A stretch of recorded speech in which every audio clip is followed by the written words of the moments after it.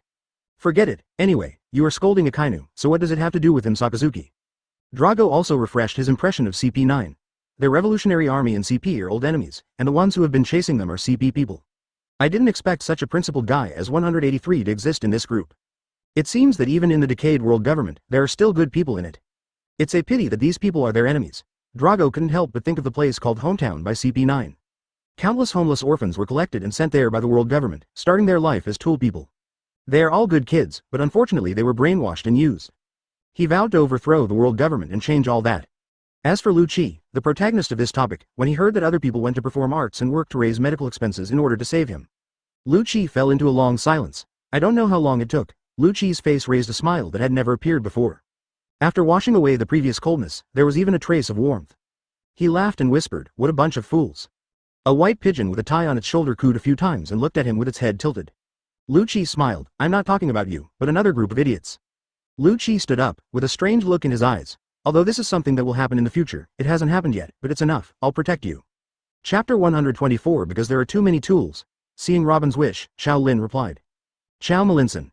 They escaped. Luchi was not surprised by Qiao Lin's words. Because now that their bodies have recovered, even if they are hunted down by the world government, they won't be caught so quickly. Although he was defeated by Luffy, he still has confidence in his own strength. Unless those more troublesome people are sent to hunt them down, they will not be caught easily. Don't underestimate these CP9 spies.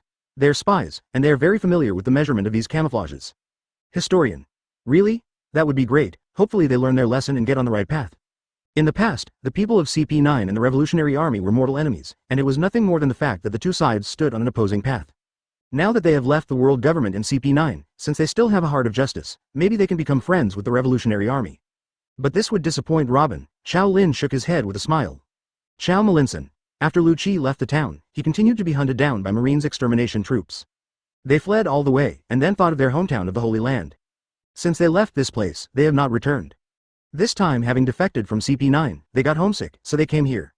And here is the same as when they left. The young children are receiving training, just like when they first came here. Looking at the vigor and sweat on their faces, Luchi and the others had smiles of nostalgia on their faces. But the good times didn't last long. Marine's silencers rushed here to arrest them. In order to prevent the flames of war from spreading to their hometown, they defeated the pursuers on the shore and left quickly. It appeared after that, 2 years later, they returned to the world government 2 years later, and became the strongest shield CP of Celestial Dragons, and City Spandom became Luchi's subordinate. Historian. What? They actually went back, not only went back but also changed from CP9 to CPO, Spandom who framed them before became their subordinate instead. This is too outrageous. Advertisement. There must have been many unknown things that happened in the middle. I thought that the people of CP9 might be able to become their friends after leaving the world government, but I didn't expect that they would return to their opposites, and this time they seem to be stronger and more troublesome. CPO, an agency directly under the Celestial Dragons, or 5 Elders. Known as the strongest shield, he is the most trusted subordinate of the 5 Elders. It seems that Luchi not only cleared the blame, but also regained the trust of the 5 Elders. Too bad. Robin shook his head. But why? Not only Robin and the others looked puzzled, but even Luchi himself was very puzzled. What's going on here? Suddenly a thought flashed in Luchi's mind. Although it was him 5 years later, it was still him. Since it was him, with his pride, he would definitely not let the sewage cover his head. And the Spandom who framed him will definitely take revenge. That being the case, he would not just choose to escape, but with his character, he would definitely go back and end everything. Reminiscent of Spandom becoming his subordinate, Luchi gradually understood that 5 years later, he had the same change in his heart. That power. Status. This time he didn't let go. Qiao Malinson. It's not a big surprise, is it? When Luchi left his hometown to Marine's pursuers, he left a word to Spandom. He will definitely go back, so it's not a surprise that he returned to the world government 2 years later. Moreover, as a spy of CP9, Luchi has performed countless missions over the years, and unlike Marine, CP's missions are all shady. Advertisement for the world government, Luchi, who has personally performed so many tasks, and the CP9 members who defected with him are the ghosts who have mastered a lot of their black materials, and they must be eradicated. And if they contact the Revolutionary Army and invest in enemy forces, it will be a big threat to the world government, so Luchi and the others have only 3 options to leave the world government. Either keep running away and be hunted down all the time. Either join the Revolutionary Army and stand on the opposite side of the world government. The other is to go back to the world government to clear your name and hold the power, so that you will no longer be in the predicament you were in before. As for Luchi and his group of spies who have been brainwashed since they were young, tool people who only know how to accept orders, leaving the world government is like a dog without a rope. Without someone to guide the direction, the whole person loses his goal. In the process of fleeing, they will be confused and lack a sense of security, so this is why they return to their hometown, because there is the pure land of their hearts. What is the hometown of the city? It's home, and they are a group of children who lost their homes. At this time, they suddenly discovered that they had no place to live without the world government, so going back became their best choice. So you will find that even if you were hunted down by the world government, Luchi and the others didn't hate the world government, but hated Spandom and Spandine and his sons. It was they who slandered the top of the world government, which led to their current situation. They want to clear their grievances and prove their innocence. To do this, they have to expose the tricks of Spandom and his son, and at the same time convince the 5 elders of their loyalty, kings. But in fact, the decision to hunt down and kill is made by the world government, and it is also the world government that makes random decisions without knowing the truth. The two parties who did the wrong thing are obviously the two parties, but they can only blame Spandom and his son. Why? Because they believe since they were young that they have to train hard to serve the world government. Without the world government, they have no place to go. It's not that the world government needs them, but they need the world government. This is a kind of pua. No matter what the truth is, Luchi and the others can only beg for mercy in the end to convince the 5 elders of their loyalty, and only loyalty is what the 5 elders need. Compared with loyalty, other things are not so important. So you will find that 5 elders doesn't care much about the idea of tools, nor does he care about the facts and the truth, because there are too many tools. Chapter 125. Luchi's rage and Spandom is not important. When Luchi shows higher loyalty than Spandom, then Spandom will naturally go down. Therefore, the hometown is a wonderful move for the world government. It has cultivated tool people wearing collars without knowing it. Even if they are beaten or killed, they will only kneel down and beg the master to believe him. Everyone who was surprised by Luchi's return to the world government before, although a little surprised after hearing Qiao Lin's words, they also feel that it should be taken for granted. That's right, why are these Luchis advocating dark justice? Why like this legal killing, like blood? Are they born this way? Of course not, because the world government deliberately cultivated them like this. Cultivate bloodthirsty hobbies and make them addicted. And cultivate the legal bottom line and set up shackles for them. This shackle is their 3 views, and their 3 views do not allow them to kill at will. So if you want to kill legally, you can only do so under the only legal institution, the world government. From the very beginning, they had only one choice, to stay in the world government. And the world government cultivates their concept of justice, and it doesn't really want them to be justice. Because Marine has demonstrated that justice is a double-edged sword, it is impossible for the world government to let its other arm become uncontrollable again. Their so-called justice is a deliberate trap set by the world government. You can't kill people at will, but you can kill whoever the world government lets you kill, because it's legal and just. And at this time, they who are addicted to killing will naturally no longer control the impulse in their hearts, and kill as much as they want. This is like putting an apple on a donkey head, where the apple is placed, the donkey will go there. Everyone suddenly realized. Justice is the apple, put one on Marine's side, and another one on CP's side. Advertisement both are apples, but they taste different. Using these 2 stars to control their actions, they think they are moving towards their own values and bottom line, but everything is under the manipulation of the world government. Thoughts are a powerful force. Dorag thought. He suddenly felt that what Qiao Lin said was, ABCA, somewhat similar to what he said before. Dragon slaying dragon. Why'd I feel that Luchi's attitude towards the world government and Spandom is different when you just said that it seems very similar to what you said before that the common people have different attitudes towards the king and the world government? Qiao Lin laughed. Of course he did, because it was the same routine. Qiao Malinson. Of course, if you compare the commoners to Luchi and Spandom to the king, the world government is the world government. There is no difference in essence. No matter how the commoners and the king fight, the world government is the winner. Because they have the meaning of living only if they show their loyalty to the world government, otherwise the world government will destroy them with their own hands. So the root cause of Luchi's behavior after the Enie's lobby incident was not that he didn't work hard enough, but that he didn't know how to survive in the world government as well as Spandom and his son. You don't need to be very capable here, you just need to be good at showing loyalty and catering to the 5 elders' intentions. And this is something Luchi doesn't know, because he said himself that he doesn't care about power and status, but he himself is in a place with complicated power, and it is impossible to insulate from these things. When you don't take these things, they will be taken away by others, and the consequence is that you will be fished by mermaids. And what's funny is that Luchi doesn't seem to understand his identity, and he really regards himself as a person who earns his living by strength, but is there a shortage of such people in the world government? In the eyes of celestial dragons, he is no different from those ordinary people. They don't really think that joining the world government is a superior person, right? As a dog, don't think too highly of yourself, just be obedient. 2 years later, Luchi is obviously more sensible than before, and it is no wonder that he can be mixed into the CPO. Luchi, who was standing there in the shipyard, had a gloomy face, and his eyes were full of anger. This anger is not towards others, but towards Qiao Lin. What Qiao Lin said annoyed him thoroughly, and it wasn't that Qiao Lin compared him to a dog or a tool of the world government that annoyed him. He also admits that he is a tool of the world government. Advertisement he can accept all of these, even before he didn't care about power and status and was ridiculed by Qiao Lin and deserved that ending. He even accepts that he has no B number and thinks highly of himself. He admitted all these, and he did exactly what Qiao Lin said. But there is only one thing he can't accept, and that is Qiao Lin's slander of his hometown. Perhaps in the eyes of Qiao Lin and the others, this hometown is a place of brainwashing, a magic cave where innocent children are brainwashed into ruthless killers, and a place where the world government manufactures tools. But it cannot be denied that these homeless orphans grew up here and acquired the ability to survive in the future. It is also here that they feel the warmth of home. As for what his previous home was like, he has long forgotten, but the time in his hometown is the warmest memory in his life. This is definitely not a magic cave, it is here that saved them.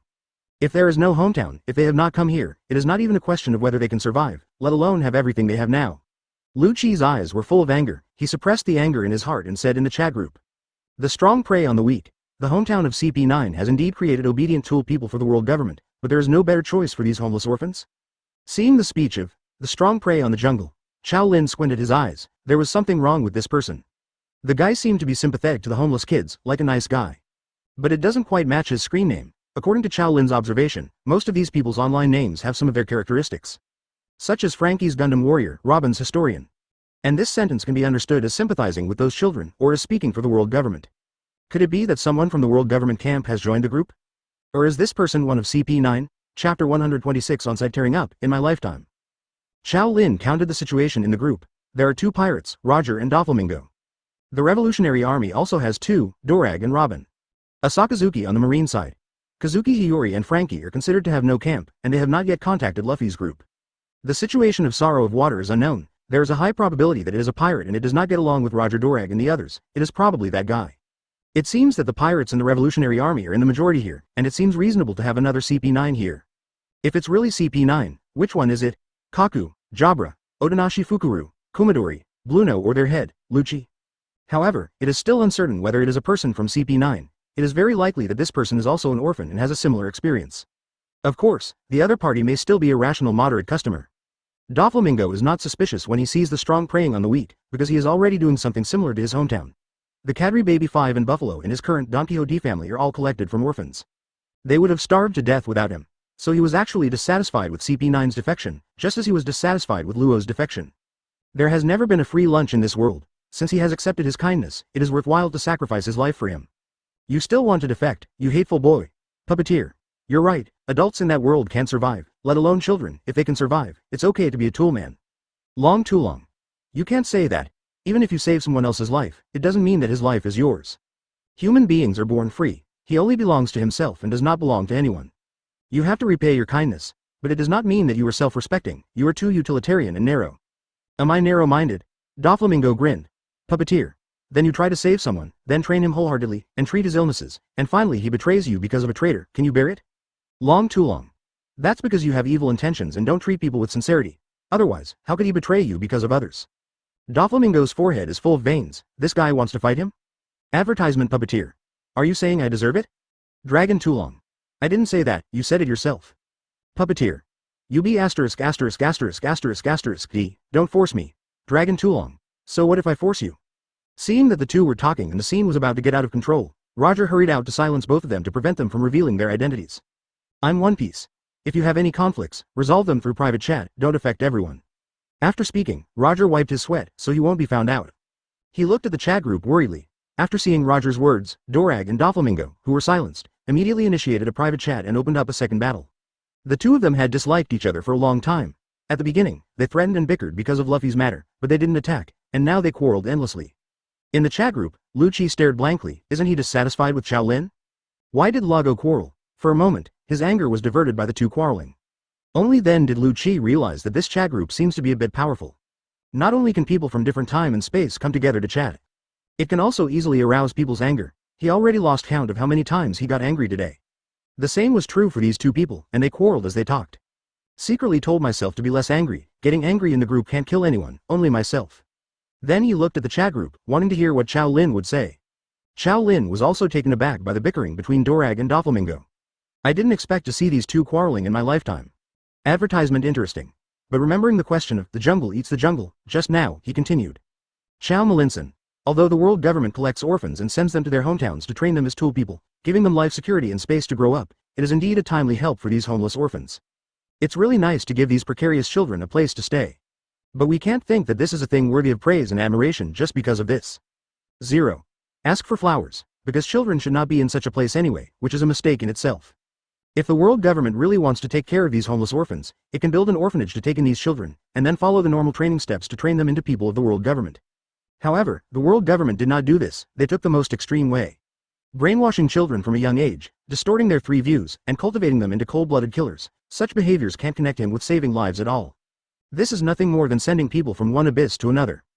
Qiao Lin. You may not know that the orphan trade of the world government is not simply a collection of homeless orphans, but a professional industry behind it. 0. Here we have to talk about another person, Bigmom, who was abandoned by her parents to a deserted island when she was still young because of her abnormal body. He was rescued by a nun named Carmelite and taken to a place called House of the Lamb, which is a place where children of all races who have lost their families live. But this is only a superficial phenomenon. In fact, this Carmelite is a human trafficker. His purpose of taking in orphans is not to adopt them, but to sell them to the world government. Yes, it is to train tool people for the world government. Among them, if there are gifted children, they can also read a high price. Human traffickers like the Carmelites spread all over the world, importing a large number of children into the world government, and these children constitute the interface of the world government, CP. Luchi and others also originated from this. Hearing that the big pirate Bigmom almost entered the CP back then, this really surprised everyone. If Bigmom entered the world government back then, there might not be the current Bigmom pirates, and the world might be another situation. When I think of Bigmom wearing the uniform of the world government and appearing on the sea to maintain the rule of the world government, this picture is so funny. Chapter 127. The source of CP Qiao Lin. It was said before that most CPs are orphans. Have you ever thought about why they're orphans? Why orphans? Everyone was puzzled. What kind of problem is this? If the CP is not an orphan, who else can it be composed of? Moreover, orphans have no father, no mother, and nothing to worry about, just like a blank sheet of paper, easy to manipulate and easy to brainwash. Apart from this, can there be other reasons? Historian. Isn't it because orphans are easier to control? Qiao Lin. It's not that simple. It stands to reason that a huge institution like the world government, due to its particularity, is superior to other franchise countries. That is to say, being able to work here is more important than any of the franchise countries. Therefore, even a small position is very high level, not to mention the spy agencies like CP and the 207 CPO, the strongest shield protecting celestial dragons, who touch the last line of defense of celestial dragons. Such an important position is not only a responsibility, but also a kind of honor or power. There are many people like Spandom who want to get promoted and make a fortune, but why? Most of the people here are like Luchi. What about orphans? Now Roger and the others were also a little puzzled. It is indeed a bit strange. The world government itself is a relatively decadent organization, 800 years of time. There should be a lot of mods inside, even in an ordinary kingdom. There should be a lot of guys greedy for power, let alone the world government. Moreover, the CPO is not as powerful as it is said in the legend. After all, such waste as Spandom also entered the CPO in the end, which shows that strength is not the only element of the CPU. Therefore, even for this power, there should be a lot of guys like Spandom in an organization like CP. Historians.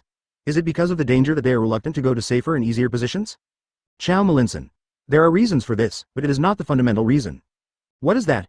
Seeing that no one of them knew, Qiao Lin gave the answer. Qiao Lin. The fundamental reason is that no one in the world government does these desperate jobs. Advertisement. Robin blinked. Isn't that what she said? Qiao Lin. Things have to go back to 800 years ago. After the establishment of the world government, the kings of 20 countries jointly established the world government, except for the royal family of Alabasta. The other royal families moved away from their respective kingdoms, and these 19 royal families were the original celestial dragons. As celestial dragons, it is natural that people must serve them, and their servants in their kingdom will naturally follow them to the location of the world government, the holy land of Mariajoy.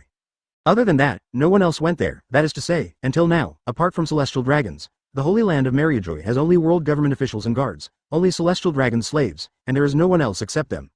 Now they understood what Qiao Lin meant. Ordinary kingdom kings can form armies, form the king's army, and the source of these armies is civilians. But it is different for the world government, because they left the people and came to Mariajoy before. The whole Mariajoy does not have their people. This naturally lacks enough soldiers. What to do if there is a shortage of soldiers? We can only recruit. But which people to recruit? This has become a problem. All the kingdoms they were in before had new kings, and the people in the other joining countries were all loyal to their kings. Recruiting people from other countries to be loyal to oneself, how can you rest assured, especially the guards who protect their personal safety, if they have other thoughts, wouldn't it be a one-pot job? Moreover, those who followed them to Mariajoy were all confidants, the number was small, and they must be placed in high positions, and they could not be sacrificed easily. Qiao Lin. So the world government, which is short of soldiers, has come up with two plans. One is to recruit civilians from various countries as marines. On the one hand, it can weaken the strength of the joining countries, and it can also make up for the weakness of its lack of troops, Rear Admiral. However, the people recruited in this way are not completely credible, they do not belong to their own people, and there is a possibility of rebellion, so naval headquarters is not in Mariajoy, but in Marineford, which is a distance away from Mariajoy. If something goes wrong, it can be quickly supported, and it can also prevent marine mutiny. And another plan is to recruit helpless orphans and brainwash them from an early age, so that the people trained in this way can be completely trusted, so let them be the bodyguards of celestial dragons and carry out the most important intelligence work. Advertisement. This is a complete tool man, consumables, who can carry out various dangerous tasks at will, and can be replenished continuously anyway. In addition to CP, some low-level positions in the world government naturally need a lot of trustworthy people. The world government is set up in Mariajoy, and they will definitely not let untrustworthy people stay here.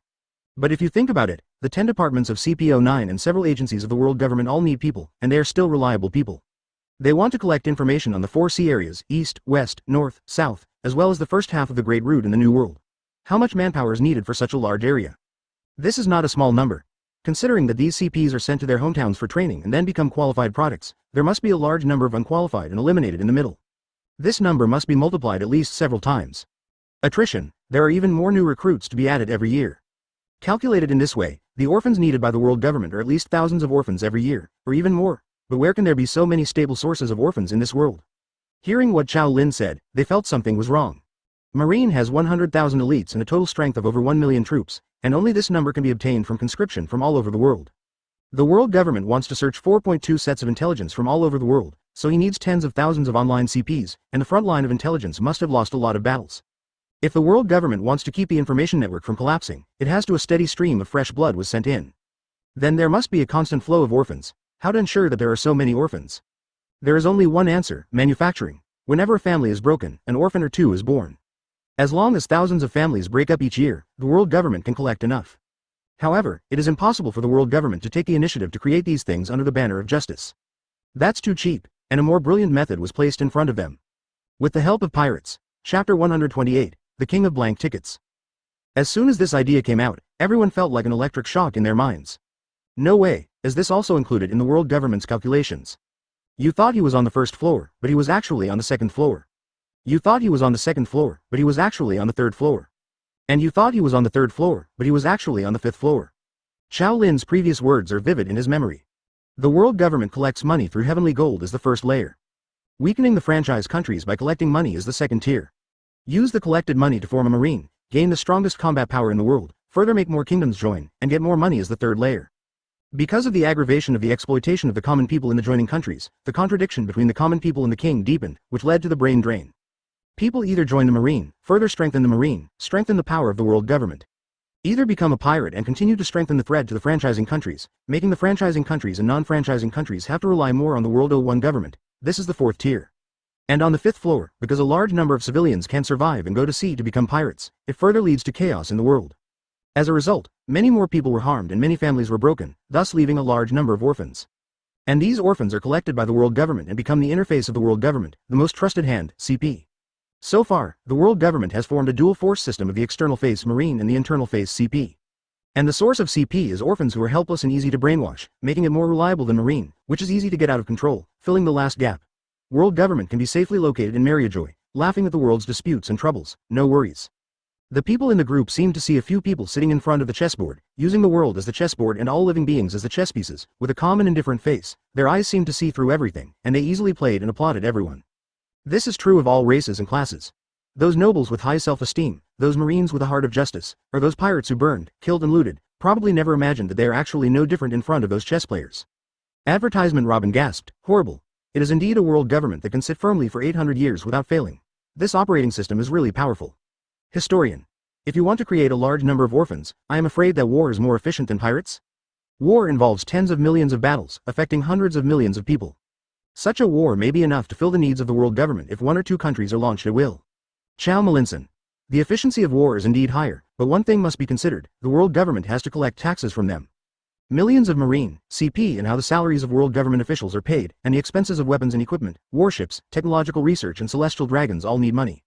It is true that wars can create a large number of orphans, but post-war reconstruction and restoration also take a lot of time. If so, what should we do with the gold in the sky? And if you can't pay the heavenly gold, you can only withdraw from the world government. Isn't that contrary to the world government's desire to expand the scope of the world government's control? And there is another point: these orphans will all enter the CP in the future, they will have access to a lot of information in the future, and they will do similar things. If one day they find out that their families are ruined and their lives are secretly manipulated by the world government, guess what will happen? They are so close to celestial dragons, I am afraid that celestial dragons can hardly use them with confidence. Compared to these, it is much easier to use pirates. There is a master in hatred. If you have any hatred, go to the pirate who ruined your family, but it has nothing to do with our world government. Look, is this related to the relationship between the commoners and the king? Is the hatred between them exactly the same? If it is not clear that the pirates are the relationship between the world government's intentional support of pirates, who can blame the world government for this hatred? Historian. So it is. No wonder you have to rely on pirates. The world government just stretched out both hands, and naturally these dirty things cannot be done by Marine. Even launching the Buster Call is flaunting the name of justice, or this group of justice madmen will betray you in minutes. Then only the other hand is left with CP. Although these guys have also been brainwashed and do dirty things that cannot be explained clearly, they are still outsiders after all, and they cannot compare with their own retainers. Some things still can be done by CP. Using CP to create orphans, and then training orphans to become CPs, any fool can see that the world government is behind the scenes. Advertisement: if the CP catches fire, it's much worse than the Marine mutiny. Unless 5 elders has cerebral palsy, it is absolutely impossible to feel such a thing about Shabby. But looking back, there is really something about world government. Qiao Lin. That's why I would like to call world government the ultimate white ticket, and I would call it the strongest in the white ticket session.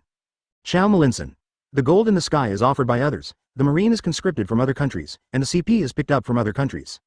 Spend other people's money, use other people's people, and then become the ruler of the world by yourself. The key point is 100.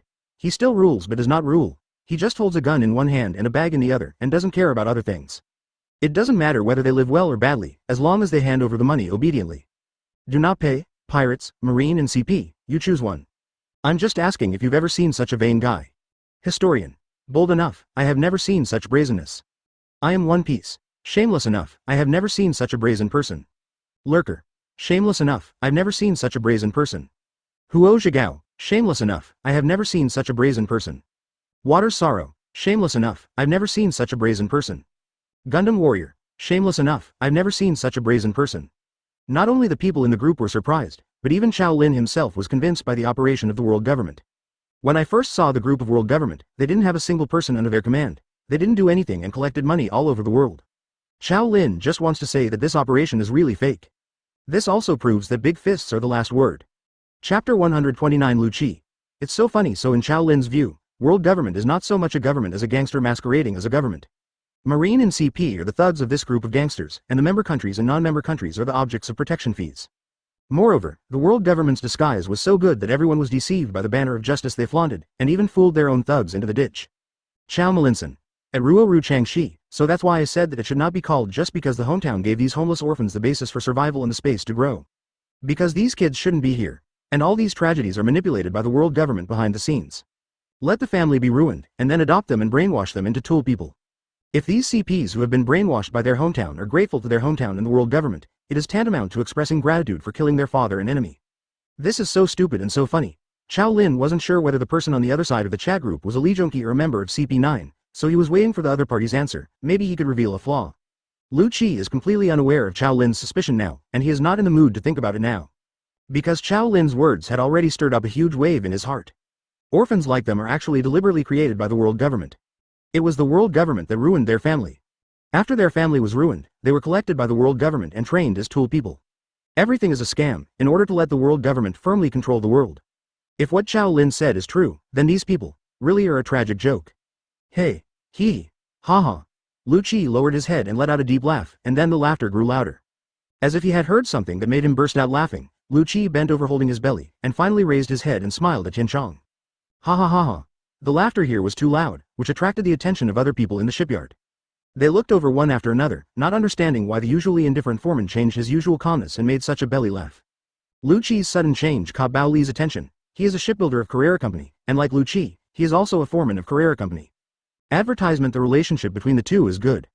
Seeing Luchi's sudden laughter, Bao Li pulled the sunglasses on his eyes to his forehead, and walked to Luchi's side with a cigarette in his mouth. He smiled and said, Luchi, did you encounter any happy things? Tell me about it too. He said as he wanted to grab Luchi's shoulders, only then did he realize that there was a line of tears hanging from the corners of the smiling Luchi's eyes. The smile in the bag froze, and he straightened his expression and looked at Luchi. Is there any trouble? Luchi shook his head, waved his hands, and the pigeon on his shoulder opened his mouth and said, It's okay, I suddenly thought of a joke, it was a little funny, I couldn't hold it back for a while. It paused, it's so funny. Luchi shook his head, turned around and walked towards the shipyard. Bao Li looked at Luchi, and when Luchi turned to leave, he noticed Luchi's eyes. Although he was smiling, there was unconcealable sadness in his eyes. Besides, he also saw something else in Luchi's eyes. That thing is very hot, like anger, like hatred, more like wanting to destroy something. What he didn't see was that after turning around, the sadness in Luchi's eyes had all disappeared. Instead, madness and rage. The facts were in front of him, and he couldn't believe it. Qiao Lin's detailed talk about marine and pirates, he had seen when Qiao Lin answered Akainu's question. He didn't think much about it at the time, because CP9 was closer to 5 elders than marine. Although the two parties are departments that do not interfere with each other, everyone knows that whoever is closer to the people above has the right to speak. So Luchi looked down on Marine, especially when Qiao Lin described Marine and Pirate as a pair of twin dogs. The corners of Luchi's mouth twitched. But thinking about it now, it turns out that there are not only two dogs, but the owner. They are three treasures, triplets. The dog CP is no different from Pirate and Marine. Apart from being more trusted by the owner, the story of CP is even more pitiful and ridiculous. Advertisement pirates not only make pirates more powerful, but also provide CP with a lot of blood. The three of them are not only hostile to each other, but also interdependent. Rabbits are dead and dogs are cooked, and birds are hidden. At this time, Luchi really understood the meaning of this sentence. How much I loved my hometown before, but now I hate it. Their CP is arranged clearly. Obviously they are ready to be tool people, and they are very grateful to their hometown for their cultivation. But I didn't expect that the truth of the fact that I knew one day was so funny. Tool man. Laughed, sure enough, it's just like the name. Trees were felled, cut into blocks, and made into handles. Iron ore was mined, smelted into iron body, and then made into axe blades and pickaxes. Where to get it, where it is made into tools and sent to get more tools. It's really ridiculous. Luchi pressed the top hat on his head, and the brim of the hat covered his eyes and blocked his sight. The anger of Zhao's just now disappeared instantly. At this moment, Luchi's thoughts still changed drastically. In the chat group, the law of the jungle, thank you for your answer, I understand. Luchi remembered the rules in the group, and seemed to give Qiao Lin a corresponding reward after asking Qiao Lin a question. He also looked at the red envelopes that other people gave Qiao Lin, and there were basically everything that could be used as a thank you gift. But he also has his own advantages. Luchi opened the red envelope and put his own thank you gift inside. Recalling that he seems to be unpopular in the group, if the content of the red envelope is seen by others, they will definitely guess his identity. Luchi chose not only to hide the content of the red envelope from Qiao Lin, but also to everyone else. The content of the red envelope is hidden. Select the sending department. The jungle sent an exclusive red envelope to Qiao Lin. Chapter 130 Brother, do you want to form an alliance? Red envelope. Qiao Lin was a little surprised. He didn't seem to answer many questions from the newcomer just now. And the other party seemed to only ask two questions. One is the follow-up to CP9, and the other is about hometown. It seems that these two questions are very important to him, and since this is the case, the other party is likely to be one of them. Qiao Lin clicked on the red envelope and found that there was nothing inside as before. It seemed that none of them knew that they already knew their situation. However, Qiao Lin didn't point it out either, and checked in the cuckoo wallet after sending a contemptuous expression. It was found that what the other party sent was not an item. Since it is not an item, it must be an ability match. And if the other party is someone from CP9, that's the most likely one. Thinking of this, Qiao Lin took a deep breath and then focused on his hair. Soon, the originally not so long short hair began to twitch, growing wildly and blooming as if suddenly given life. Qiao Lin came to the bathroom, looked at the hair fluttering behind him like a peacock in the mirror, and confirmed the ability that the other party gave him. Open black lens bracket return of life close black lens bracket. Qiao Lin then focused his consciousness on his 350 muscles. The muscles shrank and tightened rapidly, and his body became lighter and thinner at the same time. He moved casually, feeling his speed became more agile. Open black lens bracket 6 forms enhancement technique life return paper arts martial body close black lens bracket. After Qiao Lin tried other 6 style strengthening skills, he finally determined who gave him the skills. Rob Luchi. Only people in CP will focus on practicing the 6 styles, develop these strengthening skills, and comprehend these profound skills. And like the average Marine can only do 3 or 4 moves. It is not a matter of one day and one night to fully grasp it, let alone in-depth research. Only CP candidates who have practiced the 6 forms of asceticism in the world government's devil training since childhood will focus on practicing these physical skills. It seems that what he just said really touched Luchi's deepest thoughts, otherwise he would not be grateful to him. Advertisement. Qiao Lin recalled what he had just said to Luchi, with a weird smile on his lips. He seemed to have ripped off world government's underpants just now. And Luchi seems to be angry, of course, this anger is not aimed at him. Qiao Lin's eyes are shining with the color of watching a play. Maybe something very interesting will happen in the world where Luchi lives. I'm looking forward to it. Seeing that Luchi sent a red envelope to Qiao Lin, the others opened it curiously, wanting to see what this guy sent to Qiao Lin. The result is a blank. They immediately realized that the guy who preyed on the jungle had hidden the red envelope, so they couldn't even see it. I don't know what this kid sent Qiao Lin, however, judging from Qiao Lin's reply, it seems that there is no other difference from the way he received the red envelope before. It should be that nothing will be exposed, but the behavior itself is a signal. Roger and the others looked thoughtfully at the portraits of the weak and the strong in the group. This guy seems to have a lot of secrets. Sakazuki looked at Luchi's behavior, as if he saw his former self. This guy won't be against Roger and the others, right? His eyes lit up. Coincidentally, one of the 2 newcomers this time has a clear identity. Frankie, a member of the Protagonist group, probably won't be able to play with them. And the other, the strong eat the weak, seems to be at odds with Roger and the others, and it can just be pulled into their alliance. Thinking of this, Sakazuki sent a private message to Luchi. Huo Zhigao, brother, are you there? Luchi was thinking about what to do next, because he didn't plan to reveal his identity in the group, and because of the nature of his camp, he couldn't, reveal his identity in the group. The way of directly identifying himself and asking for advice like Frankie is not suitable for him. Even asking Qiao Lin for advice requires caution, so his questions must be left at critical moments. The existing information is enough to support his progress to the next step, and a prototype of a plan appeared in his mind. Maybe you can try to do this, Luchi thought. Suddenly someone in the group sent him a private chat. Advertisement. He opened it and found that it was the guy Akainu. Why contact him for no reason? People in the group used to compare him with Akainu. He was already impatient. Akainu deserves to be compared with him? As the Robin in the group said, he was distorted by the 3 views after all, and did those things under the orders of the 5 elders. He still followed the rules anyway. This Akainu is self-assessment. I don't know what kind of environment has cultivated such a guy. He is colder than him, and he does things for himself. And this guy is so cowardly in the group. Despise. The law of the jungle. What's the matter? Seeing the other party's reply, Sakazuki raised his eyebrows slightly. This brother is a bit cold. Huo Zhigao. That's right, Brother Sorrow of Water and I established a rookie alliance in the group. You may not know that those 5 guys were in this group from the beginning, and Sorrow of Water and I joined later. Those 5 guys are in an advanced group than us. They are more familiar, and we can't get along, so I want to contact the new members to keep warm. So brother, do you want to form an alliance with us, so that if you are attacked in the group, the brothers will help you speak up for justice? How about it? Looking at Sakazuki's words, Luchi ticked off the corner of his mouth disdainfully. How can you not get in here? You have a vengeance with them. How can you get in? Don't think I won't recognize you just because you're acting cowardly in the group, Akainu. He is not interested in this kind of behavior of hugging to keep warm. This is the act of the weak. Luchi, who didn't intend to talk to him at first, suddenly remembered what happened just now. The smile on the corner of his mouth became bitter. It seems that he is still not used to it, power and status and companions. If you don't take the first 2, others will take them away, and your partner may become your last straw. Maybe you are not as strong as you think. It seems that everyone else in the group belongs to the same camp. He and Akainu are barely in the same camp. In this case, it is better to form an alliance. Chapter 131. Frankie wants to know the answer and now he has changed his mind, but if he said it, the people in the group might not believe it. And he also saw that Akainu, a 25-year-old boy, seemed to have ulterior motives, and he seemed to coincide with him. In this way, forming an alliance seems to be a good choice.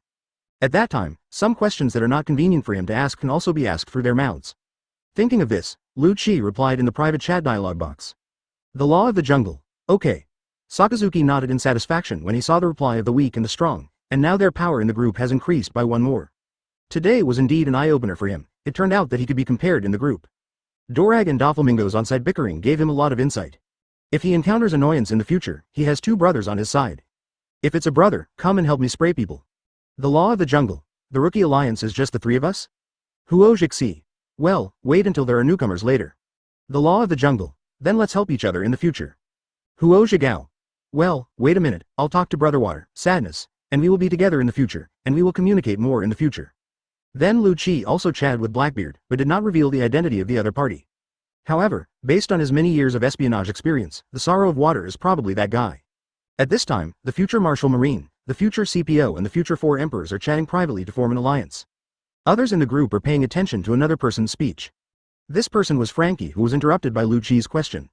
CP9's subsequent encounters and world government's methods really gave him a big impact.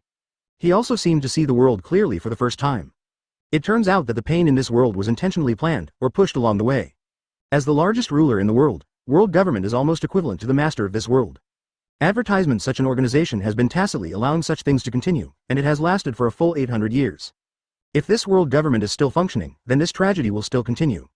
It's not that they can't see the cries and wailing of civilians being plundered and killed by pirates, but the wailing seems to be within their expectations. Like other existences in this world, it constitutes a special balance. And this balance allows them to control the world for a longer period of time. Frankie shook his head. This world shouldn't be like this. He clearly felt that if the world is a huge machine, then world government is like a stone stuck in the gears of the machine. The world stagnates because of it. The same tragedy has been repeated for 800 years. The world isn't getting better, it seems to be getting worse. Perhaps, this is why there are characters like Luffy. Perhaps, it's time for the world government to be overturned.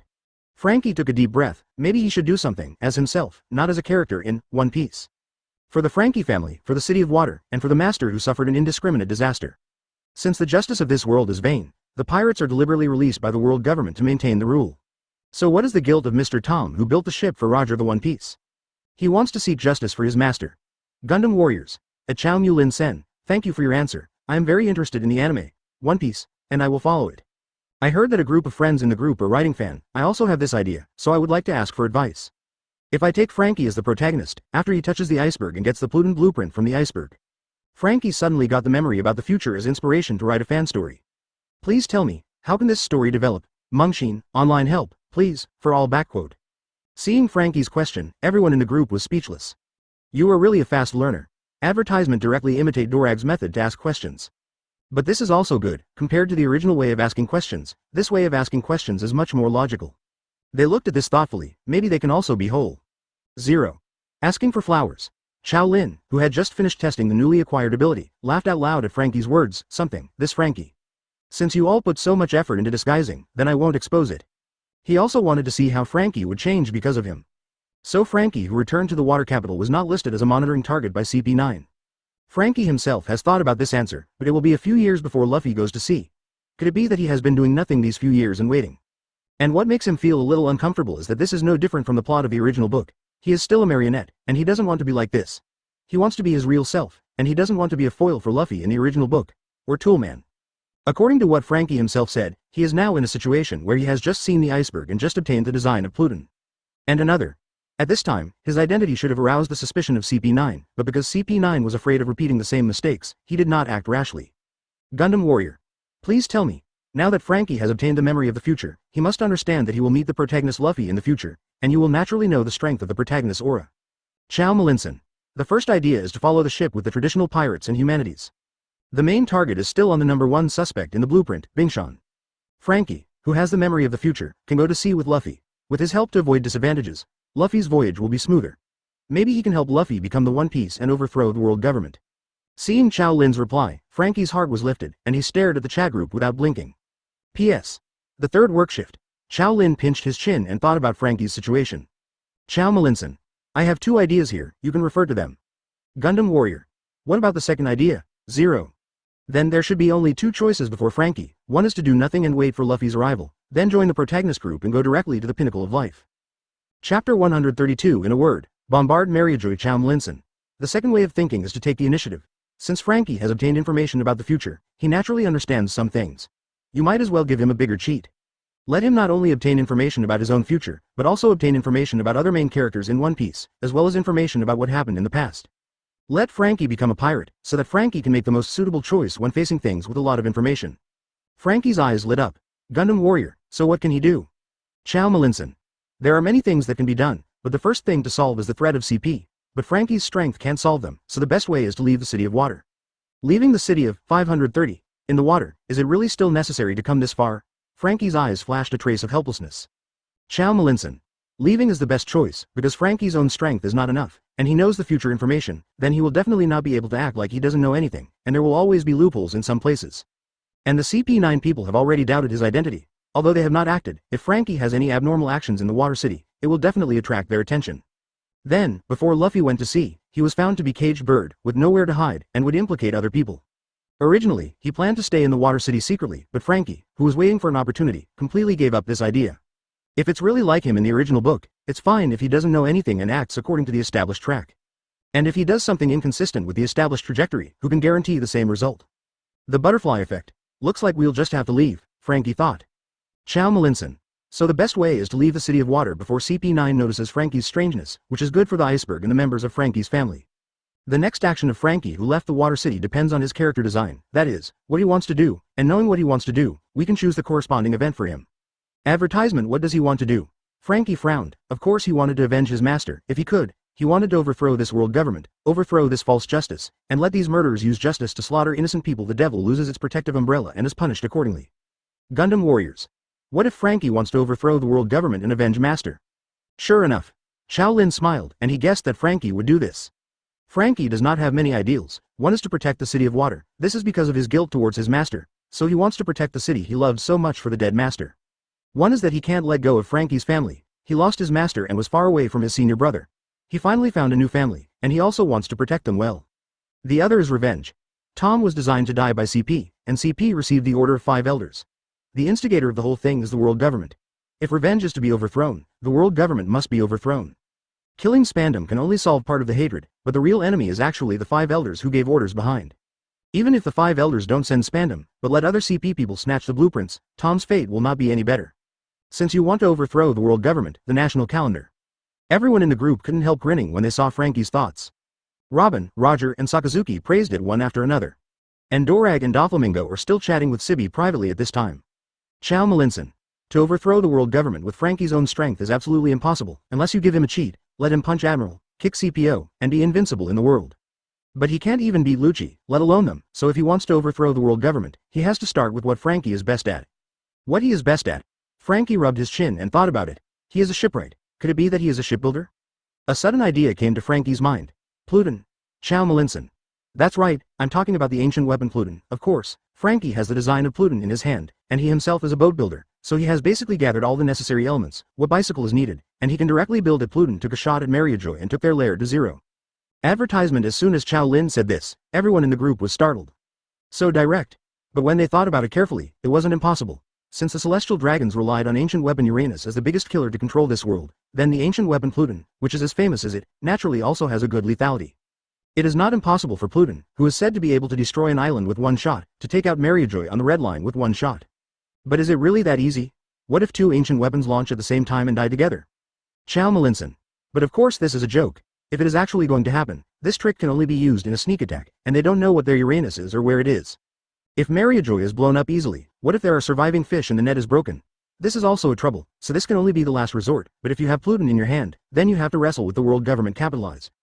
This is similar to the world's nuclear war, fear of each other, but makes many parties dare not ask for war. They couldn't help but heave a sigh of relief when they heard that Qiao Lin was joking. This idea is certainly attractive to 4.0 people, but it is also dangerous. At that time, the world government only owned Uranus, and Pluton was probably in the hands of the opponents of the allied forces of 20 nations. Poseidon was the mermaid princess. Both Pluton and Poseidon were the opposite of the world government. Under such circumstances, the world government has won with Uranus, and Uranus must be superior in some places. If they use Pluton, the other side must use Uranus, which must be bloody. But what Qiao Lin said is correct, that is, if the opponent has Uranus as their whole card, if they can have Pluton as their whole card in their hands, then they will have the capital to wrestle with the world government. Dorag, who was in perfect competition with Doflamingos, returned to the group and his eyes lit up when he saw Qiao Lin's words. This is exactly what he needs. Chapter 133. This is a hidden boss. There are two ways to get Pluton. One is to make it now. The design is in the hands of Tom and his apprentices. As long as you find them and pull them into the Revolutionary Army, you can get Pluton. And the other is through Robin. Remember that in Robin's plot, she was forced by Crocodile and Alabasta to interpret the information about Pluton in the historical text. Crocodile tried to get Pluton but failed in the end. But this also shows that Robin can figure out Pluton's whereabouts. And this Pluton should be the one from 800 years ago. For a while, everyone felt a little hot in their hearts. This is a big treasure. Qiao Lin.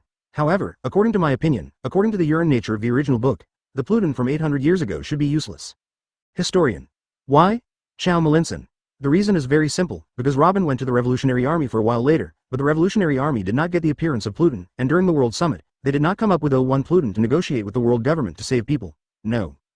Moreover, this Pluton has been placed for a full 800 years. This planet is not a vacuum and oxygen-free environment like the moon. In this environment, a wooden or metal Pluton will definitely break down more or less without maintenance. If there is a problem, even if it is found, it will need a major repair. And people who lack this level of skill in ship repairing can't repair it at all, so in the end it depends on the mentor and apprentice of the legendary ship bottom Tom who has the design drawings and knows the structure of the main set. Instead of spending a lot of time and risking exposure to find a broken ship, it is better to secretly build a new one with the blueprint, and take it out when it is critical. This may also be the reason why Frankie appeared in One Piece. After the Summit War, Frankie was sent to Takumi Island by the bear using the fruit ability because of the Sabaody Archipelago incident. And this island is the hometown of the Hot Man, the legendary scientist who is 500 years ahead of today's technology and 500 years beyond human wisdom, Vegapunk. He also left a laboratory here, and Frankie came here to study for 2 years relying on the materials left by Vegapunk. And if there is no accident, the so-called Vegapunk's knowledge of 500 years ahead of today's technology is likely to have inherited lunar technology, that is, the lunar people came to the planet Pirate World because of the exhaustion of lunar resources. And settled down here. Pluton is no accident that they made. Frankie inheriting the knowledge of Vegapunk is equivalent to inheriting the knowledge of the moon, which is equivalent to possessing the knowledge of making Pluton. And Frankie, who has seen the blueprints, inherited lunar technology, and is the shipbuilder of the Protagonist group, may transform Luffy's ship into a new generation of Pluton. Advertisement. This may also be one of Luffy's final trump cards to overthrow the world government. I am One Piece. Historian, the joy of fire. Water sorrow. The law of the jungle. One word stirred up waves. The people in the group were stunned. Originally thought that Frankie was just a lucky guy who caught up with the Protagonist group. He is the shipwright who is in charge of repairing ships in the small group of Luffy. A very ordinary supporting role, but I didn't expect that this guy turned out to be a hidden boss. It turns out that the author of the original author arranged for this guy to guard the blueprints of Pluton not at random. This guy is not only a caretaker, but a maker as well. They suddenly remembered that Frankie had burned the blueprints in the original book. But with Frankie's love of weapons and machinery, and the boat building skills he inherited from Tom. Out of the boatman's interest and instinct, this guy must have studied the design drawings many times since the day he took over the design drawings. On the surface, although the design drawings were burned, the original works still remained in his mind. Wait until Frankie really masters the moon technology, which is enough to make Pluton. If he wills, his master will appear. Advertisement. This guy is no ordinary guy, and with him, it's not out of the question to even stealthily kill all the celestial dragons. If it wasn't for the chat group, Dorag would have directly offered an olive branch to Frankie and invited him to join the Revolutionary Army. And Robin, Doflamingo, Sakazuki and others have this idea. Frankie, who was the focus of everyone's attention, was a little dazed at this time. I thought I was just a shipbuilder arranged by the author for Luffy, but I didn't expect that I would have such a big role. After being dazed, Frankie was surprised, looking at his hands. Once he used these hands to create the Frankie battleship, and because of these ships, he killed his master. And now he can actually use these hands to create Pluton to avenge the master's death. The hands that haven't made a boat for too long began to tremble, not nervous but excited and excited. Since everything started with this ship, let it end with this ship. However, 940 knows from Qiao Lin's words that he doesn't seem to have the ability to make Pluton now. He also needs to go to a place called Organ Island to master lunar technology. The laboratory left behind by the legendary Vegapunk. Frankie's eyes were full of fire, he knew where he was going. Organ Island. Qiao Lin's words followed suit. Qiao Malinson. So Frankie can consider going to the Organ Island to train for a few years to improve his ability, so that he has the strength to challenge the world government before making troubles. But this is just the beginning, because it is not easy to overthrow the world government. If Frankie just wants to vent his anger, he can build Pluton and go to Mariajoy to shoot it. But it is very likely that it will take a long time, because building such an ancient weapon requires a lot of resources, and after Frankie is built, Luffy may have overthrown the world government. If Frankie does not want to miss this revenge drama, he must find allies, and obviously, he can choose not many allies, except for Luffy who is a pirate, only the Revolutionary Army is left. Chapter 134 Draw up a plan. If you choose Luffy, then it is the first idea, but there is no highlight in this way, so I suggest you choose the second one, contact the Revolutionary Army, and form an alliance with the Revolutionary Army. Let the Revolutionary Army collect the resources needed to build Pluton for you, and you create an ancient weapon for the Revolutionary Army that can wrestle with the world government. In conjunction with Luffy's going to sea, what do you think of the two-line attack on the world government? Working with the Revolutionary Army? Frankie bit his finger and thought. This is indeed a good choice. After being reminded by Qiao Lin, he also understood that it is unrealistic to make Pluton by himself. Pluton can be called ancient weapon, so the materials it needs must not be ordinary things. If it is ordinary, it will definitely not take 800 years, and it will be scrapped in a few decades. If you want to manufacture this kind of weapon, you will definitely need to spend a lot of resources. This kind of resource is absolutely impossible for him to do by himself. And even if he wants to do it, the movement will not be small. The eyes and ears of the world government are all over the world, and the slightest disturbance will attract their attention. Maybe people have been eyeing him for a long time, and they will cut him off as soon as his work is finished. Then he will be funny. And now there are only 4 years before Luffy goes to sea, and he has to go to the island of Gogon to learn the technology of the moon. Such a huge project could not be done by himself. Time is running out, and he will have to ally himself if he is to play his part in the battle to keep the wheels of history turning. And as the natural enemy of the world government, the Revolutionary Army is his best alliance partner. And as Qiao Lin said, overthrowing the world government is not the goal, but making the world a better place is the goal. He cannot leave this matter to others, and Luchi's deeds also reminded him that some powers cannot be handed over to others. If the world changes a government, who can guarantee that this government will not be as tyrannical as the world government? Who can guarantee that Dorag and the others will not become the new celestial dragons? Advertisement. He must participate in it, for the water capital, for the master, and for his efforts. That being the case, his plan has been determined. Leaving Water City without alarming CP9. His departure is a good thing for Bingshan, Frankie's family, and Water City. After that, go to the island of Gage to find Vegapunk's laboratory and learn the knowledge he left there, that is, lunar technology. Then contact the Revolutionary Army, join them, and research Pluton. By the way, Frankie remembered the books on revolutionary theory in the group. These books seem to be very helpful to the revolution, so I can give this to them as well. In this way, what he can do has been done, and then he just needs to wait for the time to overthrow the world government.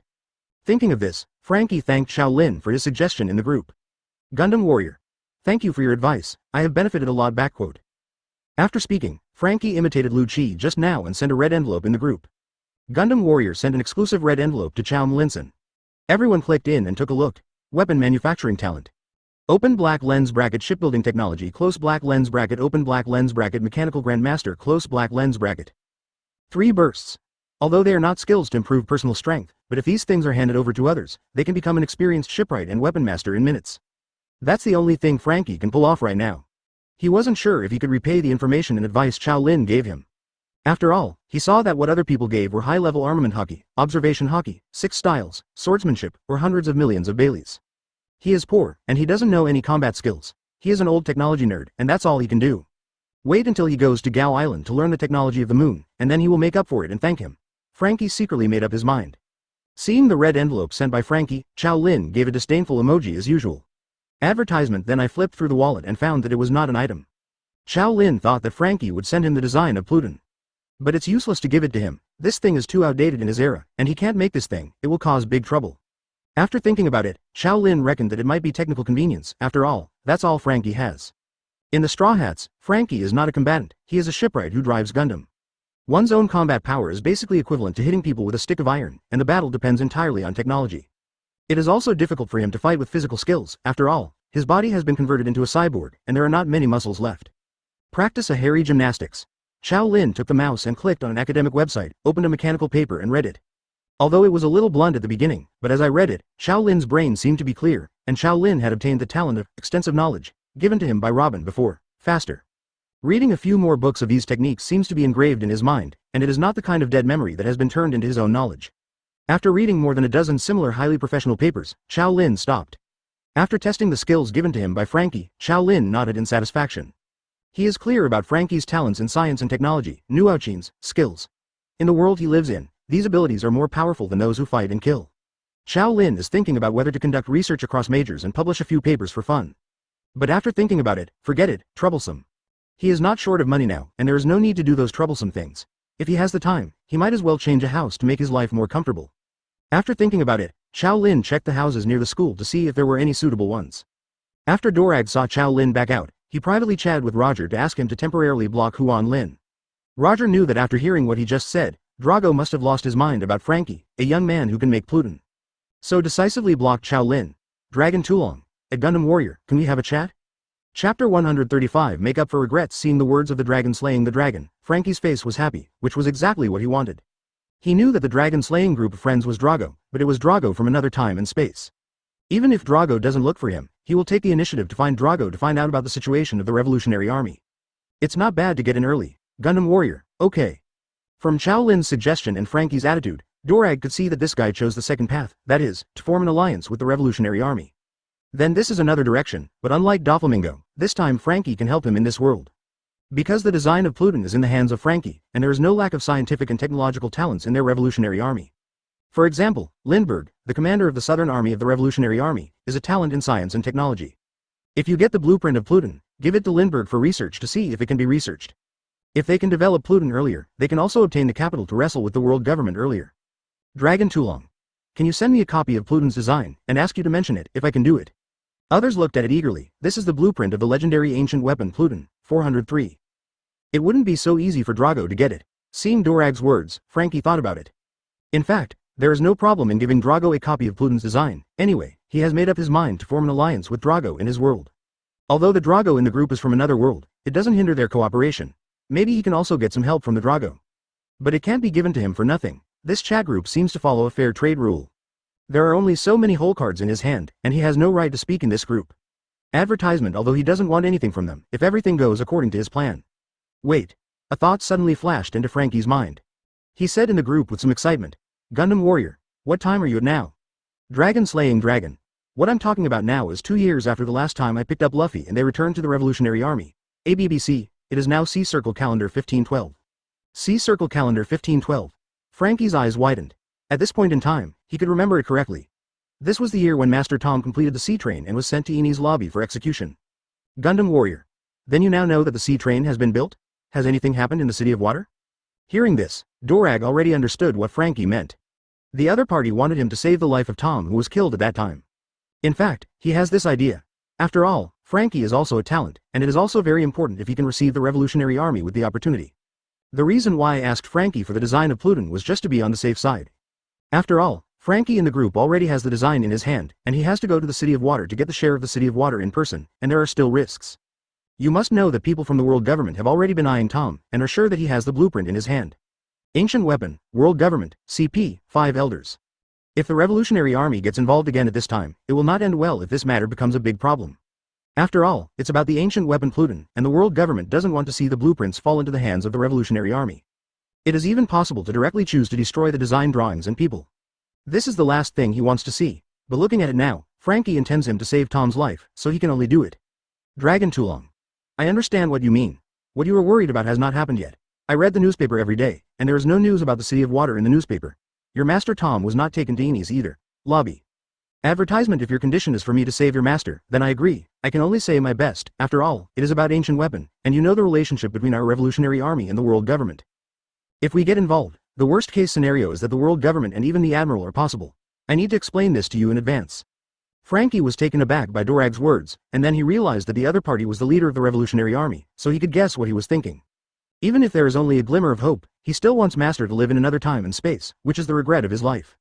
Long too long. However, what I just said is the worst situation. If it goes well, I can take away the three of you Master and Apprentice without a sound. Naturally, the situation I just mentioned will not happen at that time. Frankie thought for a moment before making a decision. Because I was too excited just now, I ignored this point, because of the deadly rivalry between the Revolutionary Army and the world government. And Drago's words shocked him. Damn, is there no other perfect way? The world government will not let the Revolutionary Army get Pluton, not even the blueprints. And maybe Spandom hasn't found out that the blueprints are in Tom's hands. I just need to get there ahead of time and take you away. Frankie looked at the chat group with a serious face. The joy that I had just heard that Master was still alive was gone. He can't make up for this time and space, he can only make up for it in another time and space. P.S. The third update. What's more troublesome is that Water Capital is very close to naval headquarters. If it is held back, it will be impossible for Marine Admiral to arrive, not to mention Kizaru in Marine Admiral. A user with the ability to sparkling fruit is amazingly fast. At that time, instead of being able to save the Master, it might even kill him and implicate Dorag and the others. Could it be that everything in the other world hasn't happened yet, and he can't change it?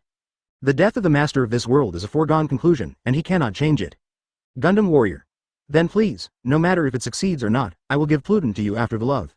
And if things don't go well, it is very possible that the world government will adopt a strategy that I can't get and you can't get the blueprints in order to prevent the Revolutionary Army from getting the blueprints. Chapter 136 Change. With Frankie's words, Dorag is already satisfied. If he can rescue Tom and take them away, Frankie's blueprint is naturally dispensable, and taking them away is the biggest gain. And if it is not rescued, then with Frankie's guarantee, he will not miss the opportunity. As the leader of the Revolutionary Army, he always had to think about some things. Of course, it would be the best if they could be rescued. The three masters and apprentices of Tom are all legendary shipwrights, and they are very precious talents for the Revolutionary Army. After agreeing with Frankie, Turog gave Frankie some possible ways to contact the Revolutionary Army. After all, the time and space where Frankie is located is in the future, and Dorag does not know whether the Revolutionary Army will change the contact information and address at that time. Frankie, take note, and look forward to Dorag rescued his master. Roger witnessed their conversation from the side, feeling deeply moved. I am One Piece. Please, Dorag, if you can save them, I owe you a personal favor. After all, Tom will be executed by Enie's lobby for building a ship for him, the One Piece.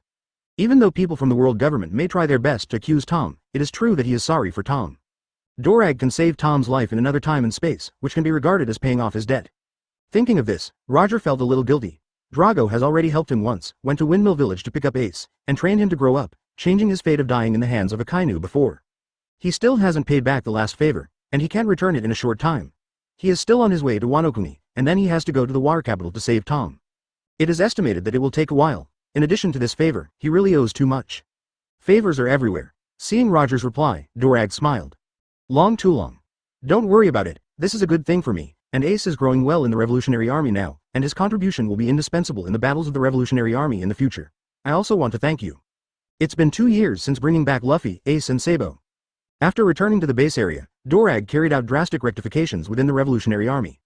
Strengthen education and training, and try to cultivate the backbone of the future revolution of the Revolutionary Army in the next time. And Ace and the others are catching up with this train.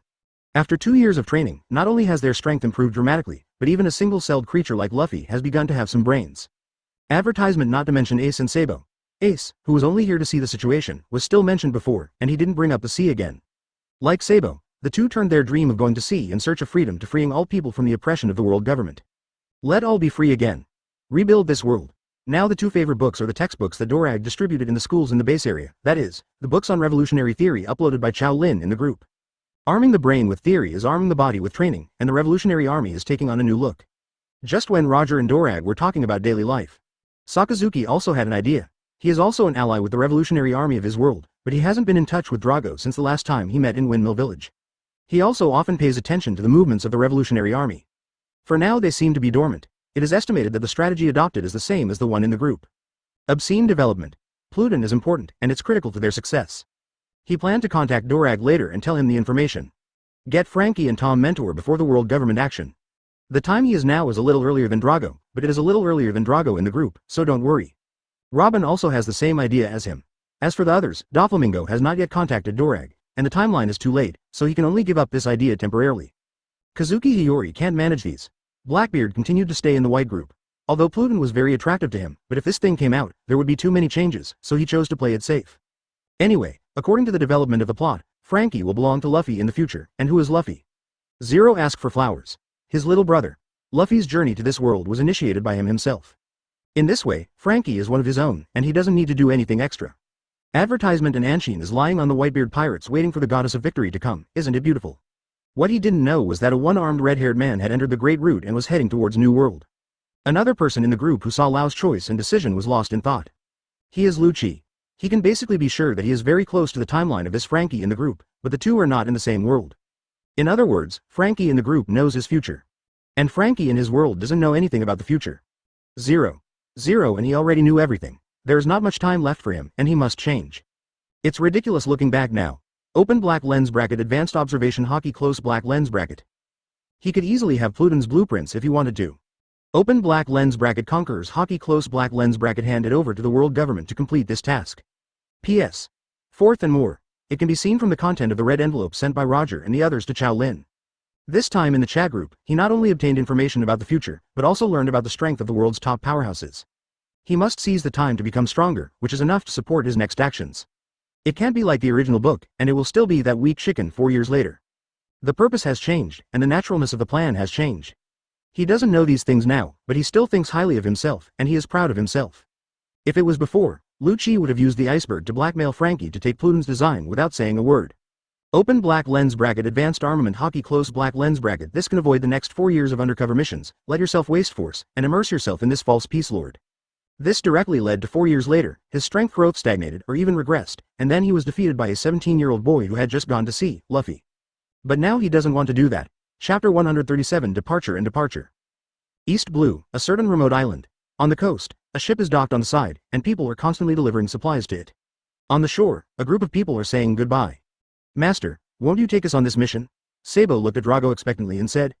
Like Sabo, Ace and Luffy watched Drago expectantly. They have been here for more than 2 years, and these 2 years of non-stop practice have brought them great growth. Compared with 2 years ago, they are taller, and their muscles are much stronger than before, and they are full of energy. Especially when they were in the kingdom of Goa before, because they often mixed in the environment of bandits, pirates, and gangsters. The unruly and ruffian aura they had on their bodies disappeared. Bring some more sunny temperament of 390. They have been huddled in this place for the past 2 years, and they are in a panic. Every time they watch the soldiers of the Revolutionary Army accept orders and go to sea to do missions, they are envious. This time, Drago actually went to sea to carry out the mission in person, and they naturally wanted to follow to see the charm of this sea. No, Drago shook his head. This task is very important, and it even concerns the future of the Revolutionary Army. It's not a child's play. Wait until next time. Next time, I will take you to see the work of the Revolutionary Army. Next time again, every time I say next time, I don't know how many times, Luffy muttered beside him. Haha, definitely next time. Drago said with a smile, after I leave, don't forget to train and study. Especially Luffy, you want to learn from Ace and Sabo. Read more books. Those things are as important as strength. Got it, Luffy replied without sincerity. Drago smiled dumbly, looked at Ace and Sabo. Then I will leave this kid to you, and I will be back as soon as possible. Yeah. Ace and Sabo nodded. Drago looked back at the base, although it was as barren and blown by wind and sand as it was 2 years ago. But the power contained in it is no longer comparable to what it was 2 years ago. He looked down at the 3 boys and the energetic Revolutionary Army soldiers beside him. He saw the hope of revolution.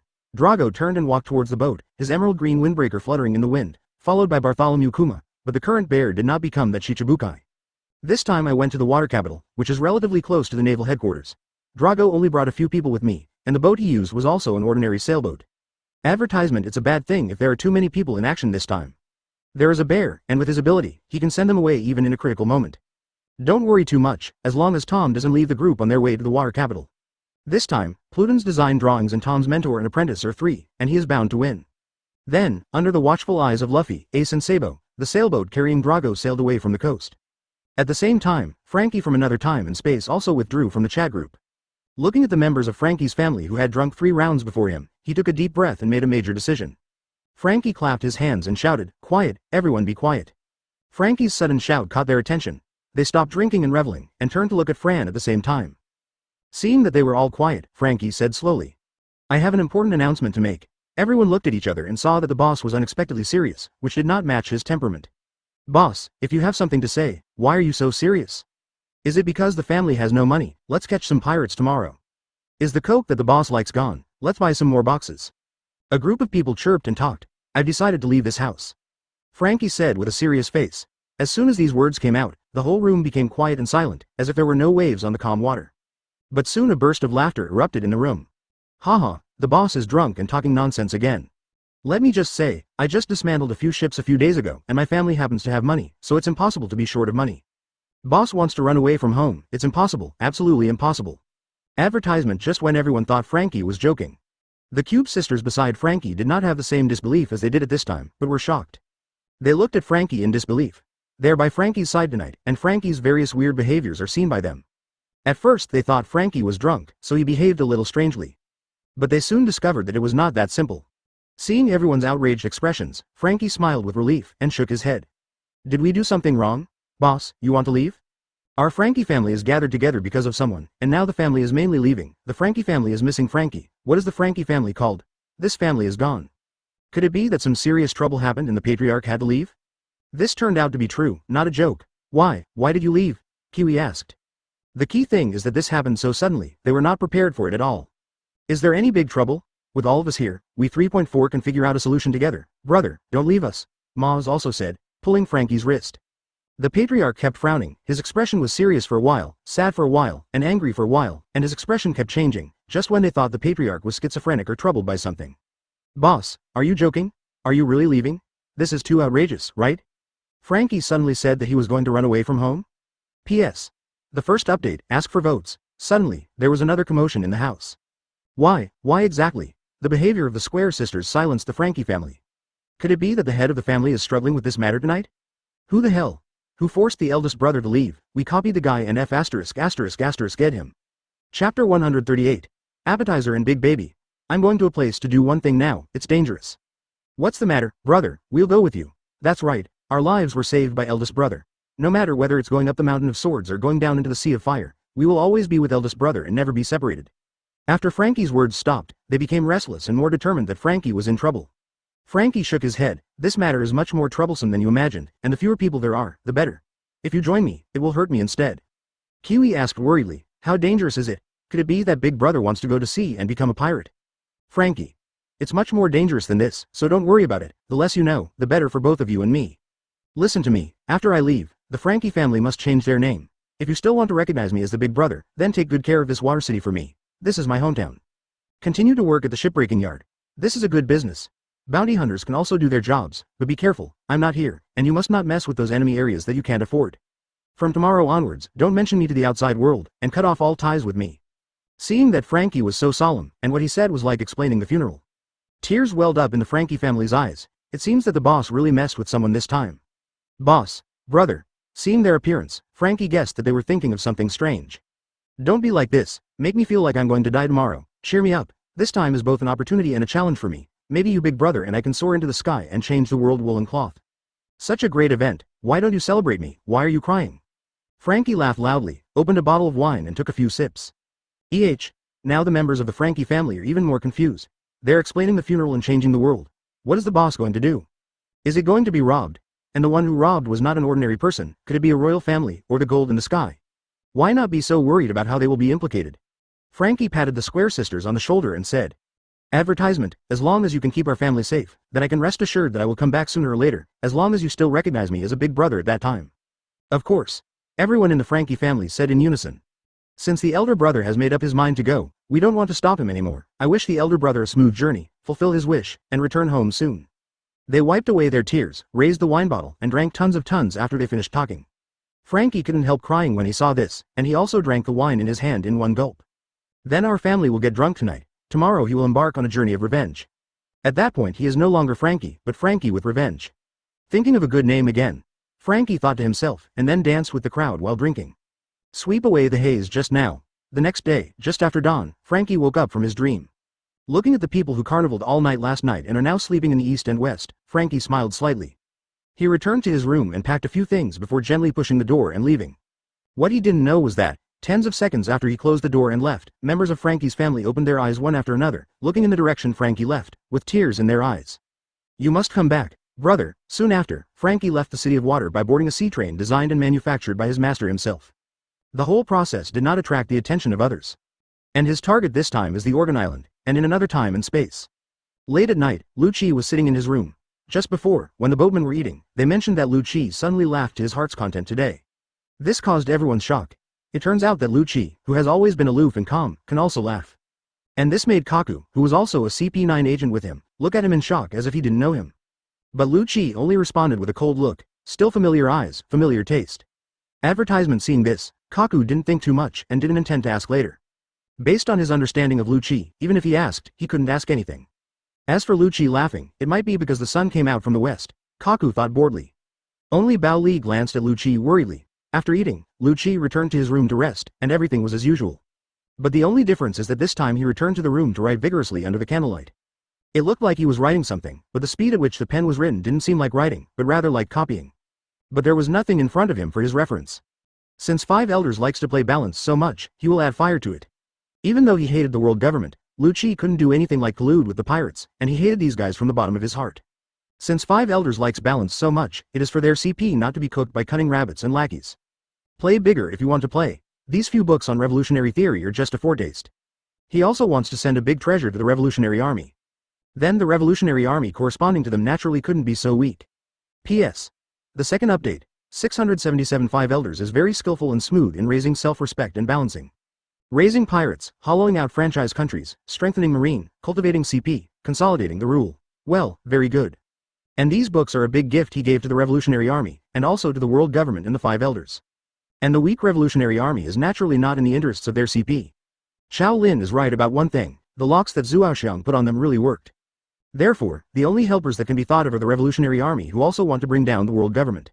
That being the case, Luchi intends to help the Revolutionary Army, and it's time to give Five Elders a headache. A few hours later, Lu Kisai copied the books in the chat group. The stronger the Revolutionary Army, the more important the CP. But pirates are Marines twins, not their CP. Chapter 139. Luchi. Frankie, something happened to you. Late at night. Luchi changed into a suit of luggage, which is different from CP9's regular clothing, white cloak plus mask. He changed into a black cloak and a weird mask. At night when everyone was sleeping soundly, Luchi disappeared into his room. The City of Water in the middle of the night is very quiet, except for the sound of the sea breeze, and the sound of waves beating against walls and rocks. Luchi's figure flitted across the air like a ghost in the middle of the night, and the black cloak gave him a natural protective color. Flashed by without a trace. Soon, Luchi came to Frankie's stronghold, a house by the coast. This is where they found it when they investigated Frankie's identity. However, because he wasn't sure if this person was Fram, he didn't do anything to him, so as not to startle the snake. Luchi pushed the door open, and there was no sound in the quiet space, except for a little vibration brought by his light footsteps. Behind the mask, Luchi's eyes have turned into vertical pupils, which are as clear as daytime even in the dark night. After scanning the hall on the first floor, he came to the bedroom on the second floor. Hold the doorknob, open the door, push the door, probe, close the door. View room by room. Just after he tried 4 times, when he opened the door, a fist the size of a casserole hit him head on. Luchi didn't even hide, he just caught it with his palm. It starts with a metallic texture. Luchi remembered what Qiao Lin said in the group. After Tom was sent to Enie's lobby, Frankie tried to block the sea train to Enie's lobby with his own flesh and blood. Then he was almost disabled by the collision, and finally relied on his own craftsmanship to transform his tattered body with some broken copper and iron, and became a cyborg. It's him, that's right. A gleam flashed in Luchi's eyes. Frankie was sleeping in the room. He just returned to the capital of water. He can't sleep at night, there are too many thoughts in his mind, and he just took over the Pluton design left by his master before his death from his senior brother Bingshan, which made him I have a heavy burden on my heart. In the evening, after delving into the blueprint as usual, he returned to his room to rest. Before falling asleep, he heard the door opening and light footsteps downstairs. This is especially noticeable in the stillness of night. Advertisement. Then the owner of the footsteps began to walk around the house, opening one door after another. As if looking for something. Thief or pirate? A hint of doubt flashed through Frankie's mind. But it's really brave enough to steal into your Uncle Frankie's house. So Frankie waited behind the door before the thief came to his room, and when the thief opened the door, he punched him down. And everything developed as he expected. The other party came to his door, and he seized the opportunity to strike hard. His fist is an iron fist that has been mechanically modified. As the name suggests, it is a real iron fist. Being hit by this fist, it was like an iron rod protruding in the face, causing a lot of pain. It may even be knocked out directly. He punched the opponent, and the fist hit the opponent as he wished, but unexpectedly, he missed the opponent's face and was caught by the opponent. Frankie wanted to take back his fist and strike again, but found that his iron fist was firmly held by the opponent, and he couldn't take it back at all. It seems that the opponent's is the real iron fist. The right hand is controlled, and Frankie's left hand changes shape rapidly. Painful fingers. The pistol hidden in the wallet shoots at the opponent. The two sides were close to each other, and the opponent controlled his right hand, which was equivalent to restricting his own movement, and he won at this distance. Just when Frankie thought he was going to hit, all the bullets he shot from the pistol in his right hand were caught by the ghost-like hand of the opponent, and then they were placed in front of his eyes, and fell to the ground with a flip. Grabbing bullets with bare hands, is this still a person? Frankie suddenly looked at the unexpected visitor, and this time he was in big trouble. At this time, a deep and hoarse voice came from behind the other party's mask. Stop it, this little trick is meaningless to me, and I'm not here to trouble you this time. You came to someone's house in the middle of the night, and you still said you didn't come to ask for trouble? Who believes? Frankie looked at this guy impotently and furiously, but at this moment he had recognized the strength of both sides. Advertisement: since the other party didn't continue to make a move, it means that we can still talk, and if the talk collapses, we will go all out. Then why did you come to me? I didn't sleep until midnight, I thought it was a thief. Frankie laughed, but his heart was already full of vigilance, and his eyes were scanning the other party to see if there was any opportunity to take advantage of. You may not believe it if you tell me, I'm here to save you. If you don't leave the City of Water within 3 days, you will definitely die. Frankie sneered a few times. It will be more convincing if you let go of my hand now, otherwise I feel that I won't survive tonight, and the murderer is you. You can let go, but you have to listen to what I have to say. After listening, you can decide for yourself, and I will never interfere. The voice of Gekuya said. He opened his mouth and said, I don't know the person you're talking about, and I've never heard of it. By the way, the person who led you to see Bingshan was one of the spies of CP9. Did you remember? It was Bingshan's female secretary. You used this identity when you went to find Bingshan that day. You may not know that Bingshan has been targeted by CP9 people, and he is surrounded by CP9 undercover agents. You have been exposed long ago. Is this guy out of his mind? Frankie, who was still looking for a chance to defeat the opponent, Zhao Qian's, was shocked when he heard the name, and fixed his eyes on Luchi. Frankie's back suddenly felt cold, his hair stood up, and he wanted to explode immediately. While slowly closing his hands, he wanted to use the wind to kill the opponent. Luchi noticed Frankie's sight, but he had deliberately disguised it so that he didn't worry about being seen by the other party. People who are fine will be scared to death by you. Have no idea. And in the middle of the night, if you come to someone's house, they will tell you that you will have a bloody disaster within 3 days. He said, you know the name Katie Fram. Don't move around. Luchi saw Frankie's small movements at a glance, and in the sight of the leopard, the night was as clear as day. It's no use pretending. However, his eyes were still on Luchi, and he found that the other party seemed to be covered from head to toe, as if he deliberately didn't want to reveal his identity. Frankie nodded, and then Luchi let go of his hand. P.S. The third update. Frankie rubbed his hands, looked at Luchi and said, speak, I'll listen. Very suspicious. No, you know, and this person is you, Luchi said lightly. Chapter 140. I just can't understand the world. What? Frankie couldn't pretend to be shocked now. His eyes widened, and he looked at Luchi in disbelief. Bingshan's secretary is from CP9. Luchi nodded. That's right. Not only that, his foreman also has CP9 people, and there are also CP9 people in the water capital outside of Carrera Company. You may not know who just returned to the water capital. CP9 has already set its sights on the iceberg a year ago, and your visit this time is purely self-inflicted. Luchi deliberately said seriously, this Frankie is not the one in the group. He doesn't know about these things, but it just gave him a chance to bluff people. Frankie had an unbelievable expression on his face, clutching his hair with his left hand, recalling what happened that day. He swaggered back to the water capital, then went to Carrera Company openly, and then went to see Bingshan as Fram, but the person who notified him turned out to be a spy of CP9. Isn't he dreaming? Give away the head at the beginning. The gift is light and the affection is heavy? Wait, people from CP9 have been eyeing the iceberg for a long time. Frankie's heart shudders. These guys are here for the design of Pluton. They have been lurking around iceberg for a year without getting the blueprint, which proves that they did not get any valuable clues from iceberg 670. However, his arrival will break this situation, and more importantly, Bingshan has given him the design. Maybe he is being targeted by CP9 now. Frankie stared straight at the mysterious man in front of him. Who are you? You are also from CP9. What is your purpose? It doesn't matter who I am. The important thing is that I still have a piece of information here. Do you know who the chief of CP9 is this time? Luchi opened his mouth slowly. Who is it? Frankie asked, but as soon as he said the words, a flash of lightning flashed in his mind. Could it be him? Advertisement. Seeing Frankie's surprised look, Luchi opened his mouth and said, as you can imagine, the current chief of CP9 is Spandom, the guy who framed your master Tom back then. When your master rejected the design he wanted to obtain Pluton, he decided to frame your master and use your invention to blame you for attacking Enie's lobby's ship. Tom took the initiative to save you. He was charged and sent to Enie's lobby for sentencing. However, in the end, Spandom still didn't know the whereabouts of Pluton's design from Tom, so Spandom, unwilling to fail, returned to the water capital a year ago, and this time he set his sights on Tom's two disciples, Bingshan and Fram. However, according to their investigation, Fram was killed by a sea train on the way Tom was sending him to Enie's lobby, so they guessed that Tom gave the design to Bingshan. At this time, a man named Katie Flam appeared in Carrera Company. Luchi looked at Frankie and said in a playful tone, "Do you think people from CP9 will suspect that Bingshan gave the design to Frankie after contacting this man named Flam? Do you think that after knowing that both of Tom's apprentices have appeared in the Water City, will Spandom close the net, capture you both, and then threaten each other with your own life to hand over Pluton's blueprint? Do you think you and Iceberg will survive after this?" These three consecutive questions concentrated his own heart like the bullets Frankie had just fired. "It's over, it's all over, he shouldn't be here." Frankie suddenly looked at the mysterious man in front of him. "You are from CP9, so you were here to catch it? Where's the iceberg? Is he still safe?" Luchi shook his finger and said, "You're wrong, I'm not from CP9, and I'm not here to catch you. I made it clear from the beginning, I'm here, Abba, to save your life. As for Bingshan, as long as you are not caught, then he is always safe, and he is still the head of Water City, and he is still doing business with the world government. If there is no conclusive evidence, even Spandom cannot touch him easily. So as long as you disappear in the water capital, it will be good for everyone." Hearing this, Frankie calmed down temporarily from his rushing heart just now. "You didn't come to tell me this, did you? What's your purpose?" "My purpose is very simple. The design cannot fall into the hands of the world government, so you must leave here.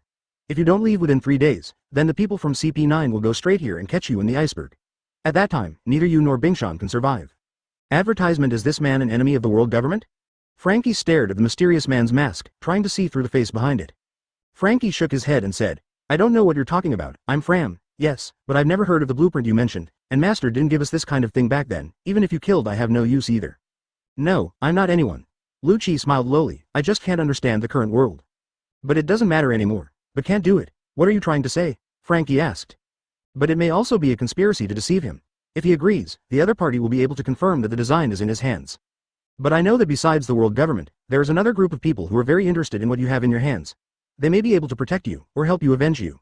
This guy still doesn't believe him, Luchi thought. "Are you from the Revolutionary Army?" Frankie looked at Luchi with burning eyes. Although the guy in front of him has been persuading him to leave the water capital, saying that the design drawings cannot fall into the hands of the world government. A gleam flashed in Frankie's eyes, which was the desire hidden deep in his heart. "You should have heard of the Revolutionary Army. These guys want to overthrow the world government, but they still lack a force that can compete with the world government.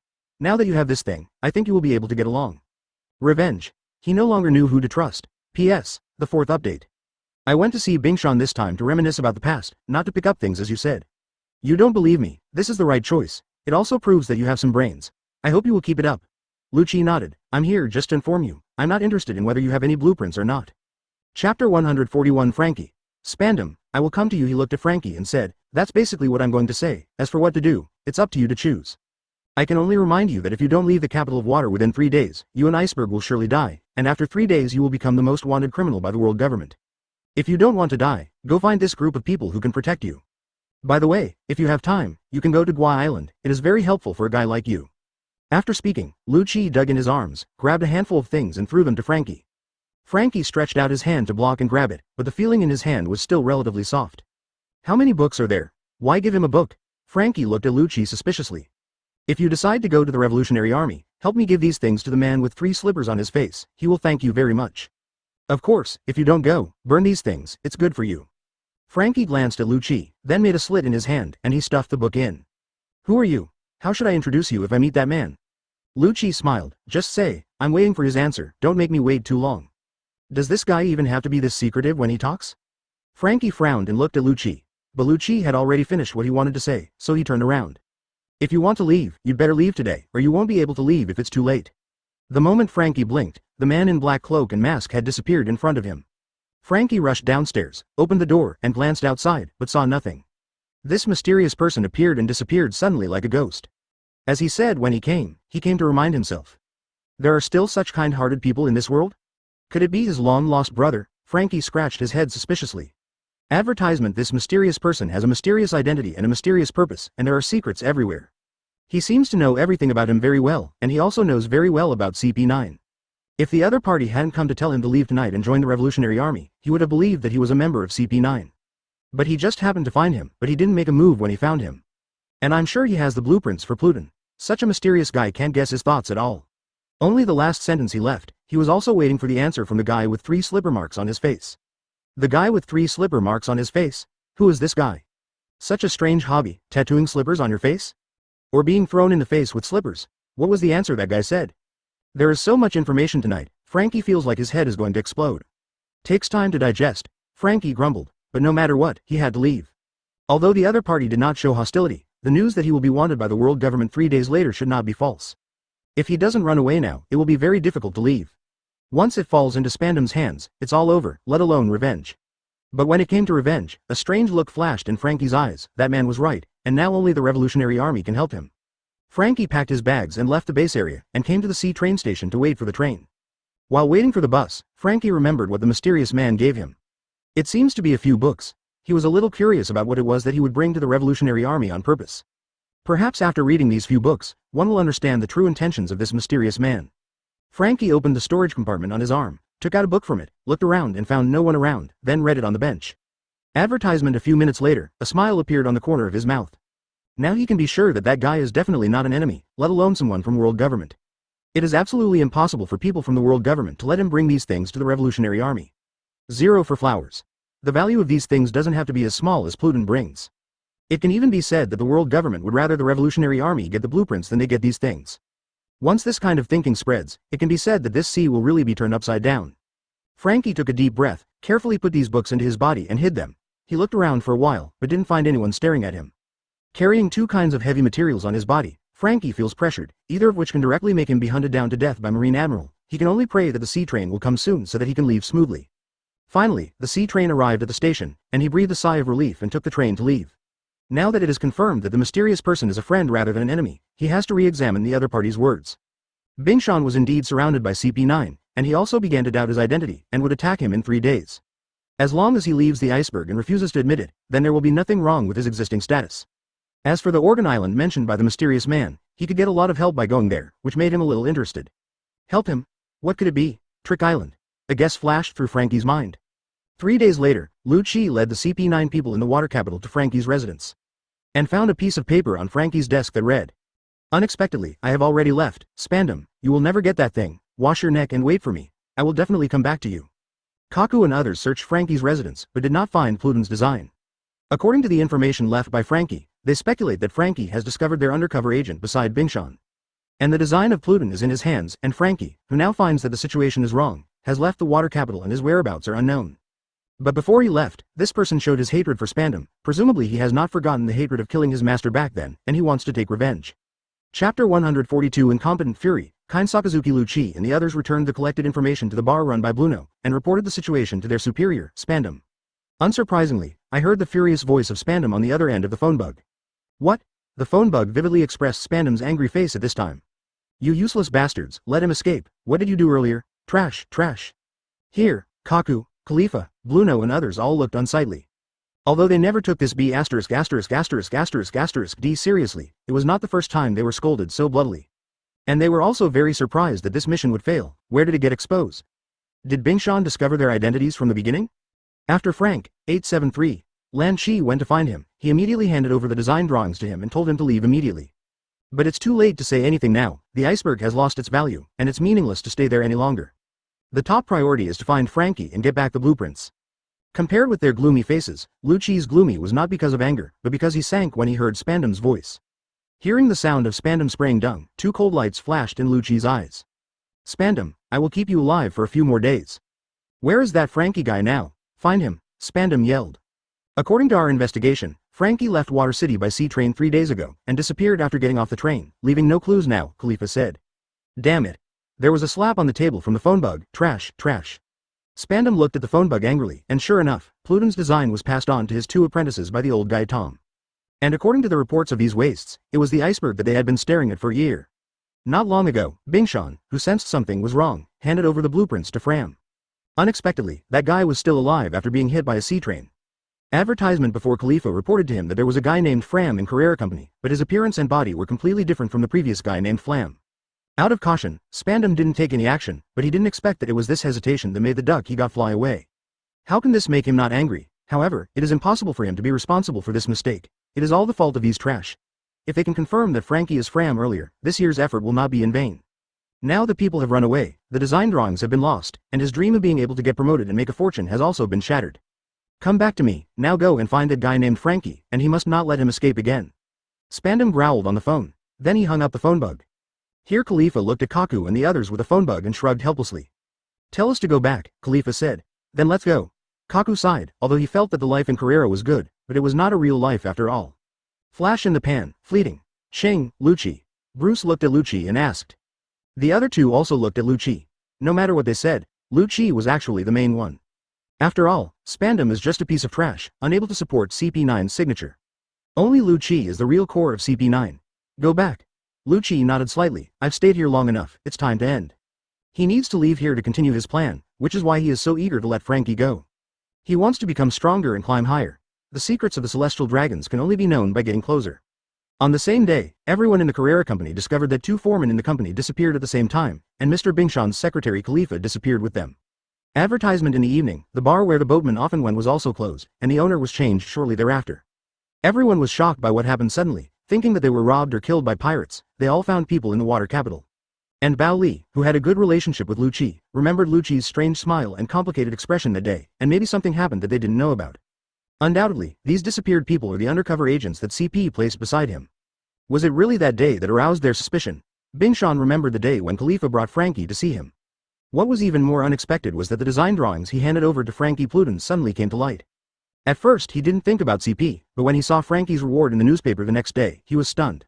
P.S. The second update. In another time and space, Sakazuki is also planning to contact Drago. In the past 2 years, he has changed his previous cold and stern style, and put on an amiable face, treating his subordinates and the Marines in the headquarters with an amiable appearance. On his side, like Drago, 2 years have passed. It's a friendly smile, which is weird no matter how you look at it.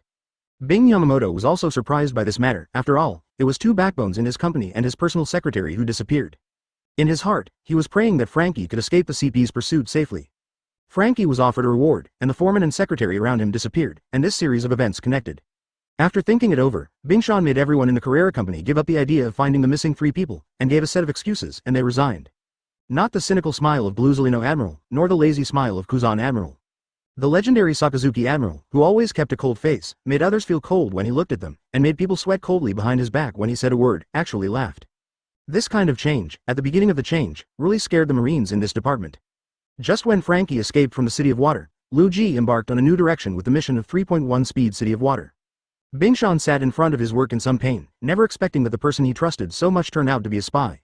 Chapter 143 Sakazuki, Ace and Sabo. This made Sakazuki look kind to them. All the Marines could only smile. Until he left, everyone covered their hearts and bluntly said that the goosebumps just got up. When will Sakazuki Admiral be able to return to normal? He won't be stimulated outside. Of course, they dare not say this in front of Sakazuki, unless someone takes the initiative to seek death. Sakazuki, on the other hand, feels that his relationship with his fellow Marines is getting better. The fact is the same as Sakazuki thought, although they were extremely uncomfortable at the beginning, as time went by. Everyone found that Sakazuki Admiral was not just a whim, but a real change. He often appeared in the training ground of the recruits, guided the training of the recruits, praised their training, and encouraged them to cheer. As for the high-ranking soldiers, he also changed his previous cold and stern style and became easygoing. Gradually, Sakazuki's prestige in Marine is getting higher and higher. Sengoku is a little surprised when he hears about Sakazuki's change. I can't help thinking that this change all started after he returned from vacation in East Blue after his appeal was rejected. It seems that he has figured out O1, it's fine if he doesn't go into a dead end. And the change of Sakazuki is what Sengoku is happy to see. After all, the previous Sakazuki was too cold-blooded even as a Marine. Now he is just right. Although he is gentle with his colleagues, he is also ruthless with pirates, and even takes care of the safety of civilians. Give goodwill to your own people, and leave hostility to your enemies. Such a change made Sengoku also put Sakazuki among the candidates when looking for his own successor. After all, compared to the lazy Kuzan and the fishing Paluzolino, Sakazuki with such a flexible personality is more suitable for the position of marshal. This reassured him a lot, and he will be able to take over the shift safely in the future. What surprised Sengoku even more was that Sakazuki brought Garp's son back to Marine the last time he went to East Blue. He thought at the time that Garp would fight Sakazuki when he found out about it. But he didn't expect that when he contacted Garp, Garp said he knew about it calmly, and it was Sakazuki who he handed Luffy to. Now he was even more surprised. Garp took the initiative to hand over his grandson to Sakazuki? He knew very well whose son Garp's grandson was, and if this kid fell into Sakazuki's hands, it would be the end of it. Advertisement, however, the changes that happened to Sakazuki later made Sengoku dispel this concern. In addition to Garp's grandson, Sakazuki also picked up 2 children in Goa Kingdom and accepted them as apprentices. Sengoku has also seen the scene of these 3 children training together. Now they are not old enough, and they are currently serving as handymen and admiral apprentices on Sakazuki's warship. At a young age, he has participated in many battles with pirates at sea. Watching the scene of Sakazuki teaching the three children to train, Sengoku couldn't help but wonder if he was really old. I didn't expect to see such a picture in my lifetime. Or that times have changed. Sengoku picked up a donut from the plate, put it in his mouth and took a bite, then took a cup of steaming tea and sipped it. Like an old man having afternoon tea with him, he breathed a sigh of relief. Ah, if only life were like this. And in a certain sea area in the first half of the Great Voyage, Sakazuki looked at the three panting teenagers in front of him and raised his lips. It's not enough, you guys. Just now the three brothers carried out another sneak attack. The three of them flanked each other from the left, right and back, and they appeared right in front of Sakazuki when he wasn't paying attention. But in the next second, the three of them were pushed onto the deck by him. Damn it. Ace hammered the lower deck. He had been on the warship for 2 years. During the 2 years, they did not know how many sneak attacks and challenges they carried out, but they were all suppressed by the other party. Is this the strength of Admiral? No, the opponent didn't even use 10% of his strength. It was like teasing a child the whole time. The gap is not as big as usual. Is there really a day when you can defeat the opponent?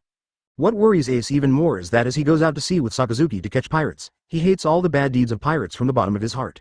Every time I see the victims and family members of the victims whose families were destroyed because of the pirates. Ace's impression of pirates was even worse, advertisement. I even sometimes think that it would be good if all the pirates in this world were caught. But when he regained his composure, he realized, what was he thinking?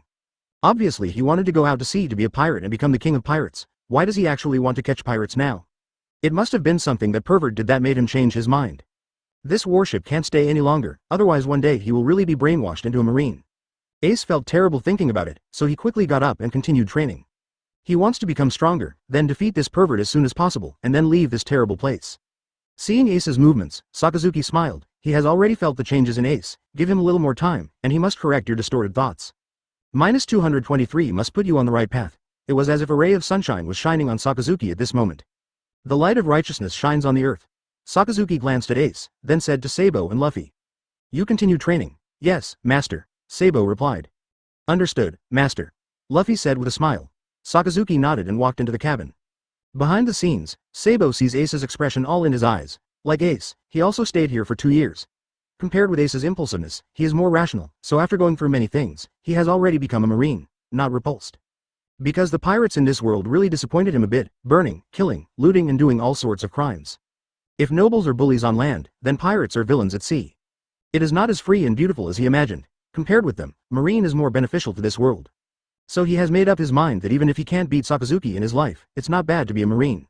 It's just that Ace probably won't give in like this. Sabo shook his head and smiled wryly, looking at Ace who was practicing hard. Chapter 144 Sakazuki. If you can't take it, I'll be the first to kill you. And I don't know if it's his illusion, he feels that Master Sakazuki is a little different from other marines, but he doesn't know exactly what is different. Luffy is much more optimistic than the two who are somewhat entangled. He originally came up to become marine, and the purpose of challenging Sakazuki with Ace and Sabo is to become stronger. He enjoys this life very much. Just as the three brothers resumed training, Sakazuki returned to the cabin. He picked up 2 phone bugs, one of which was an ordinary phone bug, and the other was a phone bug used to block wiretapping. He was very cautious in contacting Drago this time. He chose to leave naval headquarters in advance and came to a certain sea area in the first half of the Great Voyage. Avoid being tapped. He didn't want to be found guilty of betrayal and have to leave Marine when his career was in full swing. This is contrary to his original intention. Enter Dorag's contact information. On an island in East Blue, Dorag was processing paperwork in his office when he heard a phone bug ringing. As usual, he was about to pick up the phone bug on the table, but unexpectedly found that it wasn't this one that was ringing. He looked around, and suddenly remembered the one he placed in a secret compartment. He opened the secret compartment, and sure enough, the phone was ringing. 2 years later, this guy finally got in touch with him. They agreed in Windmill Village 2 years ago that the two sides should not contact unless it was urgent, and Sakazuki took the initiative to contact him. Unless it was urgent, Dorag should not contact him. Drago's face sank. He didn't know what happened, but Sakazuki actually took the initiative to contact him. He plugged in the shielded phone bug and picked up the receiver. The Joy of Fire. Advertisement, Dragon Slaying Dragon. After matching the code, the two sides confirmed who the opposite person was. This password was agreed between Sakazuki and Drago, in order to prevent this phone bug from falling into the hands of other people and expose their identities and information. And no one knows these 2 codes except Sakazuki himself and Drago, who agreed with him. Because this is the screen name of himself and Drago in that chat group, only the people in the group can know, but they are not in the world he is in. What's the matter? Drago asked. I got an important piece of information here. What information made you take the initiative to contact me? A thing that is enough to make even the world government envious. Ancient weapon, Pluton. What? Drago's eyes widened. Where is it? The location is in the capital of water. If you want it, you have to do it as soon as possible. The world government will also send people there soon. Whether you can grab it or not depends entirely on you. You should understand what this means. Of course he understands. A sudden look flashed in Dorag's eyes. This is the ancient weapon Pluton. If there is no accident, the world government should replace the weapon Uranus, and the world government was established based on it. If he can get Pluton, then the revolutionary army will no longer be hammered unilaterally. The two ancient weapons deter each other, and there will be more things they can do when the time comes. I need more specific information, Drago said seriously. There is a blueprint of Pluton in the City of Water, and Tom owns it. He is now guilty of building a ship for Roger, and he is now building a sea train to plead guilty, but the world government will not let him do what he wants. What you need to do is take him and his two disciples before the world government. Remember, one of his disciples is a guy named Fram. This guy is the key to your Pluton. In addition, there is another piece of information that there is a laboratory left by Vegapunk on the Organ Island, which contains lunar technology, which is the key to making Pluton. You can ask Fram to go there for further training after joining the Revolutionary Army. The rest is up to you to do. Don't let me down. Advertisement. Understood. Drago nodded. That's it.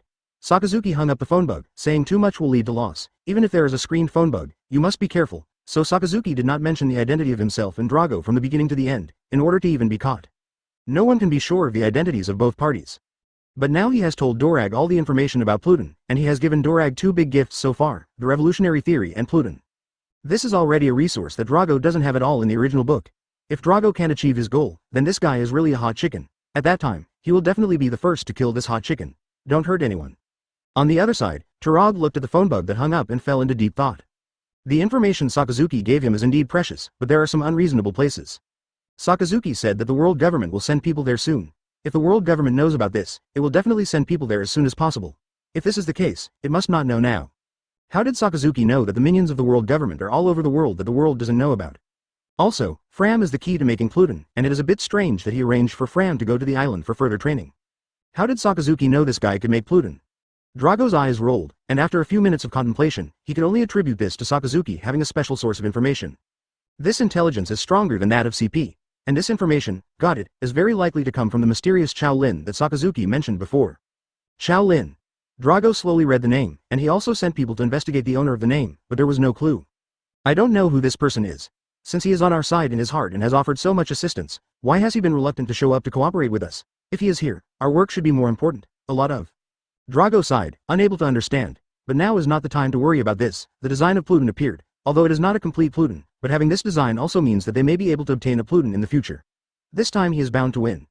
Drago picked up the phone bug and prepared to send people to the capital of water to snatch people. 5 centigrams Chapter 145 Qiao Lin. I just want to live a peaceful life. There was a huge butterfly effect in the group because of Qiao Lin. But as the instigator of the incident, Qiao Lin is busy with another matter at this time. Finally, he was no longer as poor as before. Qiao Lin took a fancy to a hardcover room near the school, bought it with full money, and moved in with his bags. He didn't just use his bank card to pick a villa or buy a luxury car like a nouveau riche who suddenly became rich. Then go to school to pretend. This kind of operation is too outrageous. Living in such an information society, what is the most important thing? It's low-key. Qiao Lin, who has already experienced a burst of online flames before, doesn't want to become popular online again because of this kind of thing. And his situation is almost dug up by the postbar. If it is too outrageous, it can't be explained at all. What's more, in addition to money, he also hides many secrets on his body. If too much focuses on him, it will be troublesome if it is exposed. He still wants to live a peaceful life here. After all, he was finally freed from the busy life of making a living. In trouble. Simple is the best. I called the moving company, emptied out all the things in the rental house, and left under the happy eyes of the landlord. The new house is in a well-decorated community near the school. The environment is good, and the appearance and built-in are quite suitable. The most important thing about 370 is that the supporting facilities inside are complete, which is just right for Qiao Lin to move in with his bag. In addition to the local residents, there are many students living together in this community, so it doesn't seem strange for Qiao Lin to walk here. Qiao Lin also saw many students from Qinglu University coming and going here, but they didn't seem to recognize Qiao Lin. The internet goes viral quickly, and it goes off quickly too. There is so much information that it is almost impossible to remember anything. It's been a while since the video of Qiao Lin. Basically, except for the people in this class who still remember it, other people basically don't necessarily know who he is when they walk on the road. This also saved him a lot of effort to deal with it. After asking the people from the moving company to move everything up there, Qiao Lin started tidying up the room. Because of his tremendous improvement in physical strength, this tiring work didn't take him much effort. After tidying things up, Yilin made himself a cup of black tea and sat on the balcony breathing the fresh air outside the window. Advertisement and outside is the east gate entrance of Qinglu University, and people on the basketball court can be seen playing basketball. Qiao Lin took a sip, feeling a little comfortable. Born as an orphan, a bod, his biggest dream in this life is to have his own house, and then live a normal life of going to and from work. I originally thought that I would have to struggle for most of my life after college and take a loan to achieve my goal, but I didn't expect to achieve it while I was still in college. And there are hundreds of millions of funds in his hand waiting to be spent by himself. Sometimes Qiao Lin really thinks all this is unrealistic. Become a netizen with someone from another world. Qiao Lin smiled, it's really a bit magical. Putting down the teacup, Qiao Lin took out his mobile phone and looked at the chat group, not knowing what these people were doing now. At the same time, in another world, Doflamingo looked at the invitation card in his hand and was lost in thought, and soon the corner of his mouth hooked up, revealing a smug smile. His chance has come. This invitation was sent by someone from BIGMOM, inviting him to attend BIGMOM's birthday party. And he's struggling lately with how to make pudding work for him. Last time Qiao Lin told him two solutions, one is to solve the tool, and the other is to solve the memory. Doflamingo naturally chose to solve the memory, but the person who solves the memory is in the hands of the ant, and it is the daughter of the ant, Pudding. Now the solution is found, but how to do it is stuck. Wanting to snatch someone from Big Mom is basically the same as courting death, not to mention Big Mom's own pervert strength, even her 4 generals are not easy to mess with. So Doflamingo has been thinking about how to get Pudding. As the intermediary joker of the underground world, Doflamingo's first solution was naturally to trade. If he has money, he can do things easily. He will pay enough to borrow Pudding from the ant for a while, and return it to her when he runs out. But this plan can easily expose his turning the people of Dressrosa into toys, and if he is threatened by Big Mom, then he will be out of luck. This guy is notoriously greedy. If he falls into her hands, he will peel off his skin even if he doesn't die. His decades of family business may be wasted. Soon Doflamingo ruled out this plan, and he couldn't let the ant think of what he was going to do with Pudding, so the reason must be something else. Just when Doflamingo was thinking about how to get Pudding, Advertisement Buffalo quietly gave him a message that Baby 5 was proposed again. Doflamingo felt a headache when he heard the news. Baby 5 and Buffalo are the family cadres he cultivated since childhood, and they are loyal. The only problem is that Baby 5 lacks love. Abandoned by her parents since she was a child, she really wants to be needed, so as long as someone tells her that she needs her, she must blushingly agree. Knowing the weakness of BABY5, many guys who are not afraid of death approach her on purpose and ask her to borrow money to propose marriage. She never refuses.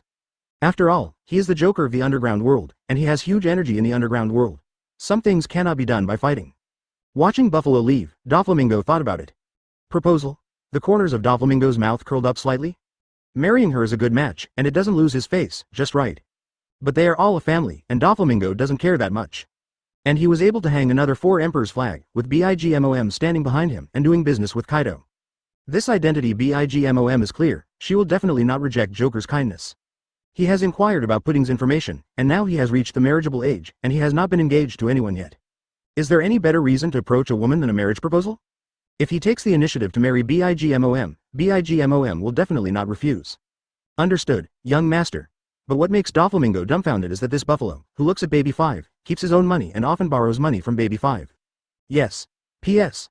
The first update, he had no choice but to send Buffalo to keep an eye on her so as not to be fooled. Doflamingo said helplessly, take a chance and catch Baby 5 and throw him into the sea to feed the fighting fish while Baby 5 is not paying attention. A thought flashed through his mind.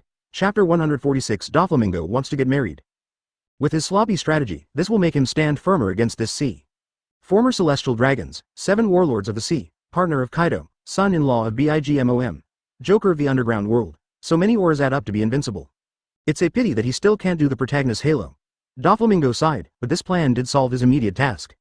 Just in time for the invitation sent by BIGMOM, he happened to go to Cake Island to celebrate his birthday, and asked Pudding to marry him, and then took Pudding back to Dressrosa logically. One wave down, it's perfect. The more Doflamingo thinks about it, the more he thinks it will work. He is about to ask someone to prepare a dowry for him to take to Cake Island to propose. Then he thought of Qiao Lin. At this time, the relationship is very important, and it is the first step for him to take the next plan. Everything is difficult at the beginning, then difficult in the middle, and difficult in the end. If it doesn't go well at the beginning, let alone later. To be conservative, he decided to ask Qiao Lin to see if his plan would work. If not, he can improve it. After staying in the group for so long, he deeply understood a truth: if there is something to ask Qiao Lin, it is right. Thinking of this, Doflamingo opened the chat group and at Qiao Lin. At this time, Qiao Lin just took out his mobile phone and found someone calling him. He opened it and found that it was Doflamingo who was asking him for advice. Puppeteer. At Qiao Lin Sen, boss, I have a guess and would like to ask you if it is possible. Guess? Qiao Lin looked at Doflamingo's question and thought for a while, this guy should be trying to figure out a way to deal with the toy mine right now.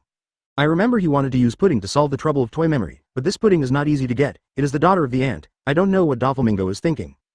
Britain Qiao Lin smiled and replied in the group. Qiao Malinson. Tell me, I'm listening. Seeing Qiao Lin's reply, Doflamingo's eyes lit up, and he quickly posted his plan in the group. Advertisement Puppeteer. It's like this, last time you said that Doflamingo can rely on Bigmom's daughter Pudding to solve the toy problem. But for Doflamingo, it's not easy to ask her to help, so I have a guess here.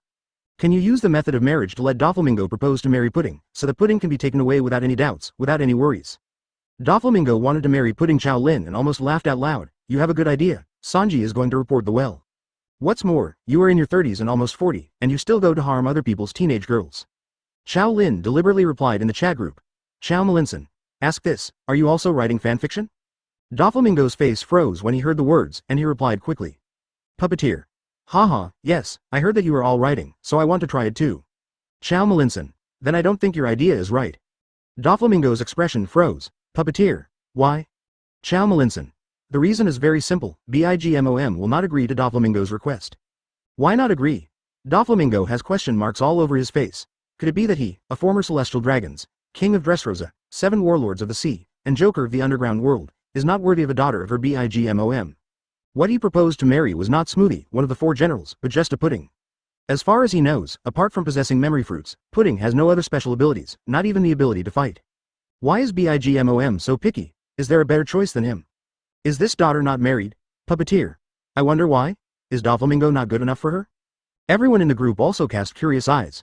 I didn't expect to see someone seeking marriage proposal advice online in the group, and this person was Doflamingo. The key point Qiao Lin also said that this guy would be rejected by his mother-in-law Bigmom, and his mood soared after watching 8 trigrams. Everyone picked up the small benches and started eating melons. Qiao Malinson. In my opinion, it is definitely unworthy. Doflamingo is more than 20 years older than Pudding, married to a bad boy, and when he is in his 30s, Doflamingo will be old. It's not about letting people become widows at a young age. Advertisement 0 ask for flowers. Of course, this is just my opinion, for Bigmom, this matter is not so simple. Doflamingo feels a little strange about Qiao Lin's concept of marriage. Isn't it normal for Qiao Lin to be in his 20s? But what he cares about is not this, but the last sentence, which is not so simple. Puppeteer. I would like to hear more about it, Qiao Lin said in the group with a suppressed smile. Qiao Malinson. Because if Doflamingo wants to marry the Bigmom pirates, he can only marry Bigmom himself. Otherwise, Bigmom will not agree. 0 asterisk asterisk asterisk asterisk asterisk asterisk asterisk asterisk asterisk asterisk. As soon as this remark came out, Doflamingo, who was still arguing about why he was not worthy of Pudding, almost put on a show, and the red sunglasses on the bridge of his nose almost fell off. What the hell? Not only Doflamingo was shocked and exploded, but the melons in the hands of everyone eating melons in the group exploded. It was so explosive that they even almost fell off the bench. Doflamingo married to Bigmom? They had images of Doflamingo standing with Bigmom in their wedding gowns. Delete it quickly, there's a sense of picture. Everyone shivered in unison. The picture is so beautiful that I dare not think about it, dare not look at it. That scene also appeared in Doflamingo's own mind, and goosebumps all over his body. He gritted his teeth and spit out a few words. I just want to be your son-in-law, but I didn't expect you to want to be my wife. Why didn't he realize that Bigmom was actually greedy for his body? Doflamingo endured the chill and replied in the group. Puppeteer. Is what you said true? Why? It was really hard for him to accept that Bigmom, who had been married 43 times, had 43 husbands, 46 sons, and 39 daughters, and was in her 60s, was beating him idea. He is now hesitating whether to go to Bigmom's birthday party. He can't beat him, he won't be our asterisk asterisk asterisk D. Chapter 147 Robin. I wish you happiness. Originally, I was happy today, but now I feel sick except for the cold. Doflamingo completely forgot what he thought just now. He and Pudding are only more than 20 years old, and he and Bigmom are also more than 20 years old. He felt that Pudding could accept himself who was more than 20 years older than her, but he himself could not accept Bigmom who was more than 20 years older than him. Sure enough, people's emotions don't make sense. When Doflamingo was chilling, everyone in the group laughed heartily. I am One Piece. Ha ha ha. Dragon Slayer. Ha ha ha. The Joy of Fire. Ha ha ha. The Sorrow of Water. Ha ha ha. Historian. Ha ha ha. Lurker. Ha ha ha. Gundam Warrior. Ha ha ha. The Law of the Jungle. 080 inches. Ha ha ha. Doflamingo looked at this group of guys who were not afraid of excitement, and it was the first time that everyone in the chat group burst into laughter. Even the sadness of the water and the jungle who have been diving all the time jumped out. I am afraid that this dark history will be laughed at by them for a long time. Coveted by Bigmom. Something, Doflamingo, you are so handsome. Qiao Lin couldn't help laughing when he saw their reply. Qiao Malinson. Of course it's true, you know everything you know, and forget it if you don't know it. If you really want to care about it, it has to start from Bigmom's childhood. Advertisement seeing Qiao Lin talking about Bigmom's past, everyone put away their appetites. They also wanted to see what kind of evidence this rumored big pirate, Bigmom, one of the 4 emperors, had. Qiao Malinson. As we said before, Bigmom was abandoned by his parents when he was a child because of his abnormal body, and was picked up by human traffickers Carmelite nuns and brought back to the House of Lambs. At this time, Bigmom did not expect that this gentle woman who had always been kind and kind-hearted turned out to be a human trafficker. Instead, he regarded this place as his home and Carmelite as her mother-like existence. She also spent the best childhood here, playing and living with the children of the Lamb House every day. And as I said before, Carmelite is a human trafficker who collects orphans for the world government. The orphans she collects are all children of different races, so you should have guessed why Bigmom's site is called the world. Because her best childhood was spent with children of different races, Bigmom wanted to reproduce this scene when she grew up. So wantonly collected people of different races, kept marrying people of different races, and kept having children, so we have the current Bigmom pirates, all of which are for the original dream of letting people of different races live in harmony. Does that sound like a little girl's dream fairy tale? Everyone was shocked when they heard about Bigmom's past. Are you sure you were talking about Bigmom, not a little girl named Mary? They couldn't imagine that that woman who was like a mountain of meat, that big pirate with a bounty of 4.388 billion Baileys, was actually so innocent in her heart? And she has been having children for so many years to realize her dream? Everyone feels that their three views are collapsing, which is too inspiring. Doflamingo only felt egg pain when he saw it. What does this have to do with Bigmom seeing him? He is just an ordinary human being, not those weird things. He has seen all the children of Bigmom, and there are all kinds of crooked melons and cracked dates. Why are you staring at him? He is just a normal person. Man. A thought flashed through Doflamingo's mind. No way. He said in disbelief. Qiao Lin. Although it sounds like a fairy tale, it is actually a dark fairy tale. Fairy tale seems to be beautiful, and she wants to build a country where different races live together, but unfortunately, her ability and character cannot make her wish. She is cruel and human by nature, and in some places she is like a child, not a qualified ruler. So under her immature thinking, this fairy tale is only reflected on the surface of the world, but there is endless darkness inside. Advertisement: all people living in Wongguo have to surrender their lifespan to Bigmom on a regular basis, which is tax payment. And these lifespans will be turned into homies by Bigmom with soul fruits, so that all lifeless things in the world will have life and thinking. This makes it more fairy tale-like, and also more terrifying. And Bigmom suffered from cravings and self-willedness, which made her often carry out destructive actions against the nations, just like a monster in a fairy tale appeared. In this way, everyone lives in panic, including Bigmom's children. But all of them make one person very happy, that is Bigmom herself. Maybe she wanted to establish the world to let people of different races play together like she did when she was a child. But in fact, all of this is to please herself, and Bigmom is just like when she was a child, playing wantonly in this paradise that belongs to her, and everyone else is just a toy. A faint chill spread in the hearts of everyone in the group. What kind of fairy tale is this? This is simply a ghost story. When they think about it, they can feel the despair of the people who live there. But I have to say that Doflamingo and Bigmom are really a good match.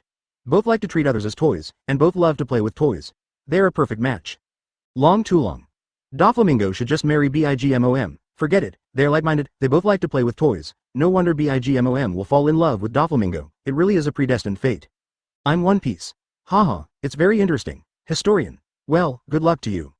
Doflamingo looked at their 2.4 Schadenfreude speech and became angry. It seemed that Sibi had no results last time, and this Dorag was getting more and more arrogant. Wait for him to finish asking questions and then fight again. There are also Roger and Robin. Don't let me catch you, he will return them all by then. Doflamingo thought silently in his heart. Seeing everyone in the group maliciously match up Doflamingo and Bigmom, Qiao Lin couldn't help laughing out loud. Qiao Lin. Doflamingo can really think about it. She is a rich woman who owns a large piece of land in New World. If she can please this rich woman, she might be able to fight for the world government for her, so that Doflamingo doesn't have to fight on her own. Wouldn't it be great? Moreover, he gave away all these children for nothing, and he grew up all of a sudden. Chapter 148 Doflamingo. Don't mention it again.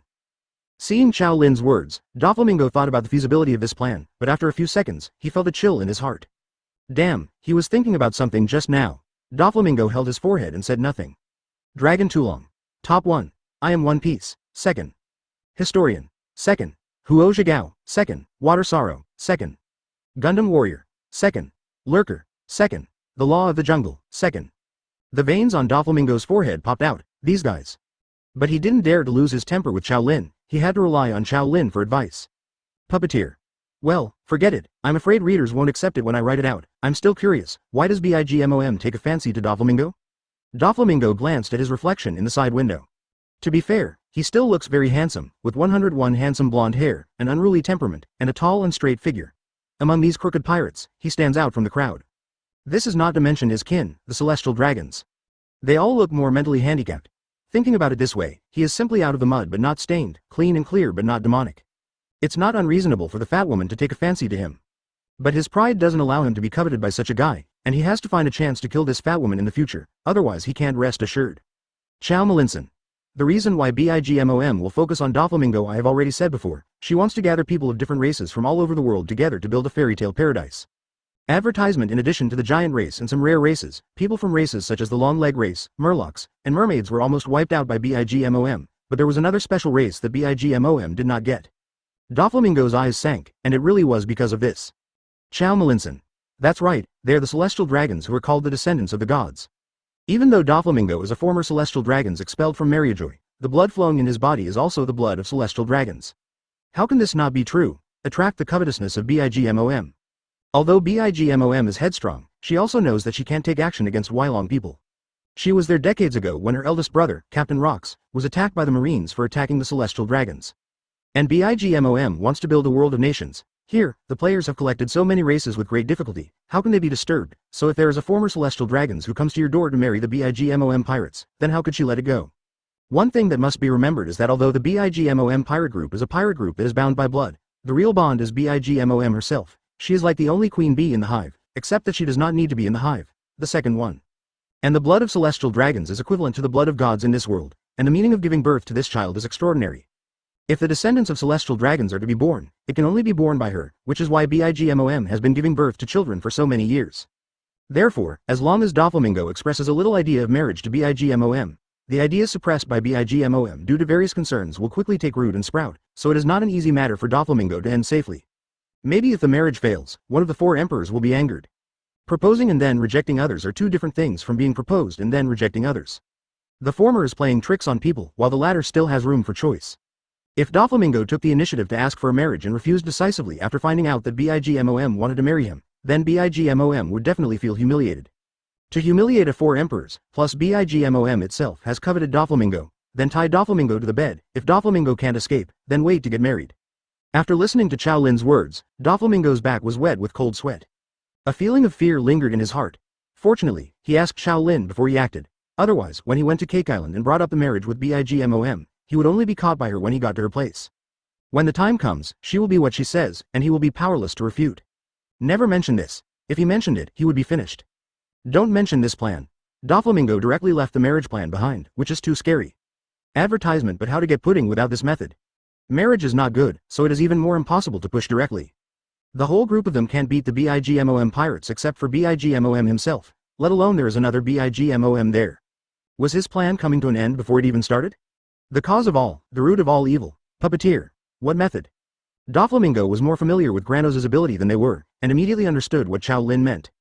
Could it be that he took the risk to kill Luffy, but not to mention the aura of the other party's protagonist, he couldn't stand the revenge alone? If he brought Sugar to BIGMOM's birthday party, and let Sugar touch Pudding to turn her into a toy and take her away from Wan Guo, then no one would know about Pudding. Puppeteer. If the marriage fails, can Doflamingo get Pudding through other means? It's not long before Luffy goes out to sea, and the thunder on his side is about to explode. Granulated sugar? Qiao Lin smiled slightly. Of course there is such a way. Doflamingo suddenly looked at the chat group. He could only ask Qiao Lin. He must have a solution with an omniscient perspective. The Revolutionary Army, Marines 680, and 4 emperors go together. This is no different from courting death. Qiao Lin. Sugar. P.S. The 4th update. Sugar's ability can turn a person into a toy, and at the same time erase the impression that this person left in everyone's memory in this world, completely disappearing from this world. Qiao Lin. Yes, but there are risks. What to do? Everyone remembered the person Qiao Lin mentioned before, that is, the person who helped Doflamingo turn the people of Dressrosa and the spies who sneaked into Dressrosa into toys. Doflamingo's eyes lit up when he heard the words, and he hurriedly asked as if grabbing a life-saving straw. Chapter 149 Doflamingo. How to do it, because they had long since lost her memory. This is indeed a good way. He also considered using granulated sugar before, but it was too risky. Although the ability of granulated sugar is bug, the side effects are also obvious. First of all, after eating Tongshu fruit, Granos's body stopped growing, and kept the state when he ate it, like a child. This directly caused her to stay in that state regardless of her mental age or physical age. Almost without any fighting ability, and the spirit is as fragile as a child. If something happens, the worst situation will appear. Once Sugar loses consciousness, all toys will return to their original state. And all the memories about the toys will be restored. Then all his efforts are in vain, which is why he does not want to adopt this strategy. Do you really want to bring Sugar to BIGMOM's birthday party? Doflamingo was hesitant. It was a desperate fight. Puppeteer. But isn't the risk too great? You know the situation of Granos, isn't it unreasonable? Qiao Lin. Of course the risk is high, but it's much better than going to the BIGMOM pirates to rob people directly, or you can try to let Doflamingo join BIGMOM, so maybe people will take the initiative to solve the trouble of the toy with Doflamingo. Good. Hearing about marrying again, Doflamingo's face froze. Indeed, compared to these two options, taking sugar is already the best choice, at least there is no need to have a head-on conflict. They definitely can't beat them head-on, they can only use tricks. And he has no better choice. If he wants to start the future plan, then this first step must be successful, otherwise everything will have to be restarted. The result will be worse. Puppeteer. Then if sugar is used, what points should be paid attention to? After all, it is robbing people from BIGMOM, one of the 4 emperors, so it must be reasonable. Qiao Lin. If you use granulated sugar, you only need to pay attention to 3 points. The ability of granulated sugar cannot be discovered by others. The process of granulated sugar turning pudding into a toy cannot be seen by others. Then, granulated sugar cannot lose consciousness. As long as you pay attention to these 3 points, this task is quite easy for Doflamingo. After all, Sa Tang looks like a little girl in her teens, who would be wary of her. Advertisement. Seeing Qiao Lin's words, Doflamingo smiled wryly. What you said was simple. The first 2 can still be achieved, and the third is completely uncontrollable. How could he control it? If he could control it, he wouldn't arrange for the cadres in the family to protect Granu 24 hours a day. Puppeteer. What should I do specifically? Qiao Lin. These 3 points can be discussed separately. First of all, the ability of sugar cannot be discovered, which Doflamingo has done well. Except for the cadres of the Don Quixote family, basically no one knows the ability of sugar, and there are only those who have been turned into toys by sugar, so don't worry too much about it. The key is that you only need to arrange her identity when you take Granos to Wanguo, so that she will not be suspicious. After all, Doflamingo brought a little girl to the banquet. If this girl is not his daughter, it is indeed a bit strange. It can be arranged as the sister of a certain cadre. Doflamingo nodded upon hearing that. This point really needs to be considered. He had already made up his mind, and he happened to let Monet and Granos go together. It wouldn't be strange for her to bring Granos, and since they were all girls, it would be convenient to get in touch with Pudding. Puppeteer. What about the second point? Qiao Lin. The second point is to be careful of 2 people. Doflamingo's eyes froze. Puppeteer. Who is it? Qiao Lin. Big MOM has a son and a daughter, the second son Katakuri, and the 8th daughter Bu Lei. Katakuri owns Conqueror's Hockey, which can be regarded as the strength of BIGMOM pirates except Big Mom. His most powerful is his powerful observation hockey, which can even briefly foresee the future before things happen. If Katakuri is nearby, it is recommended not to let Granos activate the ability, otherwise Katakuri will have discovered her intentions before Granos actually touches Pudding. Doflamingo nodded knowingly, making a note of that. He also knows this Katakuri. They are the first few children of BIGMOM, 7 years older than him, very strong, far surpassing him in strength. Observation hockey, which can foresee the future, really needs to be focused on. Advertisement. Qiao Lin. In addition to Katakuri, there is also Bu Lei. Although this woman is not strong, she basically has no fighting power. But she has a special ability. She is a mirror fruit ability user. She can freely pass through the mirror and enter the space inside the mirror, which connects all the mirrors in the world, which means that if she wants, she can go to any place in the world through the mirror. And she has a special hobby, that is peeping. She likes to steal others in the mirror. Therefore, it is best not to appear in any place with a mirror when Sasuke is acting, otherwise you will not know whether Bree is watching what happened here behind this mirror. Everyone couldn't help being amazed. BIGMOM really got a lot of amazing fruits here. BIGMOM himself has a soul fruit, and its pervert level is already terrifying. And her children are all capable. Memory fruit can modify memory, which is definitely a taboo among taboos. And mirror fruit can go through the mirror to any place in the world. If the BIGMOM pirates want to launch a sneak attack on a certain force, it is simply impossible to guard against. Taking anyone out can cause a huge sensation, not to mention other fruit abilities. No wonder no one wants to easily deal with a 4 Emperors regiment. This accumulation, if there is not enough intelligence, will always overturn somewhere. Doflamingo, Li Nuohao, was a little bit tongue-tied when he heard this, but he didn't expect that there were so many dark minds hidden here. If they acted rashly, maybe they were lucky enough to snatch someone, and maybe at some point, BIGMOM and his whole family appeared on the boat where they escaped. Absolutely bloody collapse. Qiao Lin. In addition, it should be noted that BIGMOM himself made homies with soul fruits. These homies were originally just ordinary dead things, but after being given life by the soul fruit, they came back to life. They are the eyes and ears of BIGMOM in all countries, so they also need a place for their village. But they are easier to deal with, just kill them directly. 1 or 2 less will not attract attention, and their information needs to be spread by word of mouth. Just need to silence them before then, which is no problem for Doflamingo. Chapter 150 Stimulation. Doflamingo nodded, taking it all to heart. He was already a bit of an Alexander, but after hearing Qiao Lin's detailed explanation, he felt the crisis in Wanguo. But fortunately, without Qiao Lin's information, it would not be so detailed for him to obtain it himself. Even if he wanted to install a reliable undercover agent in the 4 Emperors regiment, it would not be easy, it would take time and effort, and what he lacked now was time. Puppeteer. What about the third point? Doflamingo stared closely at the chat group, which was what he was most worried about and cared about most. This is the foundation of everything, and if this is not guaranteed, then everything is in vain. And when this is achieved, it is basically stable. Qiao Lin. The third and most important point is that this guy, Granos, is really too fragile. During the Dressrosa incident, he was scared and fainted by Usopp. Doflamingo is brave enough to put his fortune and life on such a little girl. Doflamingo is a little embarrassed, and he also regrets it now. The childlike fruit ability is fun for a while, but it's all thunder after the fun.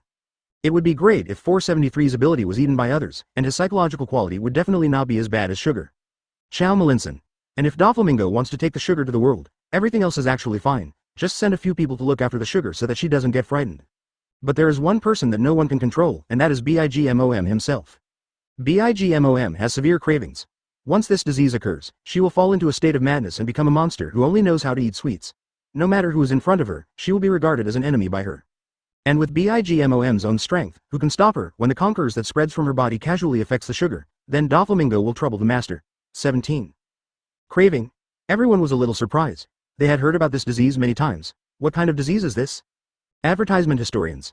What exactly is eating disorder and how is it triggered? If you know how it is triggered, you know how to avoid it. Qiao Lin. I don't know the cause of cravings, but the symptoms are obvious. I want to eat, especially sweets, and I won't stop eating until I am satisfied. I don't know what I'm doing. After the attack, I will lose the time, memory. And there are many triggering factors, such as not eating sweets for a long time will cause cravings, and craving for certain sweets will also cause cravings, because certain things will also trigger. When these desires push the boundaries, it turns her into an emotionless schmooze machine, so she is the most unstable factor, and it is she that Doflamingo needs to pay attention to the most. So many stimuli can cause cravings. Doflamingo is taken, rather this is too unstable, it is really not easy for everyone in the Bigmom pirates to survive till now. Can he still bring sugar here? While Doflamingo was thinking, he suddenly noticed Qiao Lin's last sentence. Something? What is this? Puppeteer.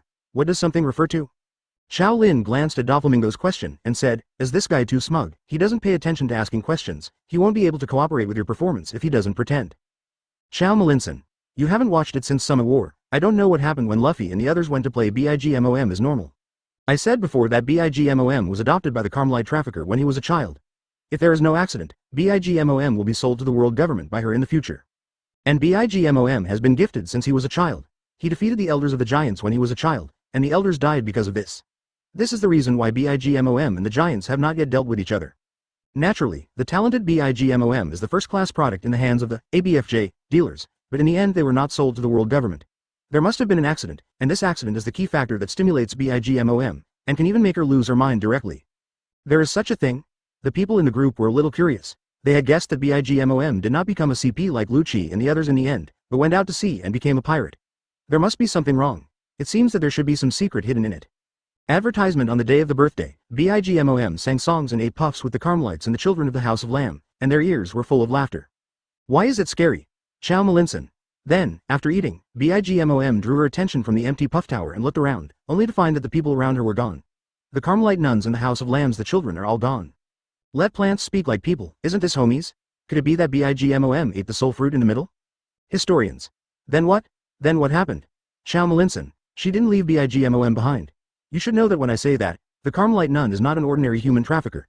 In fact, she is also a demon fruit power, and her ability happens to be soul fruit. There are also people missing. What happened in the middle is what Bigmom ignored when eating puffs. Historian. Where did the nuns go? She has no reason to leave Bigmom and take other children. After all, Big Mom is the most expensive. Bigmom was moved to tears by this heartwarming scene. She ate while crying, and didn't stop until she finished eating all the puffs. Qiao Lin. This is a very scary thing.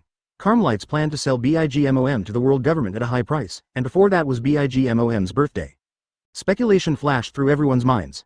By the way, anorexia. Bigmom's anorexia attack while eating puffs, so Bigmom didn't know what happened just now, so something must have happened, so the nun didn't have time to take her away. Carmelite decided to give Bigmom a birthday before sending the children away. She and the children piled up a caramel cream puff tower with puffs. P.S. The second update. Historians, what the hell happened? Bigmom searched for a long time, but couldn't find them after calling for a long time. The lost Bigmom stared at the grass in a daze, thinking that he was thrown down like last time. At this time, Bigmom discovered that he could make these plants talk like people. After reading this passage from Qiao Lin, they tilted their heads in doubt. Isn't this very warm? Robin was curious. Chapter 151. Foodie's Victory? Boom. Everyone in the group received a huge shock in their minds like a bomb exploded. They stared wide-eyed, watching Qiao Lin's reply in disbelief. The Carmelite nun is a soul fruit capable user. After Bigmom's birthday party, the children of the Carmelites and the House of the Lamb all disappeared. Then, Bigmom became the new owner of the soul fruit. Does this mean that Bigmom ate the nun and the children of the House of Lambs during the onset of cravings? Everyone had a chill from the soles of their feet to the top of their heads, and goosebumps stood up. They now understood why Qiao Lin said it was a horror story. Even though they are well informed and have seen countless fights and desperate fights, they have never seen such a chilling thing. One child ate others as puffs for his birthday. Eat human. Some people are really eating people alive, and it's not the cannibals who drink blood. It was hard for them to imagine. At the time of the incident, the people around Bigmom were devoured by her in fear. This craving disorder, this Bigmom is really scary. Now they understand what Qiao Lin said, what kind of fear the residents of Wanguo live in. A queen who gets sick and cannibalizes people at any time is worthy of the monster in the fairy tale told by Qiao Lin. This monster really can eat people. Doflamingo shuddered even more. He must not fall into the hands of Bigmom. Being snatched by her to get married is not the worst thing, but the scariest thing is being eaten by someone next to her pillow while sleeping. The key is that he still can't resist. F***K. Now Doflamingo is even more thankful that he did not make a rash marriage move before. Advertisement: this is not a marriage, this is simply a sheep entering the tiger's mouth. The kind that will really be eaten. Now they also understood why Bigmom did not enter CP. The human traffickers were all eaten by her and even got a hairy CP. A victory for Foodie. Alas.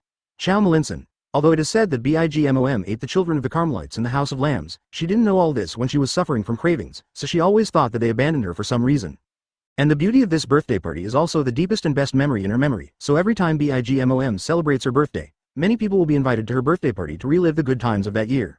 The departure of Carmelites is an eternal pain in her heart, so she has a photo of Carmelites in her hand that she has kept, and she will put it out every birthday party, as if she participated in the birthday party as a nun herself. Same. If anyone hurts this photo, it will cause Bigmom to go berserk. In the anime, some people seized this opportunity to make Igmom lose their minds, but it was a pity that the doctor failed. After listening to this passage, everyone's inner emotions were very complicated, and some couldn't laugh or cry. Obviously she was the one who ate people, but she didn't remember it herself, and she blamed them for abandoning her. The Carmelites were really miserable, but the death of the human traffickers is not a pity. It is a pity that the children of the family of lambs were eaten alive. This is probably the most terrible death. Doflamingo looked at the invitation letter of the birthday party on the table and his scalp tingled. Ning, are you inviting others to your birthday party, or are you inviting them to serve as ingredients for your birthday party? He has also participated in Bigmom's birthday parties many times before, but he didn't know what he thought before. He just felt that this fat woman was greedy. Every time I rely on holding birthday banquets to amass a lot of money. It's okay if others don't participate. Doflamingo, who now understands the deeper story behind it, only feels that this is a dark fairy tale. It seems that he has to be more careful when going to the banquet this time, not to provoke this crazy woman. This crazy woman is covered in thunder all over her body. It is really troublesome for him to go to Cake Island this time, but he still has to go. Uncomfortable. Doflamingo looked towards the chat group and continued to ask. Puppeteer. Thank you for your answer. Is there anything else that needs attention? Advertisement. Qiao Lin touched his chin and thought for a while. Qiao Lin. If these things have passed, then the only thing left is how to finish it. The first is to take away the pudding. Basically, as long as the sugar turns the pudding into a toy, it can be taken away. This is no problem, but one thing to note is that the whole process must be done without being seen by others. 0 for flowers. 0 secondly, because pudding's memory fruit is the devil fruit of Paramesh's superpower, not the fruit that changes the physique like rubber fruit. Then it can be used even if it becomes a toy, so it is also possible to keep her in a toy state to help Doflamingo achieve the purpose of modifying the memory of the toy. Don't worry about pudding losing. Arouse the wrath of Bigmom. After this, and the most critical step, when pudding helped you achieve your goal, Doflamingo must send her back safely. Puppeteer. Send it back. Hearing what Qiao Lin said just now, Doflamingo feels that pudding's ability is more useful. If it can be turned into a toy and kept as a toolman, it will be perfect. Now I have to ask him to send it back. Seeing Doflamingo's answer, Qiao Lin knew that the greedy nature of this guy's pirate had exploded. Qiao Lin. Of course I have to send it back. If I don't send it back, Doflamingo is looking for death. Who knows when something will happen to the unstable factor of sugar. At that time, she passed out. Pudding recovered her body, and Bigmom found out that her daughter had been missing for such a long time, and she would definitely find something tricky. At that time, the whole army of the Bigmom pirates will attack, and Dressrosa will be flattened immediately, so don't even think about it. Puppeteer. That's true, but even if you send it back, Bigmom will doubt it. After all, it has been missing for so long. Qiao Lin. This is simple, didn't I say it before? No one can see sugar when he uses his ability, so that when pudding recovers, they will not know who took pudding away first, and then they will investigate outsiders who have been to Cake Island when pudding disappeared. At this time, you only need to watch pudding modify her memory, forcing her to erase all the memories of Dressrosa tied to you. Then replace it with the memory of her running away from home, and let her show up at sea, and let the Bigmom pirates find her back, so that no one will know that you kidnapped her. At this time, things ended perfectly. Chapter 152 Qiao Lin is really a good person. Pretend to run away from home and send it back. If that's the case, it really doesn't arouse suspicion. Moreover, since Pudding is the ability user of the Fruit of Memory, it seems natural to manipulate memory and make them forget everything about Pudding. Awakening of Fruit ability. As for what they remembered about Pudding later, it can also be explained that Pudding had had enough fun outside and wanted to go home, so it reminded them of her. Doflamingo couldn't help but give the initiative a thumbs up. Puppeteer. That's a good plan, I've been taught. If you really follow this plan, then your worries will be gone. Before, he was worried about how to finish after robbing someone, but now Qiao Lin has thought about the finishing for him, so the specific trouble is only in execution. 373. As long as there are no mistakes in execution, it will be a perfect plan if everything goes according to plan. But after all, this is calculating, kidnapping and using a teenage girl. The people in the group can't bear it, even though she is the daughter of the ogre Bigmom. Historian. Although the plan is close to perfection, is it too much to do to a teenage girl? Dragon Tulong. I also think it's too much, there should be a better way. Huo Zhigao. If you want me to give you any advice, just let Doflamingo go directly to impel down. It's a disaster to keep this evil guy. Seeing that this group of guys seemed to have forgotten that Qiao Lin was still here, Roger hurried out to smooth things over. I'm One Piece. Well, don't get excited, this is a novel, it's just a novel, don't get excited, but even if you want to take such an action in a novel, don't hurt that little girl, otherwise readers won't forgive you. It was not easy for Doflamingo to get a perfect proposal, and before Doflamingo was happy, he was opposed by these guys. He was a little angry in his heart. You are just on the sidelines, so don't be in a hurry, he is already on fire, so it doesn't matter what that Pudding thinks, of course it is according to the plan that is beneficial to him. Advertisement Doflamingo, who was about to refute a few words, happened to see Roger's words. He could only suppress the anger, he heard Roger's threat, if he didn't arrange Pudding properly, Roger would do it. Damn, these guys. The others also saw Roger's reminder and didn't say any more. Qiao Lin watched the scene they performed, and the corners of his mouth twitched slightly. Interesting, it's still playing, Qiao Malinson. Indeed, if Doflamingo only uses Pudding as a tool, it will definitely not work.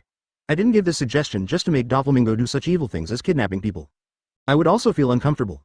Hearing Qiao Lin's words, everyone was immediately refreshed.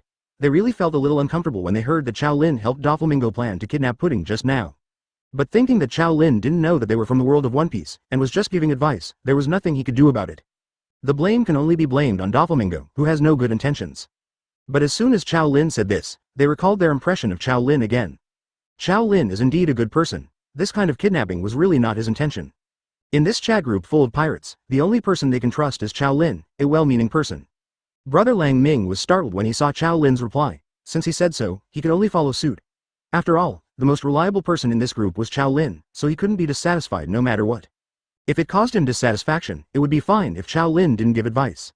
If there is some dead end in the suggestion, then he will surely die. Advertisement. It can be said that success is also Qiao Lin, and failure is also Qiao Lin. If I remember correctly, her older sister Lola is now trapped on the Isle of Terror by Moria, stripped of her shadow. Both her children and the inhabitants of the nations are just her toys and tools. And if Pudding doesn't want to go back to Wangguo in the end, Doflamingo can still send her to her sister Lola, as long as it is revealed to the outside world that Pudding secretly ran away from home by himself and reunited with Lola. Doflamingo looked at the chat group and asked Kun Lin for advice. So Pudding, who doesn't want to be bullied, can only find a way to gain the trust of Bigmom to make herself look strong. But this also makes her very anxious about not being trusted by Bigmom. P.S. The fourth update. As a deal, Pudding needs to help Doflamingo deal with the memory of the toy, which is a win-win for both Doflamingo and Pudding. And Bigmom has never regarded children as people with independent personalities, just tools. So things like marriage are used to gain benefits through marriage. Her daughter Lola ran away from home just because she was dissatisfied with this situation. Pudding envied Lola's bold pursuit of freedom. So I suggest that Doflamingo does not need to take Pudding away by force, but can negotiate a deal with her. He can take her out of Cake Island and give her another identity in 2.2, and let her live in freedom for a while without everyone knowing time. During this period, she no longer has to worry about losing Bigmom's trust and anxiety, and she doesn't have to feel inferior because of her body. She can live with another identity and live freely. So for people like them in the chat group, if Qiao Lin is a good person, they will be more at ease. If Qiao Lin is an unscrupulous guy, then Qiao Lin's suggestion should be wary of them. According to the legend of the three-eyed clan, the third eye can understand the text of history after the third eye is opened, so Pudding was born as a tool from the beginning. But when she was a child, she was often ridiculed and bullied by others because of this eye, so she has always had low self-esteem, and even caused some mental problems. Qiao Malinson. As I said before, Bigmom is still a child who hasn't grown up at heart, so she must not care about the so-called blood relationship. So Pudding is the same for Bigmom. She is the daughter of Bigmom and a man with 3 eyes, with a third eye on her forehead. Puppeteer. Naturally, what advice do you have for this? Chapter 153. A wave of ridicule I see. Is this also in Qiao Lin's calculations? No wonder Qiao Lin helped Doflamingo plan a kidnapping of a 14-year-old girl. It turned out that this was not a kidnapping, but to help her get out of the clutches of Bigmom and restore her freedom. The best proof is that Qiao Lin not only helped Doflamingo arrange a retreat, but also arranged a retreat for Pudding. Her sister Lola. If Pudding is handed over to her sister Lola, then Pudding can be regarded as a support in this sea. Go to the sea with Lola to enjoy freedom and change her destiny as a toolman. They also learned from Qiao Lin's words that this young girl has suffered from mental illness due to low self-esteem and anxiety. Letting her stay with Bigmom is even more detrimental to her condition. Maybe getting out of there is the best option. This time, Qiao Lin not only helped Doflamingo out of his urgent need, but also helped Pudding escape the sea of misery by the way. Kill two birds with one stone. Qiao Lin is really terrifying. Everyone couldn't help blaming themselves, blushing for doubting Qiao Lin's character before. How could they doubt Qiao Lin? Everything he has done before has proved that he is a great kind person. When they thought Qiao Lin was planning a kidnapping case for Doflamingo. Qiao Lin has already stood at a higher level. What he thinks about is how to save a girl who is in trouble and needs help. This time, after all, they were wrong. Dragon Tulong. I'm sorry, but I judge the belly of a gentleman with the heart of a villain. I apologize to you, at Song Mu Lin Sen. Historian. Me too, sorry. I'm One Piece. Me too, I'm sorry. Lurker. Me too, sorry. Huo Zhigao. Me too, I'm sorry. Gundam Warrior. Me too, sorry. The Law of the Jungle. Me too, I'm sorry. Sorrow of Water. Me too, I'm sorry. Advertisement. Qiao Lin was a little surprised to see them apologizing collectively. What is this doing? He only thought of letting Pudding go to Lola's when they were talking about it, and he didn't think so much before. These guys don't want to go elsewhere. He also started out as an idea for Doflamingo. Afterwards, I thought that Pudding was pitiful enough, and I couldn't bear to think that she was kidnapped by Doflamingo, so as compensation, I wanted Doflamingo to arrange for Pudding to go to Dressrosa for a vacation. After all, according to the time, Pudding is only 14 years old now. According to his world, he is only a junior high school student, which is a bit too much. Seeing how they blamed themselves and apologized, Qiao Lin touched his nose, as if he had been misunderstood. And you look like this, are you really not worried about being seen by me? Qiao Lin is a little helpless. Qiao Malinson. There's no need to do this, you're talking about a novel. After being told by Qiao Lin, everyone realized that they seemed too excited. Fortunately, Qiao Lin didn't seem to have any doubts. They couldn't help but breathe a sigh of relief. I'm One Piece. That's right, it's a novel, haha. Everyone looked at Roger's reply and the corners of their mouths twitched. If you can't speak, don't say it. This is even more suspicious. Doflamingo nodded knowingly, and Qiao Lin perfected the plan for him again. He was worried that Pudding was out of control in Dressrosa. After all, the owner of the memory fruit is Pudding himself, and he will be hard to guard against if she does something secretly. It would be much better if the two sides could reach a deal. In this way, he doesn't have to worry that Pudding will secretly do some dangerous things disobediently. At that time, he can still send her to meet her sister Lola as a bait, so that she can finish modifying the memory of the toy for him in Dressrosa with peace of mind. And he has another whole card in his hand. The elder sister Lola, who has a good relationship with Pudding, is now in the hands of Moria. With this card, his chances of getting a deal with Pudding are higher. Sure enough, Qiao Lin is awesome. It was a huge help to him without saying a word. There is nothing wrong with this wave of licking.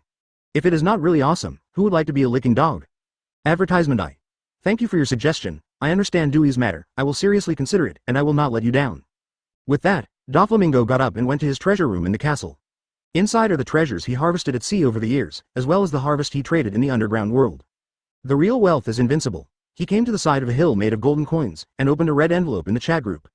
The puppeteer sent an exclusive red envelope to Qiao Malinson. And in the next second, Xiao Jinshan in front of Doflamingo disappeared. Doflamingo looked at Jinshan who had disappeared and smiled slightly. This is my thank you gift. I'm afraid there are not many guys in the group who can give this money.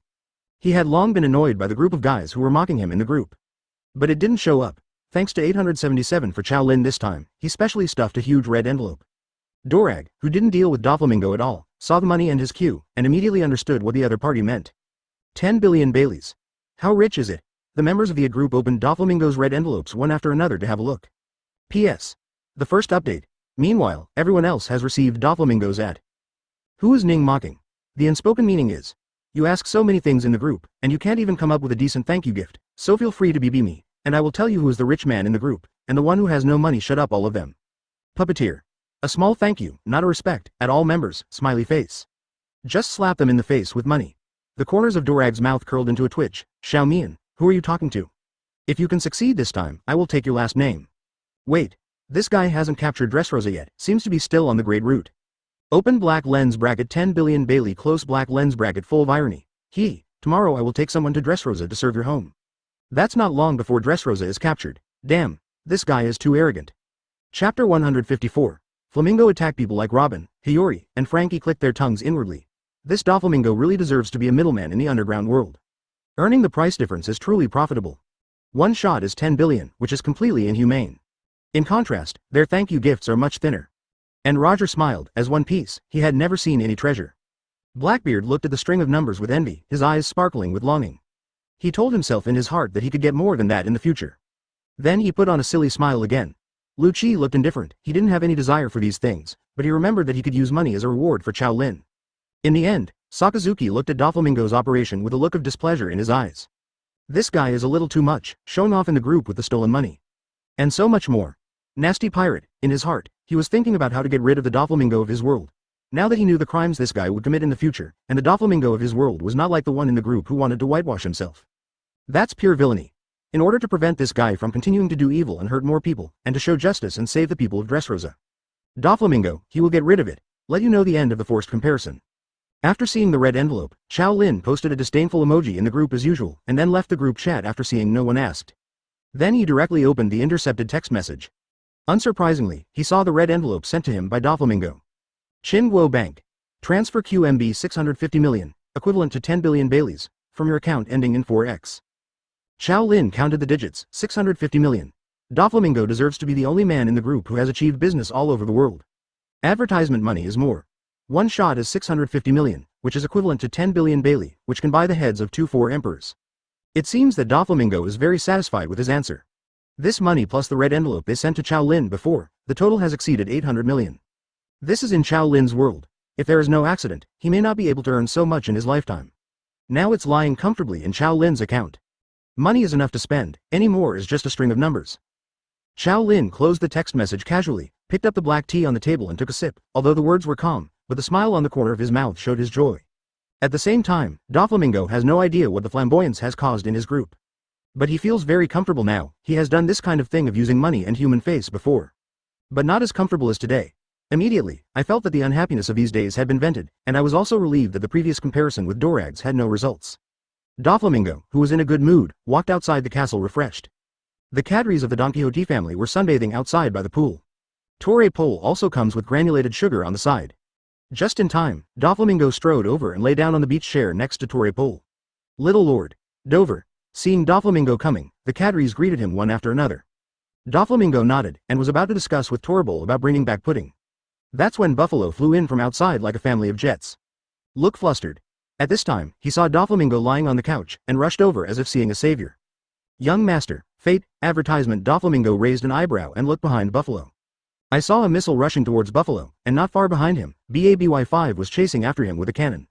Buffalo, I'm going to kill you. Seeing them like this, Doflamingo knew that what he had just told Mrs. Baffa was done.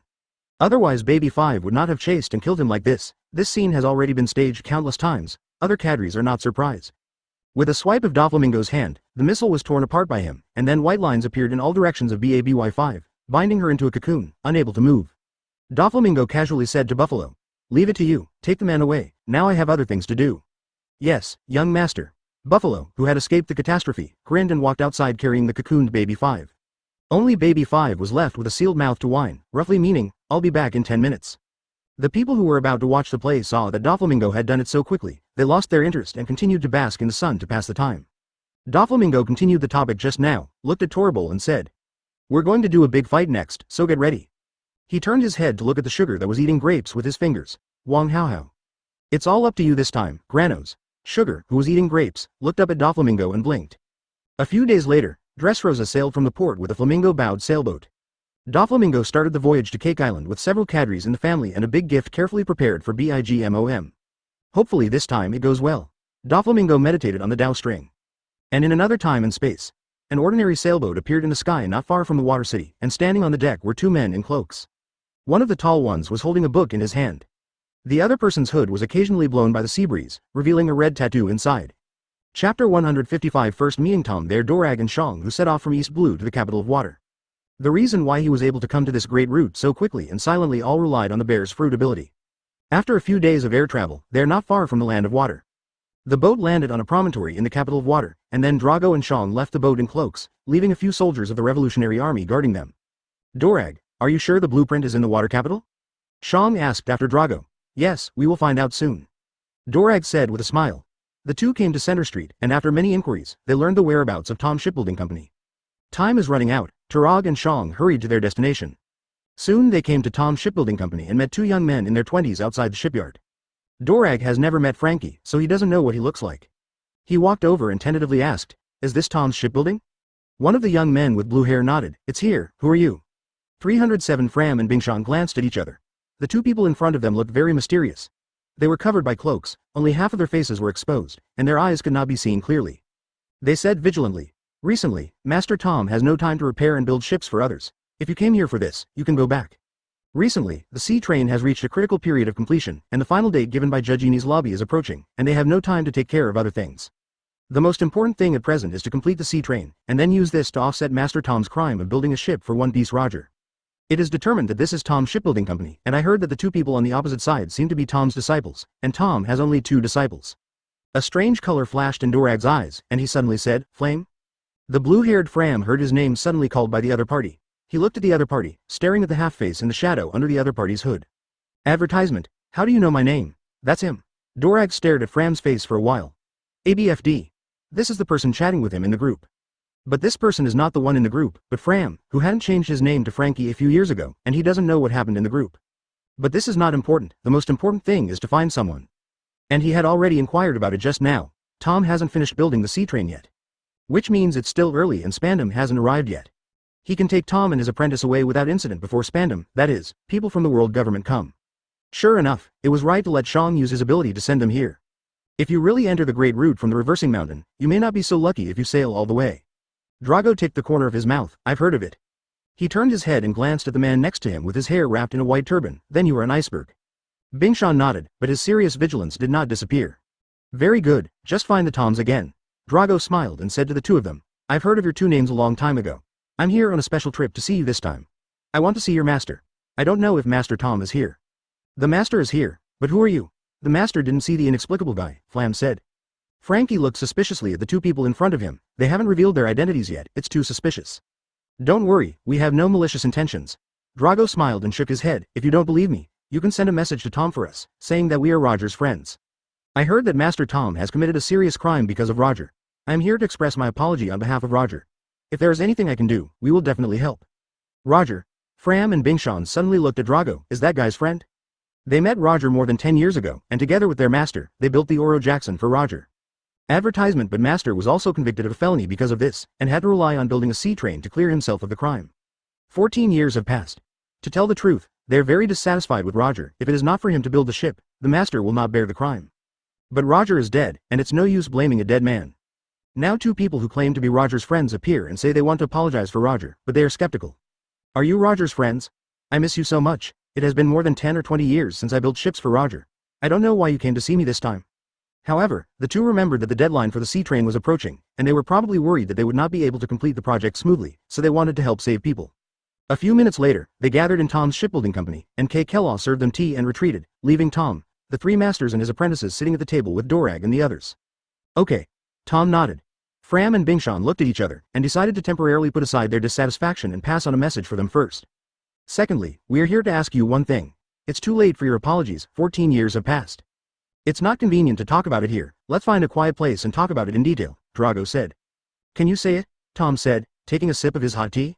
Leader of the Revolutionary Army. Drago took off the hood on his head, and showed his whole face in front of Tom, his master and his apprentice, with a smile on his face. A flash of astonishment flashed in Tom's eyes, and Fram and Bingshan's eyes widened even more. After he saw Drago and the others, he greeted them with a smile and said, "What did they entertain this time? P.S. The third update. I'm very sorry that I didn't report my family name just now. We met for the first time. I am the leader of the Revolutionary Army, Dorag. This is a cadre of the Revolutionary Army, Shang. We are here to express our apologies to you on Roger's behalf. Because of his affairs, you suffer." Frankie hurried in to report, and soon after, a murloc with horns on his head came out of the sea, looking very kind, with a smile on his mouth. "See you later." Chapter 156 Tom. I don't. Before Tom could say anything, Fram and Bingberg had anxious expressions on their faces. It took them a lot of effort to quickly build the sea train, and it was finally able to offset the sin of Master's shipbuilding for Roger. As a result, the matter was not over yet. Another criminal who was almost at the same level as One Piece Roger in the eyes of the world government appeared in front of them, and then he also asked Master for help. "The last time I helped Roger, Master almost died. This time helping Drago, if it is exposed, there is no way to make up for it. It took them 14 years to complete the sea train. There is no other similar sea train that can make the people of Enie's lobby more extrajudicial. Immediately Fram and Bingshan said in unison, no. Seeing the anxious expressions of Fram and Bingshan, Drago couldn't laugh or cry. Obviously the future Fram asked him to save his master, but now he is the first to object. Tom didn't rush to refuse. He reached out his hand to stop the two disciples, looked at Drago curiously and said, "What do you need me to do for you? Favor?" Dorag said sternly, "I'm here to invite the three of you to join the Revolutionary Army, and please don't refuse me." Join the Revolutionary Army? Now Tom, Fram and Bingshan were all stunned, right? Invite the three of them to join the Revolutionary Army? They are the three shipbuilders. Why did they follow you to the Revolutionary Army? Give up the stable life, but live by licking the knife, is this or you? What's more, the Revolutionary Army does not have the ability to fight the world government. Tom guessed that Drago wanted to invite them to build ships for the Revolutionary Army, but he didn't want to leave the capital of water, which was his home. Tom shook his head and said, "Please allow me to refuse. We are just ordinary shipwrights. We don't have any revolutionary ideas. We only know how to build ships." Flam said, "And we won't build a boat for you. It's too dangerous. We just joined together." Before Fram could finish, Tom stopped him. Flame. Advertisement. He turned to look at Drago. "My stupid disciple is ignorant, and I will educate him well in the future, but please forgive me for your request. We just want to live a peaceful life as a shipbuilder in this water capital, and don't want to get involved in other things too much. If you need to build a ship, please find someone else." Tom's reaction was expected by Drago. After all, a person who has never masked suddenly asks you to join their organization. The first reaction is naturally to be vigilant. If this organization is still facing a powerful enemy, it is even more unwilling. But Tom must be taken away, whether it's because of Frankie's request or Pluton.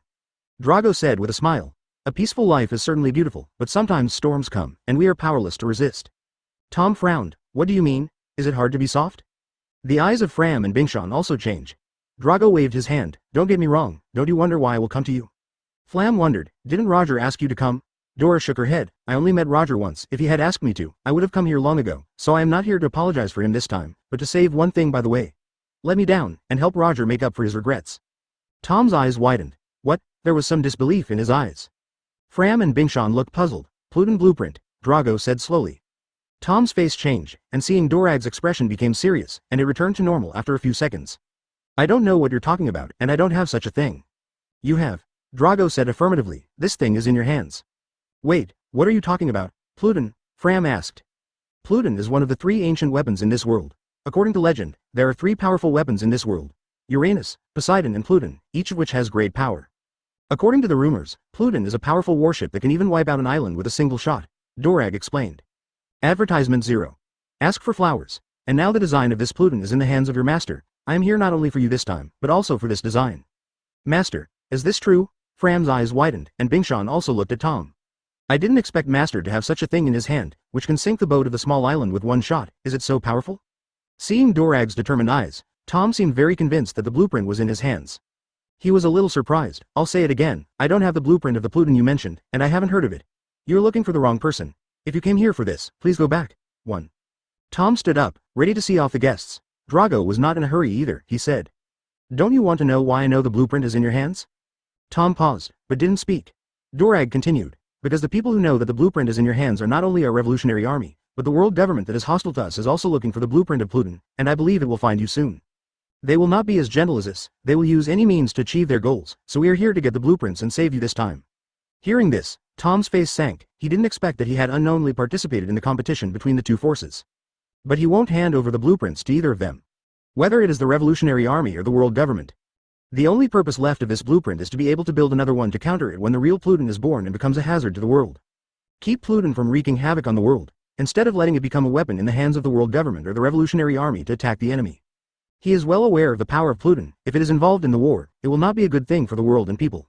So whether it is the Revolutionary Army or the world government, he will not hand it over. This blueprint is an insurance policy, not a weapon. Chapter 157. Dorag. "Wait and see." Tom shook his head and said, "You guys better go. There is no design drawing you mentioned here. Even if people from the world government come, I will say the same thing. If you are really Roger's friend and you want to save me, then I thank you for your kindness, but now I just want to finish building the sea train, and I don't want to get involved in other things." Unexpectedly, Tom was so stubborn, and Drago was a little surprised. However, it is understandable to think that the other party would rather die than explain the whereabouts of the Pluton design to Spandom. Thinking of this, Dorag got up and walked out the door. "Since this is the case, then we will not bother, but please believe in our sincerity." After speaking, Drago left Tom's shipbuilding company with the bear, leaving Tom watching the two leave with a complicated expression on their backs. Fram and Bingshan came to Tom. 017, "Master, Do you really have the design of Pluton? Don't talk about this anymore. Tom shook his head. The most important thing now is the sea train. As for the future, we will talk about it later. Tom smiled, but there was concern in his eyes. It seems that the peaceful life is about to pass. Fram and Bingshan looked at each other and could only swallow their words. The most important thing now is to complete the sea train and get rid of the master. Dorag and Bingberg walked out of the Tom shipbuilding company to the cape where the ship they came from was moored. Bear followed, and he asked, "Are we going back like this?" Drago shook his head. "No, wait a little longer, it seems that it is not the time yet." Originally, Dorag intends to explain his interests to Tom to impress him, so that they can take the initiative to join the Revolutionary Army. But he couldn't tell Tom's future directly, and no one would believe it if he said it. If it really happened later, it would even arouse the suspicion of the other party, whether it was deliberately designed by him. So Drago can only remind Tom that the world government is also looking for Pluton, and they are worse than them. Advertisement, but I didn't expect Tom to be soft and hard. Knowing that the world government is also looking for design drawings and not agreeing to go with them, it seems that they still don't know the true face of the world government. Dorag was worried that if he continued talking, the relationship between the two parties would become stagnant, and it would be contrary to his original intention at that time, so he could only leave temporarily. The plan to take Tom and his disciples away before the people from the world government came will not work. It seems that it can only be the same as the time when Luffy, Ace and Sabo were taken away. Waiting for everything to proceed as in the original book. They take them away at critical moments. Before that, they can't intervene, otherwise it will be troublesome if there is any accident. We can only deploy people to watch in the City of Water, and when the plot starts, they will start. Sometimes it doesn't make sense to say that you don't make sense. Only when things are put in front of them and let them experience it for themselves, will they understand. The pair then disappeared outside Tom's shipbuilding. Bingshan, who followed behind and observed from a distance, couldn't help but heave a sigh of relief after seeing the two leave. In the outside world, the image of the Revolutionary Army is always not good, and the image of the leader of the Revolutionary Army is even worse. Under the deliberate publicity of the world government. What the most evil man in the world? Criminals who destroyed the kingdom. An evil organization that has caused the destruction of countless people's countries and families. They were a little worried when they learned that the person who came was Dorag, the leader of the Revolutionary Army. But I was relieved when I heard that it was Roger's friend who came to repay the favor. After hearing the real intention of the other party, and still can't reach an agreement when the scene falls into a stalemate. The iceberg is ready to fight, although it is very likely that they were killed, nothing happened. Advertisement Drago and the others actually left after being rejected. The Revolutionary Army. Bingshan's eyes flashed with deep thought. It seems that this group of people is not as rumored. Then Bingshan hurriedly informed Tom and Fram that Dorag and the others had left. What happened today seemed like an episode in their peaceful lives. Soon the three of them threw themselves into the busy sea train again. Frankie was taken aback when he heard this, and then nodded. Yes, they have been fighting for this for 14 years. How could they give up just because a stranger said a word, not to mention that it is Master's lifelong dream to complete the sea train. After Frankie saw what Drago said, his face was filled with joy. Dorag smiled helplessly. Too long. If you take it away by force, I'm afraid it will be a feud, and your master's wish is to use sea trains to connect the 1.6 of the water with other islands, improve the economy of the water capital, and make people's lives richer. I'm afraid he won't leave the water capital until this wish is fulfilled. I'm afraid he hasn't realized that the people of the world government will use the means to achieve their ends, and even if he completes the sea train, it won't help. He noticed that Drago just said to give up temporarily, and his eyes turned. Gundam Warrior.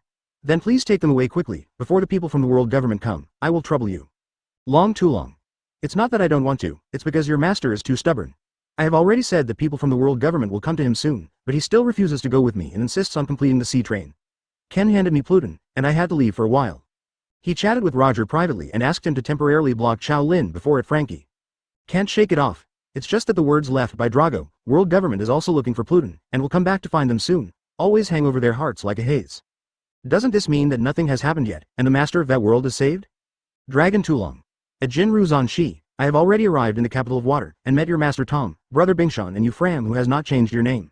The three of them are now doing the final work of the sea train. Very soon almost finished. P.S. The first update. Too long. Wait and see what happens, follow the plot, wait for your master to complete the sea train, wait for Spandom to frame you, wait for you to fall into despair, I will take action, otherwise, the three of you, the master and the apprentice, will probably not give up staying in the water. All. Gundam Warrior. What do you decide to do? Frankie was a little anxious. Then what should I do? If it doesn't work, you can take them away by force. Drago, who returned to the ship, was not idle. After arranging someone to watch, he went to the group to report the current progress. Chapter 158. The Comer is not kind, don't worry, I will definitely protect your safety. Now I need more detailed information. When will Spandom come? When will Enie's lobby's ship come? And when Tom will be sent to Enie's lobby? This is the only way.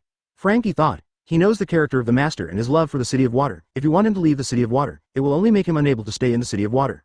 Frankie smiled helplessly. He didn't expect that he would help others to plot against his master. Gundam Warriors. Spandom is in. Under the supervision of Dorag, the last line of the sea train was completed in a few weeks as scheduled. Enie's Lobby's boat will be delivered to the water capital in 3 days. And on this day, a group of people came from Tom's shipbuilding company. Drago, who was watching from a distance, spotted their costumes at a glance, and they were people from the world government. He stared at the long-haired, red-nosed man in a coat who was walking in the front. Is this guy the Spandom that is often talked about in the group? The corner of Dora 01Ge's mouth hooked up, and the good show was finally about to be staged. Tom's shipbuilding company Tom and Iceberg were hammering away on a half-built ship. Then a voice came from behind. Hello, is that Mr. Tom, naval technician? I'm looking for you. Tom, who heard the voice, looked back, and for a moment, his expression froze, and he recognized the outfits of this group of people. It is the people of world government, the man continued. I want to be with you. Before he finished speaking, a shell hit him and knocked him to the ground. The CP-5S following Spandom hurriedly helped Spandom up. And a boat with exaggerated cannons docked on the shore, and a half-fruited man wearing only underwear got off it. Raise your right foot with both hands to form a 30-degree angle with the ground, and make a posture of crossing the top of the swastika. Advertisement, I'm so sorry, it looks like my salute hit someone. Listen up everyone, the Super Frankie fight number 35 is back, and I've defeated the Sea Kings. And the back of the boat happened to be pulling a huge Sea Kings. Seeing Fram, Bingshan said in his heart that he would suffer, the idiot hadn't realized the situation yet. Due to the arrival of Drago before, they have realized that people from the world government will find them soon. The person who just came is obviously from the world government, and the other party is obviously not a good person. Fram, the fool, even gave the opponent a salute. Bingshan directly grabbed Fram and cursed. Tom deliberately didn't want to answer Spandom's words, and got together with his 2 disciples. Spandom, who was knocked down by a salute, was furious in his heart, but he didn't worry about it because he came here for business today. He cleared his throat and said loudly to them, please wait a moment, I hope you can apologize to me and listen to me.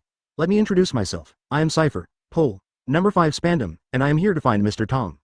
Hearing the name CP5, Tom and Bingshan felt tense, and it really came, and Fram also realized the status quo and stopped arguing with Bingshan. Tom deliberately pretended not to know the purpose of the other party's visit and said, people from CP5, are you here for the trial? Spandom frowned and said, I don't care about that matter, let them go away, let's talk privately. Tom sent Bingshan and Fram away with his eyes, and Spandom asked the CP5 people to wait and asked Tom. I came to you for the blueprints for Pluton. After confirming the purpose of the other party's visit, Tom's eyes narrowed, but he soon burst out laughing. Ha ha ha. Ha ha ha, I don't know, I don't have the blueprint for that kind of thing. Stop lying, we have thoroughly investigated the water capital, as long as you investigate carefully, you can find that thing immediately. Advertisement, haha, do you have the right to investigate me? Of course, Tom, I have also found out that you are a sinner who built Roger's ship. Since you are a sinner, I can deal with it as I like. The world government already knew about that. What? Spandom was shocked. How is it possible? Then why haven't you been arrested, and you are still working here as a shipwright? Before Drago left, he had been worried about what kind of tricks Drago would play in the dark. He didn't believe that Drago would give up the Pluton design after hearing a few words from him, but Drago really seemed to disappear. And they didn't want to reveal the matter of Pluton openly. Until just now, people from the world government came to him to ask for the design drawings as he said, it seems that what Drago said is true, and the world government is also looking for the Pluton design drawings. But Tom strode away, leaving Spandom furious. Tom's heart sank, it seemed that the Enie's lobby trial 3 days later would not be so easy to pass. Spandom yelled from behind, wait a minute, I'm not done yet, do you know who I am? Spandom, who had just been rejected by Tom and was furious, couldn't accept the result. If Tom cleared his charges, it would be difficult for him to deal with Tom. At the same time, on the other side, I don't understand why Tom is able to live in Spandom, the city of water without incident, to inquire about Tom's information while building a ship for Roger. And accidentally learned that Tom used the sea train to offset the crime. Spandom had a plan in his heart, and if it didn't work out, it came out in the dark. But whether it is the Revolutionary Army or the world government, he will not hand over the blueprints to any of them. Although the people in the world government have a lot of power, they still have to follow the rules when doing things. If the other party is not a sinner, they can't openly attack the other party. The smile on Tom's face was gone when he turned around. Thinking of Drago talking about the world government is not as gentle as they are, doing things by hook or by crook. It was only then that Fram and Bingshan knew that Master really had the design drawing of the legendary ancient weapon Pluton in his hands. But Tom didn't pay any attention to him, instead he strode away, since you are from CP5, then you can check it yourself. Thinking of this, Tom found 2 disciples, took out the Pluton design drawing he had hidden and handed it to them, asking them to hide it or destroy it. Chapter 159. A lesson 3 days later, Enie's Lobby's boat carrying Enie's Lobby's presiding judge came to the water capital. Tom's master and apprentice are also waiting on the shore with the residents of the water city who are looking forward to Tom being cleared of his crimes.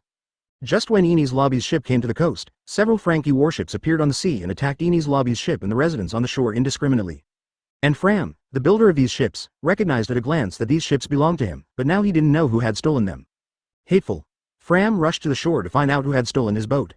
Tom and Ace Bagu also rushed up. At this time, the two ships hidden nearby shelled the iceberg. Tom blocked him in order to protect the iceberg, and both of them were blown to the ground. When Fram ran over, Tom was already in a pool of blood, and Bingberg angrily asked Fram why he made such a thing. And the people driving these Frankie battleships all jumped into the sea and disappeared. When Bingshan and Fram came back to their senses, Spandom led CP5 people to peer in front of them openly and arrested them for assaulting Enie's lobby. Only then did they remember what Drago said: people in the world government are not as gentle as they are, and they will do whatever it takes to achieve their goals. So everything that happened just now was manipulated by these sanctimonious guys. They went so far as to bombard Enie's lobby's ship and the inhabitants of the water capital to make them guilty. The purpose is to get the Pluton design from Master Tom. Are these guys really from world government? It's even more disgusting than those pirates? No wonder Drago said at that time that they came to save them. A feeling of regret spread in their hearts. Before, they thought that as long as they were cleared of the crime of building a ship for Roger, then they would not be afraid of trouble if they were not afraid of the shadow. Unexpectedly, these guys don't care about the law at all, and play with this so-called law at will. Fram and Bingberg glared at Spandom with red eyes. But by then it was too late. Advertisement Tom, Fram, and Bingberg are brought before a judge for the attack on Enie's lobby's boat. The ship that attacked the Enie's lobby ship was none other than Fram's own battleship Frankie, and the evidence is overwhelming. Drago and Shang watched from a distance as this happened. Aren't you going to make a move yet? They seem to have run out of options. Shang pushed the sunglasses and said. Drago shook his head. It's not the time yet. He was waiting for Fram and the others to truly despair. He had tried his best to express his kindness before and gave them a chance, but because they had room to spare or had hope for the kindness of the world government in their hearts, they did not directly accept Dorag's kindness. Instead, hope for the kindness of the world government. So this time Drago decided to sit on the sidelines, and didn't give them a hand until they fell into real despair. Don't blame him for his black belly. From the previous conversation, Dorag has seen Tom's unwillingness to hand over the Pluton design. Then it is even more impossible for him to create Pluton for the Revolutionary Army. If Tom and his disciples hated the world government enough, they would not be able to completely stand against the world government, and they would not be able to become their true self. And kindness to the enemy is cruelty to oneself. Don't blame me, I'm just making you realize the reality, Drago said slowly. They are innocent and pregnant with crimes, holding the blueprint of Pluton in their hands, and they are also legendary shipwrights. How could they stand by and not participate in it? From the day they got the design drawings, they couldn't figure out the relationship and participated in the competition. Tom naively thought that he had the Pluton design in his hand. As long as he didn't recognize others, he would have nothing to do with him. But there are so many gentlemen in this world. Have unnecessary illusions about world government. This kind of innocence is harming others and oneself. This experience helped Tom and his disciples understand the reality, and it is good to learn a lesson. After all, they will be in the Revolutionary Army in the future, so this kind of naivety cannot be contagious in the Revolutionary Army. The coast. Fram, Iceberg, and Tom, who was knocked down by a shell and impaled by a harpoon, sat on the ground with their hands tied behind their backs. Advertisement surrounded by the residents of the Water City, they looked at them in shock. Spandom shouted loudly from the side, they are criminals. Don't worry, after they attacked here, they have been captured by our CP5. They can't move.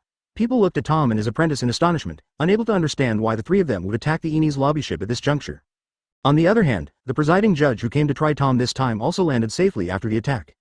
Because of your achievements, you could have been completely exonerated today for building Roger's ship, but why do you want to aggravate your own crimes? Lie. It's not like that. It's not like that at all. As soon as Fram finished speaking, not only the presiding judge was speechless. All this is their conspiracy. Don't talk nonsense. The prisoner who attacked the judicial ship was not us, but that B************ D named Spandom.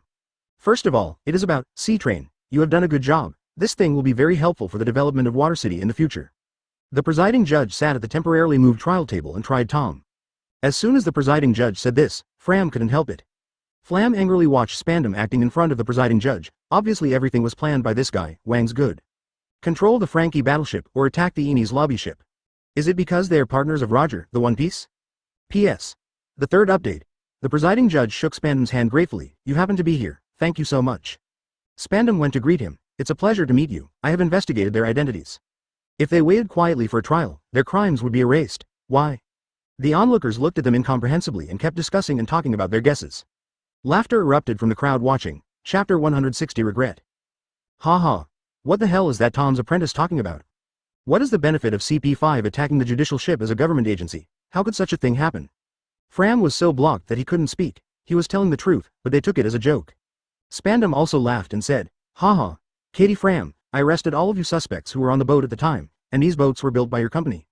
Facing the ironclad evidence, Fram thought of his master in the iceberg who suffered because of him. He gritted his teeth and said, that's not my boat. But at this moment, the silent Tom suddenly ran away, knocking Fram beside him to the ground.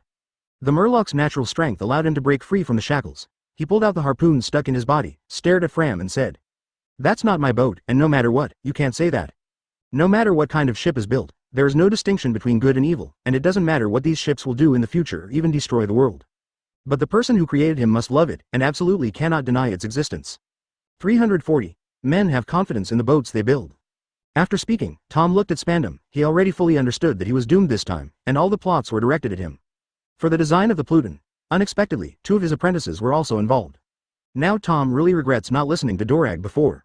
At least at that time, it would be better if Drago was allowed to take away his 2 apprentices, so that they would not be charged with attacking the judicial ship like himself. And this time he also saw clearly the faces of these people from the world government. If the Pluton design fell into the hands of these people, it would be a real disaster for the world. Tom clenched the harpoon in his hand. No matter what, Fram and the others in the Pluton design could not fall into the hands of the world government. Tom's murderous look made the surrounding people feel scared, and they fled in all directions. Get out of port, Tom is crazy. Advertisement. Tom rushed to Spandom, the one who started it all, and knocked him to the ground with a single punch. Just as he was about to end this guy with the harpoon in his hand, the CP5 behind him had already picked up their guns and shot at Tom, knocking him down. These bullets are not real bullets, but anesthesia pills. Spandom has already prepared it, and the blueprints have not yet been obtained. How could he let Tom die? The residents of the Water City were surprised by Tom's madness. I didn't expect Tom to be such a dangerous person. What on earth does he want to do? This guy really sold his soul to pirates. He built so many battleships just waiting for this opportunity. Hearing these people's words, Fram was completely angry. Before Master Tom was convicted, he was conceiving the sea train, because he saw that the people in the water capital were deteriorating because of the living environment. I want to connect islands to improve people's lives. Unexpectedly, these people not only didn't want to thank him at this time, but also speculated maliciously. These wolf-hearted fellows. Fram was furious. At this moment, Tom struggled to stand up from the ground and said to the presiding judge, I am willing to bear the crime of attacking the judicial ship. Fram was taken aback for a moment, and then said loudly, Mr. Tom, don't do this. This is obviously a conspiracy by that guy. We are innocent. But Tom ignored him and continued, but, I have a request. Spandom said angrily at the side, criminals are not qualified to make a request. The presiding judge seemed to understand something, and he said to Spandom, CP5 shut up. Tom continued, if building a sea train can undo a crime for me, I hope to undo, the crime I committed today. Everyone was shocked at this moment. Attacking the judicial ship would be sentenced to permanent imprisonment at most, but building a ship for one piece Roger is a capital crime. How could he do this? The presiding judge said slowly, even if I accept your request, it will only go back to 14 years ago, and you will still be sentenced to death for building a ship for one piece. It's better like this. Tom's scarred face suddenly burst into a huge smile. I am very proud to help Roger, a man, build a boat. As soon as Tom said this, the people who hated pirates all made dissatisfaction. Advertisement. The presiding judge also sighed. Frankie looked at Tom puzzled. Why are you, Mr. Tom? Tom smiled and shook his head. That's fine, Fram, don't blame yourself. It's all because of me. It has nothing to do with you. Although I have carried sins for 14 years, everything has changed. Looking at this brand new city of water, Tom said with emotion. Now this island is full of vitality. No matter what happens to me, I must do my best for this town. My dream is about to start running. Then fell to the ground. Tom, who fell on the ground, looked sideways at Fram and Bingshan, and said silently in his heart, I leave the design to you. He deliberately used the merits of the sea train to offset today's crimes, just not wanting to implicate them, so that he could die with peace of mind. I hope that Fram and Bingshan can escape the crime smoothly, but it is a pity that they did not listen to Dorag's words at the beginning, otherwise there will be no such ending. I didn't expect people from world government to be so shameless. It's a pity that there is no if. As he barely maintained his consciousness, he wanted to hear the ending of Fram and Bingshan. The presiding judge changed Tom's charges this time and let Fram and Bingberg go. Hearing this, Tom breathed a sigh of relief and then fell into a coma.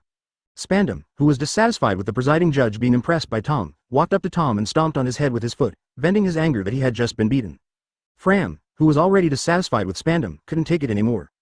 Having just been released, he picked up the stick and rushed to Spandom, hitting him in the face. It directly distorted Spandom's face. The chief was wounded, and the CP5 people quickly fought back with guns. Faced with CP5 who was counter-attacking with guns, Fram could only give up and turn around and run away, and the CP5 people hurriedly chased after him. The others hurriedly sent Spandom to the Shanghai train to be bandaged, and put Tom on the train together, ready to go to Enie's lobby. Seeing that things have been done, Dorag and Shang are ready to act. Chapter 161. Leaving, Shang, you go to protect the iceberg, Fram and Tom will leave it to me, Drago ordered. Understood. Shang nodded. The two disappeared into the high wall in the distance at the same time. And Fram, who wounded and escaped, rushed directly to Tom's shipbuilding company, ran to his room, and ran outside with a cannon on his back. He is going to rescue Master. But Fram, who was devoted to saving people, didn't realize that not far behind him, a man in a cloak was holding him. Fram ran all the way to the coast, and met Yokozuna who was looking for him. Yokozuna is Tom's pet, a giant croak. Seeing Fram's aggressive look, Yokozuna can only follow behind him when he couldn't stop him. As soon as a person is born, he drives the boat to the track that the sea train must pass.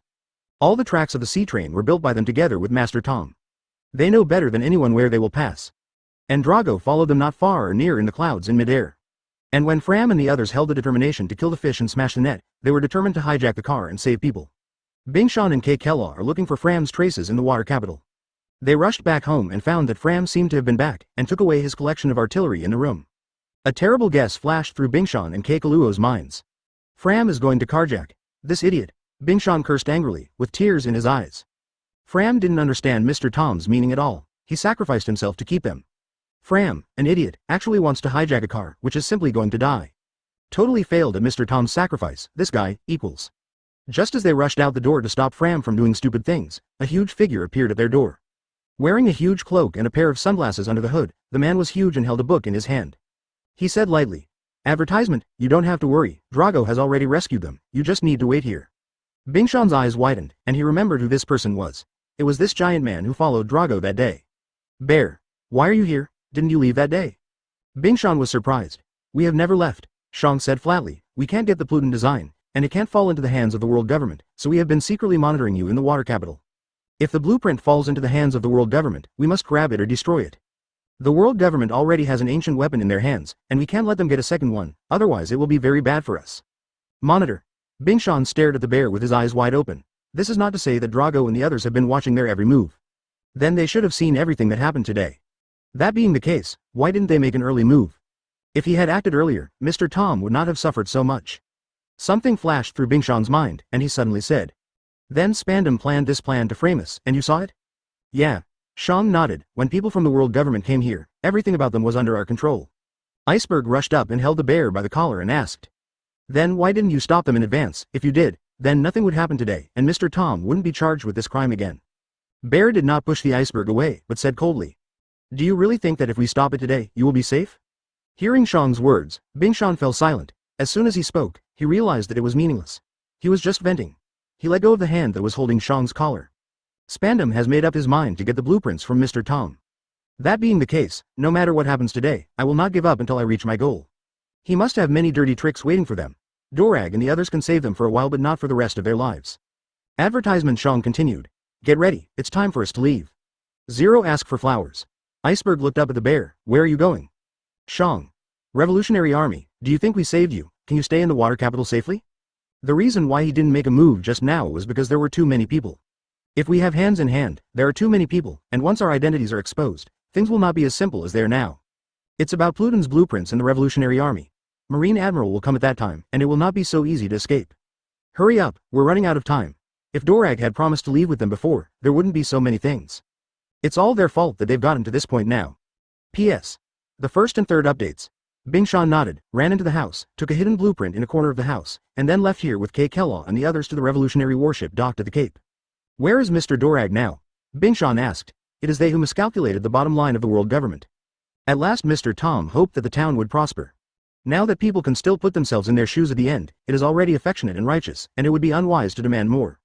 If the Revolutionary Army rescued them in front of everyone, then once people find out that they are the Revolutionary Army, then like Dorag, they don't want King Kong to fall into the hands of the world government.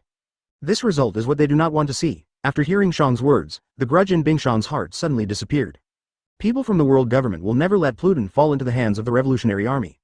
At that time, even the entire water capital may be destroyed because of this.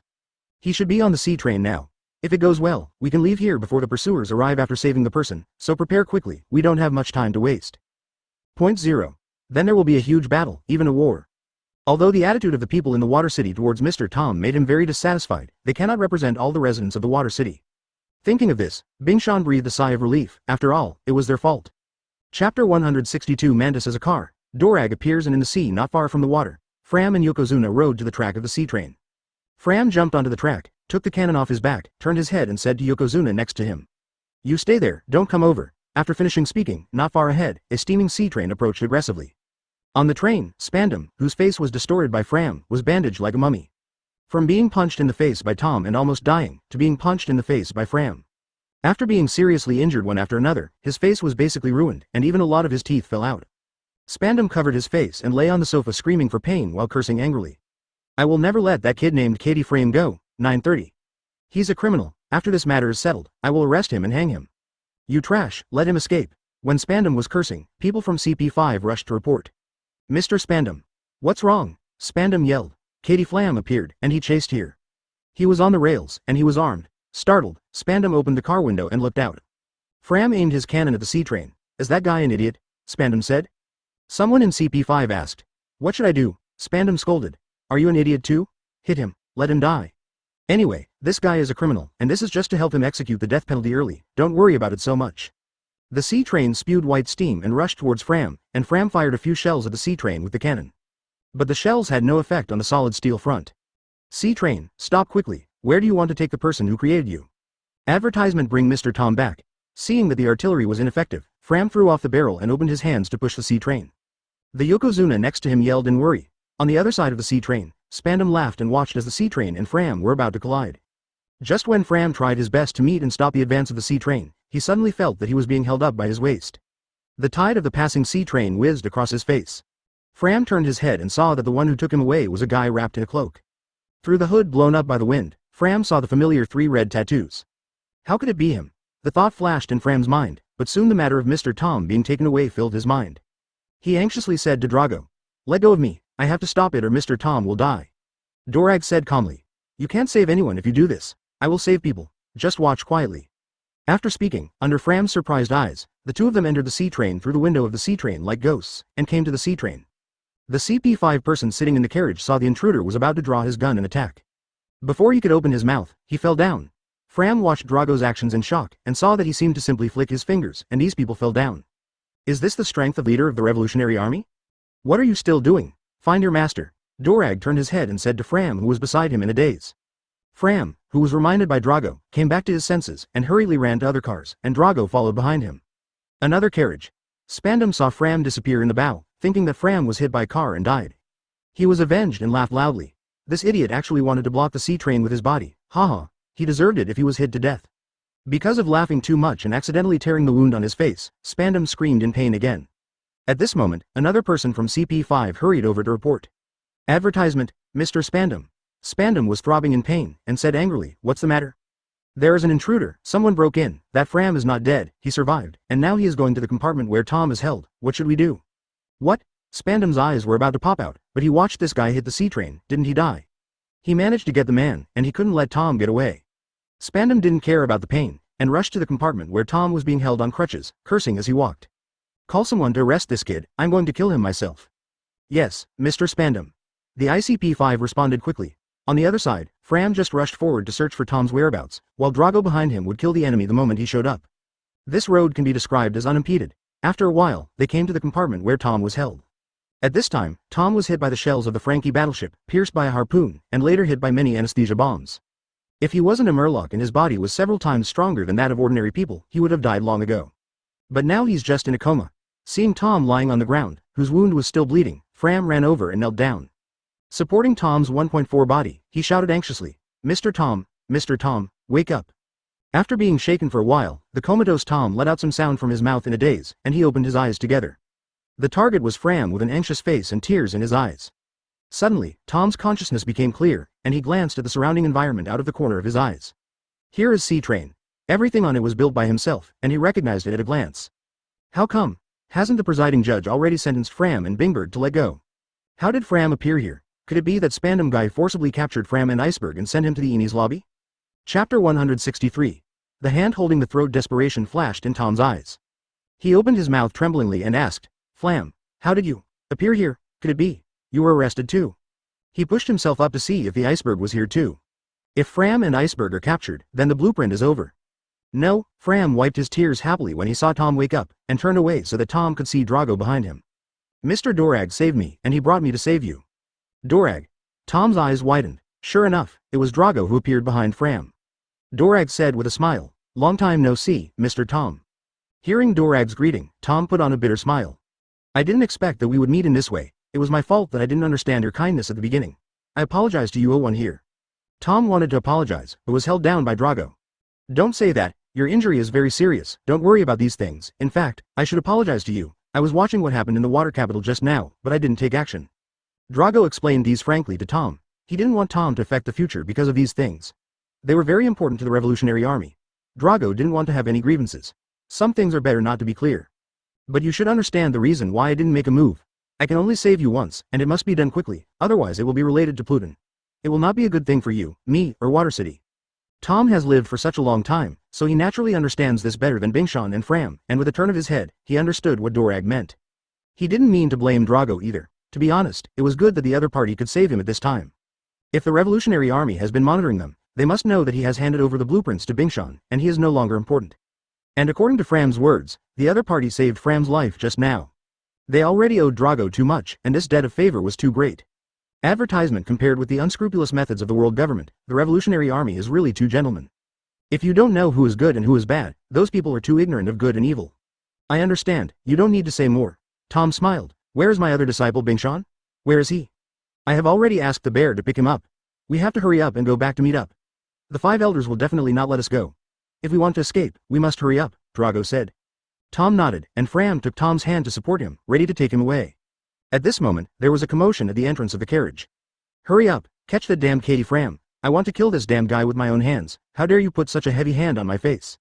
A group of people in black uniforms quickly poured into the car, and then a guy with crutches and bandages on his face, who looked like a mummy, walked out of the crowd and stood in front.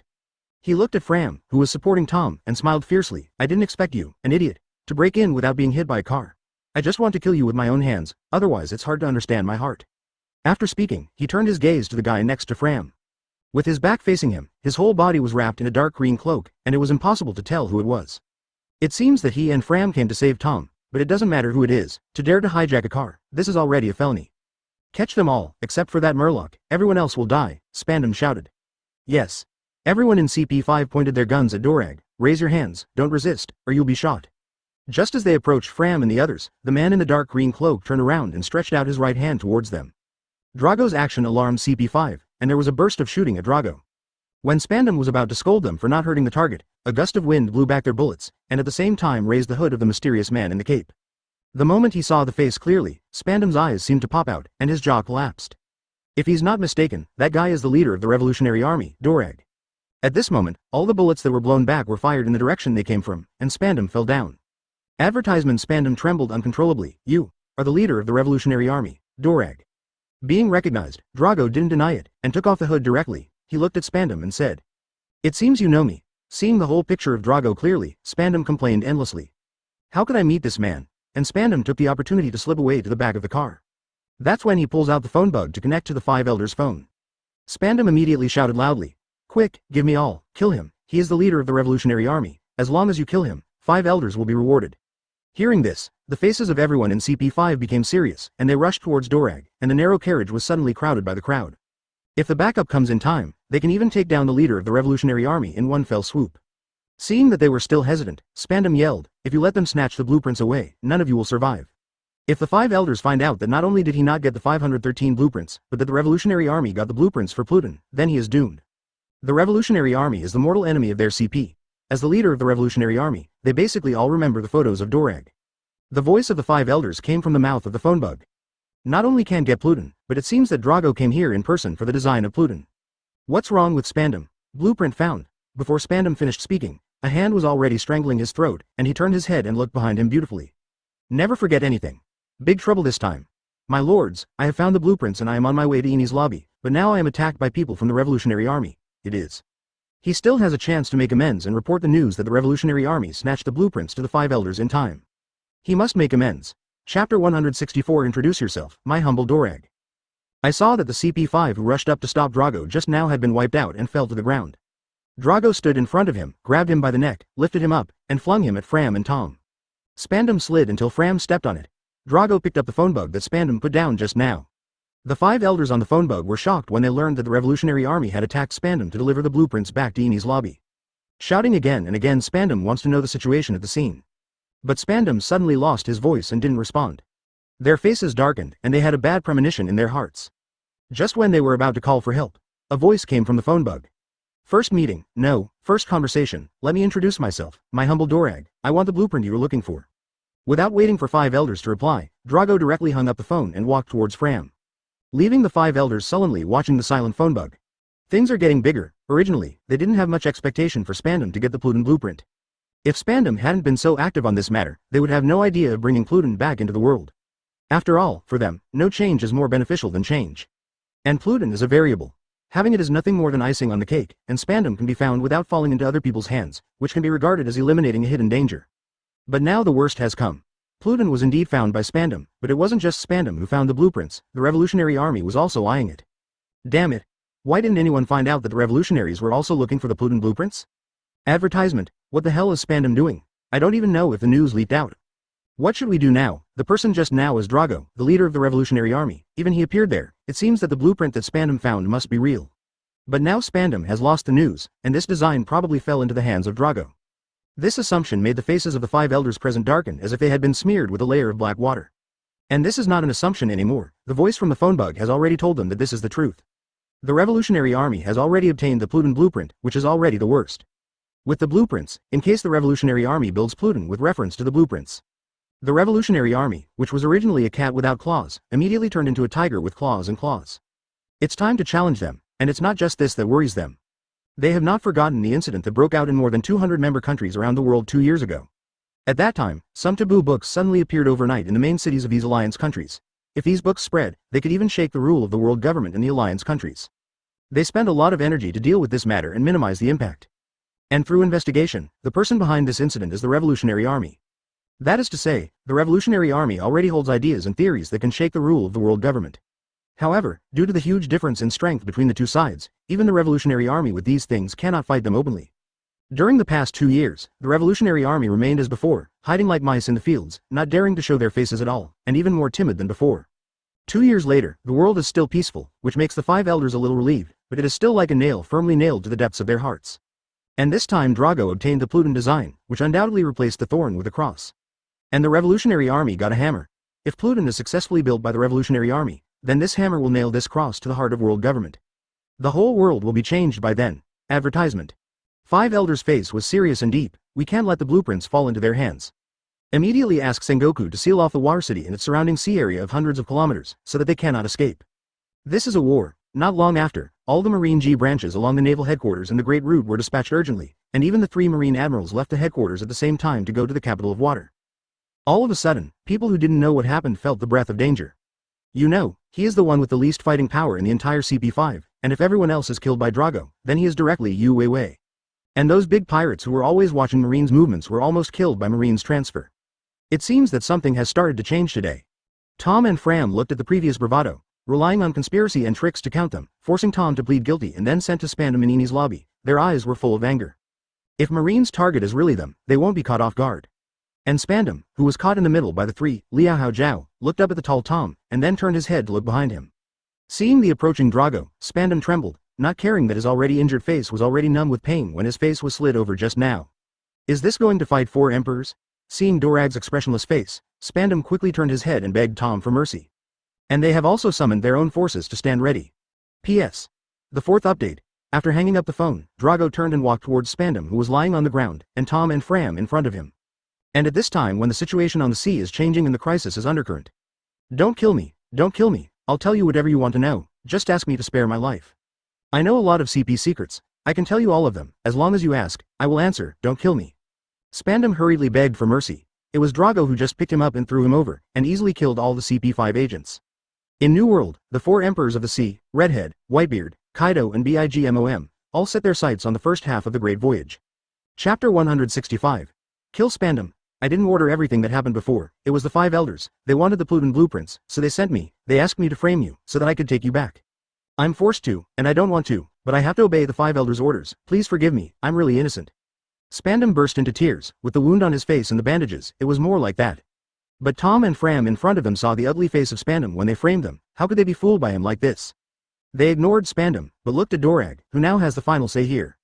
Drago saw their eyes and understood what they meant.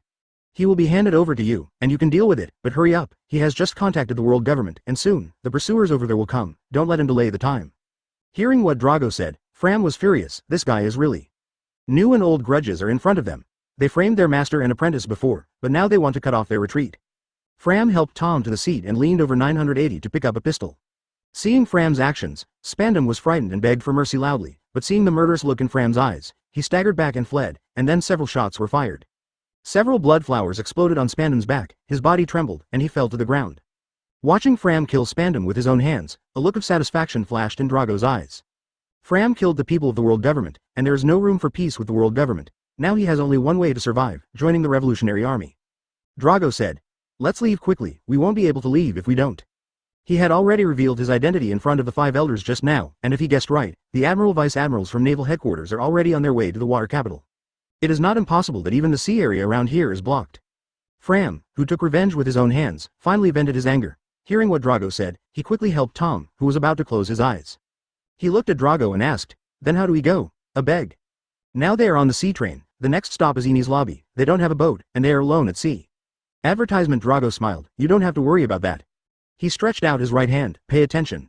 Then the 3 of them turned into a cloud of wind and disappeared on the sea train.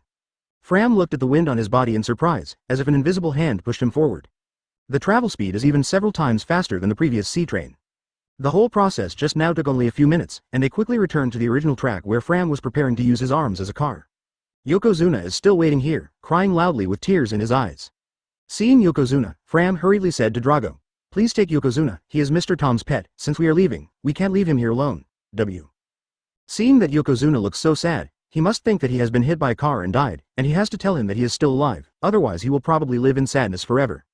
And just as he thought, after Flam's stop car disappeared, Yokozuna hated this sea train, not only took away its owner Tom, but also ran into Flam to death. It wanted to stop this thing. Just when Yokozuna was crying, a gust of wind swept it up, and Guagua, who suddenly floated into the air, was a little at a loss. Limbs fluttered helplessly when it saw Fram in front of it and its recently lost owner, Tom. The horror on his face turned into surprise. Quack quack quack. Seeing Yokozuna yelling happily, Flam also happily said, "Yokozuna, I'm back and brought Master back. Now we're leaving the City of Water. Will you go with us?" Yokozuna nodded hastily. Quack. Good. The 3 of them quickly flew to the cape of the water capital. Here the bear has come here with the iceberg and the cocoa. They waited anxiously for Dorag to bring Fram and the others back. Advertisement. At this time, several black spots appeared in the midair in the distance, and they quickly became larger and approached. They opened their eyes and looked carefully, and these black spots showed their real appearance. It was Dorag, Tom, and Fram, and even the wind was in it. Bingshan and Kekela showed relieved expressions on their faces, and breathed a deep sigh of relief.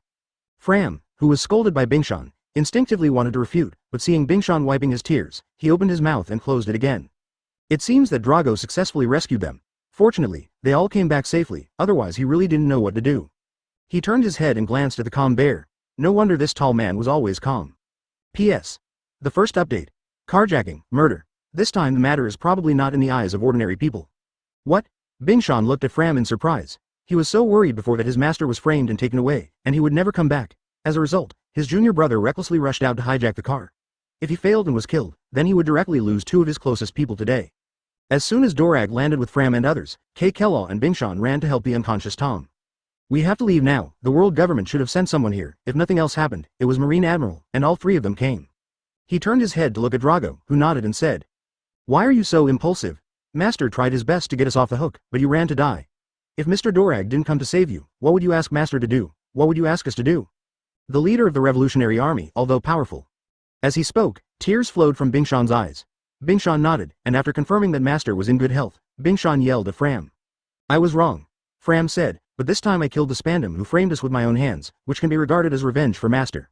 He's fine, but the injury is too serious and needs to be treated quickly," Drago said. It seems that he trusts Drago very much and knows that he can do it. Chapter 166. The world shakes. If we don't want the capital of water to be affected, we have to leave quickly. Hearing this, Bingshan hurriedly moved the unconscious Tom to the boat with Fram. Then, in their puzzled eyes, the bear patted the boat, and then they and the boat disappeared on the sea surface of the cape in an instant. Not long after they left, a golden light appeared above the water capital. In the confused eyes of the residents of the Water City, the entire Water City is sealed off by the Marine. What surprised them even more was that the number of Marines who came this time was not only large. And the legendary Marine 3 Admiral, Kizaru, Akainu and Aokiji all appeared in the port of the water capital. Not only that, but a large number of vice admirals and rear admirals came here one after another. What the hell is going on here? The arrival of Marine, the most frightening thing is the pirates who come here to repair the ship. As a famous gathering place for shipyards and shipwrights, the capital of water is the place where pirates on this line must stay. Not just to record pointers, but also to give their pirate ship a service so they can move on to the next leg, the journey. Because here is basically the end of the first half of the Great Route, and the next section is the more sinister New World. While waiting for the ship to be repaired, these pirates are happily enjoying the strange natural landscape here. A city living on the sea is naturally interesting. Just at this happy time, a thunderbolt fell from the blue sky. Marine Admiral came here, and 3 of them came here, and the entire water capital was blocked by Marine. Are they here to catch us? These pirates had ugly looks on their faces, pointing at themselves in disbelief and asking. This is too outrageous. After the late Marines sealed off the water capital, they carried out a blanket search, but did not find any members of the Revolutionary Army in the water capital, so they could only take away the pirates on the island. Sengoku reported the information on the water city to 5 elders, which annoyed the gloomy 5 elders even more. People are missing. Advertisement, and they also just received the news from the CPO that the sea train has been stopped by them. There were no members of the Revolutionary Army on it, and Spandom and its CP5 were wiped out. Spandom himself died on the spot. According to the surviving CP5, the 2 people who hijacked the car were the leader of the Revolutionary Army, Dorag, and Tom's disciple, Fubanmu. And the design of Pluton is in Tom's hands. 5 elders who learned of this information quickly ordered Sengoku to ask Marine to thoroughly investigate Tom and his disciples. And immediately issued a reward for them all over the world. In an instant, Marines in various branches around the world received 2 arrest warrants. At the same time, news also came from various branches of the Marine that blocked hundreds of miles around. The target ship was not found, but many pirates were captured. And Marine who went to Tom's shipbuilding company found nothing. Not only Tom and Fram were not here, but even the other people in Tom's shipbuilding company disappeared. When the Marines took Tom and Fram and the additional bounty orders for Iceberg, Kokura and his pet Yokozuna to hunt them down in the water capital. The residents of the water city finally understood why Marine's large-scale operation came about. It is for Tom and his disciples, but there is one thing they don't understand, why a mere Tom recruited Marine 3 Admiral. He just attacked the judicial ship and built a ship for one piece. How could it provoke Marine to go to such lengths? The truth is unknown to all but a few, and the 5 elders deliberately kept Pluton's affairs a secret. If outsiders know that the Revolutionary Army holds the Pluton design. So people's hearts are floating. This world is not easy to control. But no matter what, under Marine's blockade of the water capital and its surrounding waters, under this kind of offensive, the Revolutionary Army they were looking for did not have a trace. It seems to have disappeared out of thin air. It has been going on for several days and still nothing. Advertisement. The 5 elders had to believe this fact. Drago snatched the blueprints under their noses and disappeared. 0 and in the unknown future, they may appear in Mariajoy in a Pluton. The Revolutionary Army has finally grown into an enemy they must take seriously. The Revolutionary Army must be wiped out. Soon the Marines and CPs scattered all over the world launched a vigorous operation to arrest the Revolutionary Army. The intensity is so great that it far exceeds that of 2 years ago. At this time, the big pirates who had been watching world government and marine operations realized that the waves this time were not aimed at them, but the Revolutionary Army. It seems that the Revolutionary Army must have done something that worried 5 elders, otherwise 5 elders, who has always been as stable as an old dog, would not be so flustered. For a while, the careerists at sea were guessing in their hearts what happened. While people were panicking on the Great Voyage, Tom and Fram, who were the focus, were heading to the base of the East Blue Revolutionary Army with the power of the bear. Drago's ability, as well as Sean's ability, made them a little speechless. No wonder the Revolutionary Army was able to survive the pursuit of the world government, and there was something. They also learned from Dorag that the water capital was later blocked by Marine, and even the nearby sea area was blocked in a short period of time. Now they were completely convinced. Without Dorag and the others, even if Fram could save Tom, they would not be able to escape. Feeling the power of the world government for the first time made them feel pressured. And now Flam killed Spandom with his own hands, completely standing on the opposite side of the world government. They had only one way to surrender to the Revolutionary Army. Tom received a simple bandage after boarding the boat, and relied on the bear's ability to eject all the backlog of injuries, and he returned to normal in a short time. Seeing this, Fram and Bingshan were taken aback for a while, but Master recovered, which was the best news for them. After his body returned to normal, Tom also approached Dorag and chatted with him about the design. Chapter 167. Vision and Game. The main reason why he did not agree to hand over the design drawings to Drago before was because he did not want this terrifying weapon to be involved in the struggle between the Revolutionary Army and the world government.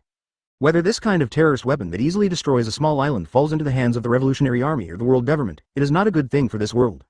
Now he is willing to join the Revolutionary Army, because he owes Drago a few lives, and he will do his best to help Drago, whether it is building a ship or repairing him.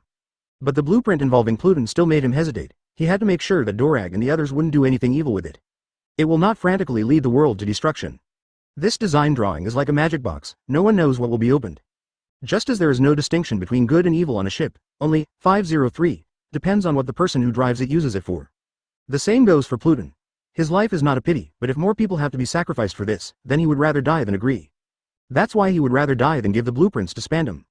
Tom looked at Drago and said, "What do the revolutionaries want Pluton for?"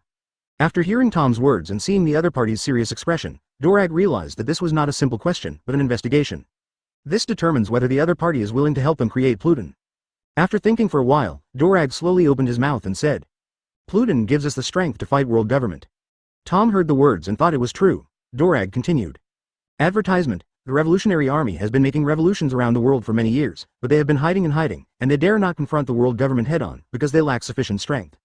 In terms of numbers, we are naturally incomparable. They have a huge number of Marines. Even if we take the route of elite soldiers, they are not enough to fight against them. So only Pluton can allow us to gain the strength to confront it in one fell swoop, but this does not mean that we have to use Pluton to fight against it. On the contrary, I will not use it lightly. Song wants to deter the world government. For so many years, the Revolutionary Army has been unable to have a stable development site. This is like a grass without roots. Without a foundation, there are many things we cannot do. If there is a Pluton that can confront the world government, then we can consider having our own base. You may not be aware that 800 years ago the current world government had a war with another kingdom, and both sides possessed two kinds of ancient weapon, Uranus and Pluton.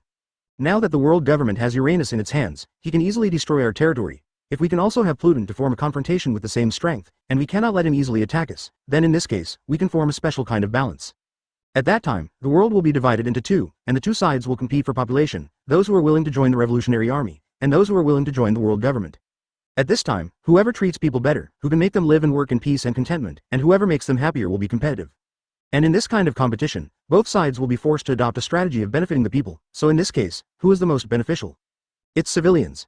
The ideal of the Revolutionary Army is to build a free and equal world, where everyone can live and work in peace and contentment, and have a happy life. We have confidence in this.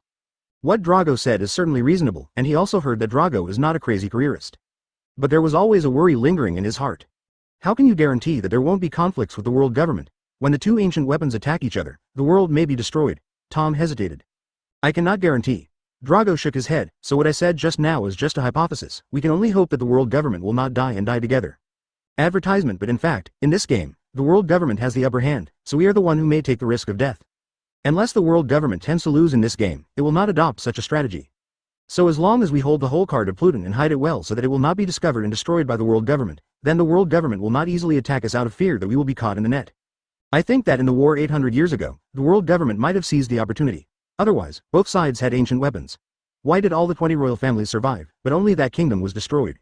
The only possibility is that they were caught off guard before they were ready to fight, and when they fought back, even Pluton would be partially destroyed and there was nothing they could do. So I ask you to help us, and the world too. But, Tom still hesitated. He was afraid that what he pressed was a button that would destroy the world. Maybe you don't know, our plan is to save a group of people before going to save you. Have you heard of the Kingdom of the Bridge? Drago said suddenly. The Kingdom of Bridges? The country that is said to have been building bridges across the sea to connect islands? Tom replied. He also heard about it. After all, what this country did was the same as what he did, connecting islands with islands. That's it. Drago nodded, but do you know the details of this kingdom? Tom shook his head and looked at Dorag curiously. The Kingdom of Bridges, also known as the Kingdom of Laborers, is not a kingdom in our impression, but a country of 0.8 slavery, and every laborer in it is forced to come here. Some of them are criminals, but more are people from non-member countries, just a group of ordinary people. People from these non-member countries were captured by the world government, and then carried out hard bridge building work every day, day and night, until they died, and this work was hard, plus they were used as slaves. No one cared about their health and life and death. So almost all the people who go there will die of exhaustion or illness after working for a long time, and then a steady stream of people will be arrested to make up for it. It has been going on for 700 years so far. You can imagine how many people died in 700 years. If the world government continues like this, then this tragedy will continue without end. Chapter 168 Homecoming. Hearing the situation of the Kingdom of the Bridge, Tom was taken aback, and then an angry expression appeared on his face. Tom empathizes with what happened to them. He is also a criminal, and he is also connecting islands for the world government. But the difference is that he took the initiative to do it for the water capital, and he still has a certain degree of freedom. But these people were all forced to come here, and they were treated as slaves and consumables. Ordinary people should not be treated like this, even if they are people from non-affiliated countries. Suddenly realizing something, Tom looked at Dorag. Drago said, in order to save you, we temporarily gave up to liberate them, and because this incident is too big, we will face fierce revenge from the world government in the future, and we will not be able to carry out this rescue operation in a short time. Tom held his forehead, which means that people who could have been rescued during this period of time are likely to die, and many, many will die. But now, in order to save a few of them, these people continue to be tortured. And why Dorag saved them Tom is also very clear, for the sake of Pluton, otherwise who is more worthy of being saved? A few lives or tens of thousands of lives. You don't have to pay too much attention to it. Even if we save them, after this group of people are rescued, the world government will still send another group of people to continue building bridges. There is no end to it. Compared with this endless repetition of saving lives, with Pluton, everything can be ended. At that time, people in non-member countries can be sheltered by us, and such tragedies will be much, much less. So I would like to ask you to help us to end the world that is arbitrary by the world government. In addition to the member countries, the people of those non-member countries are also human beings. Just as you want to help the people of the Water City out of embarrassment, I also want to help them end their lives oppressed by pirates and the world government. There are countless places in this world that are worse than the worst times in the Water City. This is what I have traveled the world has seen it with their own eyes for more than 10 years. Not only that, but also those who are oppressed by the world government, kings and nobles in the alliance countries. This world does not need these guys, people, born equal, does not need these nobles to stand on top and treat other people as slaves. Please help us. Dorag looked at Tom sincerely and said. Maybe I'm too narrow-minded. Tom thought. He just wants to guard the town of the water capital, let him regain his vitality, become rich, and keep the world as it is. Advertisement, but I didn't expect that there are many places that are more difficult than the capital of water. Now they are waiting for help, and life is worse than death. There is no good or bad ship. Although Pluton may destroy the world, but for these people whose lives are already in danger, Pluton can be said to be their life-saving straw. Now Drago, the revolutionary army, wants to change the world and save them. And he can help now, but he doesn't help, which is tantamount to dying. Just like Dorag, they gave up saving tens of thousands of people in the kingdom of laborers, and came to save a few of them. Not because their lives are more precious, but because they can help the revolutionary army save more people. When Drago rescued them, they had already stood with these people and assumed the responsibility of saving them. They owe not only to Drago, but also to those who should have been rescued. Suddenly feeling a lot more courageous on his body, Tom nodded slightly, okay. With Tom's personal consent, Dorag showed joy. Thank you for joining. With your help, we have a higher possibility of obtaining Pluton, and we have more confidence in the future Battle of Fate. Battle of Fate? Tom asked suspiciously, what is this? You don't know that when Roger searched for the text of history, he arrived at the Island of the End and became the Queen of the Pirates. He knew everything. 800 years ago, the original world government had a war with the kingdom. Although the world government has won, but someone will return after 800 years and continue the battle that has been interrupted for 800 years. At that time, the whole world will be changed. And 800 years from now is not long. Uranus is in the hands of the world government, and Poseidon has also been born. Now, in order to make this battle more likely to win, Pluton naturally cannot miss it. It is time to end the brutal rule of the world government that lasted for 800 years. The first time Tom heard of this kind of inside story, Tom was a little surprised. Roger didn't know it when he built the boat for Roger. If it is true as Roger said, the world will undergo major changes in 800 years. There was a flash of determination in Tom's eyes, and the last hesitation in his heart was swept away by him. Advertisement. Since Pluton was created by that kingdom to deal with the world government, it is only natural that Pluton reappeared 800 years later to continue the war. It's time for a change, Drago said with a smile. That is naturally welcome. The previous experience in the water capital made Tom's impression of the world government deteriorate rapidly. Hearing about the kingdom of the bridge, the world government's inappropriate behavior towards people from non-member countries. A few days later, the air-speeding ship landed on the shore of a deserted island in East Blue. Drago led Tom and others off the boat. Tom nodded, and suddenly saw 3 teenagers running over happily. It made him even more dissatisfied. This is the stronghold of our revolutionary army in East Blue. Next, we will lie dormant here for a while, and wait for the situation to pass before taking the next step. You can also adapt for a while. Hold hands tightly. He has now completely believed in the ideals of Dorag and the revolutionary army. After speaking, Drago took out a few books and handed them to Tom. These are some revolutionary theories of the revolutionary army, which can help you better understand the world and the revolution, and we will be partners in the revolution in the future. It is imperative to overthrow the world government. Tom nodded. 500, count me in, and my 2 idiot apprentices. In addition, they and the world government have become sworn enemies, and it is impossible to relax. Dorag said to Tom, Fram, and Bingshan. P.S. The 4th update. After Dorag left, Tom flipped through the book that Dorag left for him. After watching for a few minutes, Tom's eyes were full of shock, and then he smiled. Drago held out his hand to Tom. Tom took the book and held out minimum. News of Dorag's return quickly spread in the base area. Chapter 169 to Wanokuni. Fram wondered, can such a young child be a revolutionary soldier? He saw that Luffy was only 10 years old at most, which is too young. Hearing Fram's puzzlement, Dorag smiled. If he didn't change the future, this kid would be your captain in the future. Drago touched Luffy's head and said, this is my son, Luffy. Hello, my name is Luffy. Luffy looked at Fram and smiled. It turned out that it was the son of Mr. Drago. After being saved by Drago, Fram, who had a good impression of Drago, nodded and said to Luffy in a friendly way. I'm Fram, and this is Mr. Tom, Bingshan, Granny Kokura, and Yokozuna. Fram introduced to Luffy 1. Hello. Luffy also greeted with a smile. By the way, this is Ace and Sabo. We are sworn brothers, and we will go to sea together in the future. Before Luffy finished speaking, he was punched on the head by Drago. Drago frowned. The kid was thinking about becoming a pirate again while he was away. He looked at Ace and Sabo. The 2 boys hurriedly stood away from Luffy to separate themselves from each other. Let's go. Dorag looked at Tom and smiled. Luffy, Ace, Fram, and Bingshan were in front, and they excitedly asked Fram what happened to Drago to find him this time. Hearing their curiosity, Fram and Bingshan also talked about what happened in the water capital. Hearing that Spandom secretly framed them in order to get the blueprints, Luffy and the others cursed angrily. It wasn't until later that they heard that Spandom was avenged by them, and they smiled happily. A few people were chatting happily or angrily in front of them. Drago and Tom walked behind, watching them with a smile. Tom laughed and said, "Looking at their young appearance, I feel a lot younger physically."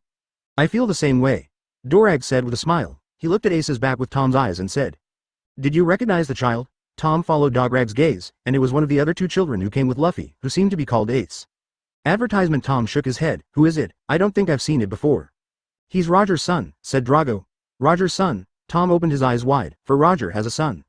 He remembered that Drago said that he had a friendship with Roger, and that he had raised his son for him, no wonder. "Yeah." Drago nodded. He told Tom about Roger and Ace, and Tom was angry and emotional after hearing it. By now he had no doubts about anything the world government did. Can it only be said that it is a world government? Not even a child can be accommodated. Looking at Ace, there is sympathy and love for the elders in his eyes. "In my heart, I have a desire to overthrow the world government. Such a world government should be overthrown." After setting up Tom and his apprentices, Dorag called a meeting of the cadres. Now that the blueprints for Pluton are available, the shipbuilder is also here. What is needed now are resources and technology. Resources can be collected by the Revolutionary Army distributed all over the world, and it is not difficult to have some capabilities in the cloud. The key is science and technology. Drago decided to go to the Organ Island with Shang some time, and move the entire laboratory of Vegapunk here. Successfully brought Tom's master and apprentice back to the Revolutionary Army. This result naturally has to be shared with Frankie and Roger in the group. As usual, after getting rid of Roger's temporary blocking of Qiao Lin, Dorag posted a photo in the group. This was taken when they first returned to the Revolutionary Army. In front are Luffy, Ace, Sabo, Fram, and Bingshan, who are talking about the City of Water. There was a happy expression on his face. He and Tom followed behind. The photo captures them all. Frankie found this photo as soon as he entered the group. Looking at the familiar figure above, tears instantly wet his eyes. Finally change. Advertisement. In another world, Tom lived first. And he was not killed by a sea train, and he didn't transform his body. Frankie looked at the smiling faces of Fram and Bingshan in the photo, and the corners of their mouths could not help but curve. Very nice. Gundam Warrior. Thank you. All gratitude is contained in those two words. Frankie wanted to say too much, but he didn't know what to say, only thank you. Dragon Tulong. 1. You're welcome, this is what I want to do. Mr. Tom, Fram, Bingshan, Kokura and Yokozuna are all in the base of the Revolutionary Army now. You can rest assured that I will come to them next. Protection, you don't have to worry. Seeing Roger's reply, Drago was a little curious about the current progress of the other party. He seemed to be going to Wano Kuni. I'm One Piece. I've arrived here, and now Wano Kuni's unique carp is pulling Jackson to the island, and I'll see Odin and that big snake soon. Roger looked satisfied with the smile on Ace's face in the photo. This is the Ace of the future. Fram knew that since Mr. Tom had gone to the Revolutionary Army, the blueprints must also be there. Dragon Slayer. It's okay, but have you reached Wano Kuni yet? Gundam Warrior. Well, thank you. By the way, I will send you the blueprint right now. Dragon Tulong. No need. Thanks to, good, Dorag, Tom is not dead, and his son seems to be happy now. P.S.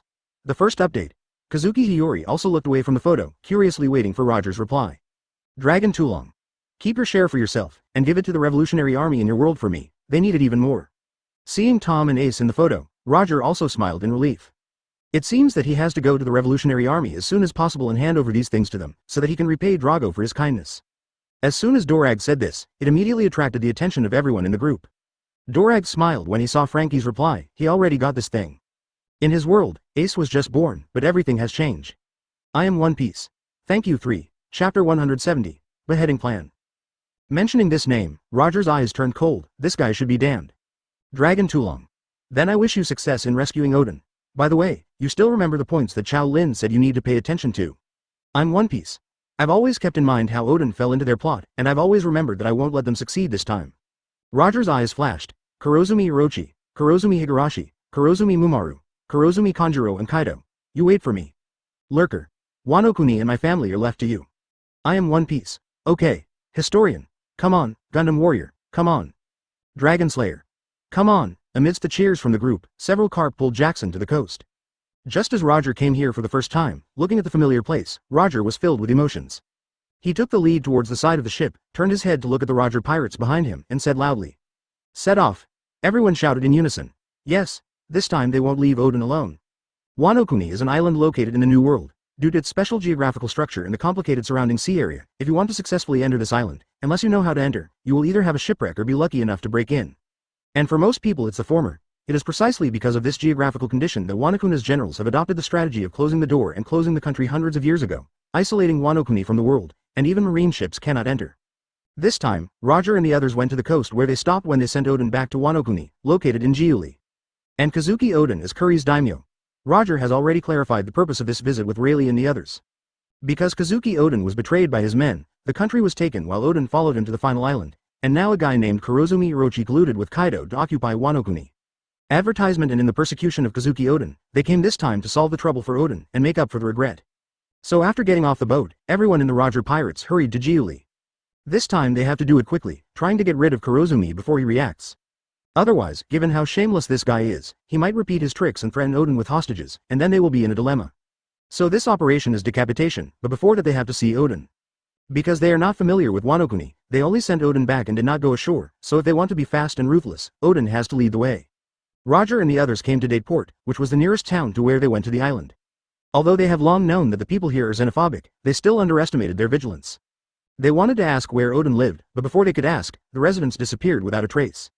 If it was people from Qiao before, they might take the initiative to come up to ask about their intentions, and if they were pirates, they would drive them away.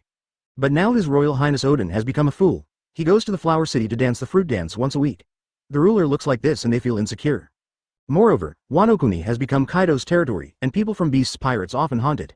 In the face of pirates, they can't avoid it. After discovering this situation, Roger and others could only change into traditional Wano Kuni costumes, so they learned about Oden's whereabouts and recent situation. That idiot Your Highness still insists on going to the City of Flowers to dance the fruit dance once a week. I don't know why. Why didn't His Royal Highness Oden take Orochi and Kaido away? It really disappoints us. I didn't expect Master Sukiyaki to have such a son. Abed. What a disgrace to the Kazuki family. Knowing this situation, everyone in the Roger Pirates turned pale, and even Rayleigh, who had always been cheerful, became gloomy. It seems that things are more serious than they thought.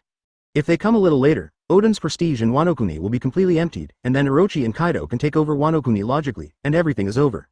But it's okay now, they have come, and Roger, who had already heard about Oden's situation in the group, was even more angry. Advertisement hearing and seeing with one's own eyes and hearing with one's own ears are totally two different things. Roger felt that his anger was almost uncontrollable. Let's go. Roger shook his veiny hand and ran quickly towards Oden Castle. Everyone could feel that the captain was like a furnace that was about to explode, so they didn't make a sound, and hurriedly followed behind. They then disappeared in Date Port, Oden Castle, the monk's residence. When Kazuki was waiting for Oden to return from the Flower City with her son and daughter, she heard the noise outside the door. Thinking that it was Oden who came back, she hurriedly opened the door and walked out of the house. And what caught her eyes turned out to be a group of people who shouldn't be here at all. And the person headed by him is the captain of the Roger Pirates, Roger. Yo, long time no see. Roger's eyes darkened when he looked at Kazuki, whose clothes were patched, and then he forced a smile to greet him. Looks like Oden and the others are having a rough time. Why are you? Kazuki covered his mouth in surprise.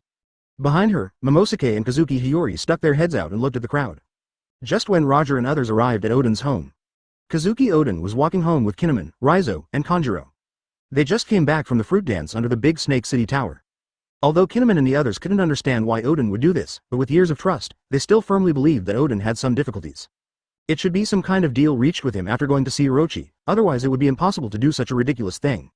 But since the Lord has decided to take back Wano Kuni in this way, their retainers can only trust him. Now the whole of Wano Kuni and even the people of Qiao despise Lord Oden. If they don't believe him, then no one will. After Oden's performance, Kinemon and the others quickly handed the clothes to Oden to put on. The four of them walked towards Qiao. Chapter 171 About Your Future. Oden looked at the three retainers who were full of worries and felt a little bitter in his heart, but it was all worth it, as long as he endured for another 4 years. After 4 years, Orochi and Kaido will leave Wano Kuni when they are satisfied. Then everything can be restored and there will be no unnecessary sacrifices. This is the best way to end this. It doesn't matter what incomprehension and criticism he suffered. Oden patted Kinemon's shoulder with a smile on his face and said in relief. Go, let's go home. Amidst the disdain, discussion and ridicule of everyone on the road, the four of them left with their heads held high. When Oden and the others returned to Oden Castle, they accidentally saw Denjiro and Xiaoju waiting outside the city gate. Seeing Oden's return, they rushed over excitedly. Oden was a little surprised. In the past, he was humiliated when he went to the flower capital, so the retainers were not very happy when this day came every week. There are smiles on their faces today. What happened? Oden asked curiously. What happened? You guys are so happy? Master Oden, there is a guest here today. Who do you think it is? Xiaoju said happily. Is there a guest? Oden also smiled. Could it be Leopard Guro? He came to visit me? Because I often go to the capital of flowers to be humiliated. Basically people in Wano Kuni don't like him and are ashamed of him. Except for the retainers, there are not many people who can treat him as a friend now. And Leopard Guro is one of Oden's rare friends. It was also he who often came to help Oden when life was tough. Otherwise, life for the Kazuki family would have been much harder. Xiaoju wanted to speak, but was stopped by Denjiro, who said with a smile. You will know when you go back. Advertisement. Seeing how mysterious they were, Odin strode towards his home. The passers-by on the road saw Odin's appearance when he came back from outside the city, and they knew that he was ashamed to go to the Flower City, and they all looked very unhappy. They also don't understand how the great hero who saved Qiao Lin before became the virtue he is today. Seeing their appearance, Xiaoju and Denjiro, who were originally happy, changed their expressions, and they closed their mouths again when they wanted to say something. Like Odin and the others, they turned a blind eye and walked home. As soon as Odin entered the house, he heard the familiar hearty laughter. His eyes widened in disbelief. He strode towards the door of the house, opened the door and saw that the people sitting inside were the members of the Roger pirates who had bid farewell to him on the coast. And the person in the middle is the Captain Roger who was the first to disembark after they got the secret treasure. How, why are you here? Odin said in disbelief. Roger pirates broke up a year ago, how could they get together again?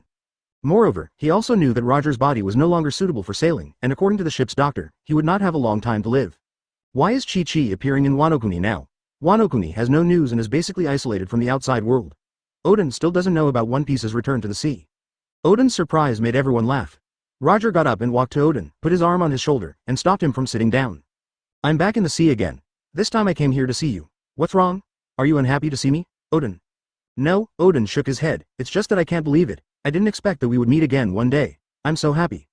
The two hugged each other tightly. Odin wiped away tears. Everyone came to my house today. As the host, I naturally have to entertain everyone well.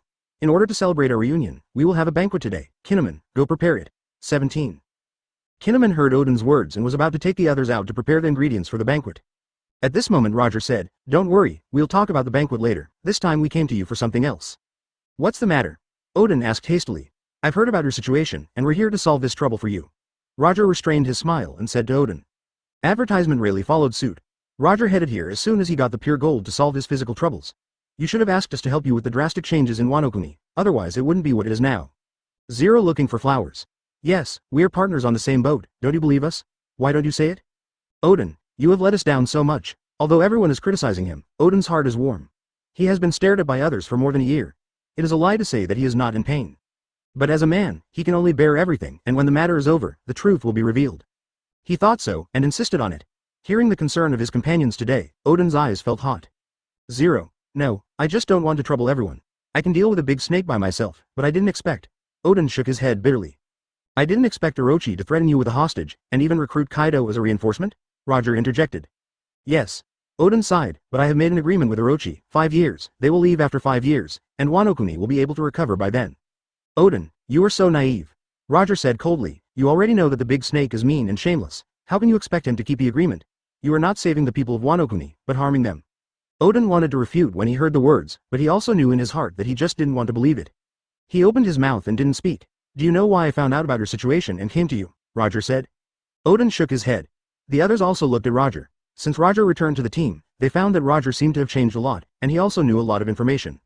It can only be attributed to the fact that the captain of his own family could hear voices they couldn't hear, and he got a lot of information when they didn't know, so he didn't ask too much. Thinking about it now is indeed a bit strange, because I met a person who has a similar ability to Shirley from the Fishman Island. He can prophesy. He told me about your future. Chapter 172 Odin. You are dead? My future? Odin looked at Roger in surprise. There is such a person? I remember that Shirley can only vaguely see some traces of the future. This person is more powerful than Shirley? That's natural. Roger nodded, not only your future, but also the future of this world is in his hands. And? Roger turned his head to look at Kazuki Hiyori, who was kneeling beside Mrs. Shi, who was only 2 years old at this time, looking at the people who came to the house in a daze. At that time, the person who asked about Kazuki Odin in the chat group was her future from another world. If Odin knew that it was her daughter who asked Qiao Lin for advice, it would definitely surprise Odin. Then what happened in the future? Odin asked. He was a little nervous. If he failed, 773. Then Wano Kuni was finished. He could not imagine such consequences. Roger sighed, and said with anger in his eyes. You are dead. Wano Kuni fell to Orochi and the Dominion. What? Immediately, everyone in the room exclaimed, and the members of the Red Sheath 9 heroes stood up in shock, looking at Roger in disbelief. Kazuki also looked at Odin with a worried look on his face. Only the two children watched the drastic change in the expressions of the adults in ignorance, and grabbed their mother's hand with some fear. What the hell happened? Odin didn't struggle with whether what Roger said was true or not. If it wasn't true, then Roger couldn't have personally led the disbanded Roger pirates to Wano Kuni. He must have known what was coming. The Red Sheath 9 heroes also looked at Roger nervously, wanting to know the answer. It all started with one person, Kurozumi Orochi. Advertisement: this guy is a member of the Kurozumi family who had launched a rebellion against the Kazuki family before. After the failure, the Kurozumi family was hunted down, and Kurozumi Orochi planted hatred for Wano Kuni in fear. So after he met other members of the Kurozumi family, Kurozumi Higurashi and Kurozumi Muwan, and learned from them the reason why the Kurozumi family had a miserable life experience, he began to plan to seize the general position from the Kazuki family to avenge the Kazuki family and Wano-kuni, so he got mixed up with Shimotsuki Ieyasu, and was later recommended by you dear father Kazuki Sukiyaki. And shortly after you sneaked onto Whitebeard's ship 6 years ago, Kurozumi Orochi teamed up with Kurozumi Higurashi to kill your father. And Kurozumi Higurashi also used the ability of clone fruit to become your father's appearance, and then appointed Orochi as the deputy general in his capacity, and then appointed Orochi as the regular general in your father's capacity. You said my father was killed by a big snake? Didn't he die of illness? Oden's eyes widened, the veins on his forehead popped out, and the blood vessels swelled. No, Roger shook his head, your father was actually poisoned. Having been confirmed, Oden punched the floor in a rage and roared, big snake. It turned out that this was the case. He had always been puzzled, even if his father was dissatisfied with him sneaking out to sea in violation of orders, and refused to let him inherit the position of general, he would definitely not let Orochi succeed him. There are many more suitable people than him, why is it him? Everything is clear now. They teamed up to kill their father, and then used Devil Fruit's ability to pretend to be his identity and appoint Orochi as the general, so that even if someone doubts, they dare not question the general's order. Can only assume that Oden let the Sukiyaki-sama down. It is absolutely unexpected that the general who issued the appointment turned out to be a fake. Damn it. Oden said angrily. He was deceived by them for so long. If he had known that they killed his father together, he would avenge his father's death no matter what. There was no compromise. Roger continued. After Orochi seized the position of general, he was worried that you would retaliate against him when you came back, so he approached Kaido and formed an alliance with him 3 years ago. At this time we have completed the journey and ended the trip, you returned to Wano-kuni, and as the big snake thought, you killed the capital of flowers. But you failed to kill him with Kurozumi's barrier fruit ability, and then Kaido arrived to confront you, and you made a deal, right? Advertisement Oden nodded, that's right, as expected of Lord Oden. Hearing the inside story of the transaction, the Red Sheath 9 heroes burst into tears. Lord Oden is indeed the same Lord Oden, worthy of being the lord they follow. Speaking of which, Oden has completely believed Roger's prophecy, and basically told him what happened back to Wano-kuni. You'd be wrong to think that, Oden, Roger said, shaking his head. After all, Wano-kuni is closed to news, outside news cannot get in, and inside news cannot get out. In order to prevent 0.4 of Wano-kuni's people from being killed, they are willing to suffer humiliation every week. Only the person involved knows this matter, and Roger, who is not in Wano-kuni, has no other way to learn about it except from the person who can predict the future. Master Oden really had some kind of deal with Orochi, otherwise it would be impossible to do such a thing. Oden looked to his retainer and confessed. With Kaido and the ability user of the barrier fruit, I can't kill them for a while. In order to avoid too many casualties, I can only agree to their request. That's right, the people in Jiuli actually still believe in Lord Oden in their hearts, and you shouldn't hide it from them. P.S. The 4th update. Seeing everyone's righteous indignation, Oden smiled helplessly. Not letting other people know the content of the transaction is also part of the transaction. It should be that Orochi deliberately wants to take revenge on Kazuki's family and vent his hatred. I knew Lord Oden must have some reason to agree to Orochi to do such a thing. And Orochi promised me 5 years, he will only be a general for 5 years, after 5 years he will leave Wano-kuni with Kaido. At that time, Orochi took hundreds of hostages in front of me, and proposed that as long as I performed a fruit dance to Kurozumi's house at the designated time every week, I would save 100 lives each time. No, I have to tell everyone about this. Master Oden is willing to be humiliated to save people, and he cannot be treated like this. Everyone in the Red Sheath 9 heroes also looked at Oden in unison, as expected. Chapter 173. Oden with ugly face. What? Oden looked at Roger puzzled. He's not just venting and taking revenge, but the 5 years you agreed on is also fake. His real intention is the country, he wants to take control of the country, for this reason you who have the highest reputation in the hearts of the people of Wano-kuni have to disappoint them. Could it be? Oden had a bad guess in his mind. Seeing Oden's face change, Roger nodded and said. That's right, he deliberately made you lose face in front of the public, and he never planned to leave this country. What you don't know is that when you went to trouble Big Snake, he was so frightened that he had no choice but to use hostages to delay time.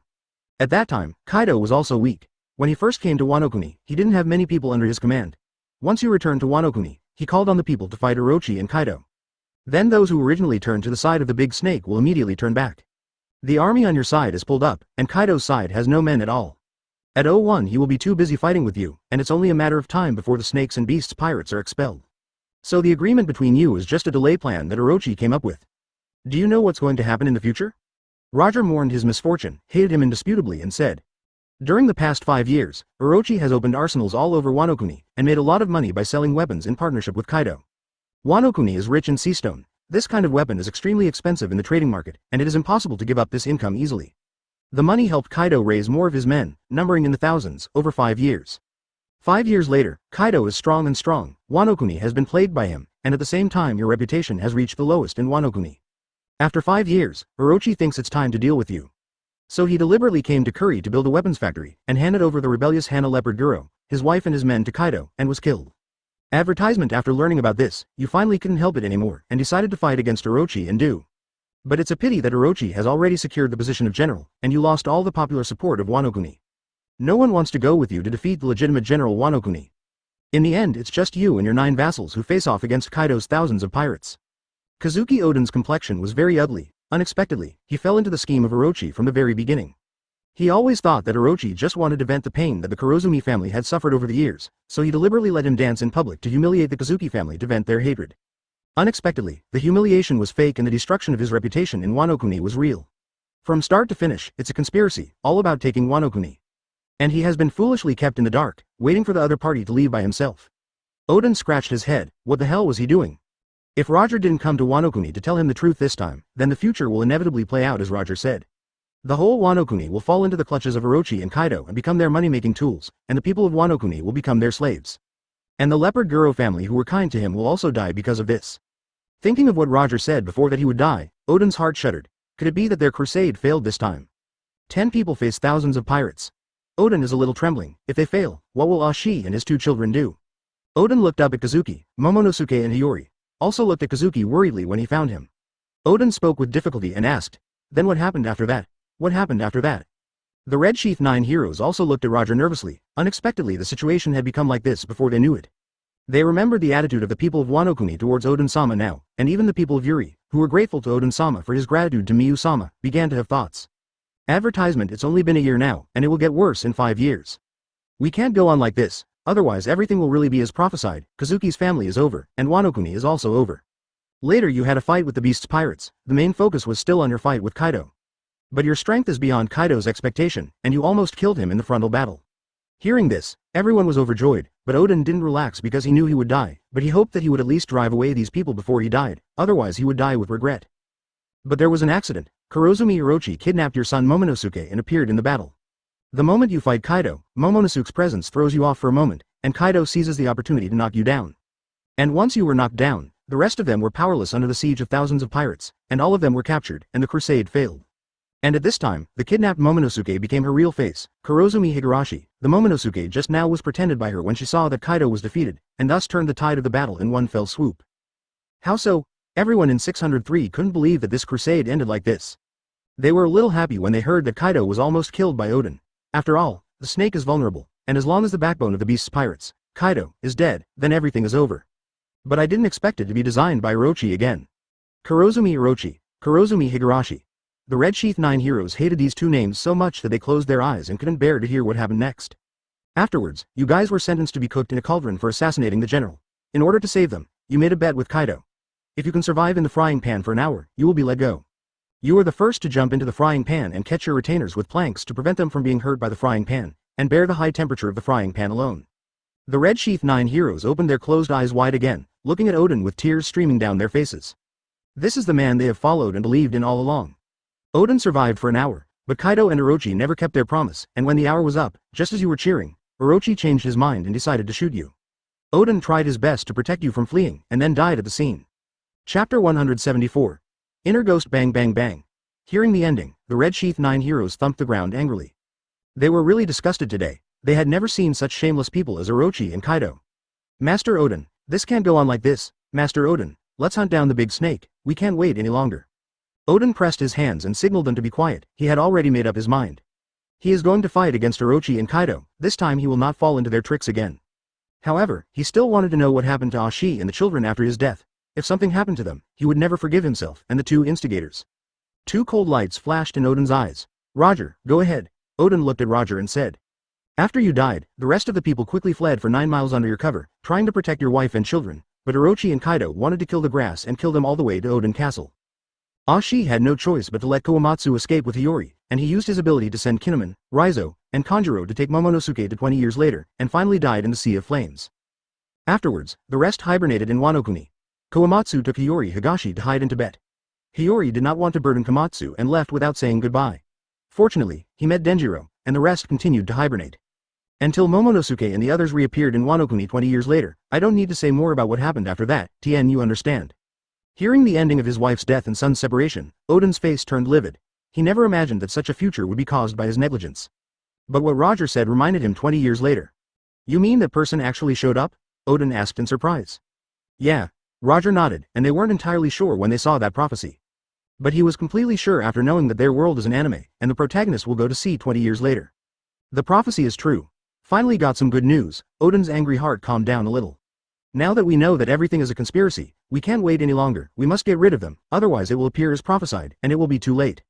Odin looked at Roger and they said earnestly, please help me this time, this is my lifelong request. Advertisement. Now that he has fallen into the conspiracy of Orochi, the people of Wano Kuni have changed for him, and Kaido has also added a lot of strength during this time. Although he has the self-confidence to defeat Kaido, but the conspiracy of the big snake has made him palpitate.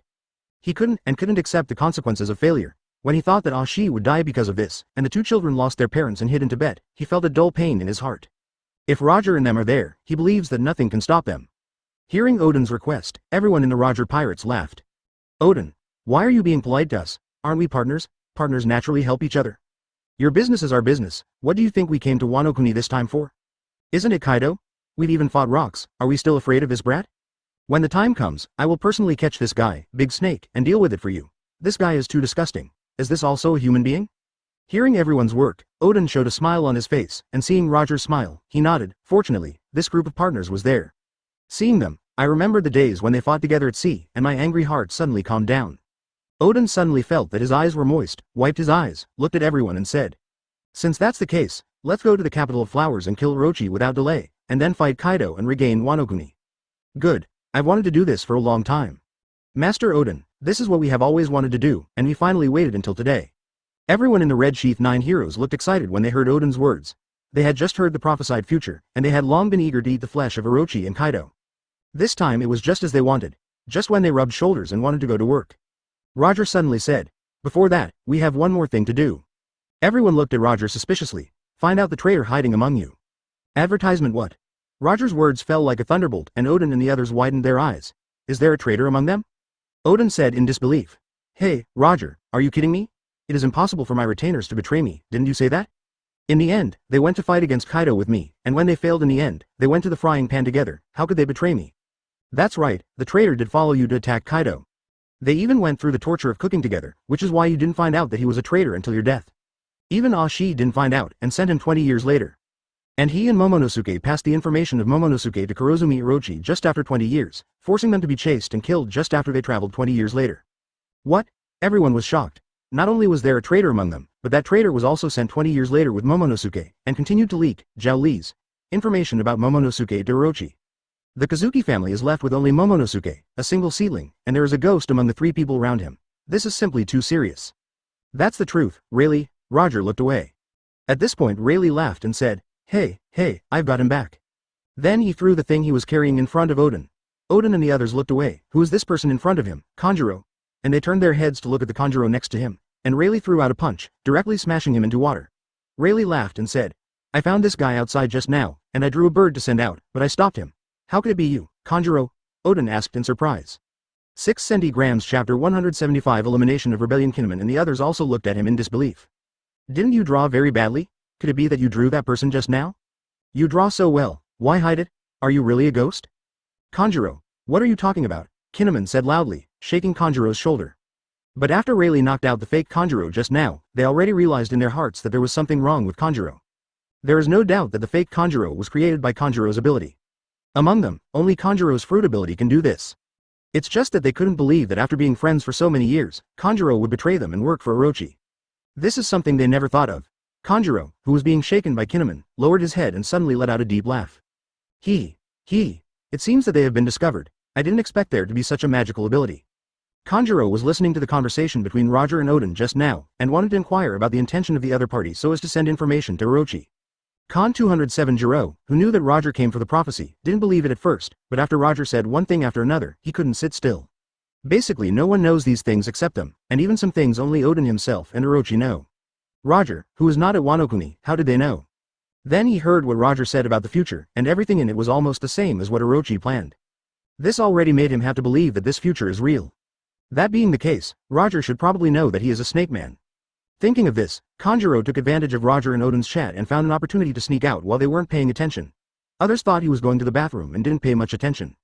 Then he drew a clone to go back for him, and drew a bird to pass the news, while he decided to hide in the dark. Advertisement: if his undercover work is not exposed, then he will continue to act. Just as he was thinking about this wishful thinking, he suddenly found that the bird he sent out lost contact, and then a hand appeared on his shoulder. He, ABDG, looked back. A blond man greeted him with a smile, and then carried him back to the house. But since he was exposed, he had nothing to pretend. He thinks that his performance is flawless and there is no way out. However, this guy Roger doesn't play his cards out of routine, he directly predicts the future. You are cheating, do you know that? Kanjuro laughed and said, that's right, I'm the undercover agent Orochi-sama sent among you, but I'm not a traitor. My name is Kurozumi Kanjuro. From the very beginning, I was sent by Orochi-sama to avenge the Kazuki family. He looked at Oden and said, I informed Orochi-sama the news of your departure from Wano Kuni, and that's why Orochi made a plan to kill Kazuki Sukiyaki and seize the position of general. I must thank you for the opportunity, otherwise Orochi-sama wouldn't be like this. The goal will be achieved soon. In addition, I sent the news that you returned to Wano Kuni. Before you went to the capital of flowers, Lord Orochi already knew that you would kill him, so he had already contacted Kaido to rescue him, and there were good hostages to force you to give up. Your every move is covered by my supervisors, but it's a pity that this group of people saw through it. As Kanjuro kept showing off his achievements, Oden's face became more and more gloomy, and Kinemon and the others even put their hands on the hilt of the knife and wanted to go forward and hack him to death. Oden now finally understands why nothing he's done since returning home has gone right. It turned out that there was an enemy around him, and he studied himself thoroughly and saw through his weakness.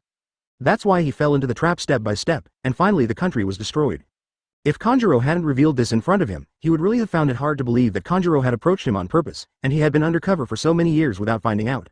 He looked at Kanjuro with disappointment and anger in his eyes. For the sake of our acquaintance for so many years, I don't want to do anything, you can kill yourself. Oden took a dagger and threw it to Kanjuro. Kanjuro looked at the dagger on the ground in front of him, and then at the people around him who were staring at him, knowing that he couldn't escape today. Advertisement: if it's just Kinemon and the others, it's okay, Roger and the others are stronger than Oden. A gleam flashed in Kanjuro's eyes, he picked up the dagger and stabbed it at the abdomen. At this time, Kanjuro quickly moved the brush on his waist with his other hand and drew casually. A black mist enveloped the entire house. Kanjuro looked in the direction of Mrs. Shi. He just looked helplessly at the crowd to make them think he had accepted his fate. Actually looking at where those two kids from Oden are. Just now he had an idea and remembered that Roger said that when Kaido was fighting with Oden, Kurozumi Higurashi used his ability to become Momosuke to interfere with Oden, so he might as well give it a try, maybe he can get a chance. At that time, they might be able to hold one hostage and flee back to the Flower City, so as to threaten Oden not to act rashly. He knows that this time Oden will inevitably have a big battle with Orochi, and there will be Roger pirates involved, so even Kaido may not be able to stop it. If it fails, then Kurozumi's plan for revenge will be over. Thinking of this, Kanjuro rushed towards Mrs. Shi's position in the black mist. At this time, he heard the sound of the sword being unsheathed, and then his heart ached, and a long sword pierced through his heart and pierced through his back. When the black mist cleared, Oden stood in front of Kazuki, and Kanjuro was pierced by the long sword in Oden's hand as if hitting him. Oden pulled out the sword, wiped the blood on the sword with his fingers, and Kanjuro fell straight down, lifeless. He didn't even look at Kanjuro on the ground, turned his head to look at Kazuki, and said to Roger and the 8 heroes. It's time to put this all to rest. The Red Sheath 8 heroes nodded heavily. Roger also nodded with a smile. Just now Kanjuro made a sudden move. Everyone present noticed it, but they didn't make a move. The traitor of the Kazuki family is better left to Oden himself. But this time, without the informant Kanjuro, he wants to see what tricks Kurozumi Orochi can play this time. Chapter 176. 9 Miles Mutation. Oden and the 8 heroes of the Red Sheath were ready to go. To be on the safe side, Roger asked Rayleigh to bring a few people to protect Kazuki, Momonosuke and Hiyori. Avoid unnecessary trouble, and besides Kazuki and them, Roger's wife and children are also here, so they cannot be harmed. If they fall into the opponent's strategy of besieging Wei and saving Zhao, not only Oden will be hindered, but also Roger and the others will not be able to fight wholeheartedly. They are well aware of Orochi and Kaido's shamelessness, and will not leave them any more chances. Rayleigh took the little guards, and Roger took Oden, Jabba, and Bullet, and they went straight to the flower capital, vowing to catch the big snake by surprise. The people of Oden Castle cast curious eyes when they saw Oden leading a group of people hurriedly walking outside the city. Why is this foolish highness going out again this time? Isn't today's dance finished? Shush, don't be a fool to call Lord Oden. If there is no him, there will be no Qiao Lin now. No matter what he does to us, Qiao Lin is very kind. HMPH, if he was still a man, he should kill the big snake instead of embarrassing himself every week like now. Now he might take someone to make a fool of himself. I don't think so. Haven't you noticed that the people behind Master Oden are all unfamiliar faces? And they are all armed with weapons. Maybe they're the helpers that Master Oden is looking for. This time, they're going to fight the big snake. Really? No. If Oden-sama wants to take back Wano Kuni and drive Orochi and Kaido out of Wano Kuni, how can I stand by and do nothing? I have to help. I've seen those pirates upset for a long time. Orochi actually brought pirates into Wano Kuni and let them show off their power here. What a mess Wano Kuni has become. If Master Oden really wants to overthrow them this time, then count me in too. And me, The big snake made Wano Kuni into a mess. I wanted to kill him a long time ago. Now that Master Odin is taking the lead, we have nothing to be afraid of. Go. While talking, the people of Odin Castle took up arms and rushed to the capital of flowers. And Odin was about to fight Orochi and Kaido, and the news of driving them away also spread in Qiao. People in Qiao who still had hope for Odin were shaken, and the flow of people coming out of Qiao became more and more bitter. Roger and the others who hurried to the capital of flowers did not know that there was a large group of people behind them. They were quick on their feet, and it didn't take long for them to arrive at the capital of flowers. And in the capital of flowers, Orochi City, Kurozumi Orochi also received news of the 9-mile incident. The people he placed in Qiao passed on the changes that happened in Qiao, saying that Odin led people to leave Qiao and is now rushing to the capital of flowers. Advertisement suspected to crusade against the big snake. Orochi was taken aback when he got the news. Is Odin crazy? Doesn't he care about the lives of those hostages? He was a little puzzled, since Odin had just performed the fruit dance downstairs as agreed today, and he had just released 100 hostages. How could he suddenly change his mind? He has as many hostages as he wants here, and if there are not enough, he will catch them again, and it is impossible to release them all. How did Odin suddenly not care about the life and death of the hostages? Did something happen that he didn't know about? Orochi's cunning eyes turned, and he quickly ordered Orochi Yuabon, his direct subordinate ninja troops, to investigate whether the situation was true. He waited for his undercover agent Kanjuro next to Odin to send him a message. If something really happened to Odin, Kanjuro will definitely send him a message. Since there is no news, it must be no big deal. Thinking of Kanjuro, the throbbing heart of the snake calmed down. With Kanjuro around, Odin has no secrets with him. Kazuki Odin never imagined that one of his confidants was his undercover agent. Orochi smiled triumphantly. Then he ordered his men to step up the guards of the flower capital, and he wanted to see what tricks Odin could play under his nose. Orochi waited and waited but did not get any news from Kanjuro. Just when he was a little nervous, when he ordered the people in Curry to find out where Odin was, news also came from there. The news about Odin's crusade against the Orochi is a rumor, and it has not been confirmed. But Odin only had himself, his retainers and a few strangers on this trip, and did not call people from Shangjiuli. Zero seeking flowers, the people who assembled guessed that Odin was going to fight the big snake, so they organized it by themselves. They didn't know where Odin went, so they went to the capital of flowers to see the situation. And there is another piece of news that a group of pirates came to Dayport today, and many houses were stolen. Odin is likely to catch these pirates. Advertisement Orochi, who heard the news, finally felt at ease. No wonder Kanjuro didn't tip him off. It turns out that Odin didn't come for him. This idiot really thought he would give up everything in Wano Kuni and get out of here. It's a good idea. Thinking of that idiot, Kazuki Odin made Orochi laugh out loud. Then Orochi-sama, do you still want to inform Kaido? It was all those foolish people's self-imagining, and he was taken aback. The big snake lay reclined on the tatami again, and the maids beat his shoulders and rubbed his legs, feeling uncomfortable. It's such a comfortable life. Life is so comfortable now, with subordinates and servants. Everyone has to call him Lord Orochi when they see him. He can kill whoever he wants. Fu Shou, standing behind the big snake, asked, P.S. The fourth update. When Kazuki Odin loses all the face of the Kazuki family, it's time for him to kill him and completely control Wano Kuni. No need. Big Snake shook his fan. Don't bother him with such trivial matters. Zero nasty fellow. It was so hard to get the coveted general position that his Kurozumi family had always wanted. How could he give up this position to others? Kurozumi Orochi's face was gloomy, and he said viciously. While Kurozumi Orochi was enjoying this comfortable life as a general, not long after, the members of the Orochi Imperial Court came back to report. These guys are really desperate, and they still want to let Kazuki Odin, an idiot, attack me. You wait for me, and I will take you one by one as slaves and throw them into the arsenal when I finish Kazuki Odin. The maid brought the wine to Big Snake's mouth. He lifted his chin slightly and took a sip. Chapter 177. Soldiers approaching the city. Master Orochi, it's not good. Odin has killed the capital of flowers. What? Kurozumi Orochi, who was reclining on the maid's lap, jumped up in fright. He looked at the person who reported it in disbelief and asked. What's going on? Didn't he go to fight pirates? Why did he come here suddenly? Kazuki Odin has arrived in the capital of flowers, and has already entered the city, and he is accompanied by a group of pirates from Ida Port. And this group of pirates is none other than the One Piece, Roger, whom you saw in the newspaper, Mr. Orochi, who went to sea with Odin to reach the final island. This time, Kurozumi Orochi was stunned, his legs went limp and he collapsed to the ground. How can it be? How did Roger suddenly come to Wano Kuni? And he and Odin have already killed 757 to the capital of flowers. Kurozumi's eyes widened. What should I do? I'm going to die. I'm going to die. He suddenly turned his head and said to Fu Shou. Hurry up, go get Kaido, only he can save me, speed. Yes. Fu Shou replied. Seeing Fu Shou leave, Orochi was still anxious, walking up and down on the tatami. No matter what, he had to hold on until Kaido came to rescue him. He turned his eyes and thought of a plan, looked at the Orochi Yuding Fanzong and said. Go and bring me all the hostages you have captured. And I called all the guards of the capital of flowers, Orochi Imperial Court, to stop these intruders. Big Snake turned his head to look at the maid beside him, and shouted, Get out of here. After so many orders, he still didn't calm down. At this time, two people came in from outside the room, a man and a woman, both very old. They are Kurozumi Higurashi and Kurozumi Orochi, who lead Kurozumi Orochi to the path of revenge. Back then, they took the initiative to find the wandering Kurozumi Orochi, and explain to him the past of Kurozumi's family and why they are suffering now. In this way, Orochi's hatred for the people of Wano Kuni is passed on to the Kazuki family. Advertisement then told Kurozumi Orochi a prophecy that he will become a general in the future, and the two of them will assist him in the position. In this way, Kurozumi, who was fooled by the two, began to approach Shimotsuki Yasui incognito, and then approached Kazuki Sukiyaki step by step, and finally won the position of general. It can be said that without these two guys behind the scenes, Kurozumi alone would not have been able to accomplish such a major event. Kurozumi Higurashi laughed a few times and said in relief, "Ho ho ho ho, Master Orochi, please don't worry, with us here, Kazuki Oden can't hurt a single hair of your hair."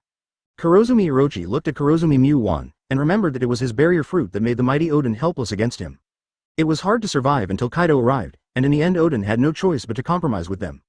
Seeing the two of them, Kurozumi's tense heart finally calmed down. He was the one who messed up just now, and he has plenty of ways to deal with Kazuki Oden. It's just that Kanjuro didn't hear any news this time. If he had reported to the police earlier, he would have sent Kaido to the rescue, so there was no need to rush now. The chain was dropped at a critical moment. This trash. Kurozumi cursed Kanjuro in his heart as a trash, waiting for Kaido's rescue. He believes that Kaido will not give up on him. After all, without him, Wano Kuni would not be where Kaido was. He didn't believe that Kaido would give up Wano Kuni's current arsenal and arms deal. There is no other place in the world where sea stone is as abundant as Wano Kuni.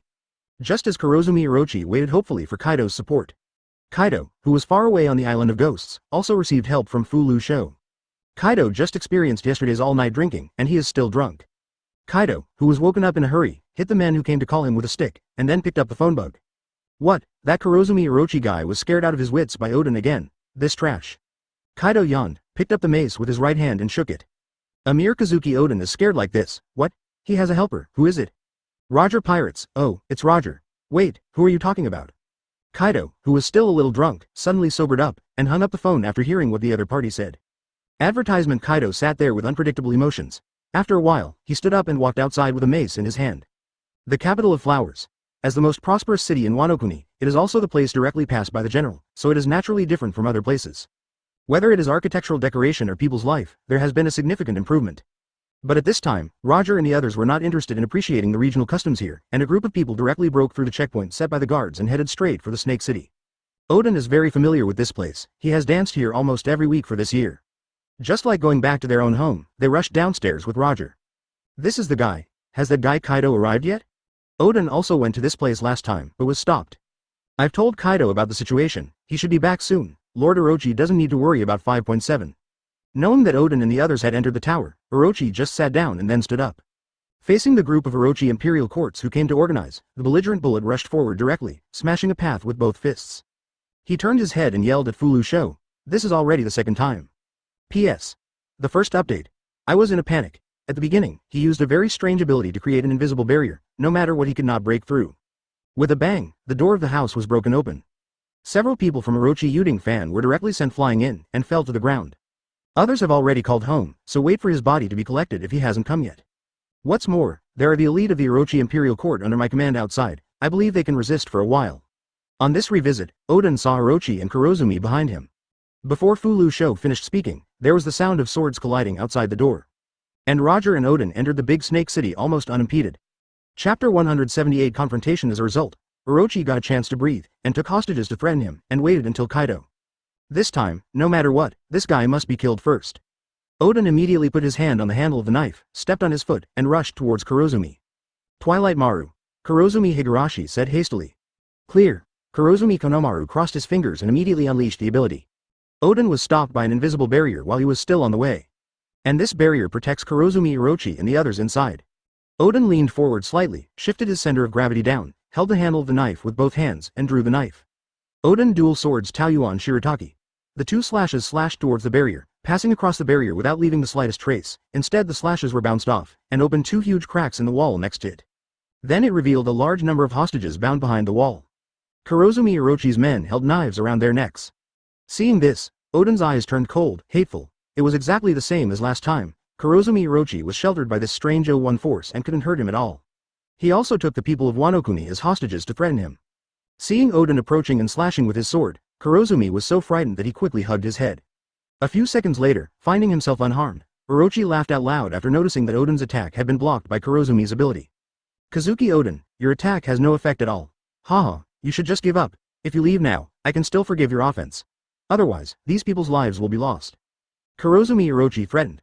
Roger and the others also eliminated the Orochi royal court fanzong who were blocking them. Seeing that Oden and Orochi were confronting each other, Roger also came over, his eyes glanced at the hostage being held next to him, and he looked at Orochi as if he was looking at scum. Advertisement. Is this the way this guy pushes Oden out of his wits? The killing intent on Roger boiled. Orochi, who was stared at by Roger's eyes, trembled and backed away as if frightened. Kurozumi Higurashi behind him hurriedly supported him. Lord Big Snake, don't worry, he can't come in, he's just pretending. Be reminded that Kurozumi Orochi wakes up and is now invincible. Kazuki Oden, don't let them go, or I'm really going to do it. But today Oden has decided to kill, and Roger has no intention of letting go of the black-haired serpent. They didn't respond to Kurozumi's warning. Roger looked at Oden instead and said, "Is this thing really that powerful?" Oden nodded. Be careful, it can also rebound attacks, which is equivalent to hitting itself. Seeing this special ability, Roger rubbed his chin with great interest and began to look at it. Seeing that Roger and Oden not only did not give up, but were still thinking about how to break through this protective cover, Kurozumi screamed angrily. Can't you hear me? I really will kill. Having said that, Kurozumi Orochi said to his subordinates over there. Kill a few and show them. If you don't see the coffin, you won't cry. Just as the guard over there raised his knife and was about to strike, Oden and Roger looked over at the same time. Two Haki rushed towards the guards over there at the same time, directly stunned all the guards there and fell down. Open black lens bracket conquerors Haki close black lens bracket Kurozumi Higurashi, Kurozumi Mumaru, and Fukaraku Sho were pale, as if they were under tremendous pressure, and their bodies trembled a little, while the Kurozumi Orochi in front of them had already knelt down on the ground with white eyes. The Conqueror's Haki developed to a certain strength to cause substantial damage, but the damage was stopped by the barrier, only Haki's suppression of the spirit covered them. And these suppressions are not casual crushes. When the opponent has a certain strength, Conquerors will not have much effect. In short, this is a magic trick. Kurozumi Higurashi hurriedly picked up Kurozumi Orochi and slapped him in the face until the fan swelled up before waking him up. What's wrong? What happened to me just now? Kurozumi Orochi looked at Kurozumi Higurashi dazedly, then remembered his situation, got up quickly again, and touched his numb face with pain. Advertisement, damn it, you dare to attack me and kill me. He turned his head to look at the hostage, but unexpectedly found that all the subordinates over there had fallen. And the Red Sheath 8 heroes had already run over to rescue them. What happened? Master Orochi, my ability is limited, and I can only protect a few of us, Kurozumi Mu-wan explained. Damn it. Kurozumi cursed angrily. Now he has no hostages in his hand who can threaten Oden, and his subordinates outside have also been subdued. Now they're completely helpless and helpless. No, there is Kaido, now we can only wait for Kaido to save him.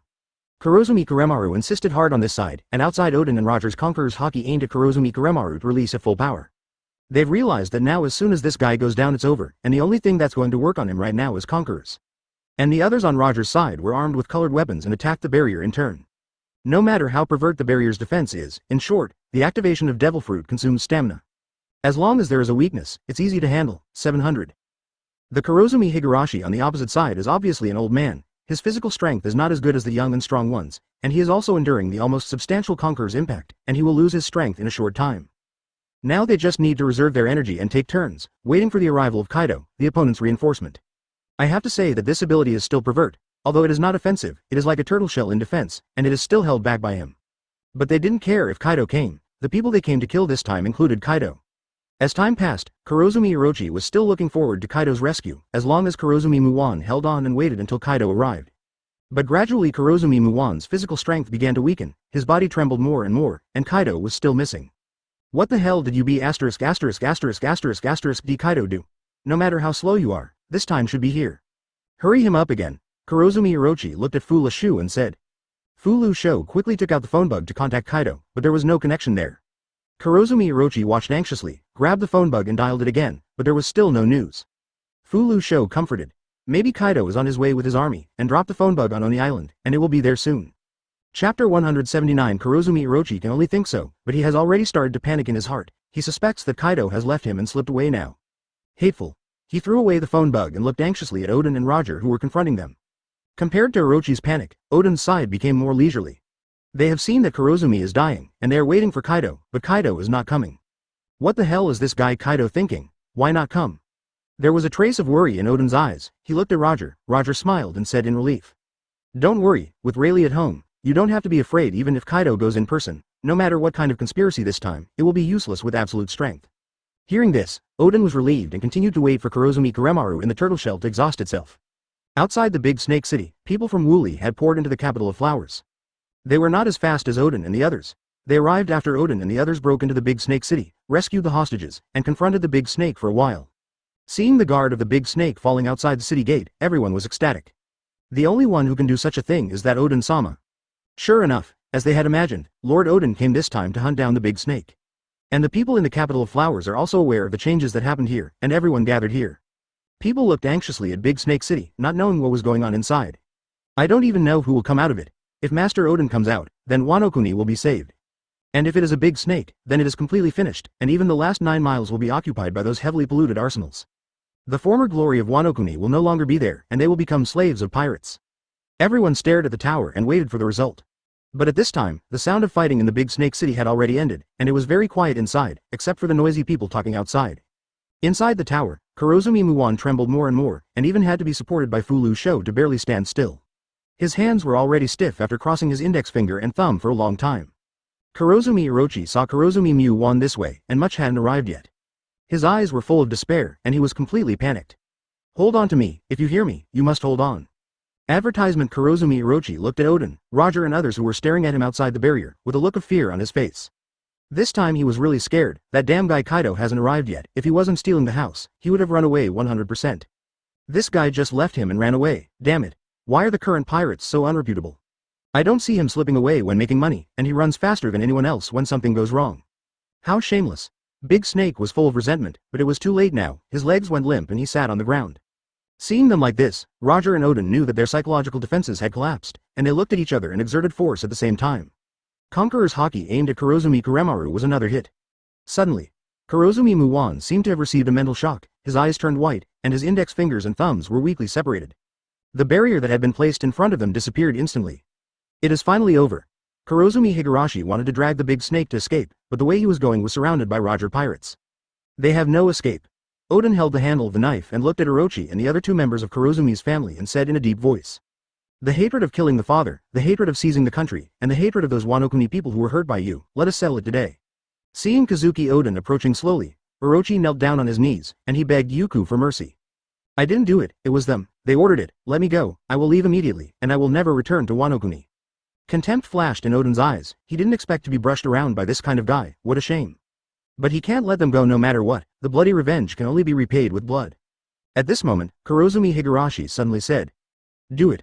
Fulu Sho heard the words and threw a spherical object to the ground. Boom. A puff of smoke rose from the ball. This is the smoke bomb of the ninja, and Fulu Sho is the leader of the Orochi Imperial Palace.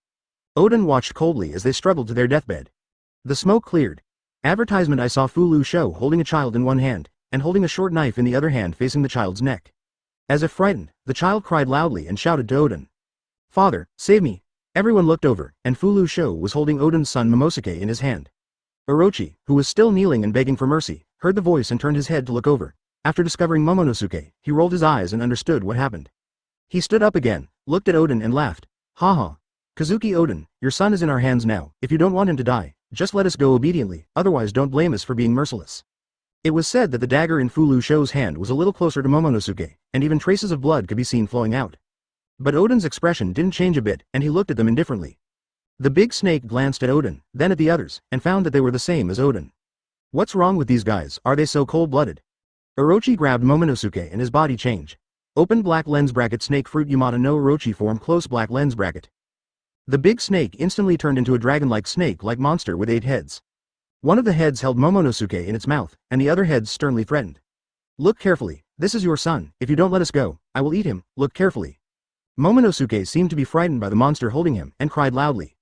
Father, save me quickly, I'm so scared. At this moment, Odin's face, which had been always indifferent, finally changed, and the veins on his forehead popped out. Seeing this scene, Kurozumi Orochi was overjoyed. But then, under his surprised gaze, Odin quickly grasped the handle of the knife with both hands, and then sprinted behind them. Odin's 2 swords, guns, and imitation ghosts. In an instant, Kurozumi Orochi, Momonosuke, Fukurouju, and Kurozumi Mumaru who fell to the ground burst into blood in several places. It was like being swept by a machine gun in an instant. Orochi and Momonosuke turned their heads to look at Odin behind him in disbelief. They didn't expect this man to be so ruthless, even his son would not be spared. You. Why? Momonosuke struggled and said, blood gurgling from his mouth. I don't have a son like you, Odin said coldly, and casually put Tian Yuyu and Yan Mo into the scabbard. The sound of the sword being unsheathed sounded, and Kurozumi and Momonosuke swallowed their last breath together, staring at Oden in disbelief, dying with regret. Chapter 180 Recovering Wano Kuni. And just after Momonosuke died, his body began to change and became the old woman Kurozumi Higurashi. Oden and the others didn't have the slightest surprise on their faces. This kind of stand-in trick is just a trick at a critical moment. In this kind of deadlock, they all have observation haki open. Without outsiders entering the arena to disrupt the situation, trying to confuse them is simply a fool's dream. What's more, they have long been on guard. Clone fruit. What a scary ability. With this fruit ability, Kurozumi Orochi easily took the position of General Wano Kuni. This kind of ability can stir up a bloodbath for any ambitious person, and it is impossible to guard against. Fortunately, it's finally over. Oden glanced at the four lying on the ground. Kurozumi Orochi, Kurozumi Higurashi, Kurodenkumaru, and Fukuraku. All the core members of the big snake were killed, and the rest were basically small fish and shrimp, and it was only a matter of time before it was settled. Wano Kuni has basically recovered. Oden suddenly felt a little ridiculous. Such a guy could play them around. It seemed that he was really naive before. 557. This caused the prophesied Wano Kuni to suffer such catastrophe. Eat a pit to gain a wisdom, and you will have a long memory in the future. Now the people on Orochi's side have been eliminated, and the rest is on Kaido's side. I don't know what this guy is dragging. Kurozumi Kuremaru has been around for quite some time. To be reasonable, even if you are on the island of ghosts, you should be there. Oden looked at Roger, and Roger understood Oden's concerns, and dialed the phone left by Rayleigh. Advertisement. My side is very safe. I haven't seen Kaido, but have you dealt with the big snake yet? Rayleigh's relaxed tone relieved Oden that what he was worried about didn't happen. Roger laughed and replied, with us here, it is not an easy task to deal with the big snake. There is no one on the side of the big snake that can fight. If it weren't for the support of the person with the ability to shield the fruit, this battle would have been long ago. It should be over. Be careful on your side. Kaido hasn't appeared yet. I'm worried that he will take advantage of me and Oden not to attack Curry. We should go to the island of ghosts next, and completely make Kaido disappear from Wano Kuni. Understood. W. Rayleigh said, leave it to me. After hanging up the phone, Roger looked at Oden and said, let's go. I don't know what Kaido is doing. He won't be scared, since he dare not come to us. Then let's go to him, and see the current strength of this intern who got off the Rock's ship how. Roger is a little curious about Kaido. In Qiao Lin's description, this guy beat Oden with a sneak attack, and then sat in Wano Kuni for more than 20 years, gained a place in New World and became the Four Emperors. He was rather curious about how this Kaido could be as famous as this man Whitebeard. Okay. Everyone in the Roger Pirates also looked excited. They have also met Kaido before, and this time they have revenge and revenge. 20 years ago, their Roger Pirates were able to break up the Rock's pirate, and 20 years later, they will not be able to deal with you as a Kaido. This guy actually took advantage of the disbandment of their Roger Pirates to bully the people on their ship. Good boy, this time the whole army is attacking, try to bully another one. Roger and Oden walked out of Big Snake City full of fighting spirit, and the people below saw that it was Oden who came out, and, ABDB, loud cheers erupted immediately. It's Lord Oden, he's the one who won. Great, since Master Oden came out, the crusade must have been successful. Wano Kuni finally has hope. However, some people still worry about whether Oden will run away with his tail in his hands after failing like last time. Advertisement, Master Oden, have you really succeeded in defeating the Orochi? As soon as this question came out, everyone held their breath and looked at Oden nervously. Oden looked at these people and found that many of them had Julie's face. He was a little surprised. How could they come to the capital of flowers? But since he compromised with the big snake, their respectful expressions turned into contempt, and Oden hasn't seen them look at him like this for a long time. In addition, he imposed excessive taxes and extorted money. In order to manufacture weapons, open arsenals, destroy farmland, and pollute the environment, Wano Kuni was made a mess by him. Oden took a deep breath and said loudly, but from now on, he has to take on the responsibility of the Kazuki family and take on the burden of Wano Kuni. Just when they thought that Wano Kuni would sink completely and everything was over, they didn't expect Oden to wake up suddenly and attack the big snake. Under the eager eyes of everyone, Oden and Roger rushed to the island of ghosts. To this, they just want to say, why did you go so early? But they are just a group of civilians who can't compete with Orochi, a powerful general. He had failed them before. P.S. The fourth update. Pirates are rampant in the city, and big snakes are cruel and ruthless, and they arrest people to do hard labor at every turn. What's more difficult is that Orochi and Kaido, a group of pirates, escorted him, and there was nothing they could do. After getting a positive reply from Oden, the crowd burst into cheers. The only hope is Oden, but instead of attacking the big snake, Oden did a series of ridiculous things, which made them extremely disappointed. They have suffered for a long time. Everyone cheered and shouted, looking forward to the future life. The big snake poisoned the General Kazuki Sukiyaki and usurped the position of the general, and now we have been defeated. You can rest assured that Wano Kuni will soon return to its previous state. But now that Wano Kuni is back in the hands of Kazuki's family, they don't ask much, as long as they can restore their previous life. Chapter 181. What a surprise when Roger and the others rushed to Babu Port and found a boat to land on Oni Island. Everything here surprised Oden and the others. Because there is no one here. If they didn't know that this was Kaido's base camp in Wano Kuni, they would have thought it was a ghost island, as its name suggests. Everyone who thought there was a big battle looked at this uninhabited place with some doubts. Everyone looked at Roger. Roger thought for a while and said, "Let's spread out and look around. If you find that the enemy is not willing to fight, be careful. Kaido is insidious and cunning. Don't be fooled by his rough appearance. Maybe they are lying in ambush waiting for us to take the bait. Learn." Everyone dispersed to search around the Ghost Island. Roger looked at the hurried footprints on the ground, and the house that seemed to have been ransacked, and he had a vague guess in his heart. This guy Kaido might actually run away, and the fact is just as Roger thought, when Roger and the others were being dragged by the black-haired Big Barrier Fruit. Kaido received Orochi's request for help, and when he learned that the person who came was the Roger Pirates, his expression changed, and he immediately made a decision to leave here. He already knew the news that the Roger Pirates were going back to sea. Although Wanokuna's news is closed, it has nothing to do with Kaido. He always tries his best to get the latest news from the sea to deal with the situation. There is also the arms trade. Then he found out about Roger's presence at East Blue. At this time, he didn't pay much attention to it. After all, the disbandment of the Roger Pirates is well known. A mere exposure of Roger will inevitably lead to the pursuit of Marine. And capturing Roger, the One Piece, is also a huge temptation for Marine. While he was waiting for the news that Roger was captured by Marine, the news of the reunion of the Roger Pirates caught his attention. He's starting to feel bad. What are these people trying to do when they get back together? Advertisement. And after watching Roger enter the Great Root and prepare to enter the New World, this bad feeling is even stronger. After that, Roger and Marine had a big battle in New World. The specific reason is unknown, but Marine dispatched Sengoku, Garp and a large number of Marine vice admirals, but they failed to take them down. After that, the Roger Pirates disappeared into the sea. And this battle also made Kaido realize that the strength of the Roger Pirates has not regressed because of the disbandment, and Roger is still the king of the sea. The missing Roger made Kaido start to panic, because the territory he is now in is the country of Kazuki Oden, one of the members of the Roger Pirates. When the Roger Pirates disbanded, Kazuki Oden returned to Wano Kuni. Kurozumi Orochi was worried that Oden would regain the position of general, so he found him in advance to support him. He also teamed up with him to control Wano Kuni and suppress Oden. If Roger knows about this, Roger's character will definitely not let Kazuki Oden continue to suffer. And he has only been in Wano Kuni for more than a year, and there are not many combat powers that the entire pirate group can use except him, and Roger's whole group cannot be stopped at all. At that time, the end will inevitably be that the beast's pirates he built with great difficulty will be destroyed. Kaido had the idea of finding a way out. Kei is rich in products, and there are a lot of sea stones, and the weapons made are very popular. It is not easy to find another site that is so prosperous, and he does not want to give up easily. Thinking that Wano Kuni is closed and closed to the outside world, and the news inside cannot be transmitted, and the news from the outside cannot be transmitted in, Roger may not know what happened to Oden. After careful consideration, Kaido decided to wait. And before the enemy came, he slipped away. What is this? It is too shameful to say it. But when Orochi called for help today, he woke up from his hangover. Roger, who disappeared in the sea, appeared in Wano Kuni, and now he has reached the capital of flowers. Hearing this news, Kaido felt a big shit in his heart.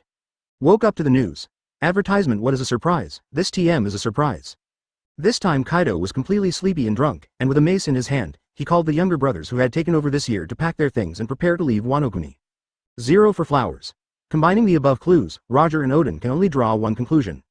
And contacting Rayleigh did not get any signs of Kaido's sneak attack. P.S. The 1000th update. Under Kaido's order, all members of the Beast's pirates moved into action, moved all the things they had acquired over the past year to the ship, and then set out to sea in the shortest possible time, leaving Wano Kuni. And looking at this matter from another angle, if the Roger Pirates sent Oden back a year ago, he did not come back alone, but the whole team, then there would be nothing later.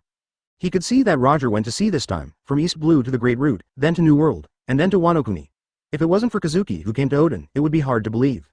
Moreover, he has worked so hard to sell the weapons for a year, and finally expanded the pirate group to what it is today. That is Kaido. After hearing that they had killed the capital of flowers, he took the pirates and ran away on the spot. One Oden is enough trouble. If this guy is easy to deal with, he would have dealt with Oden directly a year ago, and what delaying tactics are playing with him. After searching the island for a while, it was found that no one stayed here, and their observation hockey found no trace. The sea is so vast, it is not that simple to seek revenge from him. Slip away. This Wano Kuni, don't wait V. He just wanted to use Orochi to make a fortune in Wano Kuni, not to work for Orochi. This is equivalent to earning a year in vain. Thinking of this, Kaido felt much more at ease. After the Beast's pirates left for a while, Roger and the others came. As long as he goes out to sea, even if he has a grudge against Roger, he is not afraid.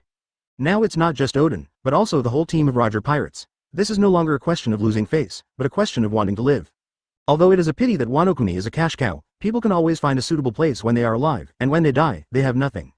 Chapter 182. Welcome. After understanding this, both Oden and Roger found it a little funny. This guy Kaido and Orochi are really bastards who see mung beans in the same eye, and their temperaments are really compatible, even their acting styles are the same. However, if you think of Kaido and Oden, you must rely on Kurozumi Higurashi to create opportunities by the side, Otherwise you will almost be single killed. This guy Kaido still has self-knowledge. If he knows he can't beat him, he will run away. If anyone really believes his superficial image of a reckless man, he will suffer a lot. Everyone in the Roger Pirates who lost a chance to fight was a little disappointed. Oden also smiled wryly. That's all, let's go back? Then his performance in Roger's prophecy is still really funny enough to be made like this by these guys. Seeing Oden's expression, Roger comforted. Don't be careless about September 23rd, maybe Kaido will come back. This guy is as cunning as a big snake. Always be careful not to get bitten by him. Oden nodded. After this incident, he also wanted to understand that he was not alone, and he still carried the fate of the Kozuki family and the people of Wano Kuni on his shoulders. His recklessness was over, and he and the people of Wano Kuni paid the price for his recklessness. Now he must mature, he must take over the burden of his father who was killed by the big snake. For the sake of this country, people like Orochi and Kaido can no longer take advantage of the loopholes. This country must not suffer like this again. Roger glanced at the ghost island that was no longer inhabited, and said to everyone. Since Kaido has escaped, there is no point for us to stay here, let's go back, there are many people still waiting for our news. Roger patted Oden on the shoulder, and the two stepped onto the boat together. Word of Orochi's defeat by Kozuki Oden quickly spread throughout Wano Kuni. And the corpses of the big snake were spread out at the gate of the city, which made everyone have to believe that it was true. Almost everyone was overjoyed when they heard the news, and the people who had surrendered to Orochi suddenly became street rats, and everyone shouted and beat them. This day seems to be the happiest day for all Wano Kuni people in recent years. They knew that Wano Kuni was finally coming back, 9 miles. Advertisement. The people in Qiao Lin were the first to know that Oden was going to attack the big snake, and the news of the big snake's crusade also spread here quickly.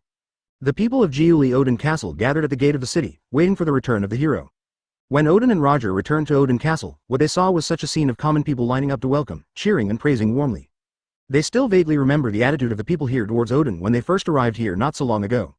Roger looked at Oden and smiled. Everyone welcomes you, Oden. It's all thanks to you. If you didn't come to me and tell me the truth, otherwise I would have been kept in the dark by the big snake. I asked for it before. Yu Zhang shook his head.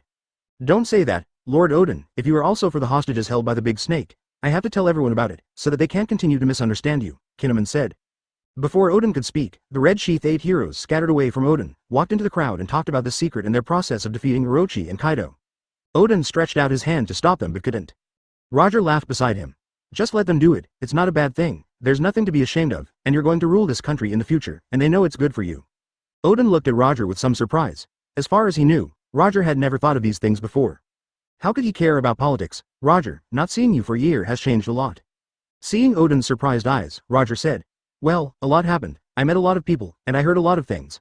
I thought I could understand the world after becoming One Piece, but then I realized that I still don't know much about the world. He looked at Oden with a smile and said, so I decided not to die, I want to live, continue to see and understand the world, if possible, I also want to change the world and participate in that future. Oden nodded, we got drunk today, I still have a lot of things I want to ask you, let's talk slowly when we go back zero. Roger nodded with a smile too. A group of people walked to Kozuki's mansion. Advertisement people along the way learned the truth about why Oden suddenly changed his temperament a year ago and went to perform the fruit dance in the city of Orochi every week from the 8 heroes of the Red Sheath, and burst into tears. Didn't expect it to be like this, and they were still disappointed with Lord Oden, despised him behind his back, and called him a fool. Unexpectedly, Master Oden was willing to suffer this humiliation in order to save the lives of the hostages held by the big snake. It's been like this every week for over a year. They couldn't imagine how brave this man was to face such an insult. But he didn't say a word, he didn't tell anyone the truth, and he suffered alone all the time.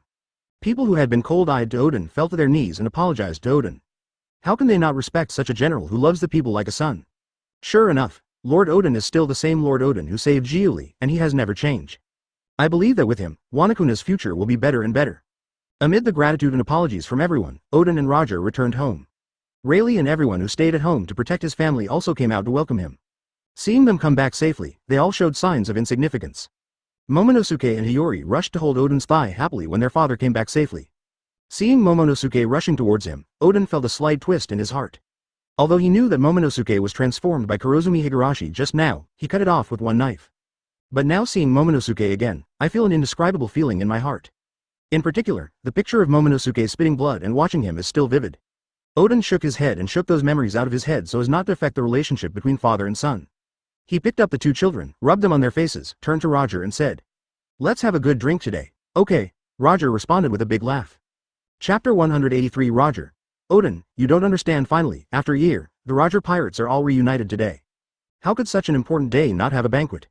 What's more, they just finished hunting down Orochi, helped Oden solve the trouble, and changed the tragedy, which is even more a happy event. Kazuki's house was full of laughter, and the banquet continued until late at night.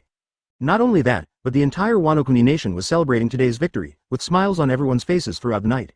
After drinking for 3 rounds, Roger found Odin to chat, and they still had a lot to say. And both know that their reunion is only temporary. He will continue to go to sea and carry out unfinished business. And Odin must also take responsibility for Wano-Kuni, and can no longer go to sea with them. So if you have anything to say, you must finish it before you leave. The two looked at Kazuki with Momonosuke, Hiyori and Rouge and 01 Ace who was still in his infancy. The two children were very happy watching what little Ace was talking about. Seeing this scene, the hearts of the two became warmer. Roger said with some emotion, "It's okay, Odin, you know what, after I heard about your future, I really regretted that I was the first to get off the boat. As the captain, I really feel ashamed. I should send you off the ship one by one before leaving, so that I can leave with peace of mind after seeing that you were safe and sound after leaving the pirate group. After all, I invited you to the ship, and let you leave safely. If I could have sent you back to Wano-Kuni, this incident would never have happened and you would not have suffered so much." Odin took a sip of his wine and interrupted Roger, "Captain, you have already helped me, so don't think about it anymore." Advertisement, it's different, Odin, you don't understand. Roger looked up to the sky with a long sigh. If that person didn't tell me the future, this prophecy would have been true. In another time and space, I would have died long ago, and you would have been killed by Orochi and Kaido just like the prophecy. Wano-Kuni also fell into their hands. There are many, many tragedies that happened because of me. Without that person, I would have no way to make up for these regrets. When I think of this, I hate myself very much.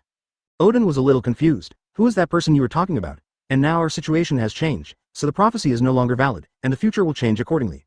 If there is another time and space, maybe he will meet you too, maybe this person will also change the future? No, Roger shook his head and said, "I don't know who that person is, I only know that his name is Qiao Lin. He doesn't belong to this world, but he knows this world very well. He is in the past and the future." Roger couldn't tell Odin about the chat group, so he could only tell Odin in another way. "Odin, do you know why I came to you?" Roger said, looking at Odin. Odin is a little curious. What Roger said is getting more and more mysterious. Doesn't it belong to this world? His wife is a person from the past, and through the ability to travel through hundreds of years to the present, it is not difficult for him to understand time travel, but where does he belong if he does not belong to this world? Odin asked. "Isn't it that you asked me about my future, so you came to help me?" "It's not like this. At first I went back to East Blue, met Rouge, and lived with her peacefully for a while. Later, I felt that time was running out, and I was facing a decision, whether to do what I planned at the beginning, or to continue with Rouge. Then I met this guy, Qiao Lin." "Qiao Lin?" Odin repeated the name. "That's right, Qiao Lin. He doesn't belong to this world. Our world has a fixed history. Everything before us and our future belong to a part of history, and he can change this history at certain point in time. But this does not mean that the original history has changed, it just means that a new history has been created, and a different parallel time and space has appeared." Advertisement. Roger dipped some wine and drew a line on the table, then drew a fork on the line. "You mean that in another time and space I was still ensnared by the big snake as predicted, but in this time and space I have changed because of this person?" Odin pondered for a while and said. Roger nodded. Odin thought Roger was drunk and talking nonsense, which was outrageous. Roger saw Odin's disbelief, and he continued. "It's true. In the beginning, I only asked Qiao Lin what I should choose, but he told me that I would turn myself in, and then set off the era of great pirates. My wife would die because of it, and my children would die. I will also bear the guilt for this." Roger told Odin what Qiao Lin told him about the layout of the world by the world government, so I decided to change my previous thinking. I want to live, so he gave me 2 suggestions in 460, pure gold and op fruit. I found pure gold and survived, and then I met him again. Guess what he told me this time? Odin remembered that Roger had said that when he found pure gold, he came directly to him. "Is it about my future?"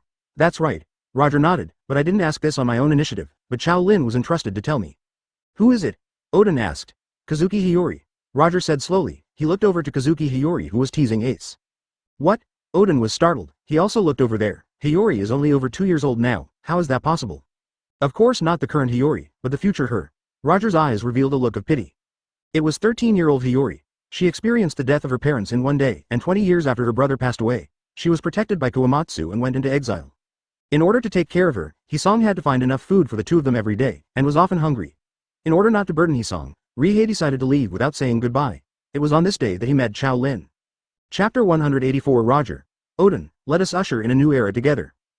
Qiao Lin told her about the future, and after she leaves, she will meet Denjiro who has changed his face and will protect her from growing up. For revenge and for dormancy, Denjiro hid his identity and became the guard of Orochi, waiting for the arrival of the protagonists of that era 20 years later. Odin didn't take the prophecy as a real thing at first. After all, it has changed, so it won't happen. Now that Roger told him that Hiyori from another time and space was experiencing everything in this prophecy, he suddenly felt a little heavy. Roger continued. After Hiyori met Qiao Lin, she learned about the past and the future. She didn't want to be a vase waiting to be rescued. She decided to take on the responsibility of the Kazuki family and atone for you to these Wano-Kuni and people who were tortured by the big snake. So I am studying and practicing desperately, trying to save this country and let it be founded. And she also asked Qiao Lin to change the history of you being framed by the big snake. She has already suffered the pain of losing her family and ruining the country, and she hopes that she in another time and space will not experience it again. So Qiao Lin found me and told me everything about you, so I came directly to Wano Kuni. Otherwise, with Wano Kuni closed to the outside world, how could I know what happened here? Hearing this, Oden finally understood why Roger came to Wano Kuni suddenly. It turned out that the truth was like this. Unexpectedly, it was Hiyori from another time and space who asked Roger to help him. And everything in the prophecy, the date and time of that time and space have all been experienced. At this point, Oden's heart was in great pain. He thought that everything had changed, and he was the only one here. If there is no request from Hiyori from another time and space, then his place will also be a tragedy. In the final analysis, it was all caused by his innocence. Hateful, Oden slapped the table unwillingly. Roger understands Oden's unwillingness at this time. He has also experienced this feeling, but you don't have to blame yourself too much. Although we can't change the future of another time and space, it is enough to be ourselves. And that Hiyori is not as fragile as you imagined. She is now working hard to make herself stronger. Maybe she can regain Wano Kuni in the future, and maybe let it start a country. Advertisement. She is your daughter. Quote. Hearing this, Oden finally felt much better. He looked at his young daughter. Kazuki Hiyori is grinning and pointing at the infant Ace while holding Kazuki's hand. Seeing this scene, Oden secretly made a decision. He must protect them well, guard their smiles, and prevent the prophesied tragedy from happening. I understand. Oden nodded. I'm not going to let this happen again. So I'm relieved. Roger smiled. He came to Wano Kuni this time to help Oden solve his troubles, and now he has basically done everything he needs to do. If you need help, you can come to me again. Although you have disembarked, in our hearts you have always been a member of our Roger Pirates. If you need help, don't hesitate to contact us. We will definitely help you. Come. At the beginning, in order to help him realize his dream, Oden did not go back to the door of his house and continued to sail with him. At that time, Wano Kuni had undergone a change. He will never forget this kindness. Okay, Oden said, don't bother me when the time comes. Haha, how is this possible? Roger laughed, and Oden laughed too. The laughter died down, and Roger said another thing.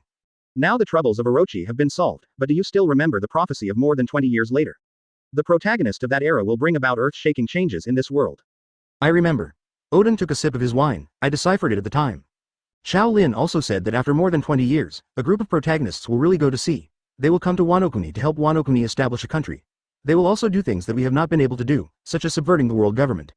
There was a light in Roger's eyes. Don't you want to participate in this era? Advertisement, of course. Oden replied. Roger took out a few books from his pocket and handed them to Oden. I know you want Wano Kuni to start a country, but Qiao Lin told me a brand new way to start a country. The answers are written in these books. It can help you build a powerful Wano Kuni. Originally, I planned to hand it over to another person, but I don't know where that person is right now. I'll leave it to you first. You can try it first, but be careful. This kind of thinking is very dangerous for the world government. You need to slow down. Don't draw the attention of the world government. Seeing Roger's serious face, Oden also put away his idle mood, put these books in his arms, and put them away carefully. I hope you can make Wano Kuni stronger. The world will be very exciting after more than 20 years. Roger laughed. I'll wait and see. Oden also said with a smile. Then what are you going to do next? Stay in Wano Kuni for a while. Don't rush to leave. No, Roger shook his head. I'm afraid you will be very busy in the future. There is no need to spend energy on us, and I still have some things to do. This is my responsibility. I have to make up for it. Now that Orochi has been killed, Wano Kuni, Nuos, is now without a leader. The position of shogun is supposed to fall into the hands of Oden, but due to the national conditions of Wano Kuni, the nominal ruling power is in the hands of the shogun, but the various places are actually managed by the daimyo. Next, Oden will be busy meeting with daimyos from all over the world to take back his power, and then he will be busy with various affairs of Wano Kuni. Orochi made a mess of Wano Kuni before, and now Oden is busy to restore Wano Kuni. To hear Roger talk about incidents, responsibilities and making amends. Oden knew it in his heart. Presumably the Qiao Lin that Roger was talking about told Roger some other things. Roger must solve it, otherwise it will make him regret for life. Oden's heart warmed, and Roger came to help him as soon as he solved his physical problems. He really deserved to be the man he liked, and he was a brother. Chapter 185 Roger. Next stop, the capital of water. Since that's the case, then I won't keep you any longer, but Roger, if you are free in the future or if you pass by Wano Kuni, remember to come and see me. I can't go out to sea with you now. When you come to Wano Kuni, remember to tell me what you have seen and heard about going out to sea. The world is so big, there must be many places I haven't been to. This matter can only be left to you. You go to her place and I look at the world. Okay, wrap it on my body. Roger smiled and nodded, patted his mouth and said. One more thing. Oden's face softened. If you see Qiao Lin again, send a message to Hiyori from another time and space for me. There was a smile on the corner of Oden's mouth, and he said slowly. As expected of my daughter, he was proud of her for being positive through so much suffering. Roger was taken aback after hearing this, and then smiled knowingly. I will. As if he remembered something, he pulled Oden to Rouge and Kazuki's side. Rouge hugged Ace and stood beside him, while Oden and Kazuki pressed Zaihi and Yomomosuke's shoulders respectively, and they were in a row. What are we doing here? Oden looked at Roger suspiciously. Don't ask, just smile. Roger said, okay, 907 smiles. Oden and Kazuki were a little puzzled, but they both smiled, and Momonosuke and Hiyori also smiled and looked forward. The camera function of the Roger operator chat group took a group photo of them, including them all, and everyone had a smile on their faces. Only Ace slept soundly in his swaddling baby with his eyes closed. Very good. Roger looked at this photo and smiled, and pulled the red sheath kid to take pictures again amidst the doubts of others. A night of laughter and laughter. 2 days later the Roger pirates returned to sea at Wano-Kuni. On the shore, Oden took the 8 heroes of Red Sheath to see him off in person. This time, he didn't sneak onto other people's pirate ship like he did 6 years ago and follow him to the sea. Looking at the pirate group sailing, Oden's heart was full of emotions and memories. But what he should care about now is not these, but this country. Oden turned his head to look at the vast mountains and rivers behind him. This is not only power, but also his responsibility. Advertisement, let's go. The pirate ship is gone. ABCH, Oden said to his retainers, it's time for us to continue on our way. Yes, Master Oden. The 8 heroes of the Red Sheath replied loudly, with joy written all over their faces. Oden nodded slightly and strode forward, with a few books in his front pocket, which were the ones that Roger had given him before. In the past 2 days, he also read some in between exchanges with Roger and the others. It looks like it's time for Wano-Kuni to take a new path. Roger, where are we going next? Rayleigh asked, patting Roger on the shoulder. Roger withdrew his gaze from Wano-Kuni and turned his gaze to a distant place in the sea. He said, Water City, there is a person waiting for me there. Rayleigh thought about it. Jackson's sail sails to the boundless sea with the wind. Back on the schedule, Roger clicked on the chat group. After temporarily blocking Qiao Lin, he posted all the photos he took at Oden Castle in the past 2 days. There is a photo of their family with the Oden family. There is also a group photo of the Red Sheath 8 heroes. There are also photos of Oden being cheered by people. There are also photos of the big snake when it died. These are all trophies or results collected by Roger. This means that he has settled a knot in his heart. And sending these photos to the group is also to give an explanation to Rihei in the group. Although he can't change the past of Japan in that world, he can change the fate of Oden in his world. The Kazuki family and Wano-Kuni will not repeat the same mistakes. I am One Piece. I have gone out to sea from Wano-Kuni, the big snake has been conquered by me, and Wano-Kuni has returned to Oden's hands. Advertisement in the original book, Oden's fate will not happen in my world.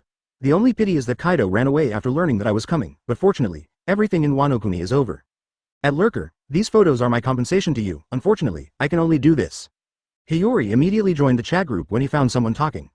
Seeing the photos sent by Roger, all of them are familiar faces. And when her eyes fell on one of them, her eyes were locked. She clicked on the photo and zoomed in to see it. In the shadows, his gaze seemed to fall on the moonlight reflection on the river ahead. It seemed to be shrouded in hope and fighting spirit. Father, mother, brother, I miss you so much. In the photo, her father and mother are pressing on the shoulders of her and her brother respectively, looking forward with a smile on their faces, as if looking at her outside the photo through the limitation of time and space. If Hiyori is willing to take on this responsibility, then he will fully support it. Hiyori's eyes were covered with mist, and he muttered. He lowered his head, and pulled down the bamboo hat on his head with his hands, covering his sight. Looking forward to the Kazuki family being able to bloom again in Hiyori's hands. Even though she thought so, Hiyori was still only a girl in her teens after all, and this burden was still too heavy for her. Hearing Hiyori's muttering when he was alone, Kawamatsu sighed. Moonlight, Kazuki, one day the Kazuki family will return to Wano-Kuni. Kawamatsu thought silently. Outside, Kawamatsu, who was squatting on the steps and looking up at the moon, heard Hiyori's soliloquy. It's just that she is the only one left now, and she can't go back to the past. In the silent night, Hiyori's voice was particularly obvious. How many times has she dreamed of this scene in her dreams? The family is together in harmony and laughter. And if Hiyori gives up, then he won't force her to protect her and let her live well, so that he can live up to Master Oden's entrustment. As for the change of the day and night, Hisong quietly observed and looked forward to it. During this period of time, Hisong found that Hiyori, who was sheltered by him, seemed to have grown up, and was no longer as weak as before. He began to practice desperately, began to study hard, and even his eyes shone with an unprecedented light.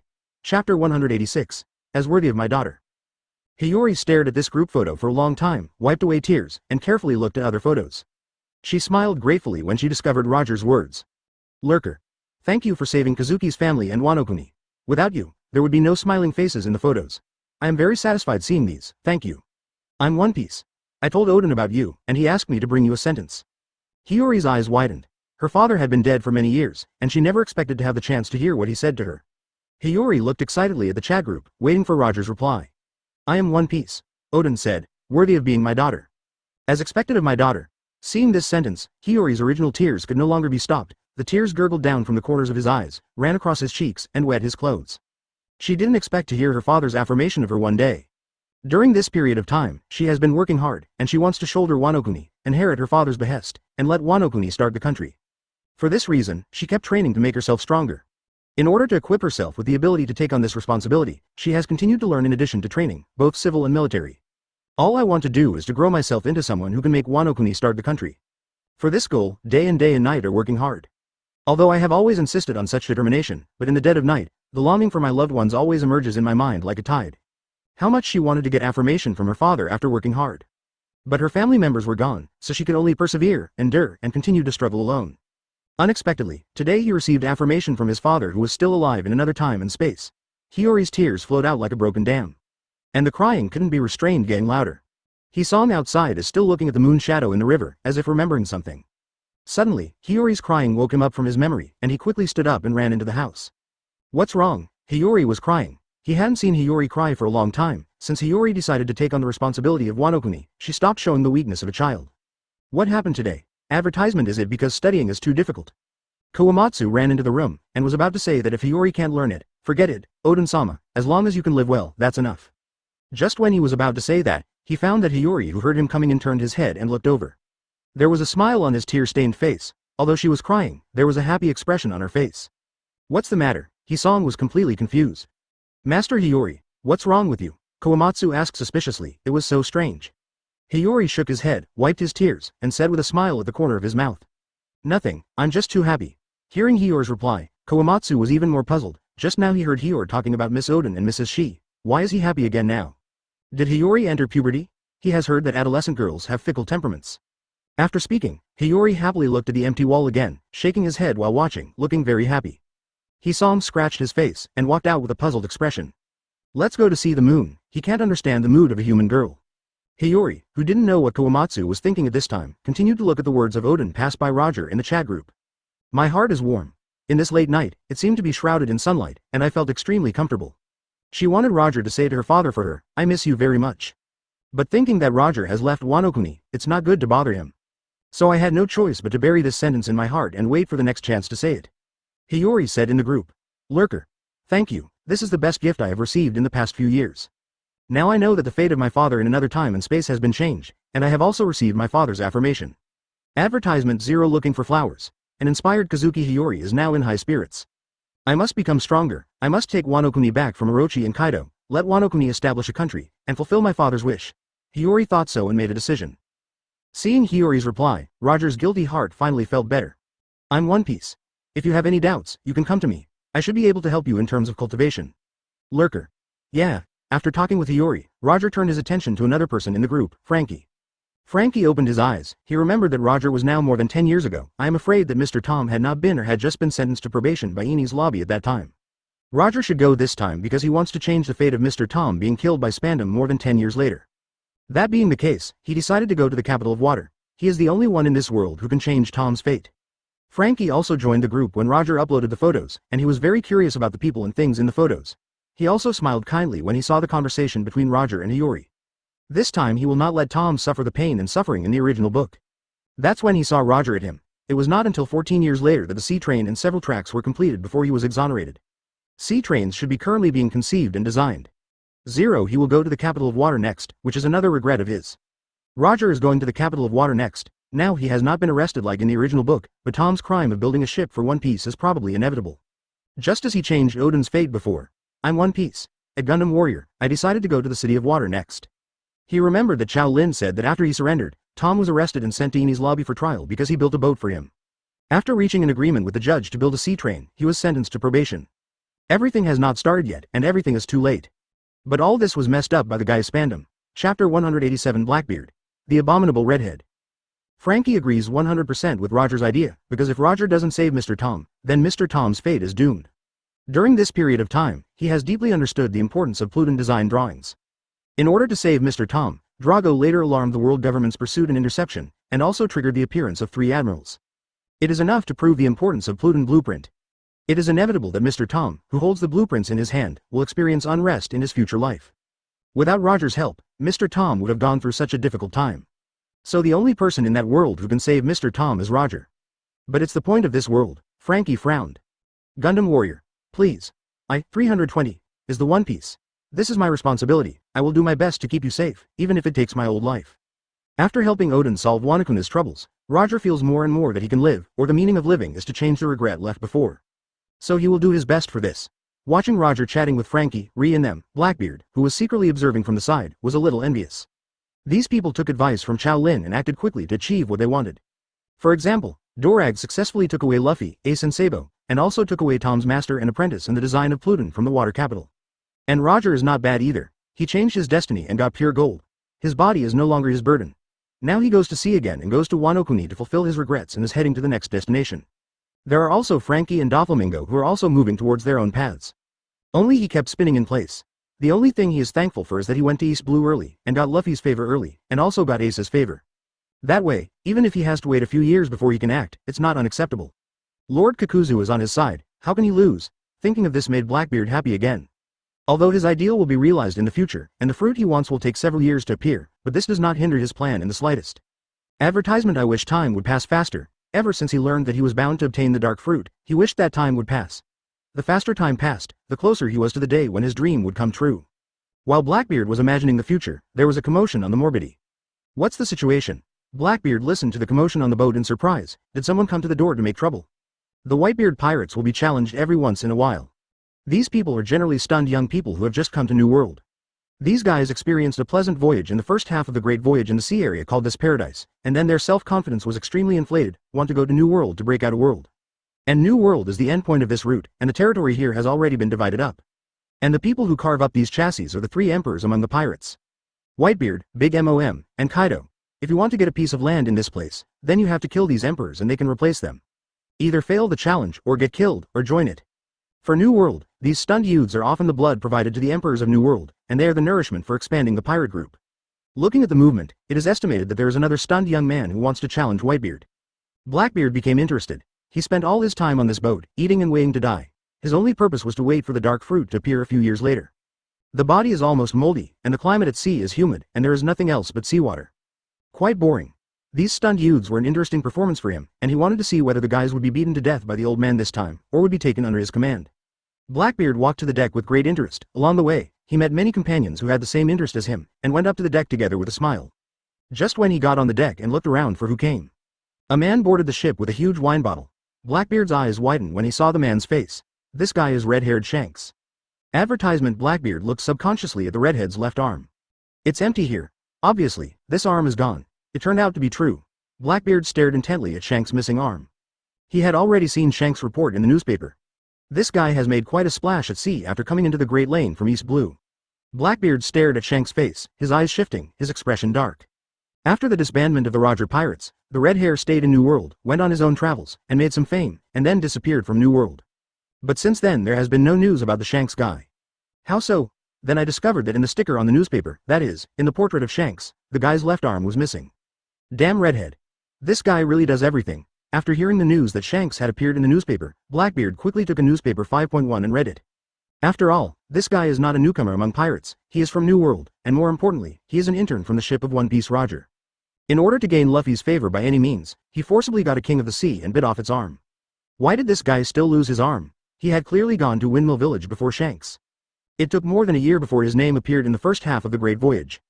Did this guy really read the script? And the King of the Sea that ate Shanks' arm in the original book was also killed by him.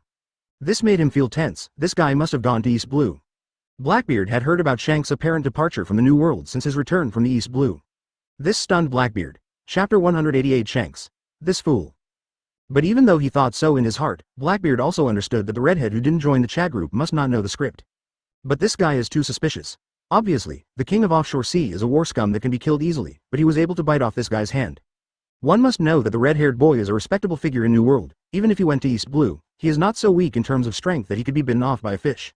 But this time it was even more extreme. He killed all the fish, and your hands can still be gone. Did you eat it yourself? There must be something wrong with the redhead, Blackbeard thought firmly. Blackbeard's face changed from cloudy to sunny, and his eyes wandered on Shanks' face. How could this not attract Shanks' attention? Feeling an uncomfortable gaze cast on him, Shanks looked in the direction the gaze came from. Found an acquaintance, and at the sight of him, the 3 scars on Shanks' face ached. His 3 scars were caused by this guy. He has always been wary of this guy. Blackbeard Teach. A guy who has been dormant in the Whitebeard Pirates since he was a child. When he was still an intern in the Roger Pirates, the Roger Pirates had a brief encounter with the Whitebeard Pirates. And there was a small battle between the two sides, although no casualties were caused. But he, along with his ship pal Buggy, has his eye on the odd guy.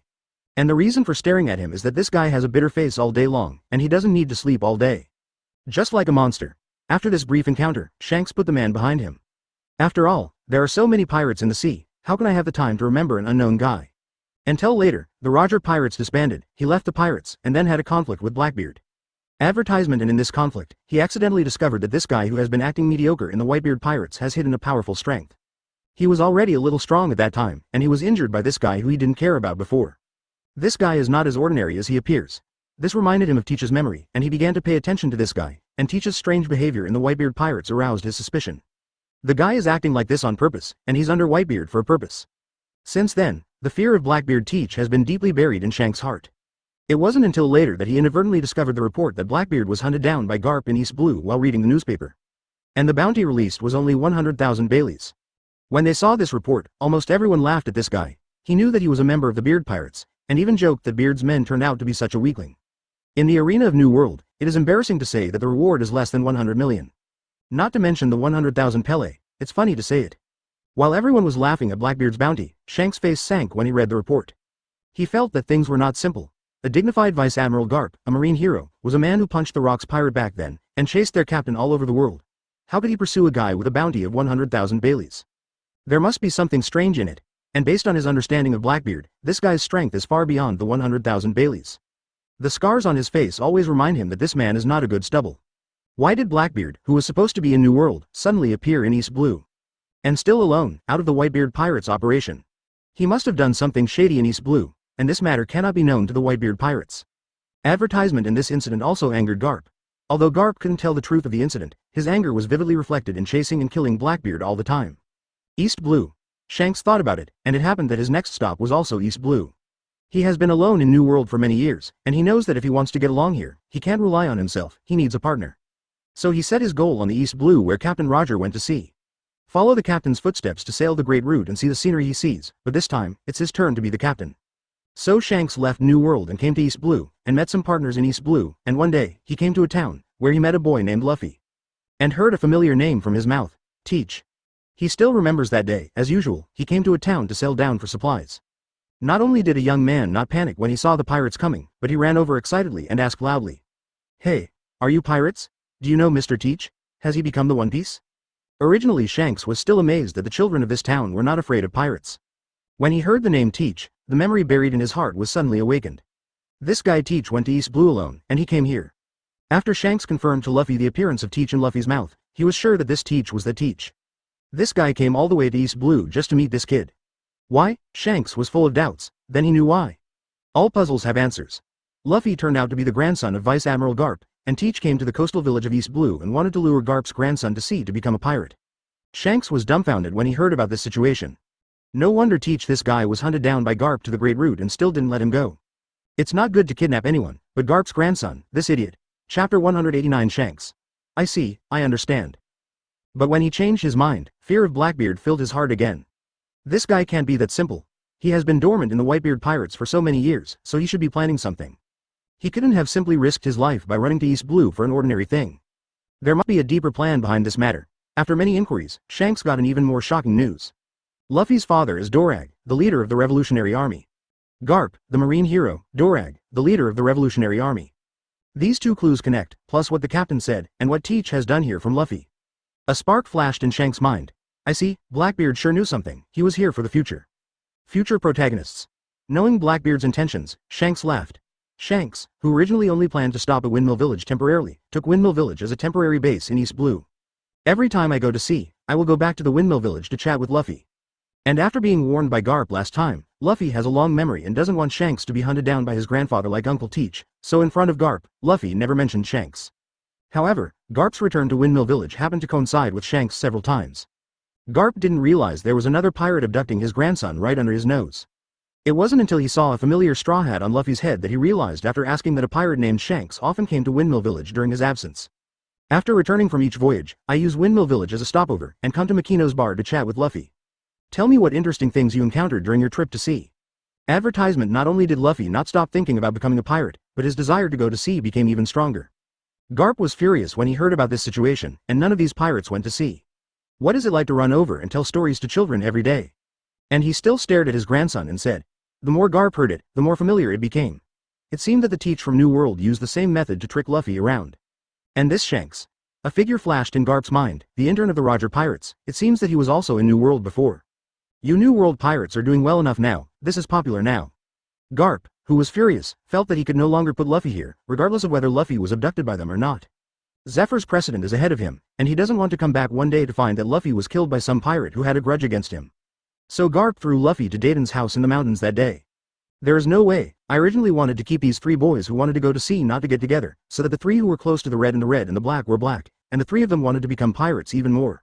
Now it seems that they can only hide them here in Dayton, and he is not at ease anywhere else. But this is all later. Every time Sean goes to sea, he will chat with Luffy about what happened to him this time. One day, while they were chatting, a group of bandits came in the bar. That day Shanks was headshot by a bandit beer bottle. Then, a wild sea beast from other seas lived a small life in the seawater of this uninhabited land at the port of Windmill Village. So long passed, and when he had finished his trip to East Blue, Shanks, missing an arm, set off for the Great Way. Returning to New World, Shanks went straight to the Whitebeard pirates. He wants to meet this Uncle Teach whom Luffy cares about, and also wants to find out what this guy's real intention is. Sensing Blackbeard's shifting gaze and sullen expression, Shanks' sensitive intuition told him that Blackbeard was surprised to see him. Why? Advertisement, why are you surprised to see him? Was there something wrong with him, not what Blackbeard imagined? Everyone in the Whitebeard pirates felt a little surprised when they saw that it was Shanks. This guy is here to challenge the table team? And still alone. They all know that Shanks left New World and started from East Blue to recruit partners to go back to the Great Route. This guy must be stronger again. But they didn't think that Shanks could challenge Dad, because although Shanks became stronger, he lost an arm. Looking at Shanks' empty left arm, they had no doubts in their hearts.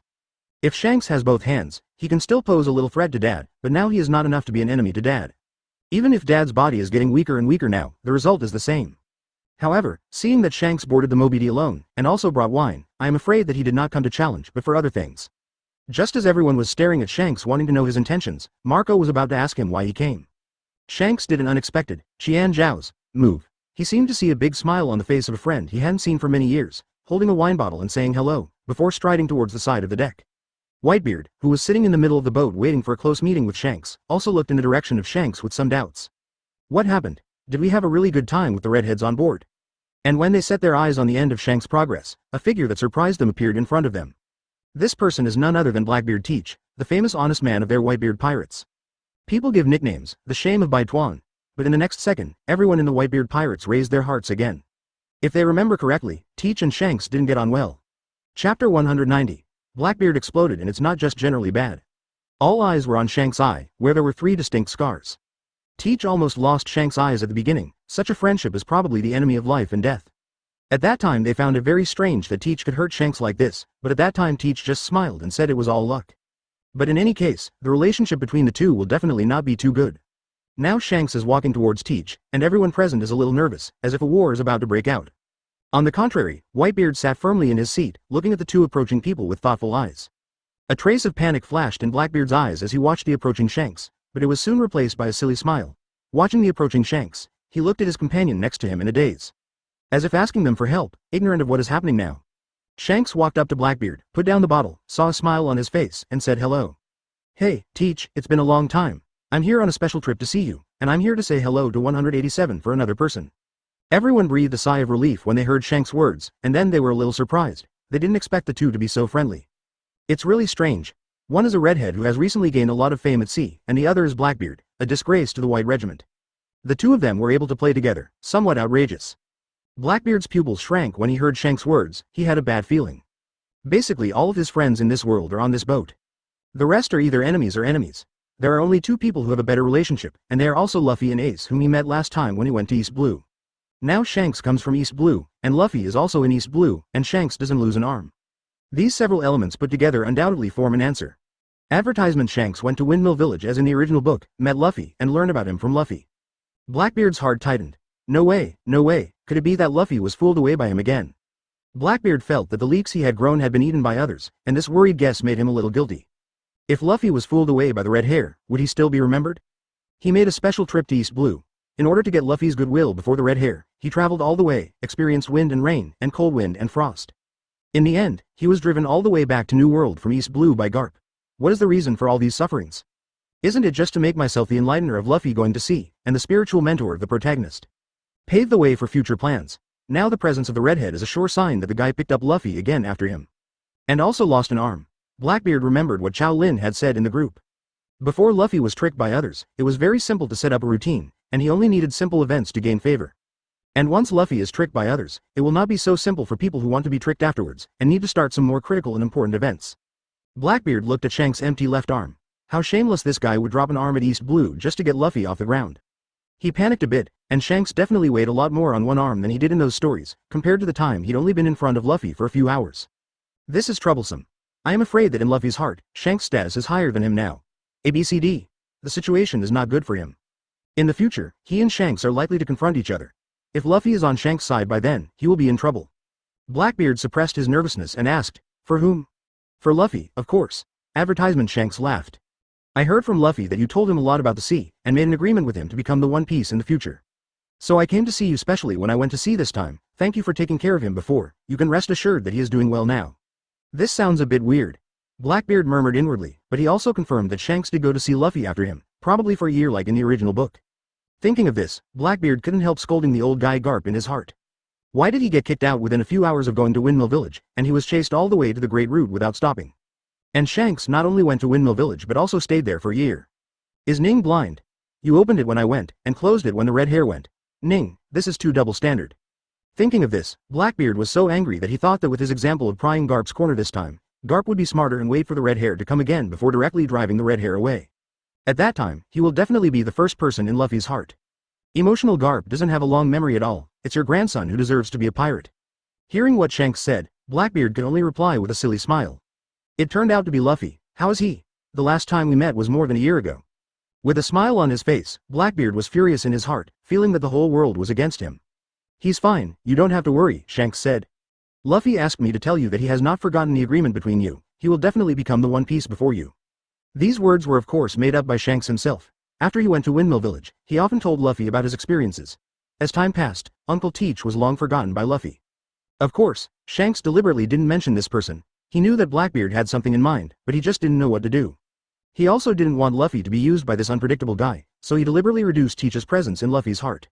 Really? Blackbeard's eyes lit up when he heard the words. It seemed that Luffy hadn't forgotten him yet. This was simply the best news he had after seeing Shanks today.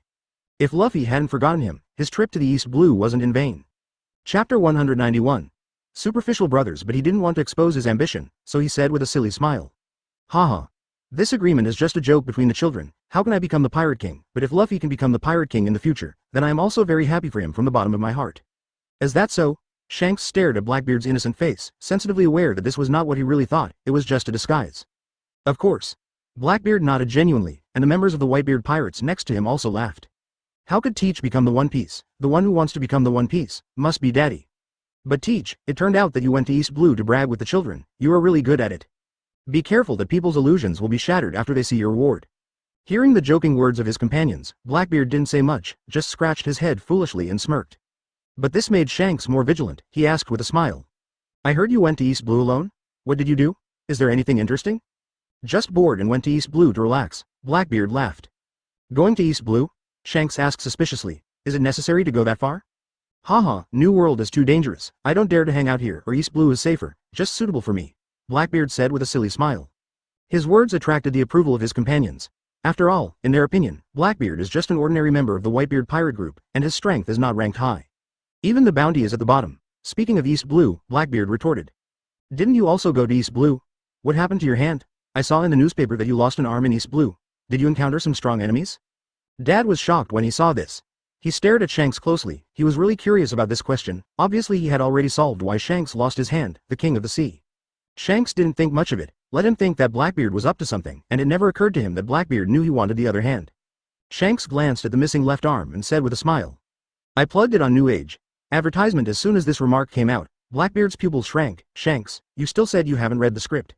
Is that like something a normal person could say? Whitebeard was as surprised as Blackbeard, and after hearing Shanks' words, he fell silent, remembering what Roger had said to him before when he returned from Raftel. Betting your left arm on the new era is a big gamble, Redhead. Blackbeard wanted to ask for some more details, but the Redhead didn't answer further. And the redhead also wanted to insinuate Blackbeard's attempt, which was also handled by Blackbeard by changing the subject. After talking to each other like friends who haven't seen each other for many years, the redhead bid farewell to Whitebeard. Everyone in the Whitebeard pirates who didn't know the inside story really thought that the relationship between the two was very good. Before leaving, the redhead looked at Whitebeard and said, "Brother Teach is a talent." He puts extra emphasis on the word talent, as if deliberately reminding Whitebeard. He didn't say so, though, since his relationship with Whitebeard wasn't that great after all. For Whitebeard, he is just a foreigner. An outsider meddling in Whitebeard's family could easily be seen as sowing discord, and that was his fault. And Whitebeard is notoriously protective of the calf. As long as the sons do not commit the crime of killing their brothers, they can be forgiven. It is even more impossible for him to say anything more, he can only say so. At the redhead's words, Whitebeard just laughed and said, "It's not even close." Realizing that Whitebeard hadn't understood him, the redhead sighed inwardly and disembarked.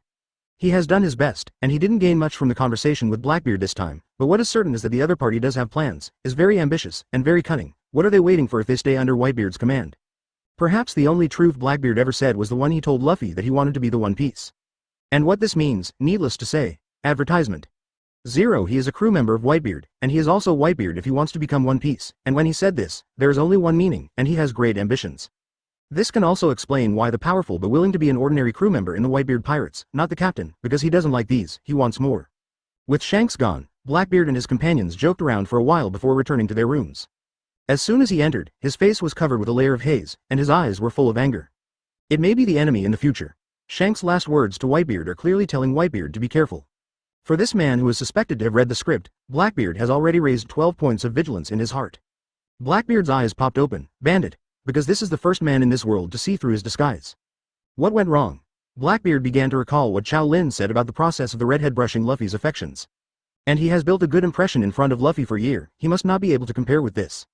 It can be said that without him, there would be no danger of Luffy, and there would be no Shanks breaking his arm to save people, and it would be impossible to trigger the event of inheriting the hat.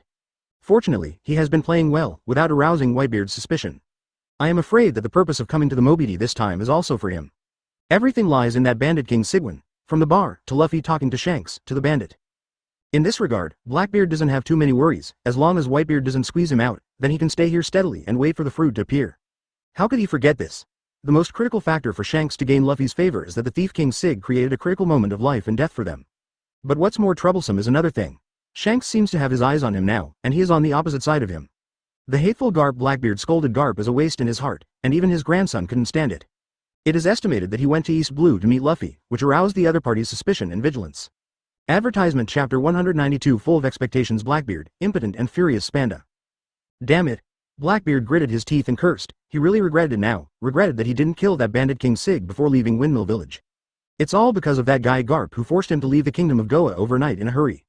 Otherwise, even if Shanks went to Windmill Village to meet Luffy frequently, it would not be possible to maximize his favorability. It's too late now. Sig may have been buried in the maw of a fish, and has long been turned into a pile of indescribable matter. In the room, Blackbeard, facing the bulkhead, could only rage in impotent rage.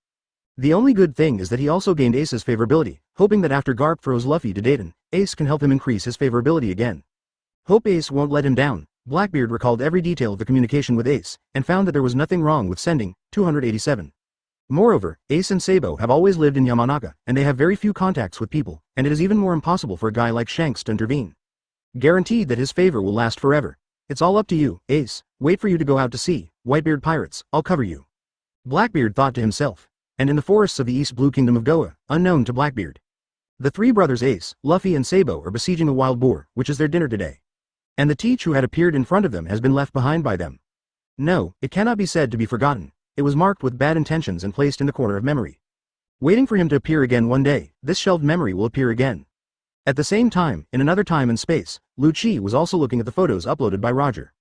He's at Enie's lobby now, and every day except training is in the conference room listening to Spandom's impotent rage and crap rants.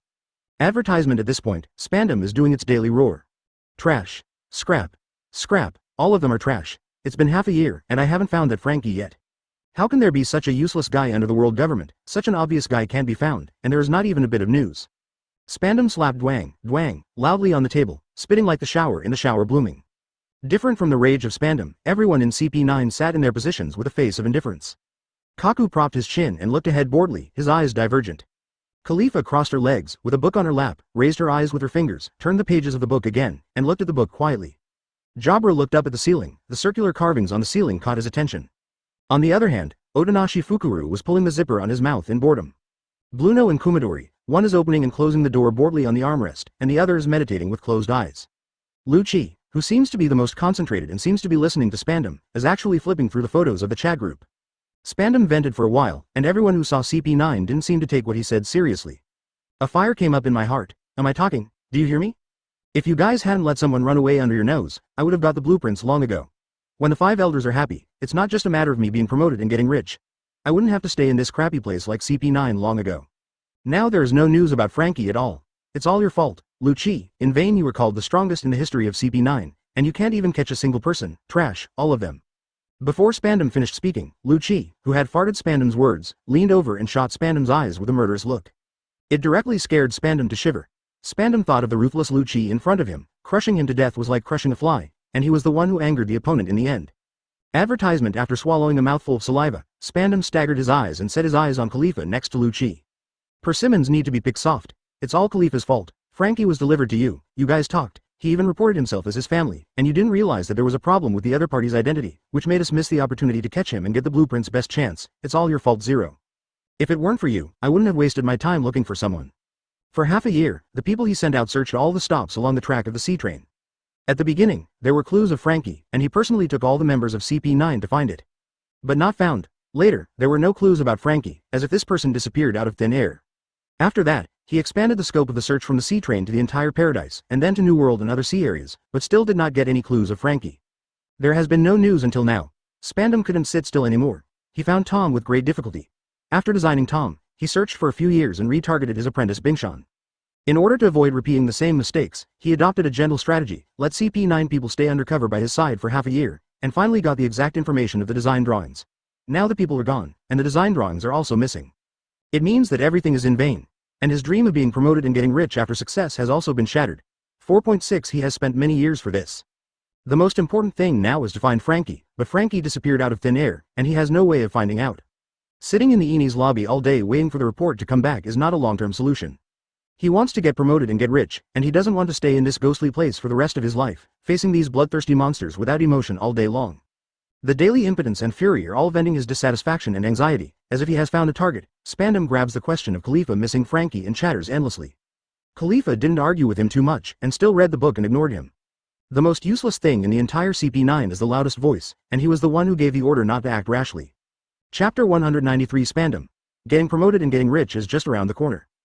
Seeing that no one paid any attention to him, Spandom stopped after cursing for a while, and was about to adjourn the meeting as usual. Without a clue they have nothing to do. Seeing that Spandom stopped, everyone who had divergent thinking realized that they were about to get off work, and suddenly they stopped being in a daze. The reader also closed the book. Even those who were meditating opened their eyes. Seeing them like this, Spandom's face was almost distorted with anger. These guys didn't take his Chang'e seriously at all. He said angrily, "The meeting is over." When he turned around and was about to leave, Luchi behind him suddenly said, etc. Luchi's sudden opening caught everyone's attention. Usually Luchi basically doesn't talk much, let alone take the initiative to find Spandom, but this time he even stopped Spandom. Some magic. Everyone looked at Luchi, and Spandom was also startled by Luchi's voice. He stopped suspiciously, turned around and looked at Luchi. "Oh one, what? What's wrong?" He was a little worried. After all, he just let go when he was angry and scolded. He followed the water pipe that was turned on and said what he thought of. He was worried that what he said just now should not have angered Luchi. Spandom remembered the way Luchi looked at him just now, and his heart trembled, his body trembled, and he took 2 steps back slightly. Seeing Spandom's cowardice, everyone in CP9 flashed a trace of disdain.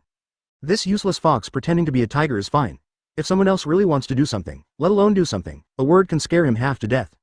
"I have a piece of information here that you may be interested in," Luchi said. He took out a folded paper from his pocket and threw it at Spandom. Spandom carefully followed the note that Luchi threw over, opened it and looked, his eyes widened. Advertisement. Suspected presence of Nico Robin, son of the devil, in Alabasta. Devil's son, Nico Robin. The rumored orphan of Ohara, the only person in the world who can read ancient characters. And according to the legend, among the historical texts scattered all over the world, several pieces of them record the whereabouts of ancient weapon, Uranus, Pluton and Poseidon. If they can get Robin and let her interpret the text of the history, they can get a finished Pluton even without getting the blueprints. This is much more fragrant than the design picture. Spandom's eyes are shining brightly. There is no way out, there is no way out, and there is another village. Frankie, who thought he had the blueprints, disappeared without a trace. His chances of getting promotion and making money from the 5 elders by getting the blueprints of Pluton were completely squandered. I didn't expect to get the whereabouts of Nico Robin at this time. This is simply a blessing in misfortune. His chance to be promoted has finally come, and he doesn't have to stay with these trash of CP9 anymore. Spandom remembered that he had said for a long time that no one paid any attention to it, and Luchi only handed over the information when he was about to leave. This guy is watching him joke. He opened his mouth and wanted to curse, but when he saw Luchi's eyes, he opened his mouth and closed it again. For some reason, the way Luchi looked at him since he came back from Water City made him feel a chill. I don't know if it was his illusion, but Luchi usually treats other people like this, and Spandom didn't think much about it. However, he felt a little guilty towards Luchi from the bottom of his heart, and coupled with Luchi's cold-blooded and bloodthirsty rumors, he still decided not to provoke this guy. His life is not comparable to these tools, and it is not worth getting angry about such a trivial matter. Spandom coughed twice in a pretentious manner, using it to cover up the embarrassment of being frightened by Luchi just now. Very well, the manhunt for Frankie continues, but our CP9 is now doing another mission, the mission location, Alabasta, the target person, Nico Robin. Spandom looked at the crowd of CP9, swept across their faces, deliberately staggered Luchi's eyes. This mission is very important. If I fail again, I will not be able to keep you guys. I must succeed. Advertisement, get ready, we're leaving today. After speaking, Spandom walked outside excitedly, and finally got a piece of good news. This time, he will catch Nico Robin no matter what, and get the whereabouts of Pluton. Getting promoted and getting rich is just around the corner. Spandom, who was daydreaming in his heart, didn't notice the cold light flashing in Luchi's eyes behind him at all. Hearing what Spandom just said, the chill grew even stronger. Can't keep it, I'm afraid not, it's true to throw it out and take the blame. You won't be happy for long, Spandom. The coldness in Luchi's eyes quickly subsides. Because at the moment when killing intent flashed in his eyes, everyone in other CP9 suddenly noticed something and looked at him in unison. But at this time Luchi has recovered Gujing Wubbo's expression. They were a little puzzled, where did the murderous aura just come from? Jabra walked to Luchi and said with a smile, why report this situation to him and make him worry for a while? Or is it that you can't help but want to kill someone? CP9's bloodthirsty is a common problem among them, especially Jabra, who is the fruit of the zone wolf, has more bloodthirsty in his heart. Luchi's murderous look just now made him mistakenly think that Luchi had stayed in Enie's lobby for too long, and he couldn't help it. That's why I took the initiative to give Spandom clues, otherwise they would treat Spandom as heir. Maybe. The corners of Luchi's mouth hooked imperceptibly, and he sat back on his seat, closing his eyes as if he was resting. Jabra and the others were taken aback by the quick smile on Luchi's face. Although Luchi's smile came and went quickly, in an instant, it couldn't escape their sensitive eyes. Did Luchi just laugh? Everyone looked at each other and felt that the times might have really changed, and even Luchi usually laughed. But they were more or less aware of it. Since Luchi came back from Water City, he who was usually indifferent to other people for weeks seems to have a much friendlier attitude towards them. Although Luchi didn't show it clearly, they noticed a slight difference, but they didn't understand why. Chapter 194 in another place is that Luchi has trained harder than before, and his strength is also growing rapidly. And he will often pull them to train together, in the name of not holding him back. This made them a little puzzled. When did Luchi, who has always been a loner, admired strength, and only believed in himself, care about them?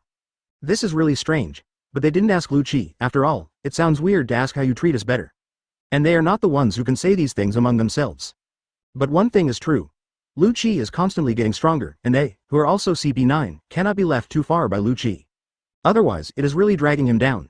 So there are many areas, and the training intensity of the entire CP9 is breakthrough. In addition to ordinary training, the sparring between them is also increasing.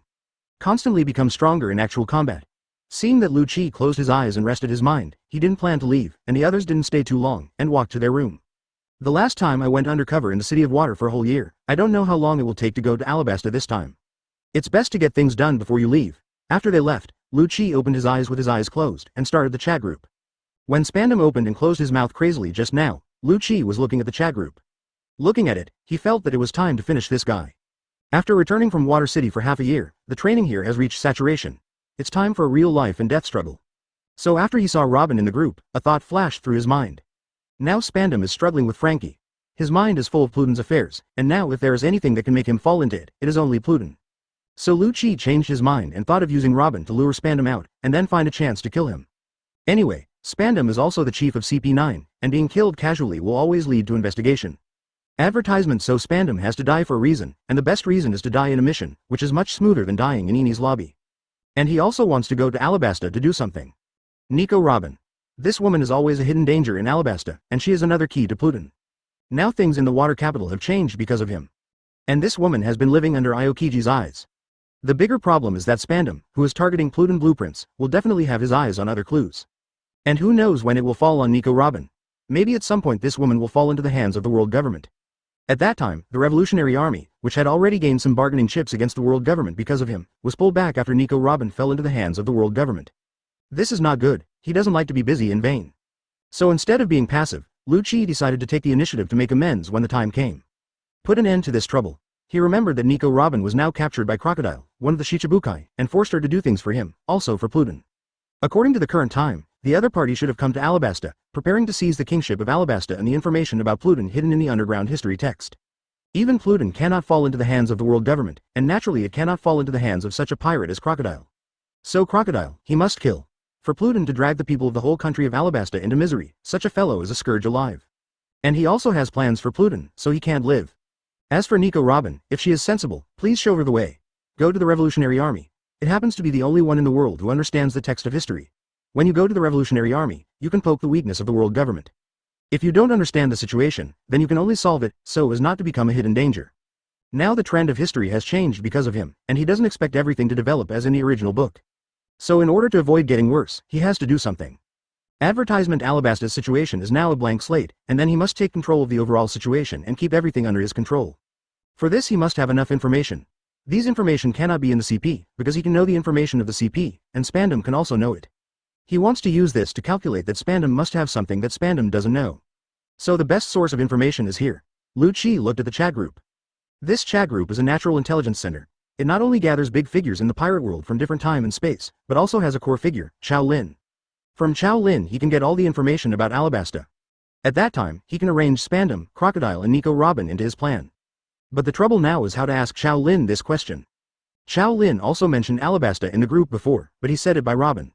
Without the details, he would need to specifically ask about Alabasta. And asking this question will reveal that he has not watched the One Piece anime, and he has already revealed to Qiao Lin that he is writing a fan. If you haven't read How to Write, Nuo,'s fanfic, and according to other people's reasons, it can be said that you haven't read it after Summit War. But Alabasta is supposed to be something that happened before Summit War. Now the problem is clear. If he hadn't read the Alabasta article and still wrote fanfic, it would definitely arouse Qiao Lin's suspicion. But to make Qiao Lin suspect is a violation of the group rules set by Roger, which will be troublesome. This is indeed a trouble. Luchi leaned forward slightly, crossing his hands in front of his chin.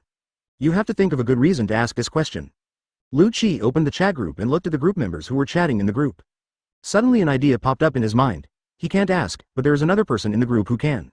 He remembered that this guy's character design in the group had never seen One Piece. P.S. The second update, Chapter 195 Blackbeard, brother, just watch me operate. And he also formed an alliance with this guy in the group, so it's just right for him to ask. After all, allies and allies, aren't they used at this time? Thinking of this, Luchi privately chatted about the sadness of water in the group. Although Luchi is not sure about the identity of the other party, it can be seen from the fact that the other party deliberately hides his identity and does not dare to reveal his identity information. This person probably has the same situation as him. Can't let the people in the group find out, it is very likely that they have enmity with them, or the camp is wrong. After clicking on the private chat, Luchi typed in the chat box. The law of the jungle. Brother is there. I need you to do me a favor, I owe you a favor, and I will help you in the future. Blackbeard had just finished venting the impotent rage in his heart, and kept telling himself that with Ace around, Luffy couldn't run away. At worst, after meeting Luffy in the future, I will increase my favorability. And sooner or later, Ace will be on Whitebeard's boat. At that time, he will get the moon first, and then he will fill up Ace's favorability. At that time, brothers Luffy and Ace will be on his side, so there is nothing to be afraid of. 903. Just after Blackbeard calmed down his emotions for a while, he found that someone in the group chatted about him privately. It is the newcomer who recently joined the alliance he formed with Akainu, the weak and the strong. Seeing that the other party asked for help, Blackbeard frowned, not knowing what to do. Sorrow of water. That's easy to say, if I can help, I will help, after all, we are allies, if we don't help you, what kind of allies are we? The law of the jungle. Don't bother, just ask Qiao Lin a question for me, what did Luffy do in Alabasta? I want to know the details of Alabasta. It is inconvenient for me to ask, so I can only ask you. If you have any inconvenient questions in the future, just come to me and I will ask for you. Seeing Luchi, Blackbeard's eyes lit up, that's really great. It just so happens that it's not convenient for him to talk in the group. On the one hand, he was the one who killed Roger's son, and he is a deadly enemy with the group leader. Akainu's words can still be said to be a matter of responsibility. He is the one who catches pirates, so you, ABBG, can't say that.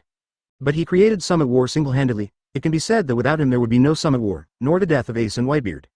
Advertisement so for Roger, the hatred for him should be much higher than Akainu. For this reason, he didn't even dare to ask Qiao Lin in the group, for fear of exposing himself. Fortunately, all the information he needed to know was obtained from other people's questions, such as Dorag and Akainu asking Qiao Lin how to take the 3 Luffy brothers away. He basically didn't ask anything, but got it through both of them.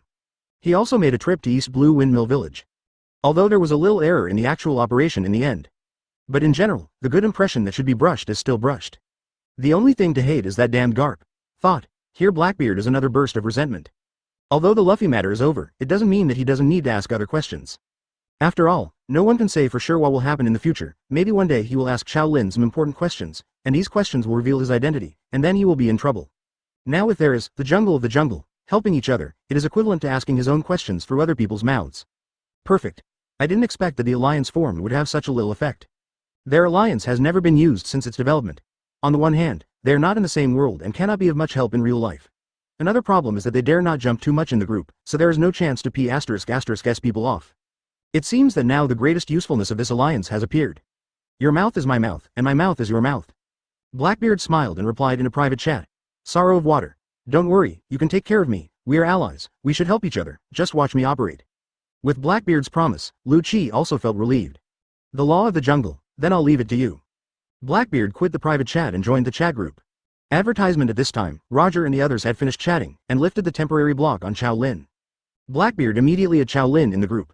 Sorrow of water. At Song Mu Lin Sen, when I was just watching the video, I accidentally saw the battle scene where Luffy went to Alabasta, it seemed very interesting. I haven't watched One Piece, and I don't have time to watch it now. It seems that you are very familiar with One Piece. Can you tell me the story of Luffy in Alabasta? I'm curious. Seeing Blackbeard's question in the group, Luchi couldn't help giving Blackbeard a thumbs up. Brother, you have been in the group for so long, seeing other people asking so many questions, you have been holding back for a long time without posting. Unexpectedly, if he didn't sing, he would become a blockbuster. This question was asked, if he didn't know that Sorrow of Water is a person from Pirate World. Otherwise, I thought it was from the same world as Qiao Lin. Not only Luchi was a little surprised, but even Roger and Tarog, who had asked many times, were a little surprised. How is this person so skilled? He obviously didn't ask any questions, so why did he become a regular questioner when he opened his mouth? And the question of the Sorrow of Water also made them a little confused. What does this person ask about the Alabasta thing? The people involved in the Alabasta incident are only people from Luffy, Robin, the royal family of Alabasta, and people from Crocodile. And Robin is already in the group. The words of the Alabasta royal family should have been asked long ago, and they will not hide it. If it's people from Luffy's side, then it's a bit strange. Could it be Crocodile or one of his men? Or someone from Marine? Or are you after Pluton and Robin? Various speculations emerged in their hearts. Chapter 196 Another version of the Wano Kuni script. But the identity of Water Sorrow remains a mystery. But they didn't rush to ask Sorrow of Water to know what Alabasta was up to. After all, he is now asking Qiao Lin if the other party has said anything against the rules, so it is not good to interrupt him. There is also an underlying rule in this group, that is, when others want to ask Qiao Lin a question, other people should not make trouble deliberately, otherwise it will be very distressing for those who want to know the answer. No one can guarantee that they will not ask Qiao Lin. There will always be times when it's his turn to ask questions, and don't do to others what you don't want to be done to others. Everyone knows this unspoken rule. Seeing the question of the sadness of water, Qiao Lin was almost amused. Brush video. You? How can it be? If he didn't know that the people in this group are not from his world, he would believe it. I'm afraid this guy made it out of what he said before, rhetoric. But this is much smarter than the questions from the previous few people. If those people didn't cooperate and pretended not to know, they wouldn't know how to proceed. Sorrow of Water wants to know about Alabasta. Qiao Lin fell into deep thought. If Water Sorrow is curious about Alabasta, it must be trying to do something. As for the person who wants to do something in Alabasta, Qiao Lin recalled the target of guessing the identity of Sorrow of Water, and was suddenly uncertain again. The key elements of Alabasta, Pluton and Robin. These two things seem to be useless to that person, and they are also prone to backlash. It's not like a question this person would ask, advertisement. If it was the guy he suspected, there's no way he'd go to Alabasta and do something, unless he got what he wanted and moved on to the next step. But he should understand that Robin has Aokiji watching around, and it was impossible to get Pluton quietly at that time. And now this person asked this question. Qiao Lin was a little puzzled. Could it be that he had guessed wrong, it wasn't that person, or that it wasn't a question of Sorrow of Water? A few guesses quickly flashed through Qiao Lin's mind, and his intuition told him that this question should be just a smoke bomb. The Sorrow of Water probably wanted to use this question to confuse his identity and pave the way for future questions. If it's that person, there are many people in this group who don't want him to stay, and if it's not that person, then there's no need for this guy to shrink back here, it's very suspicious. Why does it feel like playing Werewolf Killer as an identity? Qiao Lin twitched his lips and replied in the group. Qiao Malinson. The plot of the Alabasta incident is very simple. In one sentence, Crocodile wanted to steal the country, and Princess Vivi sneaked into the enemy camp to solve the conspiracy, and finally found reinforcements to smash the conspiracy. There are mainly 4 parties involved: Crocodile's Baroque Work Agency, Luffy's Protagonist Group, Alabasta's King's Army and Rebel Army, and Marine. The reason for everything is that after Crocodile failed to challenge Whitebeard, he suffered a major blow due to the large gap in strength between the two sides. Wanting to make up the gap quickly, or in other words, his lack of confidence in his own strength made him want to obtain powerful power, that is, foreign objects to help him realize his ambitions, so he set his sights on Pluton. And one of the key factors to focus on Pluton is that he met Robin, who had just entered the Great Route from West Blue, and forced her to find Pluton for him, and then they came to Alaba. Seeing his question being answered, Luchi concentrated on remembering the details Qiao Lin said. Others in the group also followed suit. They have also heard of Crocodile's name. When they were young, they fought many times with Douglas Bullet of the Roger Pirates, and the two sides were evenly matched. And because Bullet is the crew of One Piece, his own strength is not weak, so Crocodile, who can compete with Bullet, is also famous at sea. And because of this, he was invited by the world government to become one of the 7 warlords of the sea. Moreover, he himself is also an ability user of the cherished Logia fruit sand fruit. As we all know, if the Logia fruit is practiced diligently, it can eventually become a strong person with good strength. Among them, Marine 3 Admiral Akainu, Aokiji and Kizaru are the representatives. They can be said to be the pinnacle of Logia and the top powerhouses in the world of pirates. Logically speaking, Crocodile, who was able to make such a big name in the sea when he was young, did not expect to lose his self-confidence after experiencing a failure, and instead relied on foreign things. This has to make them feel a little ridiculous or angry. Advertisement 0. *** Thinking of the final result of Alabasta, Crocodile was defeated by Luffy, who just went to sea, and even Haki can't. The rumors that Crocodile deliberately spread among the people deepened people's suspicion of the king. Over time, rebels appeared in Alabasta, where the people were struggling, all of which were calculated by Crocodile. Not everyone has the opportunity to know their own future, and compared to the past that can be used as a mirror, the future that can be directly referred to as a rare material. In addition to making Pluton, the training in the Revolutionary Army must not be slackened, Dorag thought. P.S. The 4th loss is updated. This guy is really good enough. That's right, this is another version of Wano Kuni. And Robin listened with interest, the first time she heard details about her Alabasta affair, although her future has changed. And this also made Drago secretly remind himself not to relax just because he got the Pluton design. The end result of a man who has lost the heart of a strong man is nothing more than this. At this time, Crocodile himself hunted pirates in this country as a Shichibukai instead, and became a hero in the hearts of the people. Chow Malinson. After Crocodile arrived in Alabasta, he first used dancing powder to stop the rain in all places in Alabasta except the royal city. And Alabasta itself is a desert country that lacks precipitation, which makes the environment here even worse. Other areas do not receive any drop of water, and Wangcheng has abundant rain, which naturally arouses public doubts. In this sea, in the end, it depends on strength. No matter how powerful Pluton is, it is still just a tool, and it is still a human being who uses it. Others are getting stronger and stronger, but you are getting weaker and weaker. But this didn't affect her curiosity about what happened to her here in the original book. If it is a tool, it can change hands. If they can't keep it, then this tool will become their death knell. In such a comparison, in the eyes of the public, the Alabasta royal family, who only cared about their own arrogance and luxury and disregarded the lives and deaths of the people, looked even more odious. Do you feel that this script is very familiar? Chapter 197. Crocodile's Conspiracy. Hearing Qiao Lin mention Wano Kuni, both Roger and Hiyori's faces darkened. Like Wano Kuni, here in Alabasta it is also a conspiracy to unpopularize the original ruler. Then let yourself take its place. Hearing a similar conspiracy, the two of them instantly had endless aversion to Crocodile in their hearts like a PTSD attack. It is all for their own selfish desires, using conspiracy to drag countless people into the abyss and destroy countless families. Fortunately, this guy was defeated by Luffy in the end. Otherwise, if Pluton falls into the hands of such a guy, now he can make the whole of Alabasta miserable for Pluton. When he gains more powerful power, he will throw the whole world into hell. If it is said that before they, 3, were just angry with Crocodile and felt that this guy's psychological quality is too poor, he is not worthy of being a strong man, and he deserves to be defeated. Now the Crocodile is a hideous face. Both Drago and Sakazuki are thinking about going to Alabasta to deal with this loser. But it seems that at their current time, Crocodile has not gone to Alabasta yet, and it is not yet known which sea area to look for external forces that can help him dominate. The two gave up on this plan. A coldness flashed in Luchi's eyes, and it was right to go to Alabasta to deal with this guy. Chow Malinson. Later, Vivi, the daughter of King Cobra of Alabasta, felt that someone was manipulating behind this, so she left the royal city with her guards to investigate alone and found out that the Baroque Work Agency was behind it. And this Baroque Work Agency was formed by Crocodile, but no one knew that he was the boss behind it. Advertisement. This is a secret criminal company, and its organizational structure is divided into bottom-level personnel, billionaires and millionaires. These people are the miscellaneous soldiers under the cadres. Above them are 12 senior agents code-named by numbers, each with an assistant. In addition, there is an animal group responsible for communicating with them, vultures and civet cats. The strength of the agents here is average, and there is only one person who needs special attention, that is Mr. 2, Bentham. This person's fruit ability has appeared once in Wano Kuni. Clone fruit. It again. Roger frowned. When Wano Kuni dealt with the old woman who finally struggled to become Momonosuke and tried to blackmail Odin to escape, he realized that when this ability reappeared, it would inevitably cause another bloodbath. Although clone fruit cannot provide actual combat power, it can even easily subvert a country when used. Chow Malinson. It's still the same routine. Crocodile's calculation is to first arouse the anger of the people and expand the camp of the rebels. When the time comes for the king's army to fight against the rebels, Mr. 2 will become the king, intensifying the conflicts and triggering a complete rebellion. Then he can take over the revolution as a hero and reap the fruits of victory. Then it is logical to take over Alabasta, use it as a base to build your own utopia, and let Robin decipher the historical text hidden underground in Alabasta without anyone noticing, and get Pluton. Hearing this, Doflamingo in the group couldn't help but feel a little familiar. How could this script be the same as his? This is the same way he captured Dressrosa back then. Crocodile, what's the matter with you, little brother? Learn his routine. My routine is something you can learn too. Doflamingo couldn't help laughing when he thought that Crocodile failed in the end. Compared with him, you are still far behind. Advertisement. There is nothing to say about the specific battle.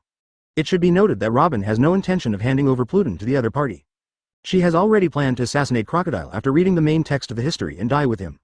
It was Luffy who saved Pluton at a critical moment. The 4.1 strength of his other subordinates is only average, and the most functional one is Mr. 2. A guy who has lost confidence in his own strength. But they have nothing to do in the face of such an enemy. At this moment, Luffy and the others came to the Great Root, and they did not know Princess Vivi. Then, under her tears, Luffy decided to help her fight Crocodile. Then there is nothing to worry about in his Alabasta plans this time. In addition, Crocodile's strength really surprised him. As a 7 warlords of the sea, a man who was once famous in the sea, he should be the strongest at this age, but he is so weak, not even Doflamingo. Chow Malinson.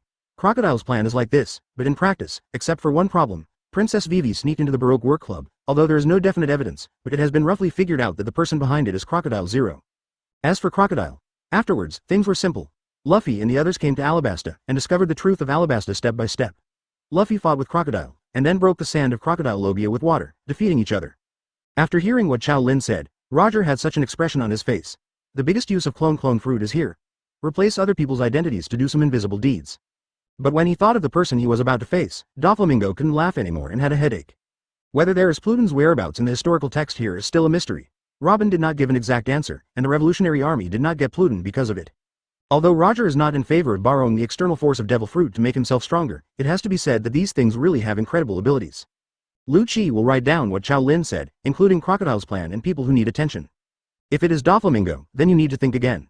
Crocodile's weakness is water. He can hit him without hockey when he gets wet, but because of his loss of self-confidence, his strength has regressed, and he relies too much on the fruit ability, so his own strength is just like that.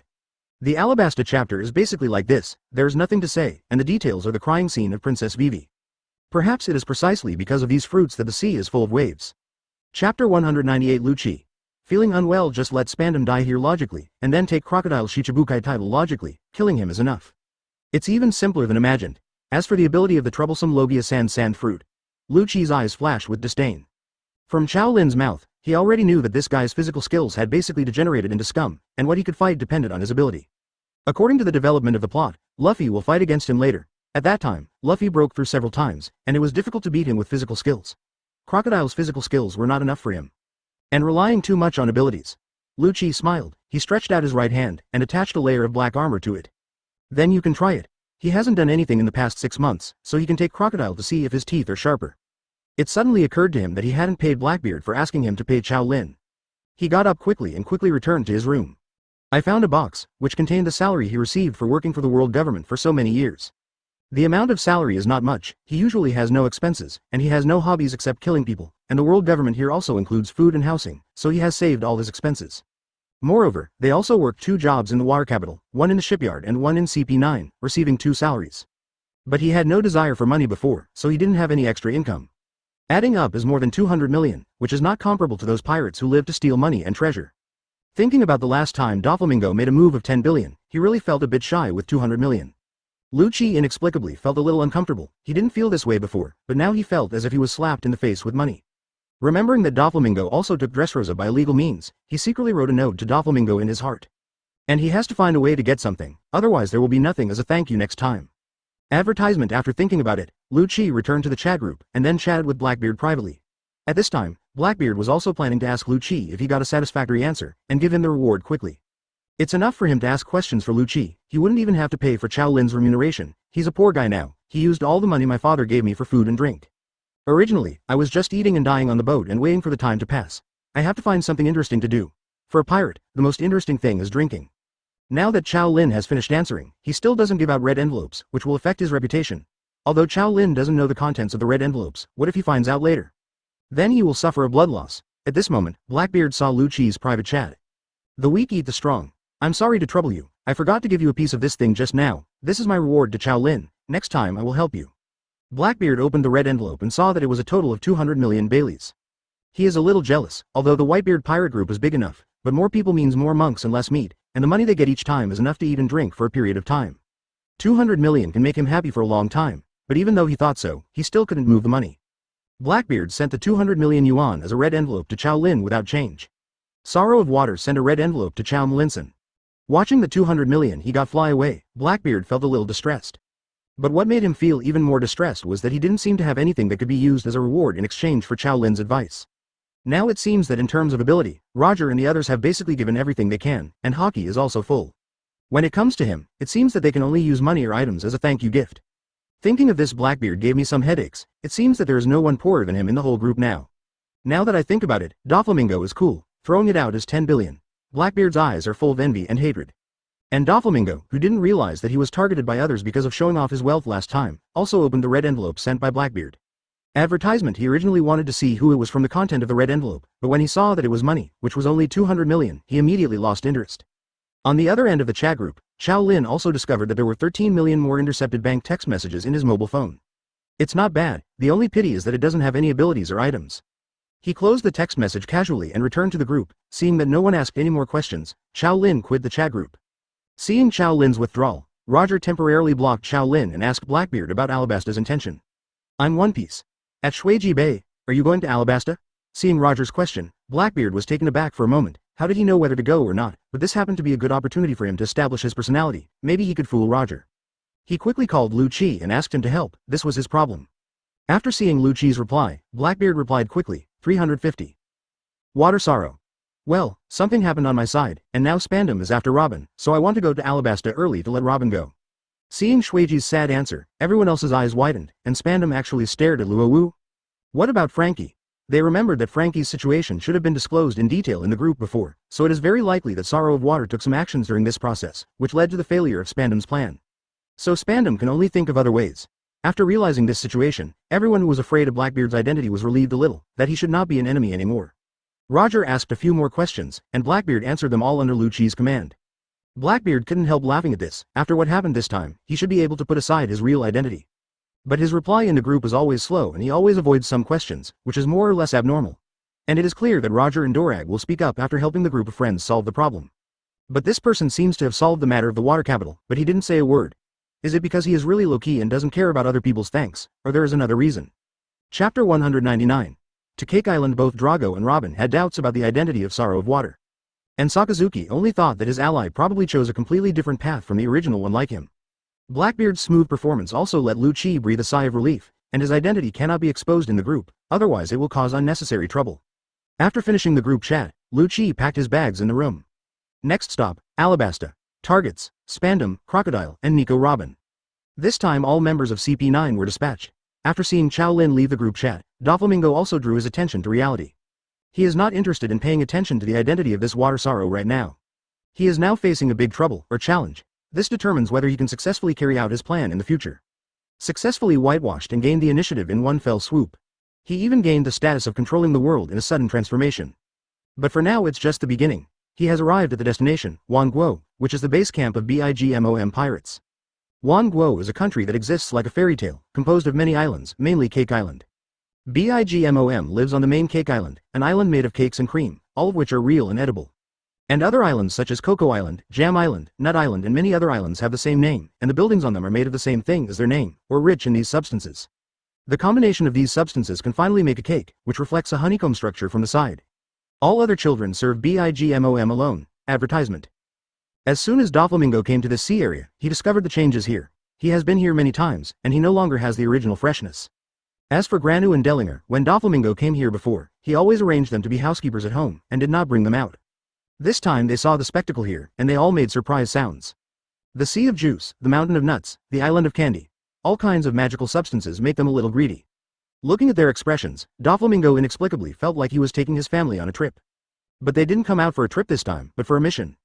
This time, in order to prevent Granu from attracting attention from the crowd, he deliberately brought along Dellinger, who was about the same age as Granu. In addition, Monet, Torble, Cora and Pica were brought along. They are mainly used to protect the sugar, to avoid any accidents to the sugar when he can't draw his hand. And Pika's stone fruit ability can give him a good detection ability, and he can look out when the mission is in progress. As for the others, they stayed in Dressrosa to watch the house, in order to avoid any accidents at home. Dressrosa is not so peaceful either. If the home is stolen when all the troops are dispatched, the loss outweighs the gain. Not long after arriving in the territory of the 10,000 kingdoms, the scout fish in the sea sent back the news of their arrival. Soon, a ship in charge of responding came over and led them sailing all the way to Cake Island. It was Bigmom's eldest son Perospero who was responsible for meeting Doflamingo on the shore. Doflamingo investigated the abilities of the sons of Bigmom, and after seeing Perospero, information about him emerged. Perospero, the eldest son of Bigmom, who has the ability to lick fruit, is the minister of candy among the 34 ministers of the world. As the eldest son of a group of children, he has a good mind and certain tactical skills. He is equivalent to a military advisor in the Bigmom pirates, and his status is very high. It is quite a prestige for him to greet you. Doflamingo disembarked with the Don Quixote family, and Torbo followed with Sugar. Advertisement. Doflamingo glanced at the figure of Sugar and then walked towards Perospero, who was coming, with a smile on his face. Perospero looked a little strange with his long tongue sticking out. He smiled and said to Doflamingo, "Joker, you are finally here. The birthday party will start tomorrow. I thought you would be late." A panicked crowd came from afar. "Mom is in the cake castle. I will take you to meet her later. She really hopes that you can come to her birthday party. She will be very happy to know that you are here." Doflamingo also laughed, but he was slandering in his heart. The old woman was not happy about my participation, but wanted a gift from him. Not only are the buildings cake-like, Doflamingo also found that there seemed to be a living life on each building. "I have already prepared a birthday present. I believe Bigmom will be very happy after seeing it." When they got to their territory, Doflamingo couldn't help but nod along with him. Thinking of this, his scalp tingled for a while, and Doflamingo abruptly suppressed the feeling of wanting to get goosebumps. Homies, a life created by Bigmom with abilities. Just when he was thankful that he brought Pika, there was a huge commotion not far from the town.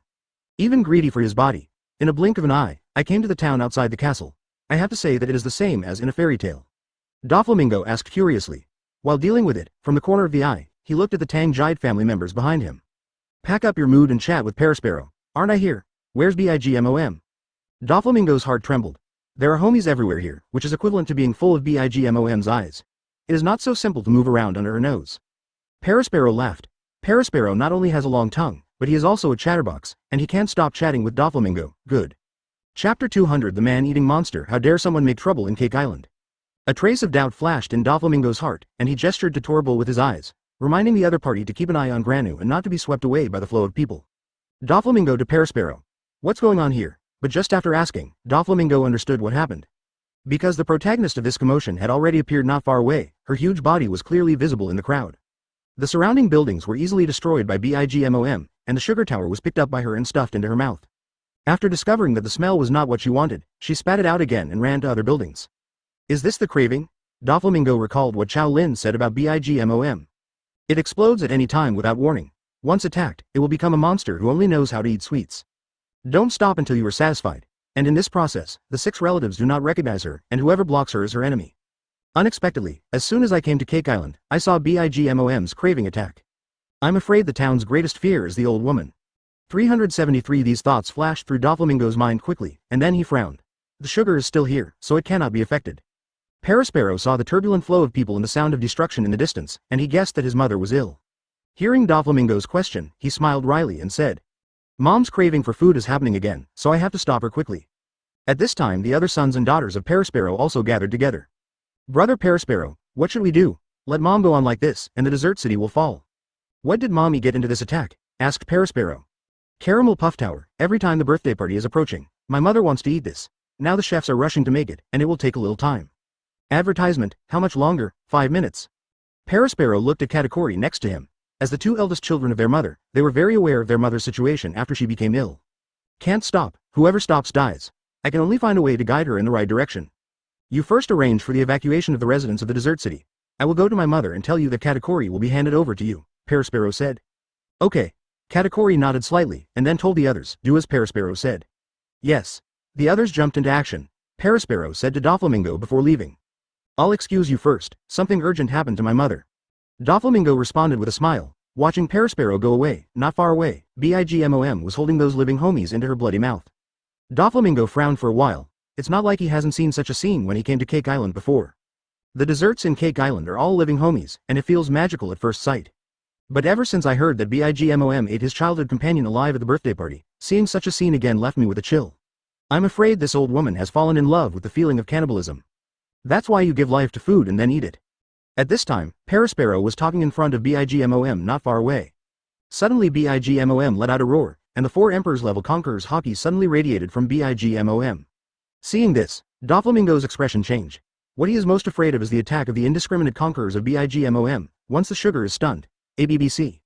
Then all the toys will return to their original state. Without him in Dressrosa, I'm afraid it's too late to make amends. He quickly turned around, rushed towards Granu, grabbed Granu and ran in the opposite direction. Advertisement Doflamingo's actions attracted the attention of Katakuri beside him. After ordering other people to evacuate the residence, Katakuri replaced Parasparrow to Doflamingo. Road. Among them, brother Parasparrow has the most flexible mind, and it is enough for his mother to leave it to him. While Katakuri was watching the movement of his mother not far away, on the other hand he was watching the movements of Doflamingo and the others. Just in case these outsiders do dangerous things when their mother is out of control. The moment Doflamingo moved, Katakuri's observation Haki predicted Doflamingo's movement. He tightened his eyes and was about to stop him, but found that Doflamingo's moving track was not his mother, but a teenage girl accompanying him. After the premonition, Doflamingo took action as expected, rushed towards the girl suddenly, and then carried her to a place where the Conqueror's attack could not reach and stopped. After confirming that Doflamingo was not hostile, Katakuri did not move. His eyes swept over the rest of the Don Quixote family accompanying Doflamingo. Especially when it swept across the face of that half-Murloc boy who was about the same age as that girl. It appears that Doflamingo was worried that she would be hurt by her mother's conquerors. But obviously there are 2 children, why Doflamingo protects that girl and doesn't care about others? What is this girl's secret? Is she the daughter of Doflamingo? Thoughts flashed through Katakuri's mind, but not far away, Bigmom's crazy move seems to have stopped, and Parasparrow's persuasion seems to have an effect. Although Bigmom still had signs of eating cravings in his eyes, he walked towards the cake castle full of joy. The chefs over there have already finished the caramel puff tower, and it will be delivered directly when Bigmom arrives. Seeing Bigmom leave, the residents of Desert City couldn't help but sigh in relief. Looking at the ruins all over the ground and the people who were killed, they could only sigh helplessly. Katakuri saw that his mother was persuaded to leave by his elder brother, and the matter temporarily calmed down. After he asked people to deal with the follow-up arrangements, he came to Doflamingo's side, glanced at Granos's body, looked at Doflamingo and said, "It surprised you?" Katakuri said lightly, although he was speaking politely, he was very cold. Chapter 201 You are not married, I am pregnant, it's okay. Doflamingo said. Noticing the look in Katakuri's eyes, Doflamingo realized that what he did just now caught Katakuri's attention, but he didn't explain much. The more he talked in this situation, the more he talked. He said casually, "Is this always the case with Bigmom?" "Only once in a while." Katakuri didn't ask about Granu, but said indifferently, "I'll take you to see Mom." Doflamingo nodded and followed Katakuri to the cake castle. This time the road was much quieter. Unlike Parasparrow, who was a chatterbox, Katakuri would not speak as long as he was silent. Half of his face was hidden in the scarf, very silent. This also made Doflamingo a lot more comfortable. Compared with meaningless chatting, silence is more present. What worries Doflamingo is that Katakuri seems to have noticed the sugar, and he seems to be more careful in his next actions. When Doflamingo meets Bigmom, she has regained her sanity. She didn't care about what happened just now. After seeing Doflamingo's arrival, she looked happy and chatted with Doflamingo intimately. There was a friendly look in the words, and even the face looked brighter. If it was the old days, Doflamingo might still have a chat with Bigmom. But first he learned from Qiao Lin that this guy was eating his body, and then he saw Bigmom's cannibalism. Taken together, Doflamingo thinks it's better to stay away from her. After chatting briefly with Bigmom, Doflamingo returned to his room tired from the journey. Bigmom didn't think too much, and finally said that he was looking forward to Doflamingo's gift. Leaving the surroundings of Bigmom, Doflamingo's discomfort finally disappeared. Just now he was uncomfortable seeing Bigmom's big face, but now he is finally relieved. But he didn't come here this time to celebrate Bigmom's birthday, the goal was Pudding. He has to find a way to get close to Pudding, but now he doesn't even know where Pudding is. It seems that he can only wait until the birthday party starts. The children of Bigmom perform their duties, and not all stay on the Cake Island, and they cannot act rashly. But when they wait for the birthday party, they will definitely gather together, so they can only look for opportunities at this time. Advertisement Now the whole island is Bigmom's eyeliner, and Pika's ability cannot be hidden from the eyes of those who have observation Haki. If he was asked to look for someone everywhere, it would be easy to expose his intentions, and he could only do it at a critical time. Just when Doflamingo was thinking about how to find an opportunity to hook up with Pudding. After Doflamingo left the cake castle, Bigmom called Parasparrow, Katakuri and several other children to discuss arrangements for tomorrow's birthday party. And behind her, Pudding stood there quietly, with an obedient look on his face. Only the occasional flash of light in his eyes revealed that her heart was not as pure as she appeared on the surface. Bigmom is very looking forward to tomorrow's birthday party. This is the time of the year that she is most looking forward to and the happiest, and the whole person exudes joy. Even Prometheus and Zeus next to him were in a happy mood. They are all homies created by Bigmom with their own soul. After talking about the arrangement of the birthday party and the situation of the guests, Katakuri suddenly talked about what he just discovered. Bigmom suddenly became interested. You said Doflamingo cared about 10 girls? Katakuri said, yes, just now, when his mother released Conquerors, Doflamingo deliberately protected this girl, and it can be seen that this girl is very important to him. What's the matter? Bigmom grabbed a piece of cake and stuffed it into his mouth and started chewing. Is there anything special about her? Can Joker care so much? I can't see it, it looks very ordinary. Katakuri shook his head. He looked at Perospero. He stayed with Doflamingo for a long time, he should know more. Perospero also shook his head. I didn't notice her at first, isn't she one of Joker's subordinates?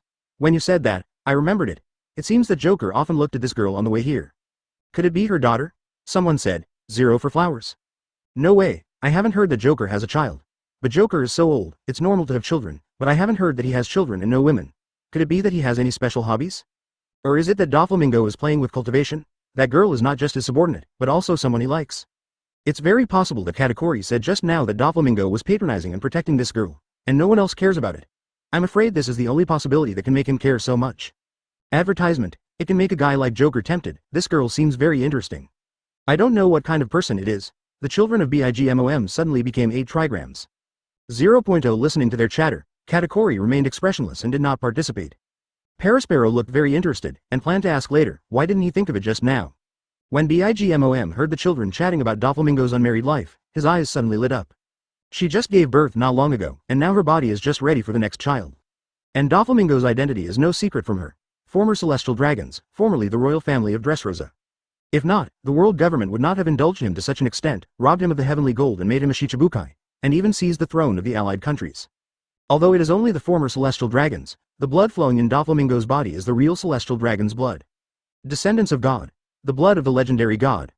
Bigmom has been longing for celestial dragons for a long time. If she can give birth to the children of celestial dragons, then her 10,000 kingdoms will be more worthy of the name, and all those who have the blood of gods are her children, then she is not a mother. And she already has so many children of different races, plus the blood of God, almost all races are included, in other words, she is the mother of all races. Hearing that Doflamingo is single and has no children, Bigmom's heart fluttered. You are not married, I am waiting to conceive. It was a match made in heaven. Chapter 202 Do you want a dad? Bigmom turned to Pudding and said. Pudding, you go to contact that girl and see what's going on. Yes, Mom. Pudding nodded. Bigmom looked at the children of Perospero and Katakuri again, and said with a smile. What do you guys think of Doflamingo? As soon as Bigmom said this, the whole hall became silent. They smelled something unusual. Mom, are you planning to marry Doflamingo? Perospero asked tentatively. Bigmom nodded with a smile, very happy. Perospero touched his chin and analyzed. Doflamingo, now the king of Dressrosa, this status is not important, but he is also 573 Shichibukai, and he is also a joker in the underground world. He can enjoy both black and white dishes, and his business has spread all over the world.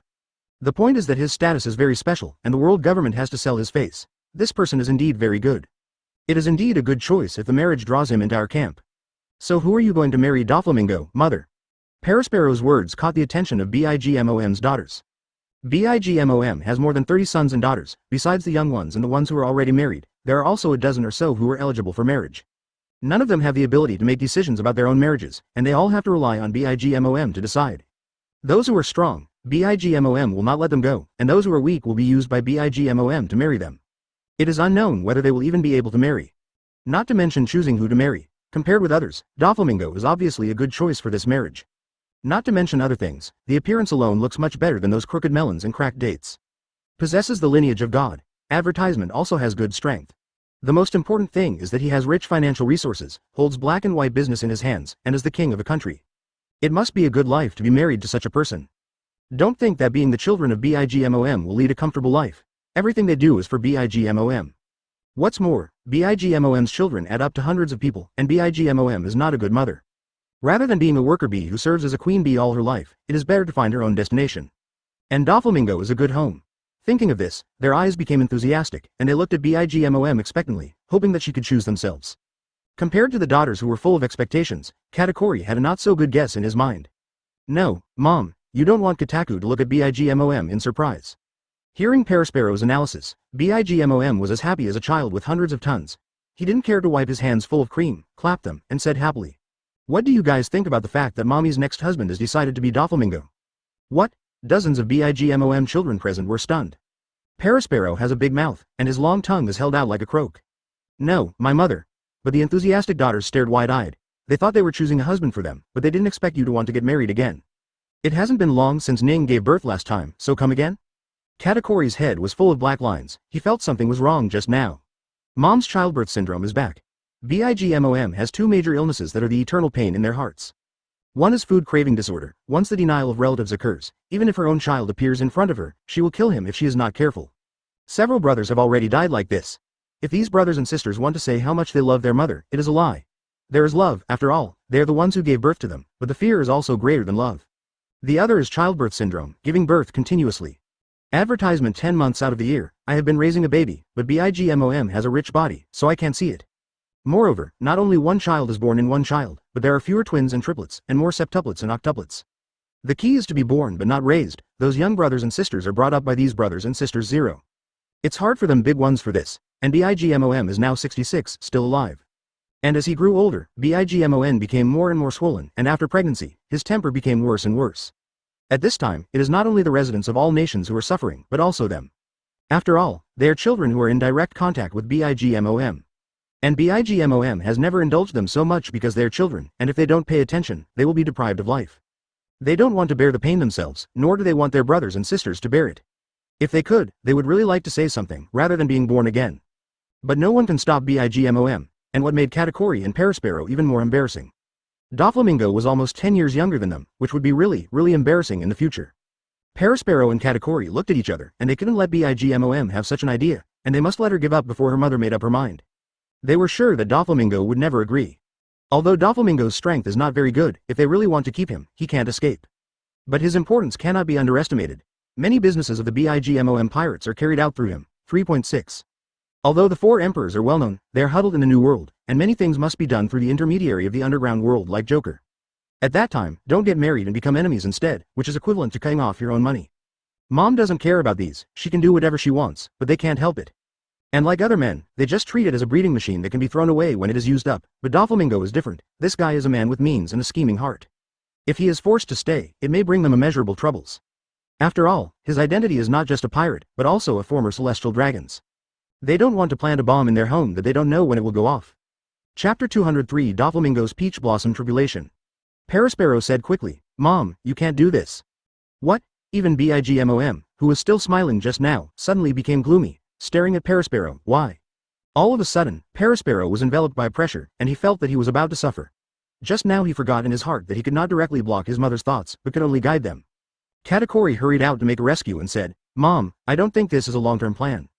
BIGMOM looked away at Katakuri. You don't think so either? Parasparrow breathed a sigh of relief, and glanced at Katakuri gratefully. Katakuri resisted the pressure and said, Doflamingo is good, but in the end it's up to him to agree. Parasparrow continued.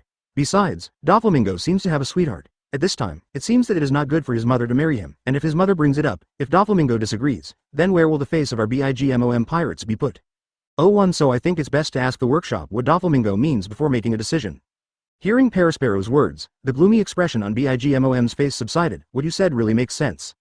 No matter what she is still a woman, and she is still a dignified four emperors. Although no one dares to stop her from doing what she wants, if Doflamingo insists on not following her, then she will lose all face. However, BIGMOM, who is a bit greedy for the blood of Doflamingo celestial dragons, still doesn't want to give up easily. I dare not refuse even if I am him. A trace of cruelty flashed in BIGMOM's eyes.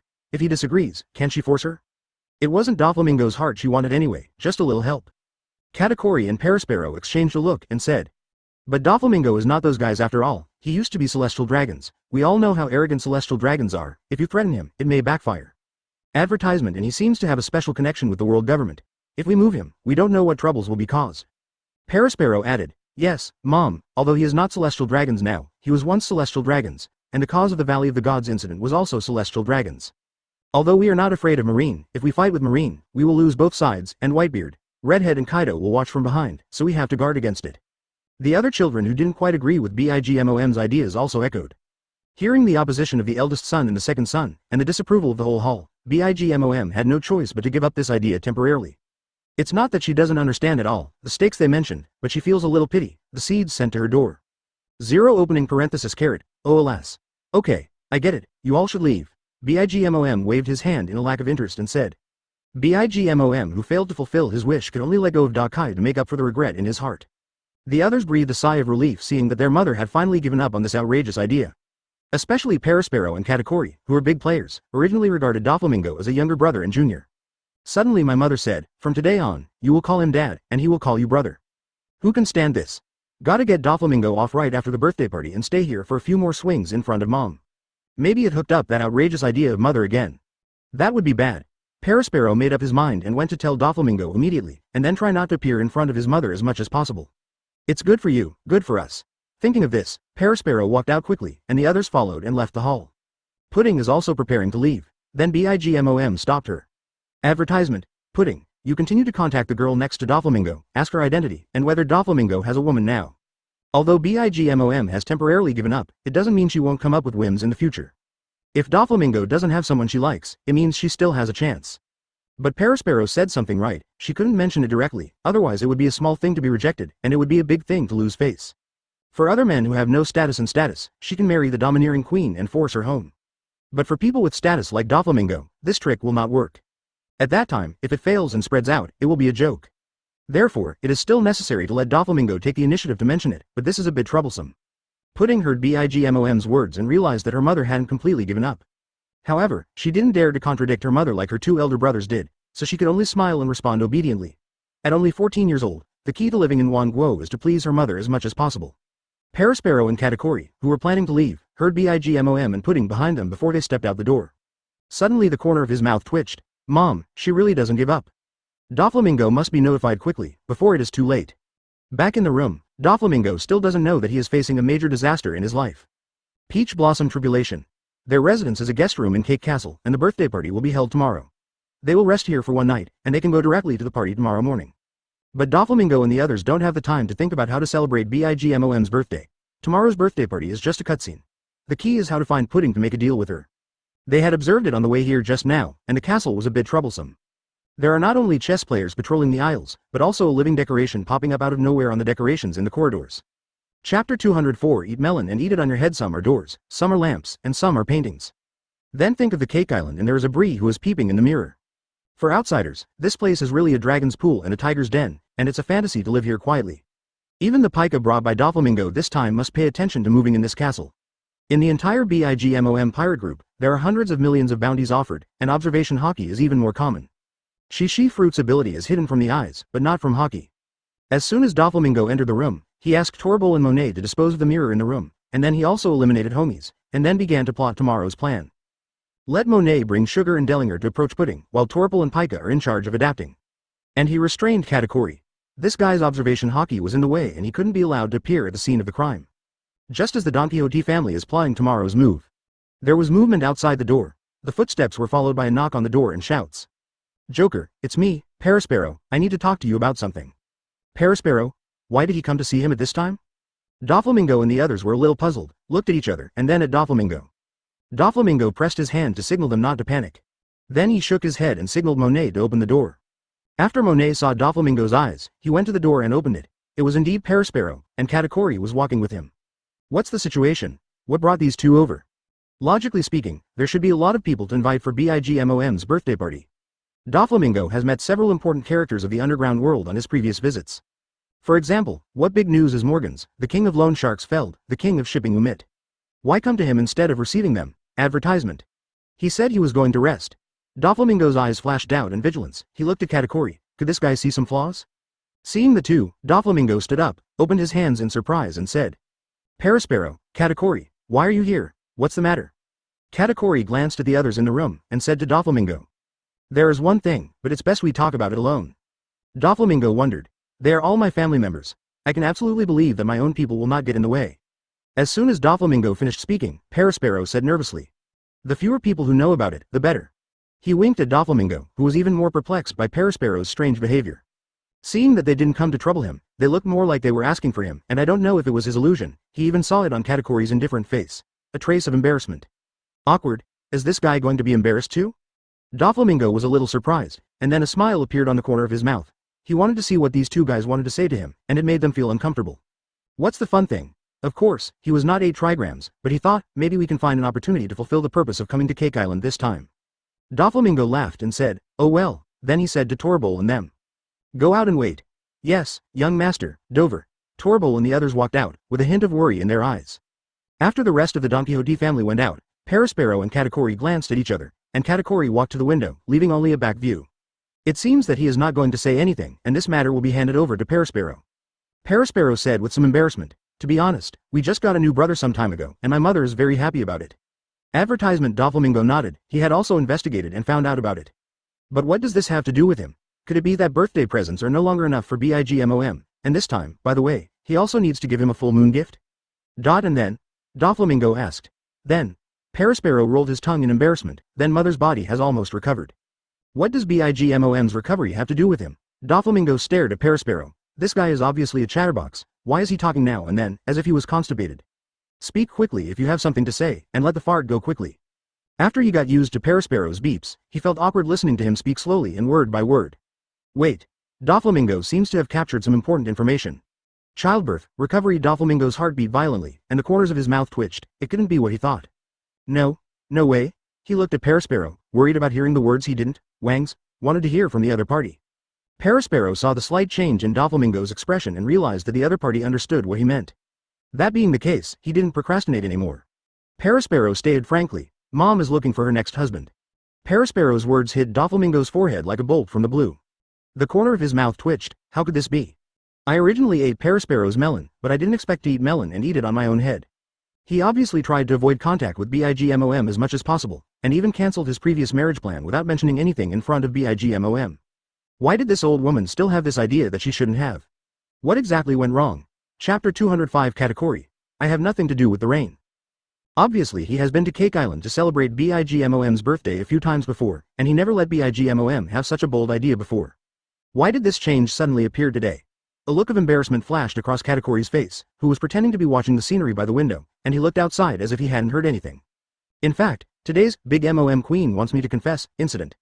The instigator was this man who pretended to be looking at the scenery. If it wasn't for him inadvertently mentioning that Doflamingo cared about the girl around him. Then the 8 trigrams of the other siblings arose. It will also not make Bigmom, who is just in the window period and has been raising her body for a while and is eager to get pregnant, ignite the desire to remarry. Then eyeing the Doflamingo seed.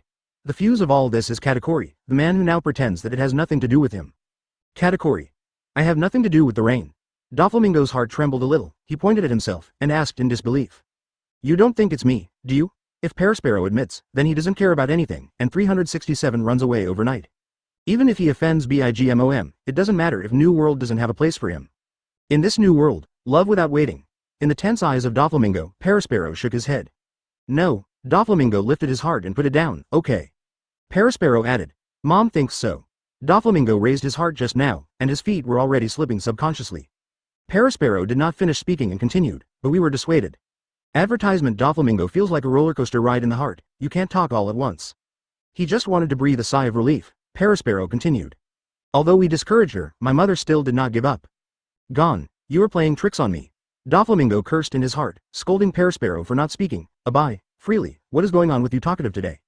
It's not about whether you're embarrassed or not, it's me who is anxious now, please get back to normal. If you have something to say, finish it all at once, don't tantalize people, make it a little scary.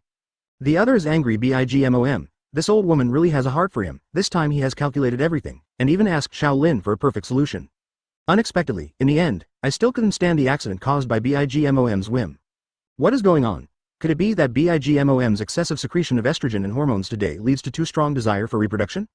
Katakuri on the side continued to look at the scenery indifferently. Perospero said, so I suggest that you try not to appear in front of your mother and don't provoke her. You should know your mother's character.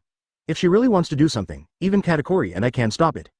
So you understand, it's for your own good too, also for our own good. Perospero didn't say this because it was too embarrassing, and he didn't want to call Doflamingo Papa Sunday. Thinking of this picture, Perospero felt that the picture was too beautiful and dared not look at it. Perospero's eyes twitched slightly, and with the identity of Doflamingo, he will definitely not be the kind of man who will be thrown away after mating, so once he becomes a father, they will probably have to call him father for a long, long time. The 3 people present were a little embarrassed, so embarrassing that the atmosphere began to become hard. Doflamingo said with a bad face, I see. He sort of understood why Perospero asked him to throw the others out. Advertisement. The fewer people who know about it, the better. Both for them and for Doflamingo himself. Even if Torbull is a member of the Don Quixote family, they're his family. Let them know that Bigmom, an old woman, is actually thinking about his seeds. If they know about this, even if they are calm on the surface, they may not be able to help laughing in their hearts. His glorious image cannot be ruined because of this guy. This is also when he temporarily changed his plan after getting advice from Qiao Lin, and Torbull asked him why. He kept silent about the real reason and made a plausible excuse to get over it. Remembering the way Perisparrow spoke slowly just now, Doflamingo looked at Perisparrow with an uneasy expression. Then his heartbeat will be ups and downs again. You better say there is, and it's not in this place yet. What Perisparrow meant was probably if he described the person he likes as Monet. Bigmom will kill Monet, so that Doflamingo has no lover, and she can take advantage of it. What's up? Then Monet might not be able to go back this time. Doflamingo frowned. Can't you finish it all at once? Perisparrow exhorted. At this time he looked at Doflamingo with some playful eyes. You are a little pervert, brother. P.S. The first update. Just like the male lions on the grassland, they will drive away the male lions in the pride and occupy the female lions in the pride. Perisparrow added. Although we temporarily let Mom give up this idea, but Mom didn't give up completely. She asked Pudding to test if you have someone you like. Seeing Perisparrow's strange eyes, Doflamingo was a little puzzled. He didn't know that Perisparrow and the children of the Bigmom family had regarded Doflamingo as a guy with eccentricities. He also thought that what Perisparrow was saying was not to use Monet as an excuse. After all, among the women he brought this time, only Monet could be called a woman. You should have finished talking this time, and one more thing. Chapter 206. Surprise and joy. Doflamingo nodded after thinking through Perisparrow's hint. You don't have to worry about that. I'm taking care of the cadres of the family this time, and my woman is still in Dressrosa. Hearing Doflamingo's answer, Perisparrow just smiled, apparently not believing what Doflamingo said. But his intentions have been reached, and now Doflamingo is aware of his situation, and if he is smart, he will listen. Unless this guy really wants to be their dad. Thinking of this, Perisparrow spoke again. Until Mom finds her next husband, you'd better not appear in Mom's sight. Mom can't stand temptation. Although he doesn't believe that Doflamingo is willing to be his mother's husband, he can't be sure that this guy has ulterior motives. This also has to be guarded against. If Doflamingo agrees, then he and Katakuri will be distressed instead, and the Bigmom pirates will be in big trouble in the future, which is not a good idea. After all, only Bigmom is the real leader of the entire Bigmom pirate group. If Doflamingo wins Bigmom's favor, then it will be considered that their sons are dissatisfied. Then they can only endure it. I'll keep an eye out. Doflamingo Kaido. He glanced at Perisparrow, and then at Katakuri who was watching the scenery. It is obvious that the other party is listening to the conversation between the two of them. It seems that both Perisparrow and Katakuri are very concerned about this matter. They didn't want him to be their father any more than they did.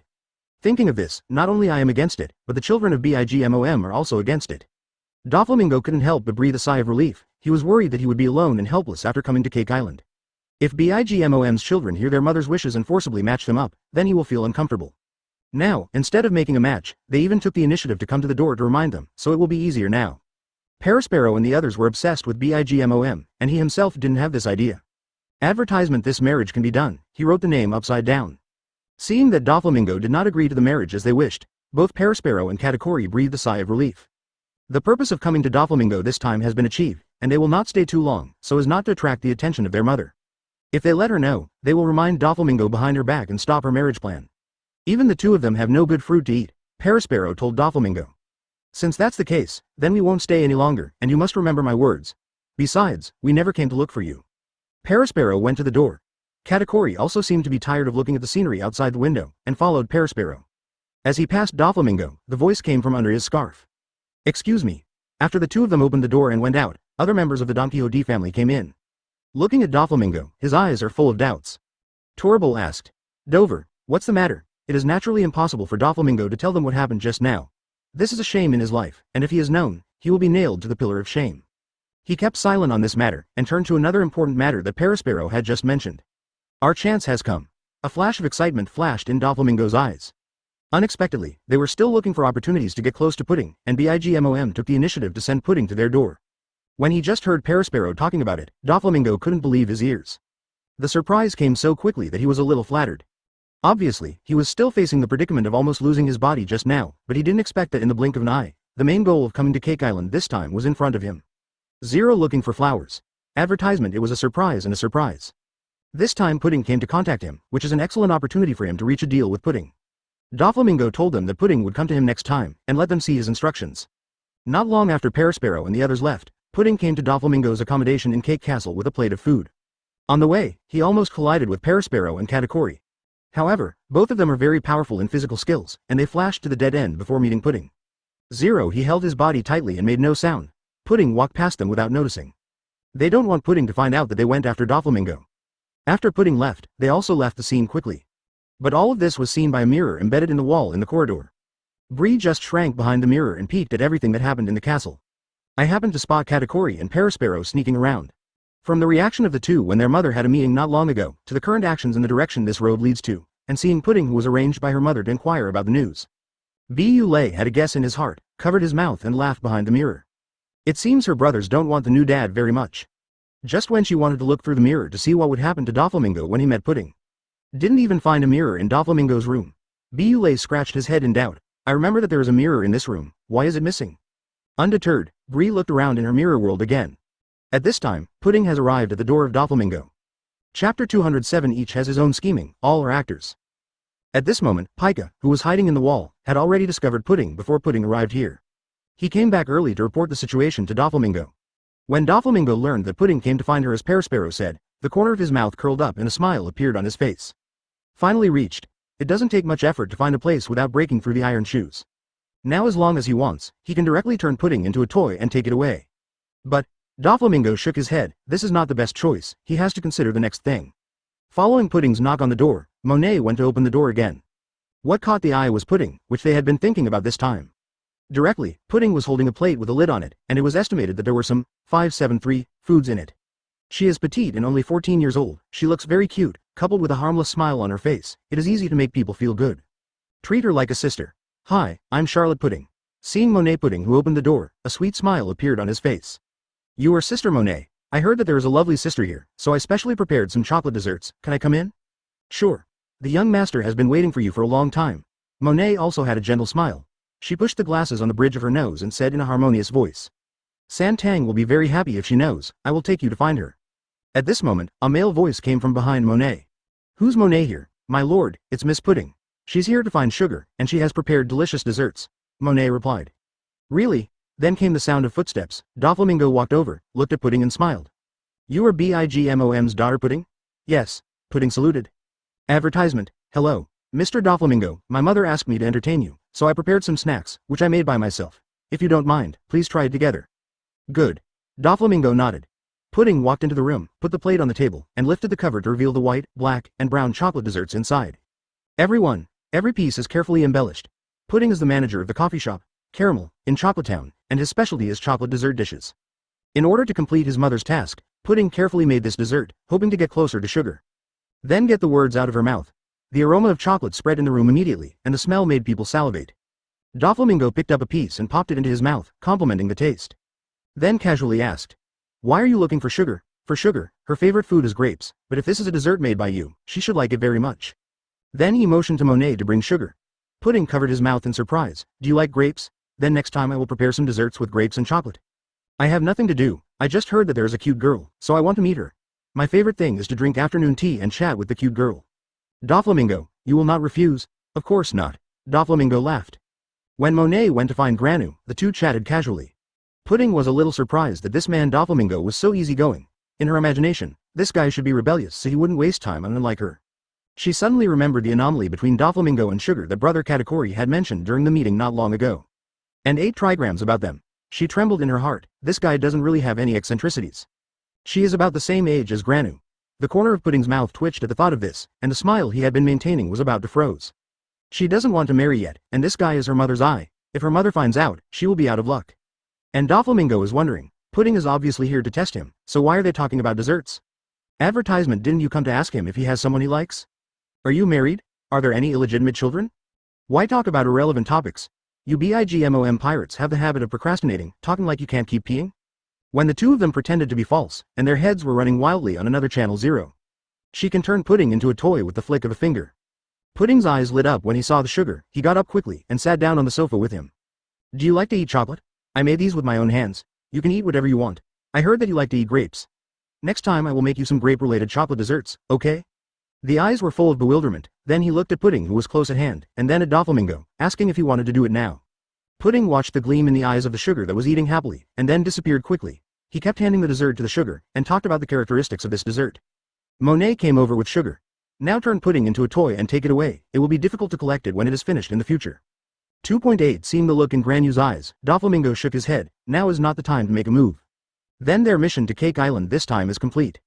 Granos holds a bear doll in her hands, wearing a pink cloak, short fluffy green hair covering her ears, and a monocle on her left eye. So cute. When they don't have to guess, they will know that Pudding must be responsible for disappearing for so long, and then they will be in big trouble.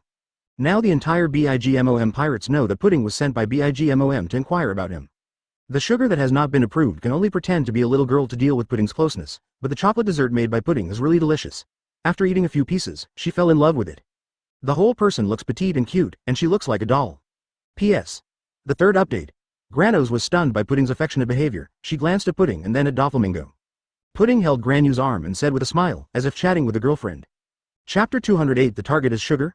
Doflamingo was puzzled by the harmonious atmosphere of the two girls. Didn't Perispero say that Pudding was sent by BIGMOM to test him? Why don't you care about his appearance at all, but seem to really like the appearance of Granos? Do you understand what you are here for? Don't look at Pudding acting like an innocent girl at this time, but Doflamingo knows it in his heart. In order to survive better in the BIGMOM pirates, Pudding's heart is already not so pure. Only the shrewd people can survive here. It can be said that in the BIGMOM pirate group, not just Pudding, except for Pudding, other children of BIGMOM also matured early. This pirate group is not a warm nursery or home, but a place full of competition and intrigue. Pudding was able to gain the trust of BIGMOM. To this extent, it is impossible for Pudding to be a little white rabbit. Doflamingo also learned from Qiao Lin that Pudding also had mental problems in this environment, a bit split personality 01. So this is just her disguise. When Pudding first came here to look for sugar, Doflamingo subconsciously thought that Pudding was using sugar as an excuse to approach him, and then used him to formulate words. However, Pudding didn't talk to him as he expected. When I was talking to him, I didn't mention the things that should be mentioned at all. Instead, I didn't want to speak much later, and I seemed to resist. Until the arrival of Granu, she seemed to let go of her heart again. What's happening here? Isn't it the target? Is the information given by Perispero wrong? Or? A gleam flashed in Doflamingo's eyes, and he looked at Pudding and Sugar, who were happily eating desserts, with deep thought and vigilance. Is the sugar thing exposed? They came to test him, to find out for BIGMOM whether he has someone he likes or not. Coming to test Sugar is the real purpose. Thinking again that Perispero and Katakuri came to him together to remind him and make him respond carefully. Advertisement: is this a smoke bomb? Make him think that BIGMOM wants to marry him, but the actual purpose is for Granu? Doflamingo remembered that in Desert City, BIGMOM ran away because of cravings, and the Conquerors that was launched suddenly made him have to take away the sugar, lest the vulnerable Sugar be stunned by BIGMOM's Conquerors. This in turn caused Dressrosa to lose control. At that time, although the sugar was prevented from being affected in time, Katakuri looked at them with a trace of concern afterwards. Could it be that time that Katakuri began to pay attention to Sugar? So Pudding came to him this time. On the surface, it was what Perispero said, but in fact, he came to test the sugar, and wanted to see what was so special about her that he valued her so much. So that's how. Doflamingo nodded knowingly. It seems that he was plotted by these guys. Then this time you can't touch Pudding. They carefully granulated Sugar, and Qiao Lin's disappearance at this time will inevitably cause trouble. Even if they temporarily lose the memory of Pudding, it will be troublesome in the end. Sure enough, you can't underestimate these guys, every word of truth in their mouths. He was also in a moment of confusion just now, and was frightened by the fact that BIGMOM wanted to marry him, so he believed what they said. But now that I know that Pudding's real target is Sugar, it will be easier to handle. Since they are here to test, they definitely don't know the real ability of Granos. Then you only need to play the true colors of the sugar, and be a real girl. If Pudding wants to try, let her try. On his side, the same is true for all changes. Thinking of this, Doflamingo stood up, looked at Pudding and said with a smile. Since the two of you get along so happily, I won't interfere with the chat between you girls, and you can talk slowly. He turned to look at Monet next to him, and said to her. Monet, prepare the room for me, I'm a little tired. Yes, Lord. Monet nodded. Doflamingo smiled slightly towards Granu and Pudding, and secretly made a movement with his fingers to tell Granu not to act rashly. Then he turned and went back to his room. He doesn't worry about being used by Pudding when Granos and Pudding are alone. Advertisement: because in the walls of this house, there is another person who is observing everything in the dark. Once something happens, he will stop it in advance. Seeing Doflamingo leave, Pudding was slightly relieved. In front of Doflamingo, she had a lot of questions to ask, and now it's just the two of them. Granos looks a few years younger than her, so it should be easy to deal with. Over there Doflamingo met Monet after returning to his room. Monet knew that the young master had something to say to her, so he called her. Pudding is their mission goal, and it is impossible for the young master to rest at this critical moment. P.S. The first update. Here, Granos and Pudding are still chatting, so don't let her get caught up in too many stereotypes. You'll go and see the sugar later, and be careful not to let her expose her 5.2 million and talk too much, and you should get closer to each other so that we can meet again next time. Doflamingo said. Why did the young master know that Pudding would ask Granu who he likes? Little Lord. By the way, if you are talking about me, remember to say that I already have someone I like, and I will use Violet to deal with her. Don't say too much about other things. She didn't just come to chat with Granos. Could it be that the purpose of Pudding's visit to Sasuke this time is to know about this matter? Why? In particular, the age cannot be revealed. Because of the fruit of childlike fun, Granos' appearance remains unchanged, but in fact she is in her 20s and 30s just like Monet. Monet was full of doubts, but after listening to Doflamingo's order, she hurried back to the living room. This will not only ensure that Pudding will not notice the abnormality, but also continue to contact her as a peer. Monet said.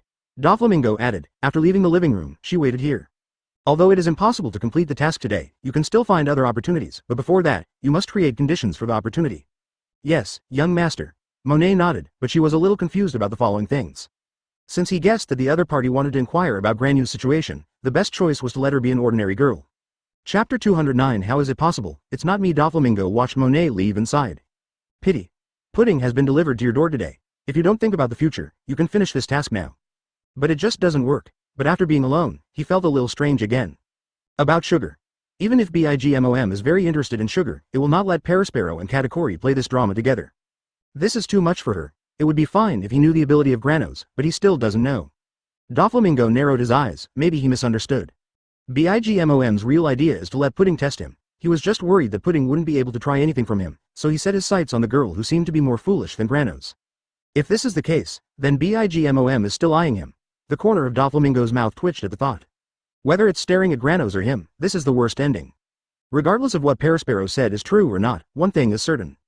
This cake island is not suitable for staying for a long time. He has to complete the task as soon as possible this time and then leave. Thinking of this, Doflamingo knocked on the wall. After a while, a huge head emerged from the wall. It was Pika who had been peeping through the wall. Seeing Doflamingo calling him, he hurried over to listen and give orders. Young master, you are looking for me, Pika said. Pika, you'll be like this. Doflamingo whispered something to Pika, then took the things Doflamingo handed and sank into the stone wall. Advertisement, a quick fix, some risks must be borne, Doflamingo whispered. In the living room, Pudding pulled sugar and drank black tea and ate dessert. Monet, who received orders from Doflamingo, also sat aside, looking at them with a smile on his face.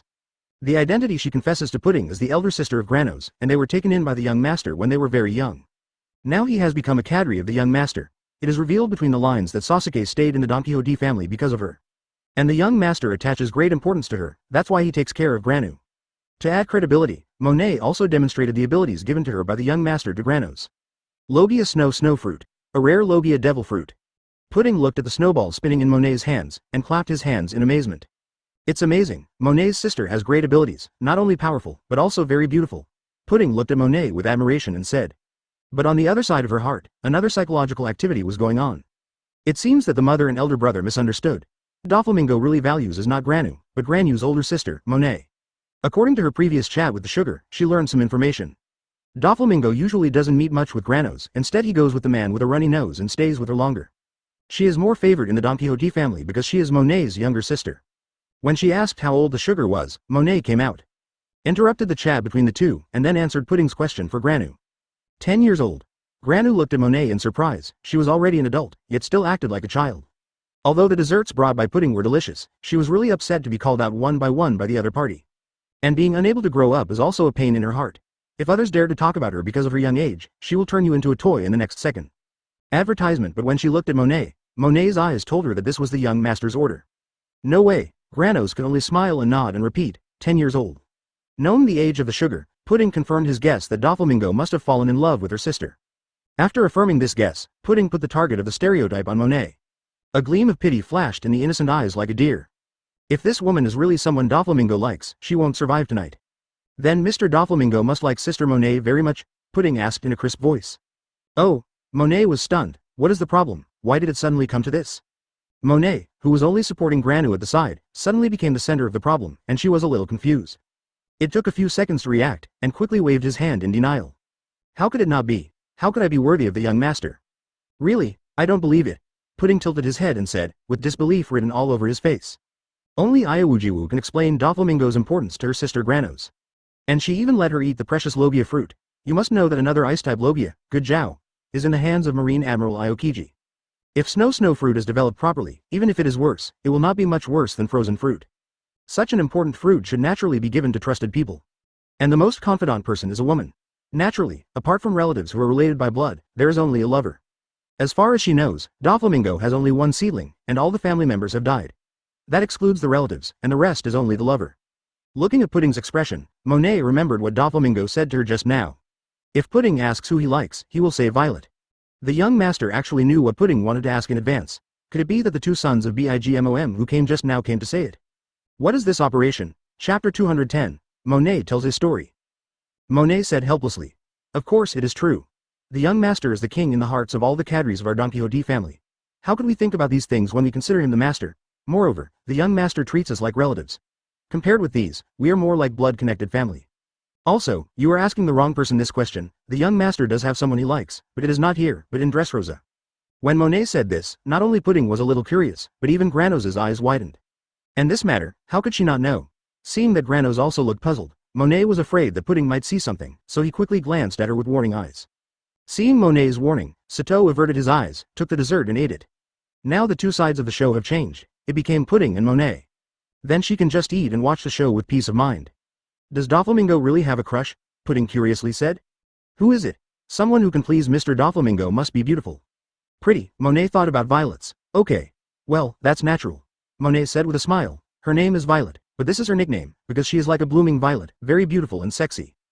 In Dressrosa, a country known as love and passion, violets are the objects of admiration for countless people. But she is the young master's woman. Violet. Pudding secretly wrote down the name and told her mother when she got back. But I'm afraid my mother will be angry when she hears the news. Doflamingo has someone he likes, and he's not here yet, not the Monet in front of him. The mother's plans to marry Doflamingo may be doomed. Thinking of my mother's angry appearance, I feel my scalp numb on the right. First determine whether what Monet said is true or not. The key is whether this person really exists. If even people don't exist, it was made up by Monet, then if my mother finds out later, she is lying to her. Advertisement that would be out of luck for her. Pudding looked at Monet curiously and asked. Violet, that's really nice. What about her real name? How did you meet and fall in love with Mr. Doflamingo? She acted like a girl from 8 trigrams, and the sugar next to her also looked curious. Did she stay in Dressrosa for too long? When Doflamingo and Violet became lovers. You must know that Violet is the princess of the former Dressrosa royal family. The young master robbed other people's royal family by tricks. Let her turn the king into a toy, and then use this to threaten Violet, making her a tool of the young master. The young master will fall in love with a tool, isn't it possible?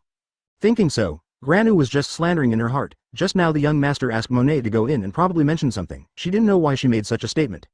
But the old and the young master and Violet really love each other because of hatred. That's interesting. It's much more interesting than her reading those novels. The look of 8 trigrams flashed in Satang's eyes, wondering how Monet would make it up.